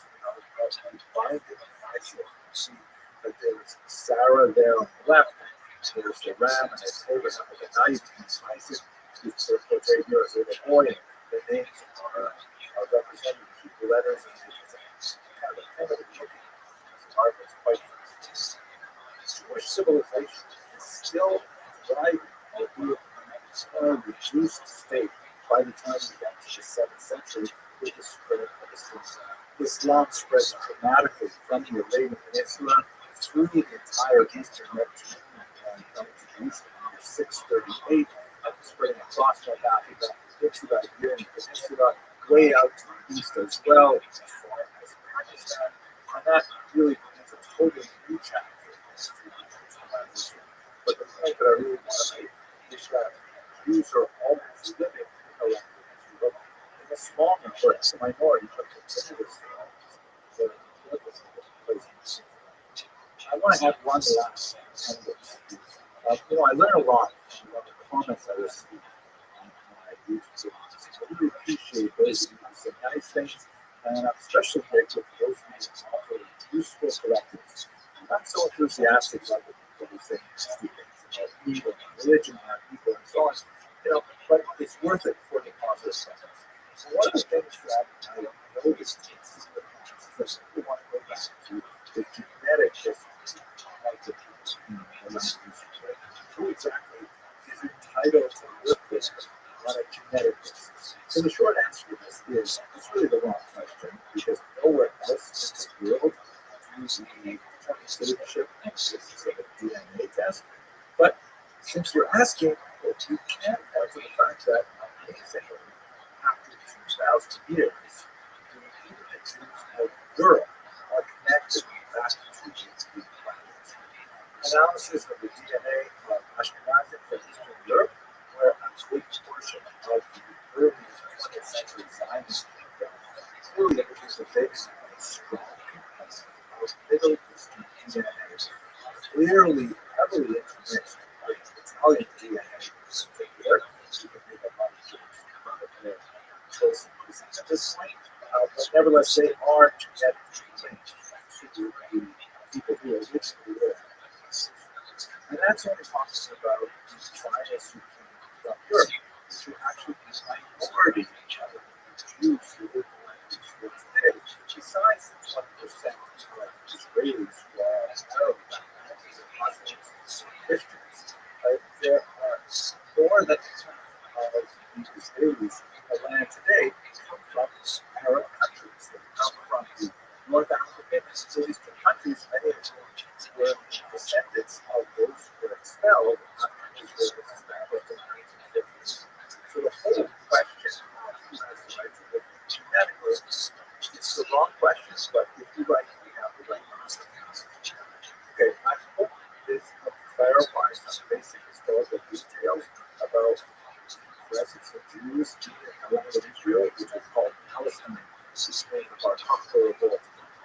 Muslim invasion. Thank you very much for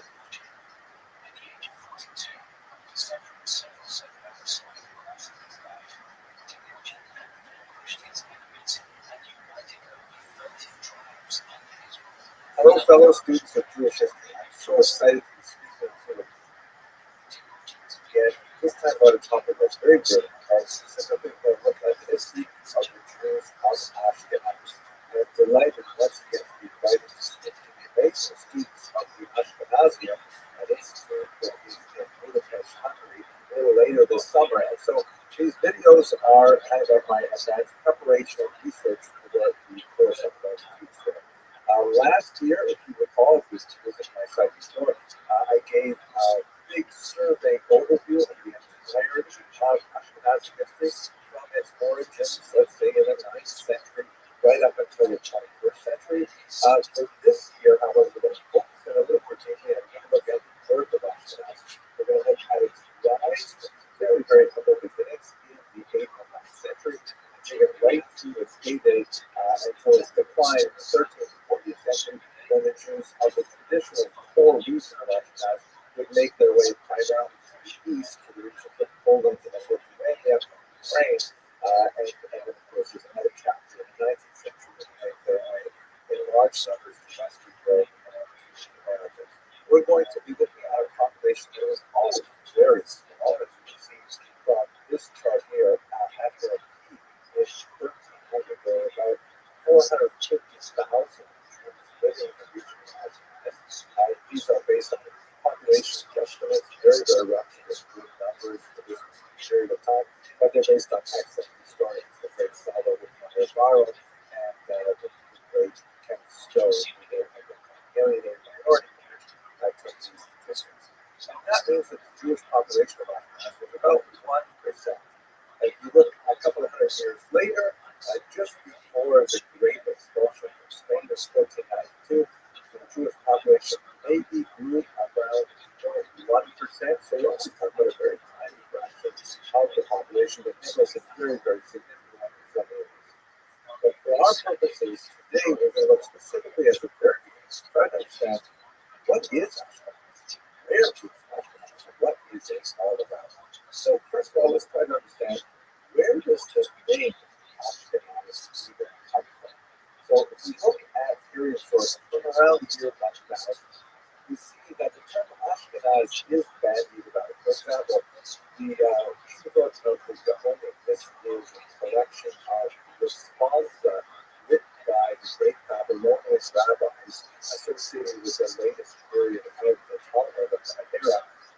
Basically answering questions that come from familiar American Europe about High Gaon, the greatest of the leaders of the yeshivas. This kind of particular detail, not too far from Baghdad, he has a phrase in one of his marketing responses that means that all the lands, the Yemen and the east, and from the north, from the land of Ethiopia, and Ashkenaz. Let's define exactly what Ashkenaz is, and then France and Spain. Now, the position of the word Ashkenaz gives you the sense that it's somewhere between Ethiopia, which is like in Eastern Africa, and France, which is in Western Europe. So that's not especially helpful at giving us a sense of where Ashkenaz comes from. Rashi, the great commentator, is so much more helpful. For example, look here on his commentary on Deuteronomy chapter 3, is verse 11 here in this citation back in, for example, the King James version is careful about yourself in the verse 9, the verse in the second captivity. There's a passage there which refers to Mount Hermon, which is in the north of the land of Israel. It's also a place where you can get many skiing in Israel, but it is amazing that the entire country that does get the hospital people ski. So anyways, this Mount Hermon, the Amorites call Senir, or Shenir. So what does that term Shenir mean? Rashi actually says, Ushelite. That word Senir is actually snow in the language of the Ashkenazi. So that's what Ashkenaz. And in fact, in German, the word Schnee, which sounds a little bit like semi or like gender, is in fact the word for snow. He also has the word Shachnaaz, and in the language of the Canaanites, this is obviously not referring to the Canaanites of the Bible, but the land in Europe that many of the Jews used to call Canaan, which is basically Slovenia, Arabia, and God region. So in the Slavic language, they call the word for snow. In other words, Rashi is specifically located in Ashkenaz is the region which served the German speakers. Okay, that is much more helpful. It's essential there. Now, the term Ashkenaz, however, just before we get to the specifics, the term Ashkenaz goes all the way back to the earliest parts of the Bible. You see, for example, in Genesis 10, Noah has a grandson named Gomer, who then has three sons. One is named Ashkenaz, the other two are Lipas and Zarma, but Ashkenaz here is specifically mentioned as a descendant of Gomer. Now, once again, we don't know exactly where this Ashkenaz specifically lived, but the idea is that the way these medieval Jewish thinkers applied this place name to Ashkenaz is they thought, well, okay, there's a people who are descendants of Ashkenaz, and have to live some of them. And so they chose that region in central Germany to essentially refer to Ashkenaz. That's how we get this name Ashkenaz. So now we see that the Bible specifically identifies an individual named Ashkenaz. We assume he has further descendants that have to live somewhere. But where exactly would this land of Ashkenaz be? So the one more hint is also from the Bible, this time from the book of Jeremiah. There's a discussion in verse 27 of chapter 51 that says, assemble kingdoms against her, Ararat, Mili, and Ashkenaz. We don't know exactly what Mili is, but Ararat, of course, is the famous mountain upon which Noah's ark landed. And that's usually identified as being somewhere in Asia Minor or temporary Turkey. So that would Ashkenaz, which was somehow located near Ararat, but with proximity to that particular place, it would be located somewhere as shown in this particular field. Now, many other biblical scholars will find different places on this region, further north and so on, but we really don't know exactly where the biblical land of Ashkenaz exists. However, what we can say is what Jews later defined as the land of Ashkenaz, not necessarily connecting it to those specific people. Ashkenaz refers specifically to the central German region of the Rhineland in particular.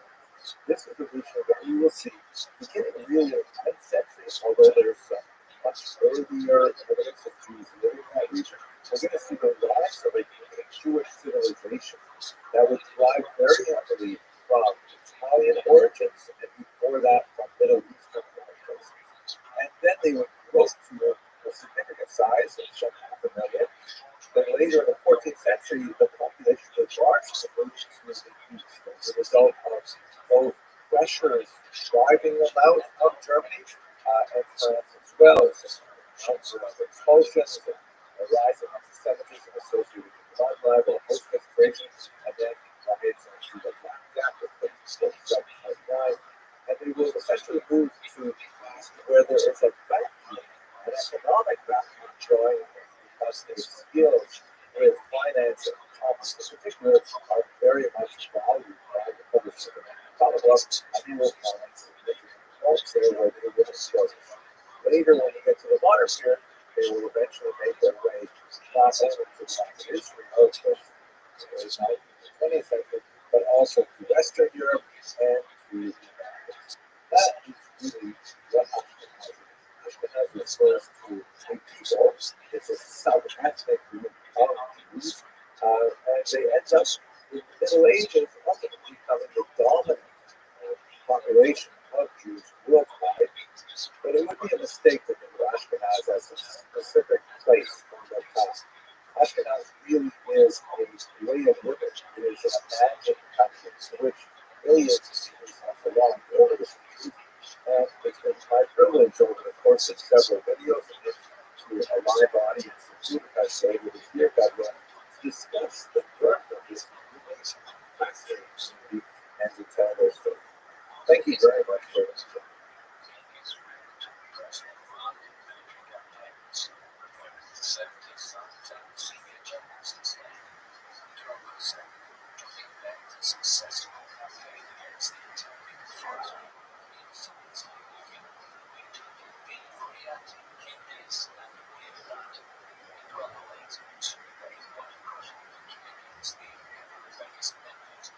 Let us continue our discussion with a quick look at the population status of Jews in the Mediterranean basin before the Great Depression.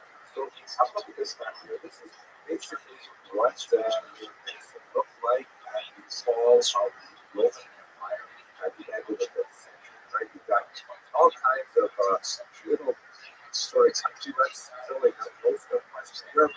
You have the Byzantine Empire of Spain, which is largely speaking eastern half of the Roman Empire, and this is before the Muslims come on the scene in the 7th century. Ashkenaz is located here in the north of Rhine. That's the heartland. Of course, we will have a lot of Ashkenaz in larger nets, like that. The heartland is really the Rhine River Valley, places like Köln, Mainz, Speyer, Worms, places like that. Now, there were Jews in this region in ancient Judaism. Amazing, for example, there were apparently Jews from the region of Judea, which is the northern part of Israel, reaching into Lebanon and Syria, today's map. Judean soldiers were sent with local agents out to this part of the world. And the three distinct gravestones have been found that seem to belong to these Rothschild and their individuals. I've got a longer discussion of these amazing tombstones in another video, but you have a sense of very, very tiny populations in the northern part of Germany, a little bit larger population than the south of also the region. But there's no way to tell if there's any sense of continuity in these tiny, isolated populations, which may not have constituted communities. They were probably attached to Roman settlements, and we simply don't know what was conflict. The Jews living in the region in the first, second, and fourth centuries up until the rise of the So, it's really important to note that Ashkenaz was like the focus of Jews celebrate so far away from everything. The great centers of Jewish population were primarily way up in Persia, the Mesopotamian region, where the Tigris and Euphrates rivers, places like Baghdad and Great Yeshiva and Sora. That's really where most of this is happening. There's also a small Jewish population in the land of Israel. And of course, there are a lot of Jews in Greek-speaking part of the Roman Empire and Byzantine. And there are Jews who are living in the Italian peninsula since the 2nd century before the Common Era. So that's really where we've got lots of larger centuries living. And we have this cycle of Jewish migration that goes across the coast of North Africa, setting up in many places, of course, Egypt, but also in Libya, today Tunisia, and then all the way up to Spain. We don't know a lot about the size of these populations because the Jews left very, very few records of their presence there, particularly in Spain. We were to judge whatever church records Jews were like everywhere. We'll talk about that in another lecture. Basically, this is where we have scattering of Jews. One really important place for them to explore was the region of Provence. Provence is located here at the south of Provence, which is where the Rhone River meets the Mediterranean, and it's right at the border of the Central of the and the river. Now, this is extremely important because the Visigoths, which have another thing that's important to have, we built so basically, a population of Romans who were originally Aryan Christians, they are high Christians, but they eventually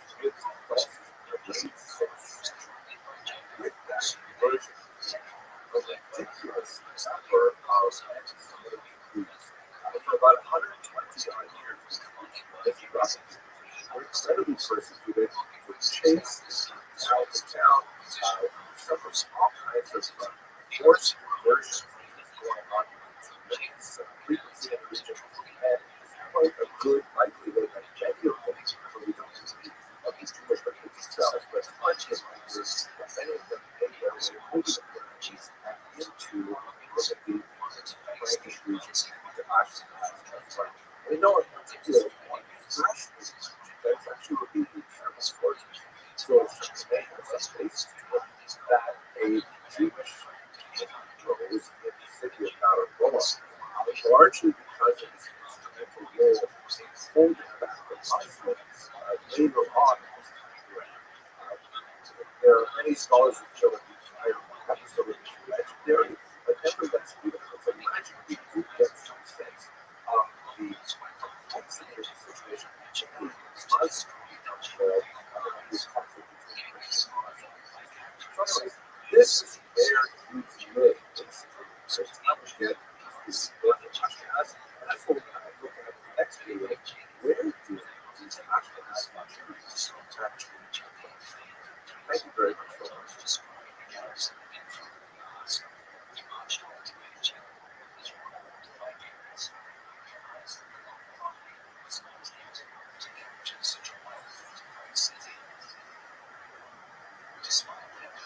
At this point, it's really absolutely sure. Where did these Ashkenazi Jews actually come from? So first of all, we had a literary tradition that basically dates from the 12th century, several centuries after the Jewish community was founded, that the earliest Ashkenazi Jewish communities were made up essentially of Jews from northern Europe, very important rabbi in the 12th century times, and him and his work in the about the history of Ashkenaz. He describes his family history, which appears to be supported by other sources, as having originated with the anonymous families in northern Italy and the region of Ashkenaz. There are all kinds of traditional legends about the invitation of Charlemagne and so on. Those may perhaps be discounted, but we will return to a discussion of the town considerated. But what's especially fascinating now is how modern genetic studies have contributed to our understanding of this literary account in a manner which makes those things like it's really incredible, but that's exactly how it is. Now look at two studies which is very good. This article describes a rather disturbing discovery that was made during the construction of the shopping center storage. While working on the foundations, they came across this medieval well at the tile into the well where they were assumed and studied why were so many people coming down in the well. Clearly, it was not a normal burial. There's some evidence that some of the people before being thrown into the well. Scholars suspected maybe that the riot associated with crusade that turned out to be modern genetic analysis. These bones were shown to actually belong to Ashkenaz. In fact, with this DNA evidence, they were able to reconstruct what some of these buildings looked like. Some of the children were well. Some of the DNA also had hair and color. Hair, for example, but they were all very closely related to contemporary Ashkenaz. So this means that in the 12th century, we have some basic remains that really indicate the presence of Ashkenaz. But it doesn't tell us too much yet about the actual origins of those sounds like so much more related to cemetery or unlike the remains that were discovered at Norwich, so people didn't know how they got there, who they were, things like that. But much better sense of what the here is a photograph of excavation of a site that was discovered in airport district is correctly identified as a Jewish cemetery. And several scholars, led by Waldman, very prestigious institutions, approached some of the authorities from which to study these remains with all these Jewish thoughts and Jewish practices forbidden to disturb the remains because they have to be preserved as possible.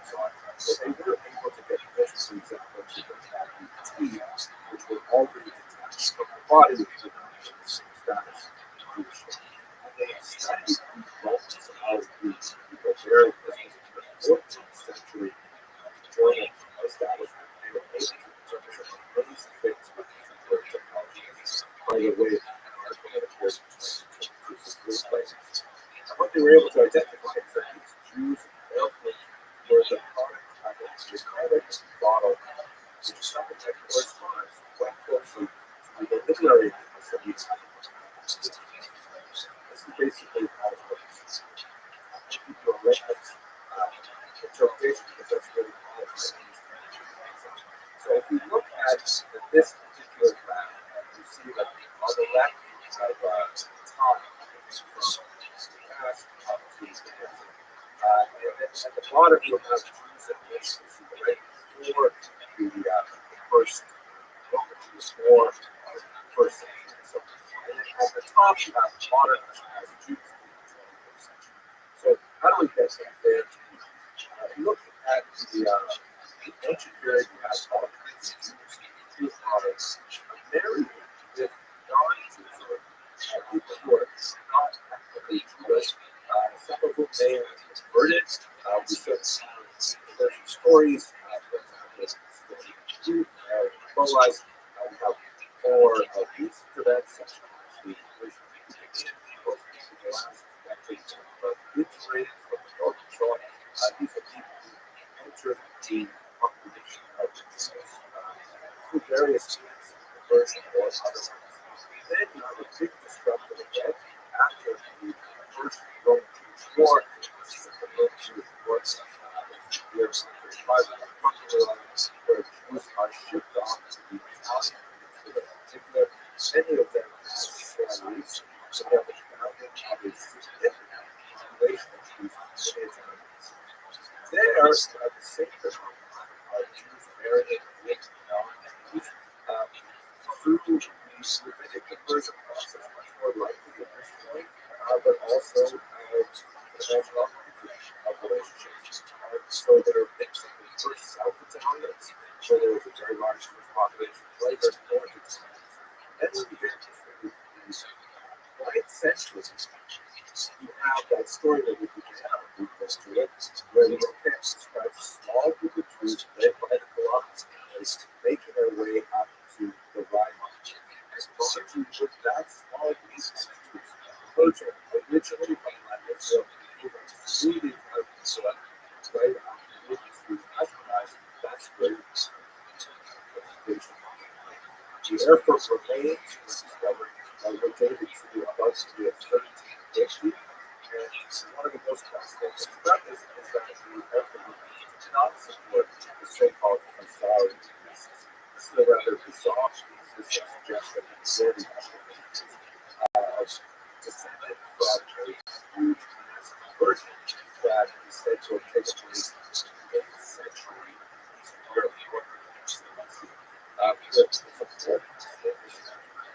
What exactly each of this conversion happened at all? But what it can say is that these Khazarian Jews, which were existing, are not related to the Ashkenazi Jews on Persia, who are incidentally very closely related to modern Jews. So if you look at it on a map, this is also, by the way, a genetic map that shows the isolation strategy of Jews, and it's a lot like what we saw on this previously. So here you have this as the Jews taking chapter 1, where they're middle eastern origin, they're taking to Rome, and their way up to chapter 2, which is migration to Europe, which is to Ashkenaz. There are also admixtures 4 and 5, those are Jews who make their way across the coast of North Africa, and then from Spain and Visigoths to Western Europe. So there are traces of these Sephardic DNA as well. And then later, as you shall see, in the 14th century and beyond, you have a large number of these ethnic received to polar information. So what about the DNA status of the DNA in orphan remains shows that they have Middle Eastern DNA about 15 to 45%, and about 45 to 70% of their DNA is actually homologous. That is both the South and the North. suggesting that the reason for the physical appearance of Ashkenazi Jews being somewhat distinct from North African or other Sephardic Mizrahi Jews is likely because of the admixture of those Italian Jews. So that's basically the story of how the Jews got to Ashkenazi, where they came from, and they continue with some more discussions on their status, what we believe, and so on. Thank you very much for watching.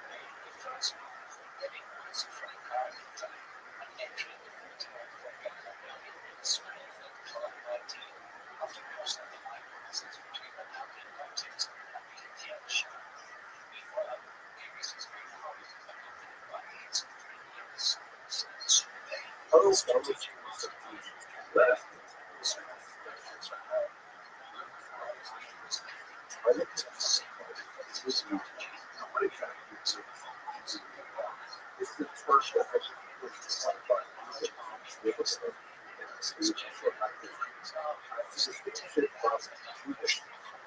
Jewish law is a term that's used to refer to this great Jewish thought around jurisprudence. So, according to the Bible,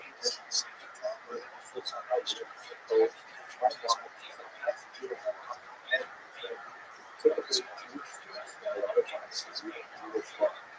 Jewish law is the study of laws which regulate Jewish behavior, so to speak, from the outside.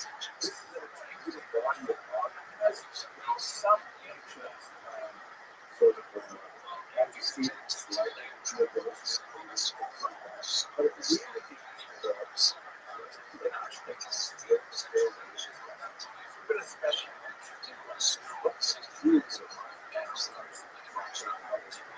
let us take a little bit of time to break ourselves outside of the 21st century mindset, which is especially prevalent in most democratic societies, which are generally experiencing what we call the rest of a society which is governed by laws. We have this sort of mindset, this kind of what we that the law is kind of like this body of thought which they function and is applies to everybody. Live in a particular place, there are laws that you and everyone has to obey. This is enshrined in this statement, which actually has the phrase the law of the land is the law. And we have to have this people, I suppose, is Talmud, that I was talking about this supposed to be made, Persian culture, and the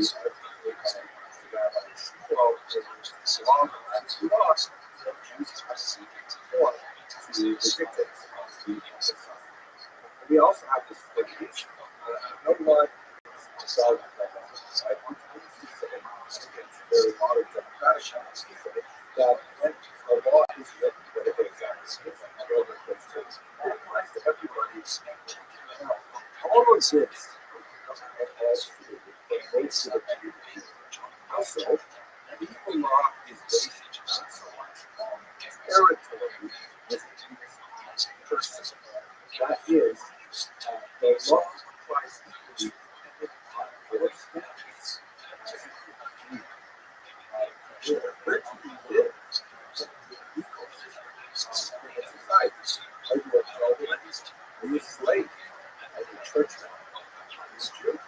All kinds of different things will have implications for which set of laws apply to this. And we have several overlapping sets of laws that are called tradition. For example, there's still the residual Roman law, even though the Roman Empire has been destroyed in the West, the Roman Empire, the West is which has been the Empire is actually gone by the nationalized part of the leftover territory wall, which was on the south.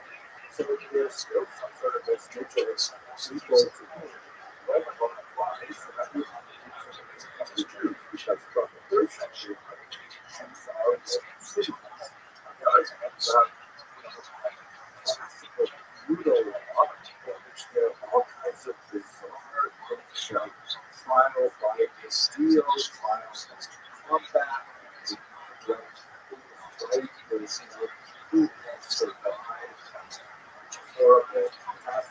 example, two claimants arguing over something, and say, well, I believe A is probably correct. B, if you want to prove your innocence, you must each look to this work on oil and take out this gift. If in fact you are innocent, then you will be protected by the gods for this institution.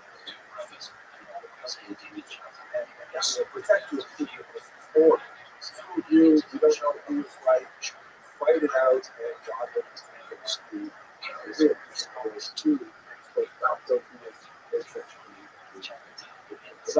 So these are kind of weird systems of laws that see with personal status. And whether or not you're in conflict with someone who belongs to a different set of laws, that can make a difference to how a trial is done. To make it a little simpler, how do laws rights? That's a bill of rights. The law protects those rights. No, law is all about privilege. Law is what privileges apply to specific based on your religion, your gender, your age, your status as a free person, slave, your class, and so on. All of these things are all questions where to ask the basic question. Well, what's the next piece of surface? What's the truth? What exactly are the truths? Thank you very much for watching.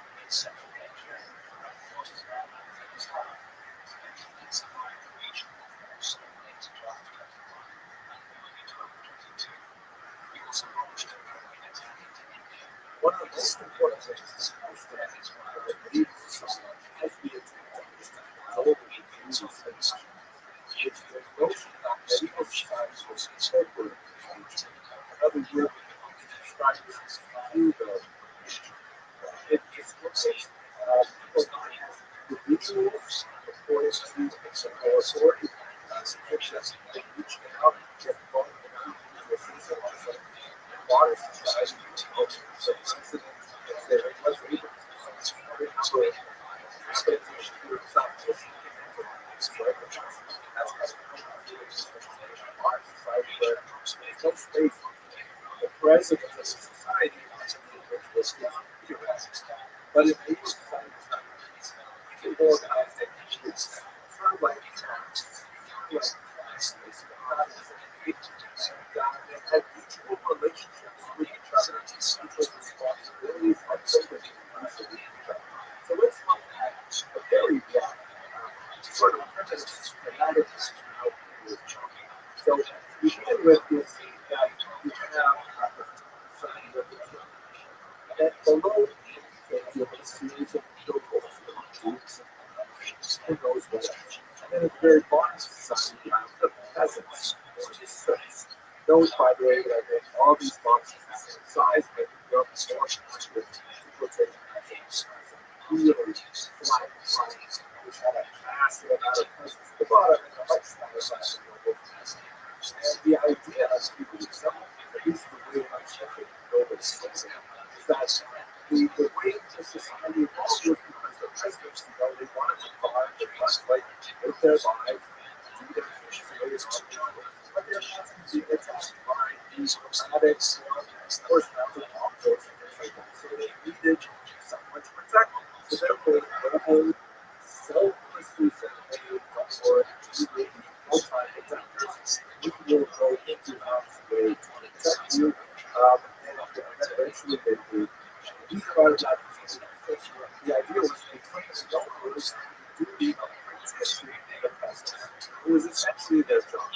That was dangerous job. So that's where they got a lot of money. Different struck the peasants, tides, and so on. The logic is very much the taxes, how they get it. That's basically how the system works. The protection, so to speak, from the top down. So the money as we shall see in time of faith, what happens when charity top every people demand go around. Well, because that but that's basically the idea how people's work from a secular perspective. It is mirrored somewhat in the church, which has a percentage of the gospel no representation. The Pope is led had a whole series of clergy, archbishops, cardinals, others, who do become Christians. And the Pope and the clergy within the laws, all acts of salvation, in return, Christians provide tithes, money, sometimes in the form of labor or pay. It's a single and dual structures. If you're paying attention, you wonder, well, wait a second, it's actually in charge of the whole team. This is a real important question for the military. And so that's our people. This is especially where did the Jews fit into the Jews, although there was one family but the Jews are not globally foreign clergy. Jews are also recognized commerce later. They're not peasants.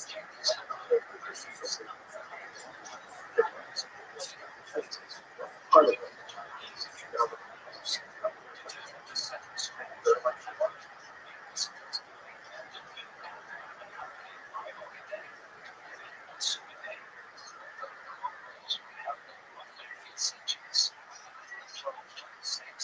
As far as we can tell, if we discount the kind of legendary information, the vast majority of Jews made their way up to Ashkenaz in the 7th, 8th, 9th centuries were basically migrants, lots of them coming from northern Italy, primarily for the purposes of economic opportunity.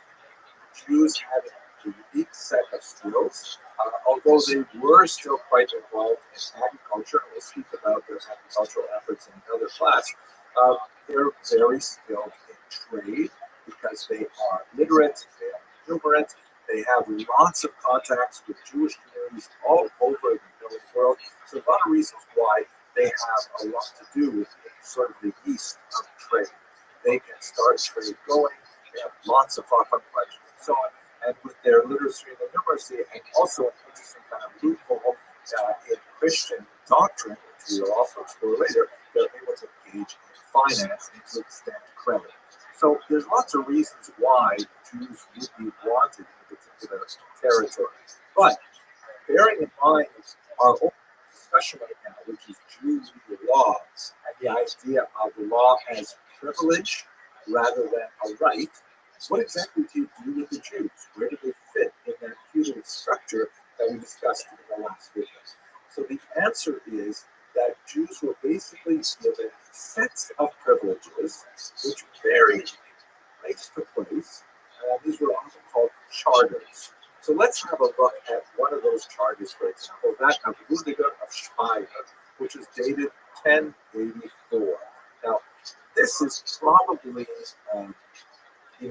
post-dated from the Jews' actual presence there. And there are some interesting questions about, was Rudiger actually issuing these privileges for the very first time, or was he stating a reality and hoping to inspire more to a settlement? Hard to say. We can get into it in greater detail later. But for now, the introductory paragraph is quite interesting. Rudiger, who is a bishop, but he is acting here in his feudal capacity as the Lord of Speyer. He writes, "When I wanted to make the village of Speyer into a city, I thought it would increase the honor of our place 1,000-fold if I were to bring in Jews." Wow. That's a nice, flattering, nice. And then the charter goes through a whole series of things that Rudiger will do for the Jews if only they move in. Again, it's quite possible that they lived there before, and this is kind of like designed to firm up the relationships and intentionally backdated. But let's read what it says. First of all, Rudiger says the Jews have the right to have a separate walled neighborhood. He explicitly refers to the right of the Jews to self-defense and at the wall around their community, kind of like those gated communities in Boca Raton. It's designed specifically to protect the inhabitants. He says the Jews have the right to engage in commerce in city limits right up to the Rhine River, and he specifically says the wharf as well, which means that they can engage in river trade, which is extremely important. And note that you might be thinking in a 21st century manner, like, what are you talking about? You just go to a town and then just open up a business. No, not like that at all. This is a medieval society where businesses are controlled by guilds, and not everybody can become a shoemaker. You have to spend time. First, you have to be accepted as an apprentice, and you have to fulfill a number of years as an apprentice, and then you have to go to a place where you're allowed to set up a shingle on your own. People just can't start a business on their own. They have to have legal rights. Or I should say legal rights. They have to have legal privileges. Be granted this privilege. Rudiger gives the Jews the rights to establish a cemetery. Very important, right? Jews need to have several institutions within a reasonable amount of space. Cemeteries and stuff. They will not be charged a head tax on guests. Meaning, if a Jew is traveling from place to place and shows up in Speyer, they won't be held up at the gate saying, hey, you're not one of our Jews, you're not allowed in here, or you must pay a heavy tax and so on. Lots of places, many centuries into the future actually, will ban Jews from traveling through their places, or will set like really artificial limits, like Venice had really artificial limits on how long a Jew could remain on the island and so on. He says, Rudiger says that the Archisynagogus, which is a term meaning a leader of the synagogue, has the same authority among Jews as the mayor of Speyer has among Christians. Very interesting. Essentially, he's saying, you guys can run your own affairs with your only leader. And he specifically stipulates that the Archisynagogus can actually judge cases, again, according to Talmudic law, because they're judging within themselves. So we'll speak a little later about what happens when you have a Jew and a Christian in a legal suit. What happens then? Where do you go for redress? He specifically says that Jews may employ Christians as nurses or as servants. This is a very hot issue for at least 200 years. We're going to talk about that later when we look at how the church viewed the Jews. And also, Rudiger says that they're allowed to slaughter their own cows for their own consumption, and they're allowed to sell the non-kosher parts to non-Jews. This is a very basic Ashkenazic practice that the sciatic nerve in the thigh of a cow is forbidden to Jews. If you read the section in the book of Genesis where Jacob is wounded in his wrestling with that mysterious angel, it says specifically in the Bible that Jews no longer eat that sciatic nerve or that particular, I'm not sure what exactly it is. Gila Nashe is what it is in Hebrew. So removing that particular sciatic nerve is very difficult, and it's much more convenient and has become widespread Ashkenazi practice to simply take that whole section of the cow and sell it to non-Jews because it's too hard to remove that nerve to make the rest of it kosher. So he says, no problem, we will buy that meat from you. He outlines some responsibilities of Jews. They have to, for example, pay a certain amount of money, coined in Speyer currency, to compensate the church for some of the land that was used for the cemetery in particular. And they are in charge of guarding their own walls, so the burden of protecting them does not fall on the city as a whole. But when you look at the entirety of this charter, it's actually pretty attractive, and you can see why Jews would say, hey, there's actually a place for us here. We have a nice carved out niche for our privileges. We can live and work here in security. And in fact, this is, during the period of the golden age of Ashkenaz, certainly before the Crusades, which many things begin to go down. But for now, I hope you enjoyed watching this video, and thank you very much for watching.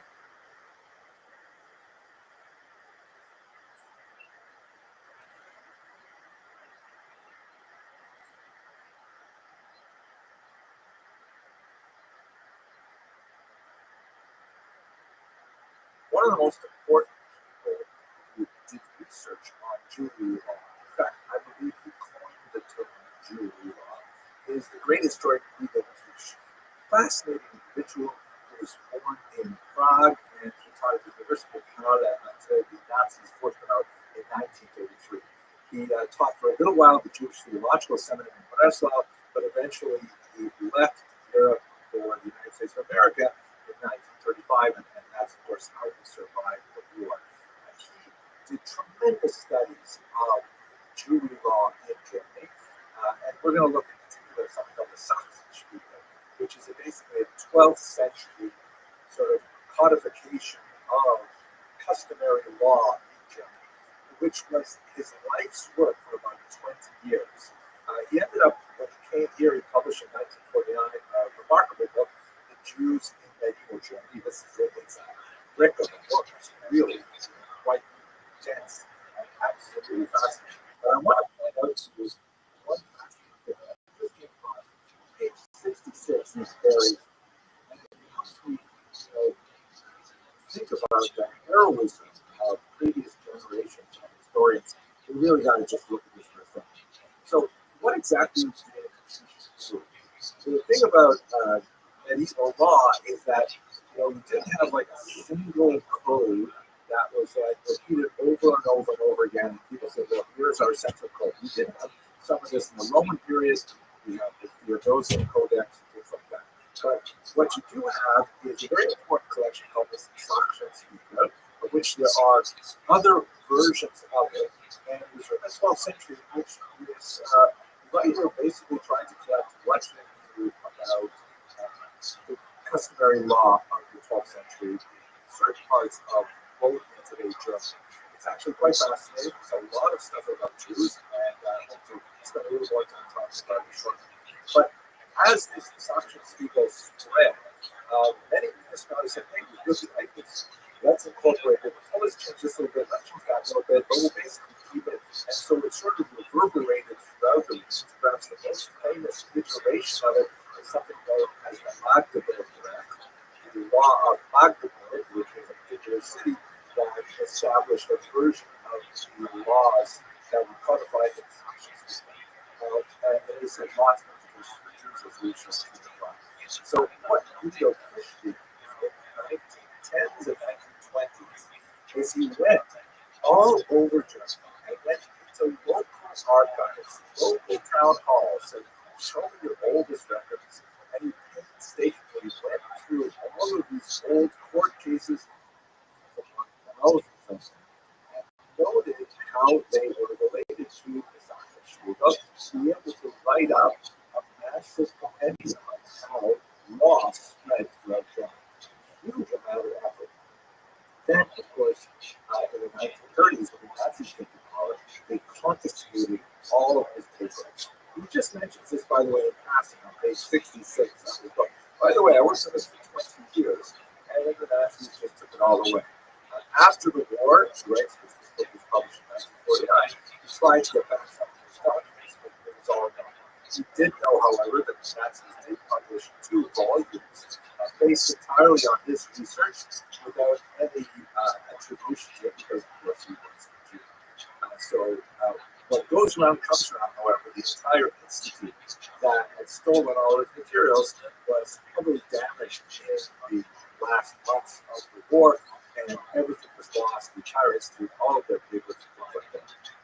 But what's kind of fascinating is that, Fish was primarily working as a German legal historian, but he's also a Jew and also interested in Jewish history. So as he's going through his material, he would make a separate set of notes specifically about how these various legal decisions reflected upon Jewry law. And he ended up collecting a tremendous amount of material, which he didn't turn over for publication because, he was working, this was his side gig, so but he was able to save those side notes and then come up with this massive book, these Jews in medieval Germany, a study of the legal and social studies, which has proved to be an incredible resource for students of medieval law and Jews. Absolutely fascinating.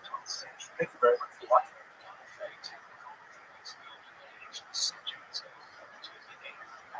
let's resume our discussion of the legal status of the Jews by looking at a different charter. This one composed about 100 years later, 1190, by the Emperor Henry IV, considerably larger and more important leader. And what this particular charter is especially for that, it's much larger than the one I looked at in 1084, is that it specifically points to a new status that Jews would be developing over the centuries while they're living in Ashkenaz, that of Servi Kamarai, sometimes called Servi Kamarai Regis, which means servants of the royal chamber. And what this refers to, we'll get into a lot more when we talk about the economics, is that the Jews became, in terms of the system of privileges and legal status, it became sort of like the possessions of the king. And this was exceptionally useful to the king for economic purposes, and we'll get to that in a separate lecture, but somewhat irritating to the church. So let's have a look at this particular charter and what it refers to and what's the implications of it. First of all, there's a really interesting preamble in which Henry IV says that he was approached by certain Jews led by Judah ben Colonimus. This is the famous Colonimus family. You see at the very beginnings of Ashkenazic civilization, and later they assume important leadership positions in Ashkenaz. They come to the Emperor Ashbaya and they ask for his protection. Right? We talk about feudalism and the idea that the higher classes, especially the king, protect these lower classes, and the Jews, not serving in an extensive serf-like capacity, and therefore producing tithes of their produce or taxes from their produce, and not serving like knights and explicitly defending the territory. Like, what exactly do they have to return to the king? Well, it turns out they actually have a lot, and just that. To any rate, the king graciously says, "Yes, I will provide this protection." And once again, this may be sort of like a confirmation of a much earlier status that organically evolved in the relationship between the Ashkenazi Jews and the state. Or it's not impossible, but it could even be a de novo. That's unlikely. Most of these things you see, elements of it. At any rate, what does the charter actually say? So first of all, Emperor Henry IV says, "No one, neither small nor great, neither free man nor servant, will presume to attack or assail the Jews." Right? They live under his protection. You mess with the Jews, you can't mess with the king. And so noblemen and local peasants, if they want to get mixed up with the Jews in a way that's detrimental, the emperor will protect their status. The charter goes on to say that no one will be allowed to seize Jewish property illegally, including their land. This, by the way, speaks to the widespread misapprehension that Jews were not allowed to own land in the medieval period. And in fact, while there are some places where this was the case, the vast majority of Jewish history, Jews were allowed to own legal estate. It just turns out that it may not have been very wise of them to do it, particularly because there's a lot of expulsions. You see that the Jews were expelled from France 3 times in 1 century, and that's ridiculous. And so, it's hard to run with holding on to your house. Right? So, therefore, real estate turned out to be not necessarily the best investment. But at any rate, the charter goes on to say that no one can seize their property, neither chattel nor real estate. And what happens if someone tries to do that? Well, first of all, they'll have to pay what the Bible would call a kofar payment. That is a double payment. So if a man were to steal $100 for Jewish property, he would have to pay the Jew back $200 after he would be caught. And secondly, he would have to pay £1 in gold to the treasury. So in other words, it is definitely in the interest of the state to enforce this, because then the king would get that £1 in gold for every theft from the Jew. The charter goes on to say the Jews have the right of free trade. They were not to be charged any tolls. So in other words, if Jews are traveling from region to region, which is something that's really important for the growth of trade, they use their easy pass to get through all of the turnstiles, and they never had to pay any tolls. The local authorities would never be allowed to billet soldiers or other people in Jewish homes. This was, interestingly enough, one of the reasons that the American Revolution happened, because local ringleaders were very upset that the British were constantly getting like housing their soldiers in private homes.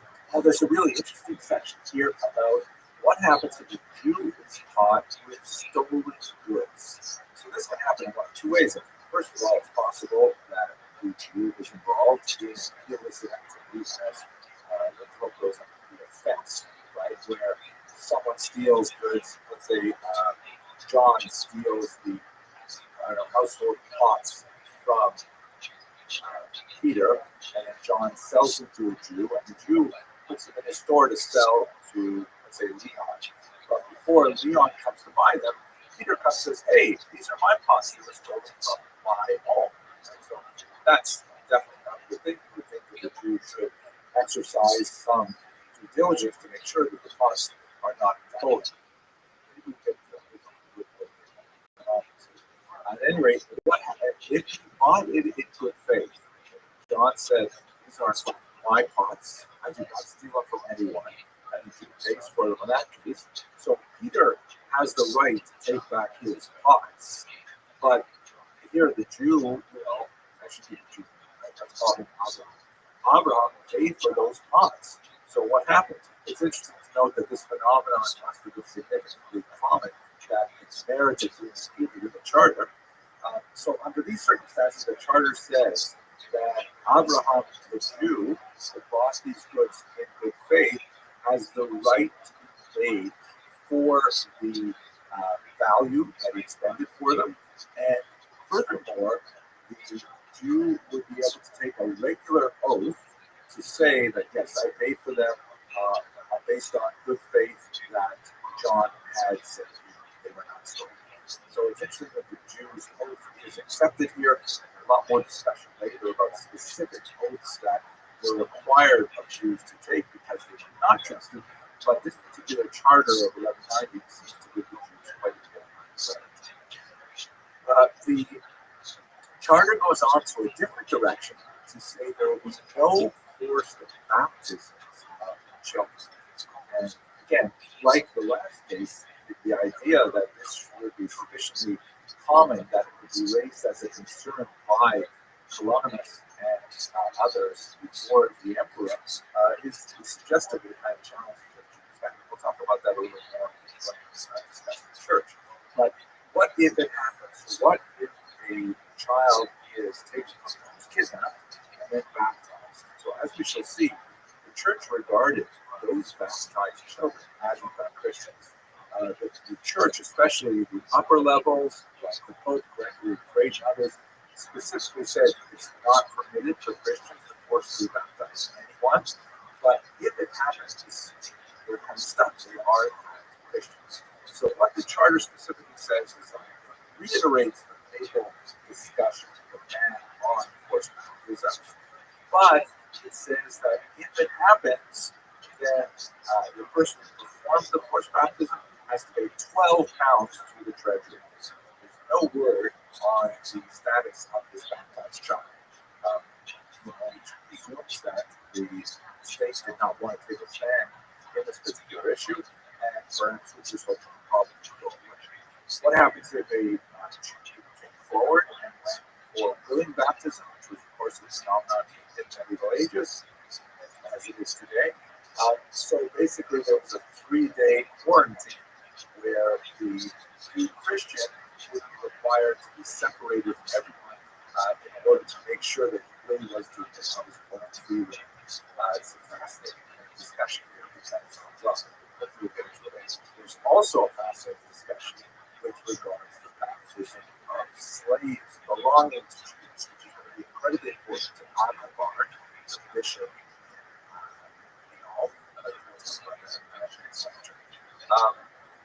But Jews are not allowed to buy slaves who are currently Christian.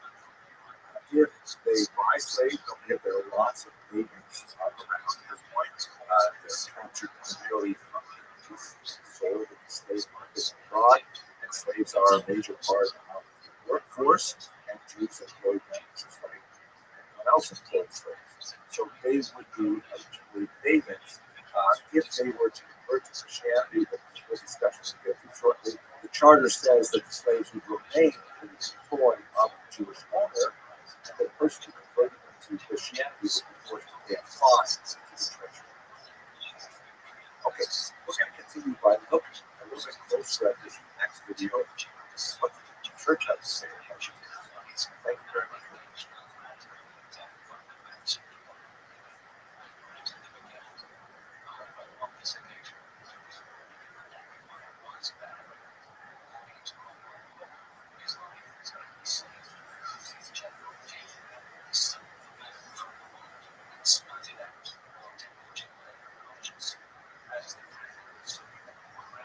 When we discuss the legal status of the Jews, note that until now, we largely confined our discussion to how the state specifically talk about the charters, the law code, all the sections. We don't know what that has to say about the evolution of the status of Jews in society. Note, however, that there's a parallel structure that achieved tremendous things at the end of the 11th and especially in the 13th. The church was not like a parallel structure that in many ways was competing with the state for authority. How did the church regard this? So we'll come back to some of the theological discussions a little bit later as we look at what activities we do. But it's very important to note that while there certainly was a significant amount of anti-Judaic slang from the medieval church, as one of my teachers once pointed out, the reality is that the church also preserved the Jews for about 100 years. Also, specifically because early on, the church fathers obviously developed society together, which is known as the doctrine of ignorance. This is a fascinating doctrine, which basically states that the Jews must be preserved in society until the second coming of the founder of Christianity in order to testify or witness that he is in fact the Messiah. If all the Jews are wiped out by the or even all expelled, then there's nothing you can run around to be able to say, we are right all along. Since the Jews were there originally, since the possessed the ancestral tradition, that the only way that tradition of Christianity can be validated is if its originators were able to say, yes, in fact, we were the right this new thing. This is a complex kind of theological relationship that is really baked into Christianity. It's not really as strong as Islam. Islam developed the couple of notions that allowed Muslims to regard Jews as kind of like their grandparents rather than their spiritual parents. And so there's more of a distance with the Jews. There are similarities, but it's very important to Christianity. In fact, it colors much of Catholic relationships with Jews and with the state of Israel. But for now, how is that expressed in reality? So, according to St. Augustine, basically, the doctrine of witness says that Jews must be preserved, but they should not be preserved in an elevated state. In other words, if the whole idea is to keep Jews around, in order to reinforce Christian belief and to validate the credibility of Christianity, then it doesn't make sense that Jews are obviously engaged in a lot of consumption that is conspicuous before the neighbors. A Christian peasant walks down the street and he sees 12th century Jews driving by in a Bentley or something. He says, wait a second. That's how I live in my hut. And this guy drives a Bentley. And so the idea is that the Jews have to be sort of repressed so that their success in material realm is not expressed to the outside world. This is many different pieces of legislation. The requirement of Jews to wear a distinctive badge, restrictions on their movement, their settlement, their economic activity, and so on, much of which is really antithetical to what the state is trying to do, which is to expand Jewish privileges because we want money. So this is something that's sort of like built into Christianity.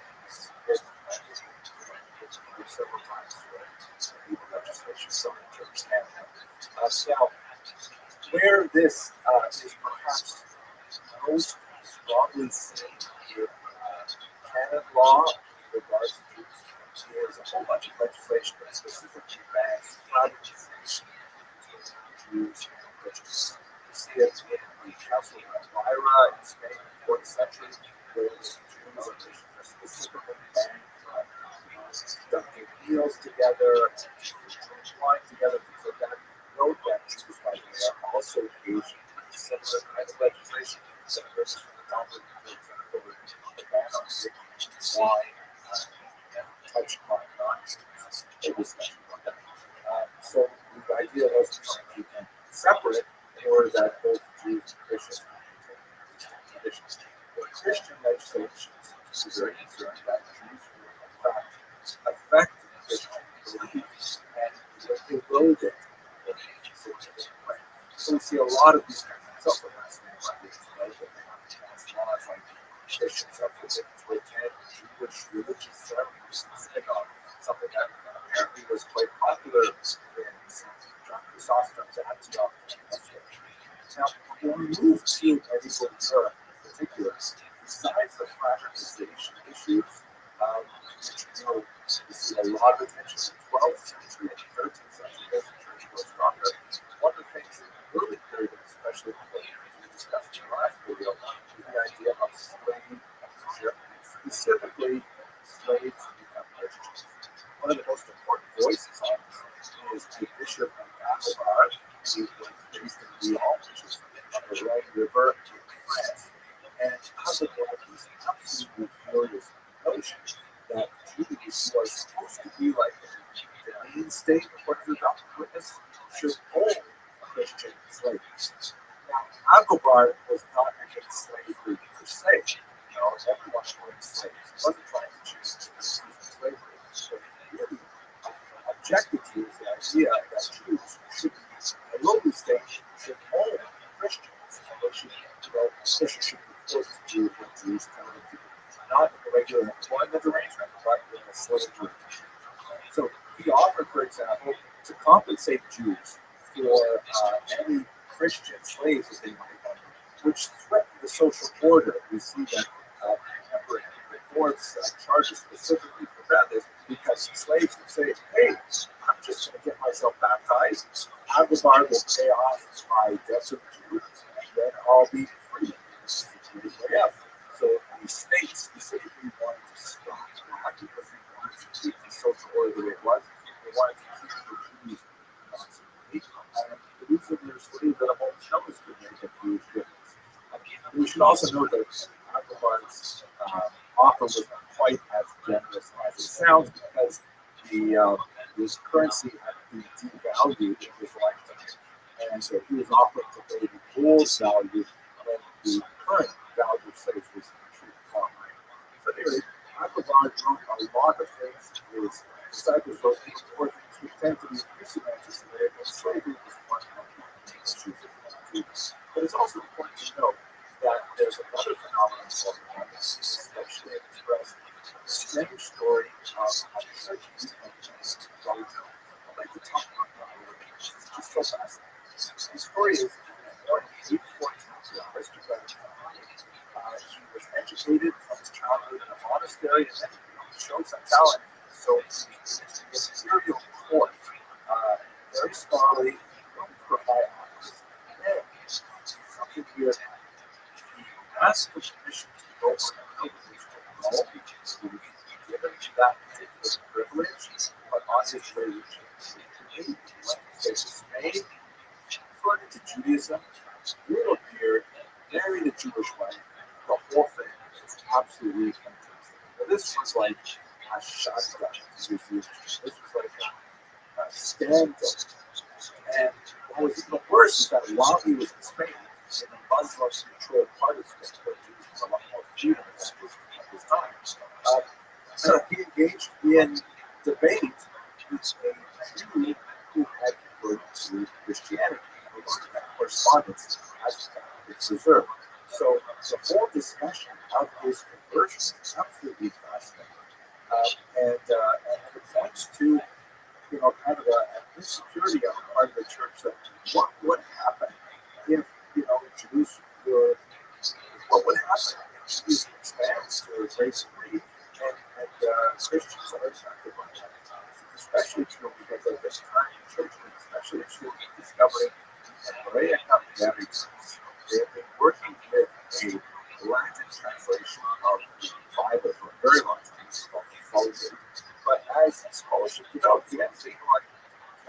really long translation.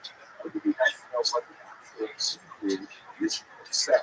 Of course, if you don't know the original, you've got to go to Jewish experts.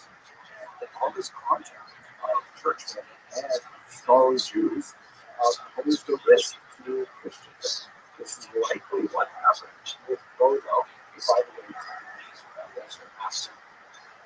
So, anyway, he engages in this extensive debate with this Jewish Alvaro, who was apparently a Jewish convert to Christianity. And this was an explosive debate because they had a tremendous amount of so much more to say about it, but I think this is illustrative of the tensions that erupted between Jews and the church in the 9th century in particular. And see how this relationship was holds and with the religions. Thank you very much for watching.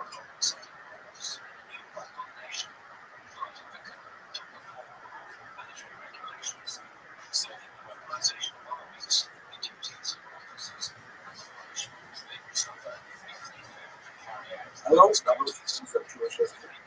One of the most important aspects of the development of early Ashkenazi is the practical attention they would drive these migrants to northern to construction of the social order of the tribe. It's the Shiva which means to gather together and game. But it was a term that was used synonymous with the term kahal to refer to the social structure of the Jewish and since they were basically like pioneers in this region, so they were far north of anywhere where Jews ever said before, they basically had to make these things up as they went along. Certainly they relied on earlier precedents that were set, for example, in the diaspora of Babylonia and elsewhere. They didn't have these large, moderated, centralized institutions like yeshivas in Surah and Kedita that characterize the development of the Babylonian community. So they basically have to figure out what how we can organize ourselves. This structure of the Torah was something that really got them through the next 1,000 years of Damascus in a very profound way to affect the way that Jews organize themselves in the modern world. Before we approach and equal understanding of the function of the community, we have to realize that we stand today in the 21st century. We now are 250 years out from the French Revolution, which marked a dramatic change in the structure of the Jewish community and the relationship of individual Jews not only to their organizations, but to the society beyond them. Let's just have a quick moment to look at and what that change was so we can go back and try to understand some of the as it was. So in 1789, one of the major changes French Revolution was a way of looking at Jews who lived in France as actual French citizens rather than sort of like temporary residents who were passing through for hundreds of years, living in exile from Israel. How were they to be dealt with in this modern nation state? So it didn't happen right away. The revolution occurred in 1789. But the founding principles of that revolution basically argued the equality of all citizens of France. These are all men. These are all white men, but that begged the question: are we going to consider French women as citizens? They said initially no. Do we consider French Jews as citizens? And that's a little bit more today. But basically, in 1790, the French extended total emancipation to the Jews of the Rothschild, which supported Jews who were living closer to the Spanish culture. And that's largely because they were far more adapted to French culture. They were much more likely to be French speaking, to be English, less concentrated, broader demographic profile, especially on economic profile, and so on. But the Jews of Alsace-Lorraine on the eastern border of Germany, they were a much harder place because they were Yiddish, they dressed very differently, Ashkenazi, and so on. But after a year, 1791, they were Muslims. This resulted in a certain level of pride from the non-Jewish population of the exception, because all of the regulations, which had restricted Jewish economic activity where they lived here, suddenly there was a rush of Jews to all parts of the economy that many other nations felt threatened by. So they were built as Napoleon. Napoleon was characteristic of his rebels. Why don't we ask the Jews themselves what their intentions are? What's the major deliberative body of the Jews that must be some kind of like hope or must be some sort of radical for the Jews? I said, well, there isn't. At least not in the last 18 years since the Sanhedrin. Sanhedrin, of course, is a great court of Jews that was destroyed with the Roman force. Napoleon was just points that doesn't matter anything to me. Napoleon let us resurrect the Sanhedrin. So they have a representative body of the Jews in Europe, and they'll tell us how they really feel about citizenship. Are they going to be loyal to the state? This is the whole story of the state. Another video, so I'll go back to that. But it was an amazing situation. Of course, the Sanhedrin, first of all, the struggles, they know exactly what they wanted to hear, and they gave them the answers to two large questions that we always said, okay, after hearing these answers, I'm going to validate situation of the Jews and essence as a friends. More to say about struggle, that you get a sense of how Napoleon must have viewed it. Really is, typically in humble fashion, holding on to the topics, lot on him, and lifting up the fallen native rebels. There is a positive biblical kind of background that looks like some kind of temple in the distance, getting a desert, around things like that. Caption Napoleon the Great rehabilitates Jewish religion on the 30th of May, 1856. The Jews, for their part, although there were certain pockets of resistance, which are very, very dangerous, quite dangerous to the structure of the Kehillah, they basically Jenkins they invented things like this remarkable medallion that celebrates Napoleon's gift of the next Jews. On the left, you see Napoleon's profile, and on the right, you see Napoleon. Once again, not someone to fall for false humility. He's portrayed as God himself, presenting these tablets of the law to object the question of Moses. Just incredible. Anyway, that's a major change. What that means for the Kehillah is that ever since that moment, that Napoleon affirmed the decision of administration based on Jews in modern states. It took about 100 years to really push around. Jews in modern states are equal citizens with everybody else in the government. We don't speak Jews as individuals. No, it's not like the medieval republic didn't deal with these individuals. Dealt with corporations, dealt with peasants as a whole, the nobility as a whole, the church as a whole. It's a big change because now Jews have a voluntary relationship to their creation. If they choose, they must include abandon divinity and assimilate or simply choose not to affiliate with others into the general body politic. Everything about Jews is voluntary as opposed to the medieval modern day, which as a part of the state that vested in the Kehillah, in the Jewish community, some authority to force Jews to actually behave according to his dictates. So that's kind of like the dark side of it. On the one hand, it's quite coercive, and Jews are forced to essentially behave according to his dictates. This was a very salutary element of the Jew because it meant that it was a Jewish separate. The general population wants to switch religions to actually become Christian. That's also a very high bar, and so very few Jews are simply to leap over it.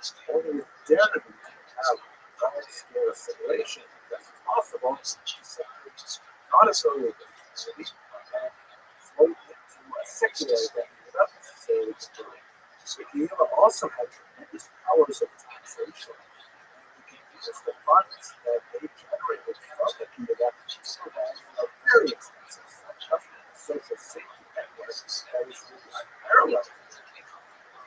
which was not strong in anticipation of women as justice, but there were ample roles to be able to exercise power, particularly at the grassroots level, and especially with disruptive activities. Let's look at how this is structured. So first of all, the Kila usually coalesced around a group of leaders called the two-way values. Literally translated as the good people of the city. This number was 27. It's very important. And typically males whose point was they were put there by a quasi-democratic election. All Jewish males, sometimes property holders, but not exclusively, would vote for the two-way idea. Remember, the two-way idea was, on the one hand, a great honor and something that was to be pursued, but at the same time, it carried tremendous responsibilities, not only in terms of actually administering the Kehillah, but also in terms of expected financial contributions. It's a lot like the structure of modern cities, which were elected to the board of directors. That is a position of honor and proud of yourself. At the same time, there are expectations that you will support with your wealth, not only with the idea of Parnas, who was considered the president, Parnas means providers, that might be the one who was not the wealthiest of them, but as executive powers, they would also hire a rabbi. The rabbi may be in charge of the baby or the court.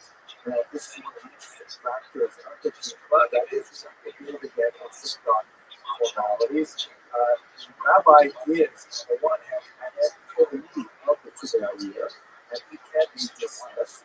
But on the other hand, he represents the divinity of the words that undergirds all of this system. And so sometimes the two-way idea and the rabbi are not going to have this dynamic where the rabbi again exercises check on the two-way idea, and the two-way idea, because they write his checks, they will exercise a sort of balancing piece for everybody as well. The rabbi tends to be the most charismatic and populist individual in Jewish leadership, but he is nevertheless dependent on the two-way idea for his financial well-being. So the two groups tend to have a dynamic relationship, which is not always cordial, but nevertheless stable. So under these groups, you have the Parnas and the rabbi both control Gabbai. This term Gabbai, that's a simple word, it's used in modern synagogues today, sort of like what's sometimes translated as a judo, which sounds like a funny word. Basically, a synagogue functionary chooses who is given what synagogue honors in daily services, things like that. In modern parlance, the Gabbai is a very low-level person, but the Kehillah Gabbai literally means a collective or an enforcer. Both the two-way idea through the Parnas and the rabbi through the Gentiles could enforce their regulation. For example, if a person disagreed with his tax assessments, too bad, and the guy should be considered collective. If a person insisted on refusing to appear before the Beit Din so that the body came out there, they would arrest him. They could actually impose corporal punishment on him for repeatedly refusing to appear before the Beit Din. So they actually had real muscle. And this muscle was backed up by the king. Because the king wanted the Jewish language to function effectively, to be able to get and also rely on the tax revenues that they generated by the various activities that the king had authorized them to do discussed with these crimes. So they had real power. It was a solution organization in place. But here's the upside. The Parnas really set up a whole network of templates. Template basically means association, group of friends who come there, with colleagues or comrades, people. And were essentially social service agencies, such a wide variety of positions for the Jewish. This is an amazing thing that the Jews essentially set up their own localized municipal social service networks that represent a level of self-help that allows the Jews, especially the poorer Jews, to rely on their community to support in difficult times. A few examples of the Hezbollah. Every time they had Hezbollah Kaddish, literally the holy society. This was the most important element of theirs, essentially this down to the Jewish preparation. Then, what area rapids, clouds, and so on. This particular Hezbollah was considered the most elevated of all of them, and along with the other initiatives that was honored. They also represented a difficult task with Rothschild. And area that was considered something that was reserved to people who might take the authority and was considered good. Below that, you would have, for example, a simple shas, which would be a community dedicated to education, or the second people that would deal with health and visiting the city and so on. Because they talk to Shabbos, food banks, sometimes the names would change from community, but all of them exist in the well-organized organisms to ensure it keeps this way. For Ozo Gala, poorly, for Princess Kala, the preparation of the brides, Ivan Sedek, the travel through hospitality, for religious purposes like psalms, and all of these Hebras, of course, are very the density of the Hebras. Unlike the higher levels of leadership, these tend to be adopted with limits to a high degree of voluntaristic tasks associated with the supporting community. They would receive funds from the taxation that was executed by the year in order to make sure that the functions continue to progress. And with this remarkable social safety net, the hero was able to draw.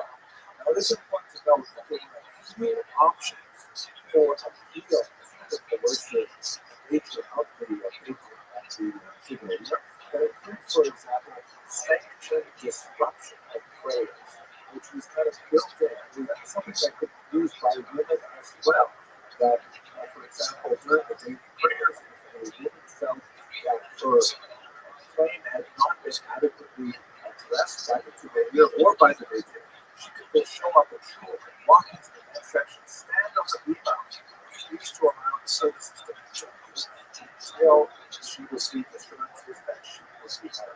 This, of course, was subject to certain degree of abuse, necessarily extreme form of sufficient disruption, but nonetheless did allow many elements of society that did not have congressional power to be able to nevertheless make sure that their policy was heard. By and large, this structure really functioned very well right up until the Cold War basically destroyed it with the destruction of the corporate nature of the Jewish society. A lot more to say about what that actually meant and how it fell apart in other countries like Germany and Russia. But in today's American society, the computer has a huge influence on ability voluntaristic organizations like the Combined City. Okay, well, I have a lot more to say about the Jewish community, but for now, I hope you enjoyed much of this video. Thanks very much for watching.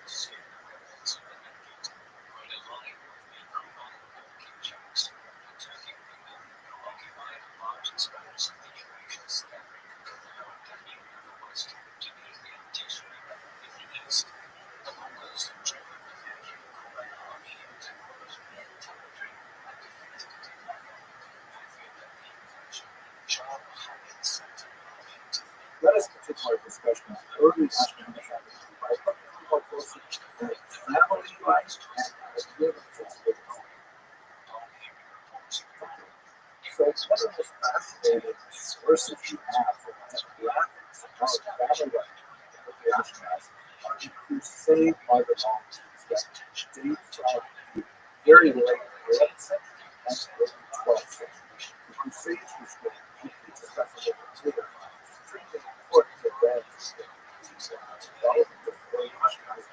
There were a series of very horrific massacres and violence which were memorialized by Jewish writers in a series of chronicles which list in great detail the horrific nature of the violence and their tributes to the victims. That's why they're called. Instead, we also have Christian accounts of these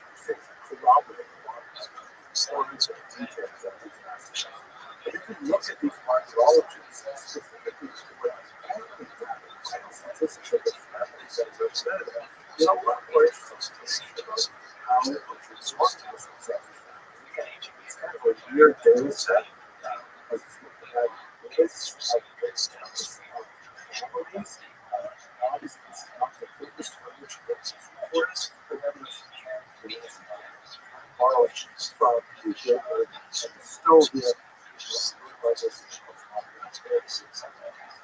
So, if you look at lines, for example, all of these, there's 168 different groups of people. 122 of them are intergenerative families, and 46 are solid teams. Individuals who are singers who are probably students or orphans not connected to families. So, have very similar data. Here, so it seems to be almost the same sort of pattern. We don't have data like this for contemporary Christian values, which makes it difficult to introduce to Christian beliefs, but nevertheless, so what do we see from this? First of all, the marriage rate is huge drop. Very high stress placed on marriage. This is something that is ideal for people who come. Surprisingly, however, the average family size is somewhat small. I would think perhaps based on looking at contemporary modern Orthodox families, that makes strong contrast with modern Orthodox families, which tend to be fairly large. These families are nationalized have I would say 2 children. 15% of those families live in multi-generational households. Again, remember the data set is looking at people who are victims of crusader violence. Maybe there was some special reason why certain groups were able to avoid that violence and not listed in the martyrology. But if we assume that that was due to the size of the families or the generational order that the assumption is that it was all of these families, not just the it might have a lot to do with organization and economics of some organized like all people, organized agenda of smaller numbers of people, as opposed to rural economies, which at least have more hands up to feel that larger families is much more economic benefit. And also probably relates to birth control, which we discussed on the smaller time, specifically something called most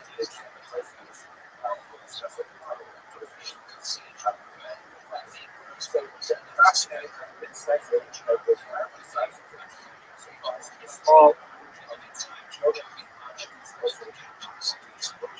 We look a little bit at the lives of women. So much to say here. Try to address the two first there's one really important thing that really comes from the nature of this regards until this requires having a chart. This is a way to understand how women's experience is used in perspective, gender perspective. The easiest way to look at it is to consider how the commandments are considered from the perspective and person. They are viewed differently. Basically, all of the commandments which there are 613 words divided into positive commandments and negative commandments. Those commandments which are thou shalt go out and do something. Those which are thou shalt not.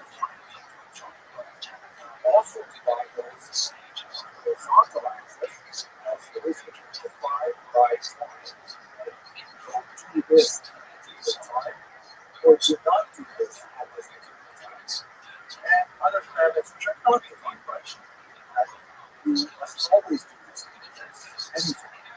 And you must never do these commandments during these times. Example, a positive commandment which is defined by time would be to sit in a sukkah, which is a dwelling that is only for the way of secrecy.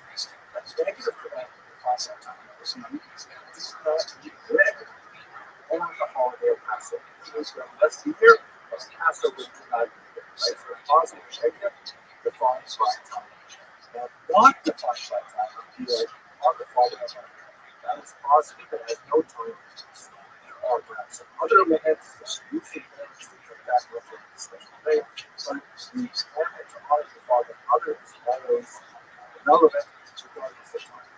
So, do not murder has been self-defense. We were things like that, but there may be exceptions. Do not murder is not defense. There's never a time that murder is accepted. Yes, I'm discussing Rothschild just to make it. How does this relate to women?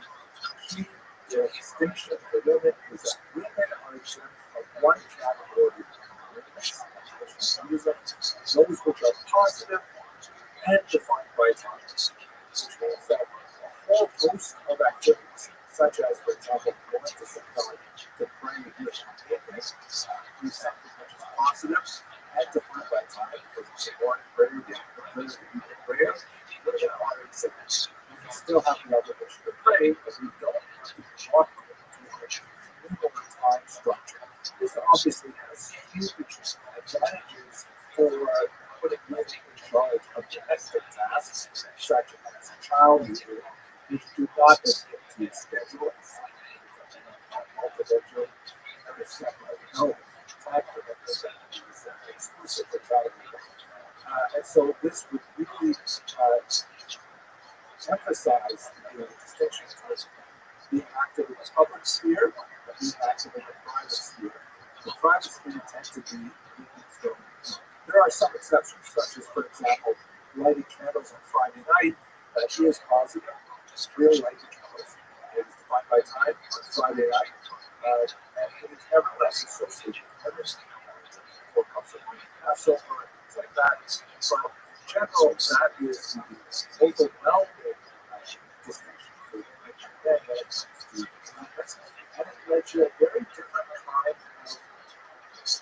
experience of Judaism. I don't want to go deeper into this, but we should understand this the distinction between men and women in the complex economically, however, it's important to point out that since men were involved as a whole in commerce, women were also overwhelmingly involved in economic things like commerce, specifically when it dealt not so much with international travel, which would be public domain, but in terms of private shopkeeping, many examples of very successful active money makers because of the distinction between private and being something that is open to them. But so much more to say, but let's talk here about the marriage laws. Thank you very much.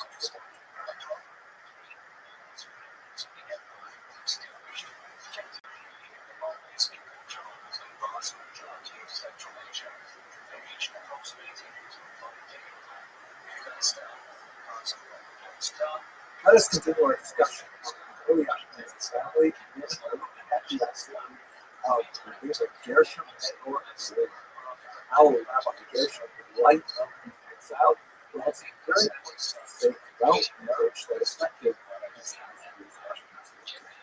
So, Jewish women were, of course, somewhat younger than they are today. It was not all uncommon to have a child with clothed things, and a sexual visions.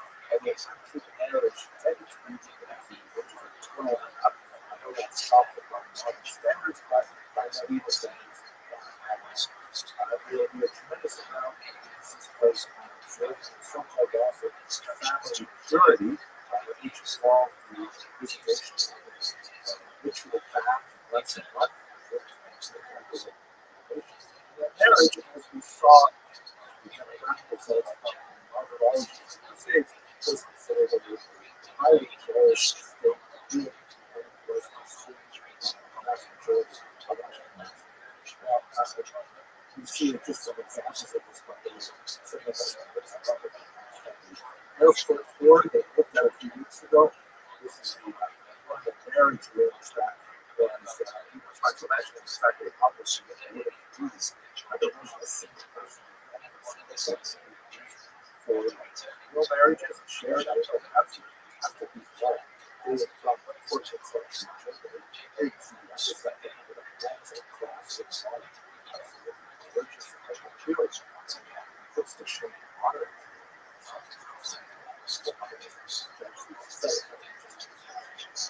Anyway, what did the random notion have to contribute to this discussion? So we can't originally from that's native to establishing important Shiva companies, and this influence on organization is huge. He educated a whole generation of teachers, and that generation taught others great students. Rashi himself, Rabbi is famously gave the term male of the this quote the middle resume of his relationship. Holy people blessing. We enlighten the eyes of the This is about referring to the middle resume. Those huge influence make lots of elected decisions, but there are even more decisions that were put in his name because the authorities sometimes are going to tack on his authority to decisions he may never have actually been involved with because he has such a phenomenal reputation. He had a sad personal experience, suddenly yesterday was personally converted and later possibly killed in the context of a 10-12 persecution. We know that he himself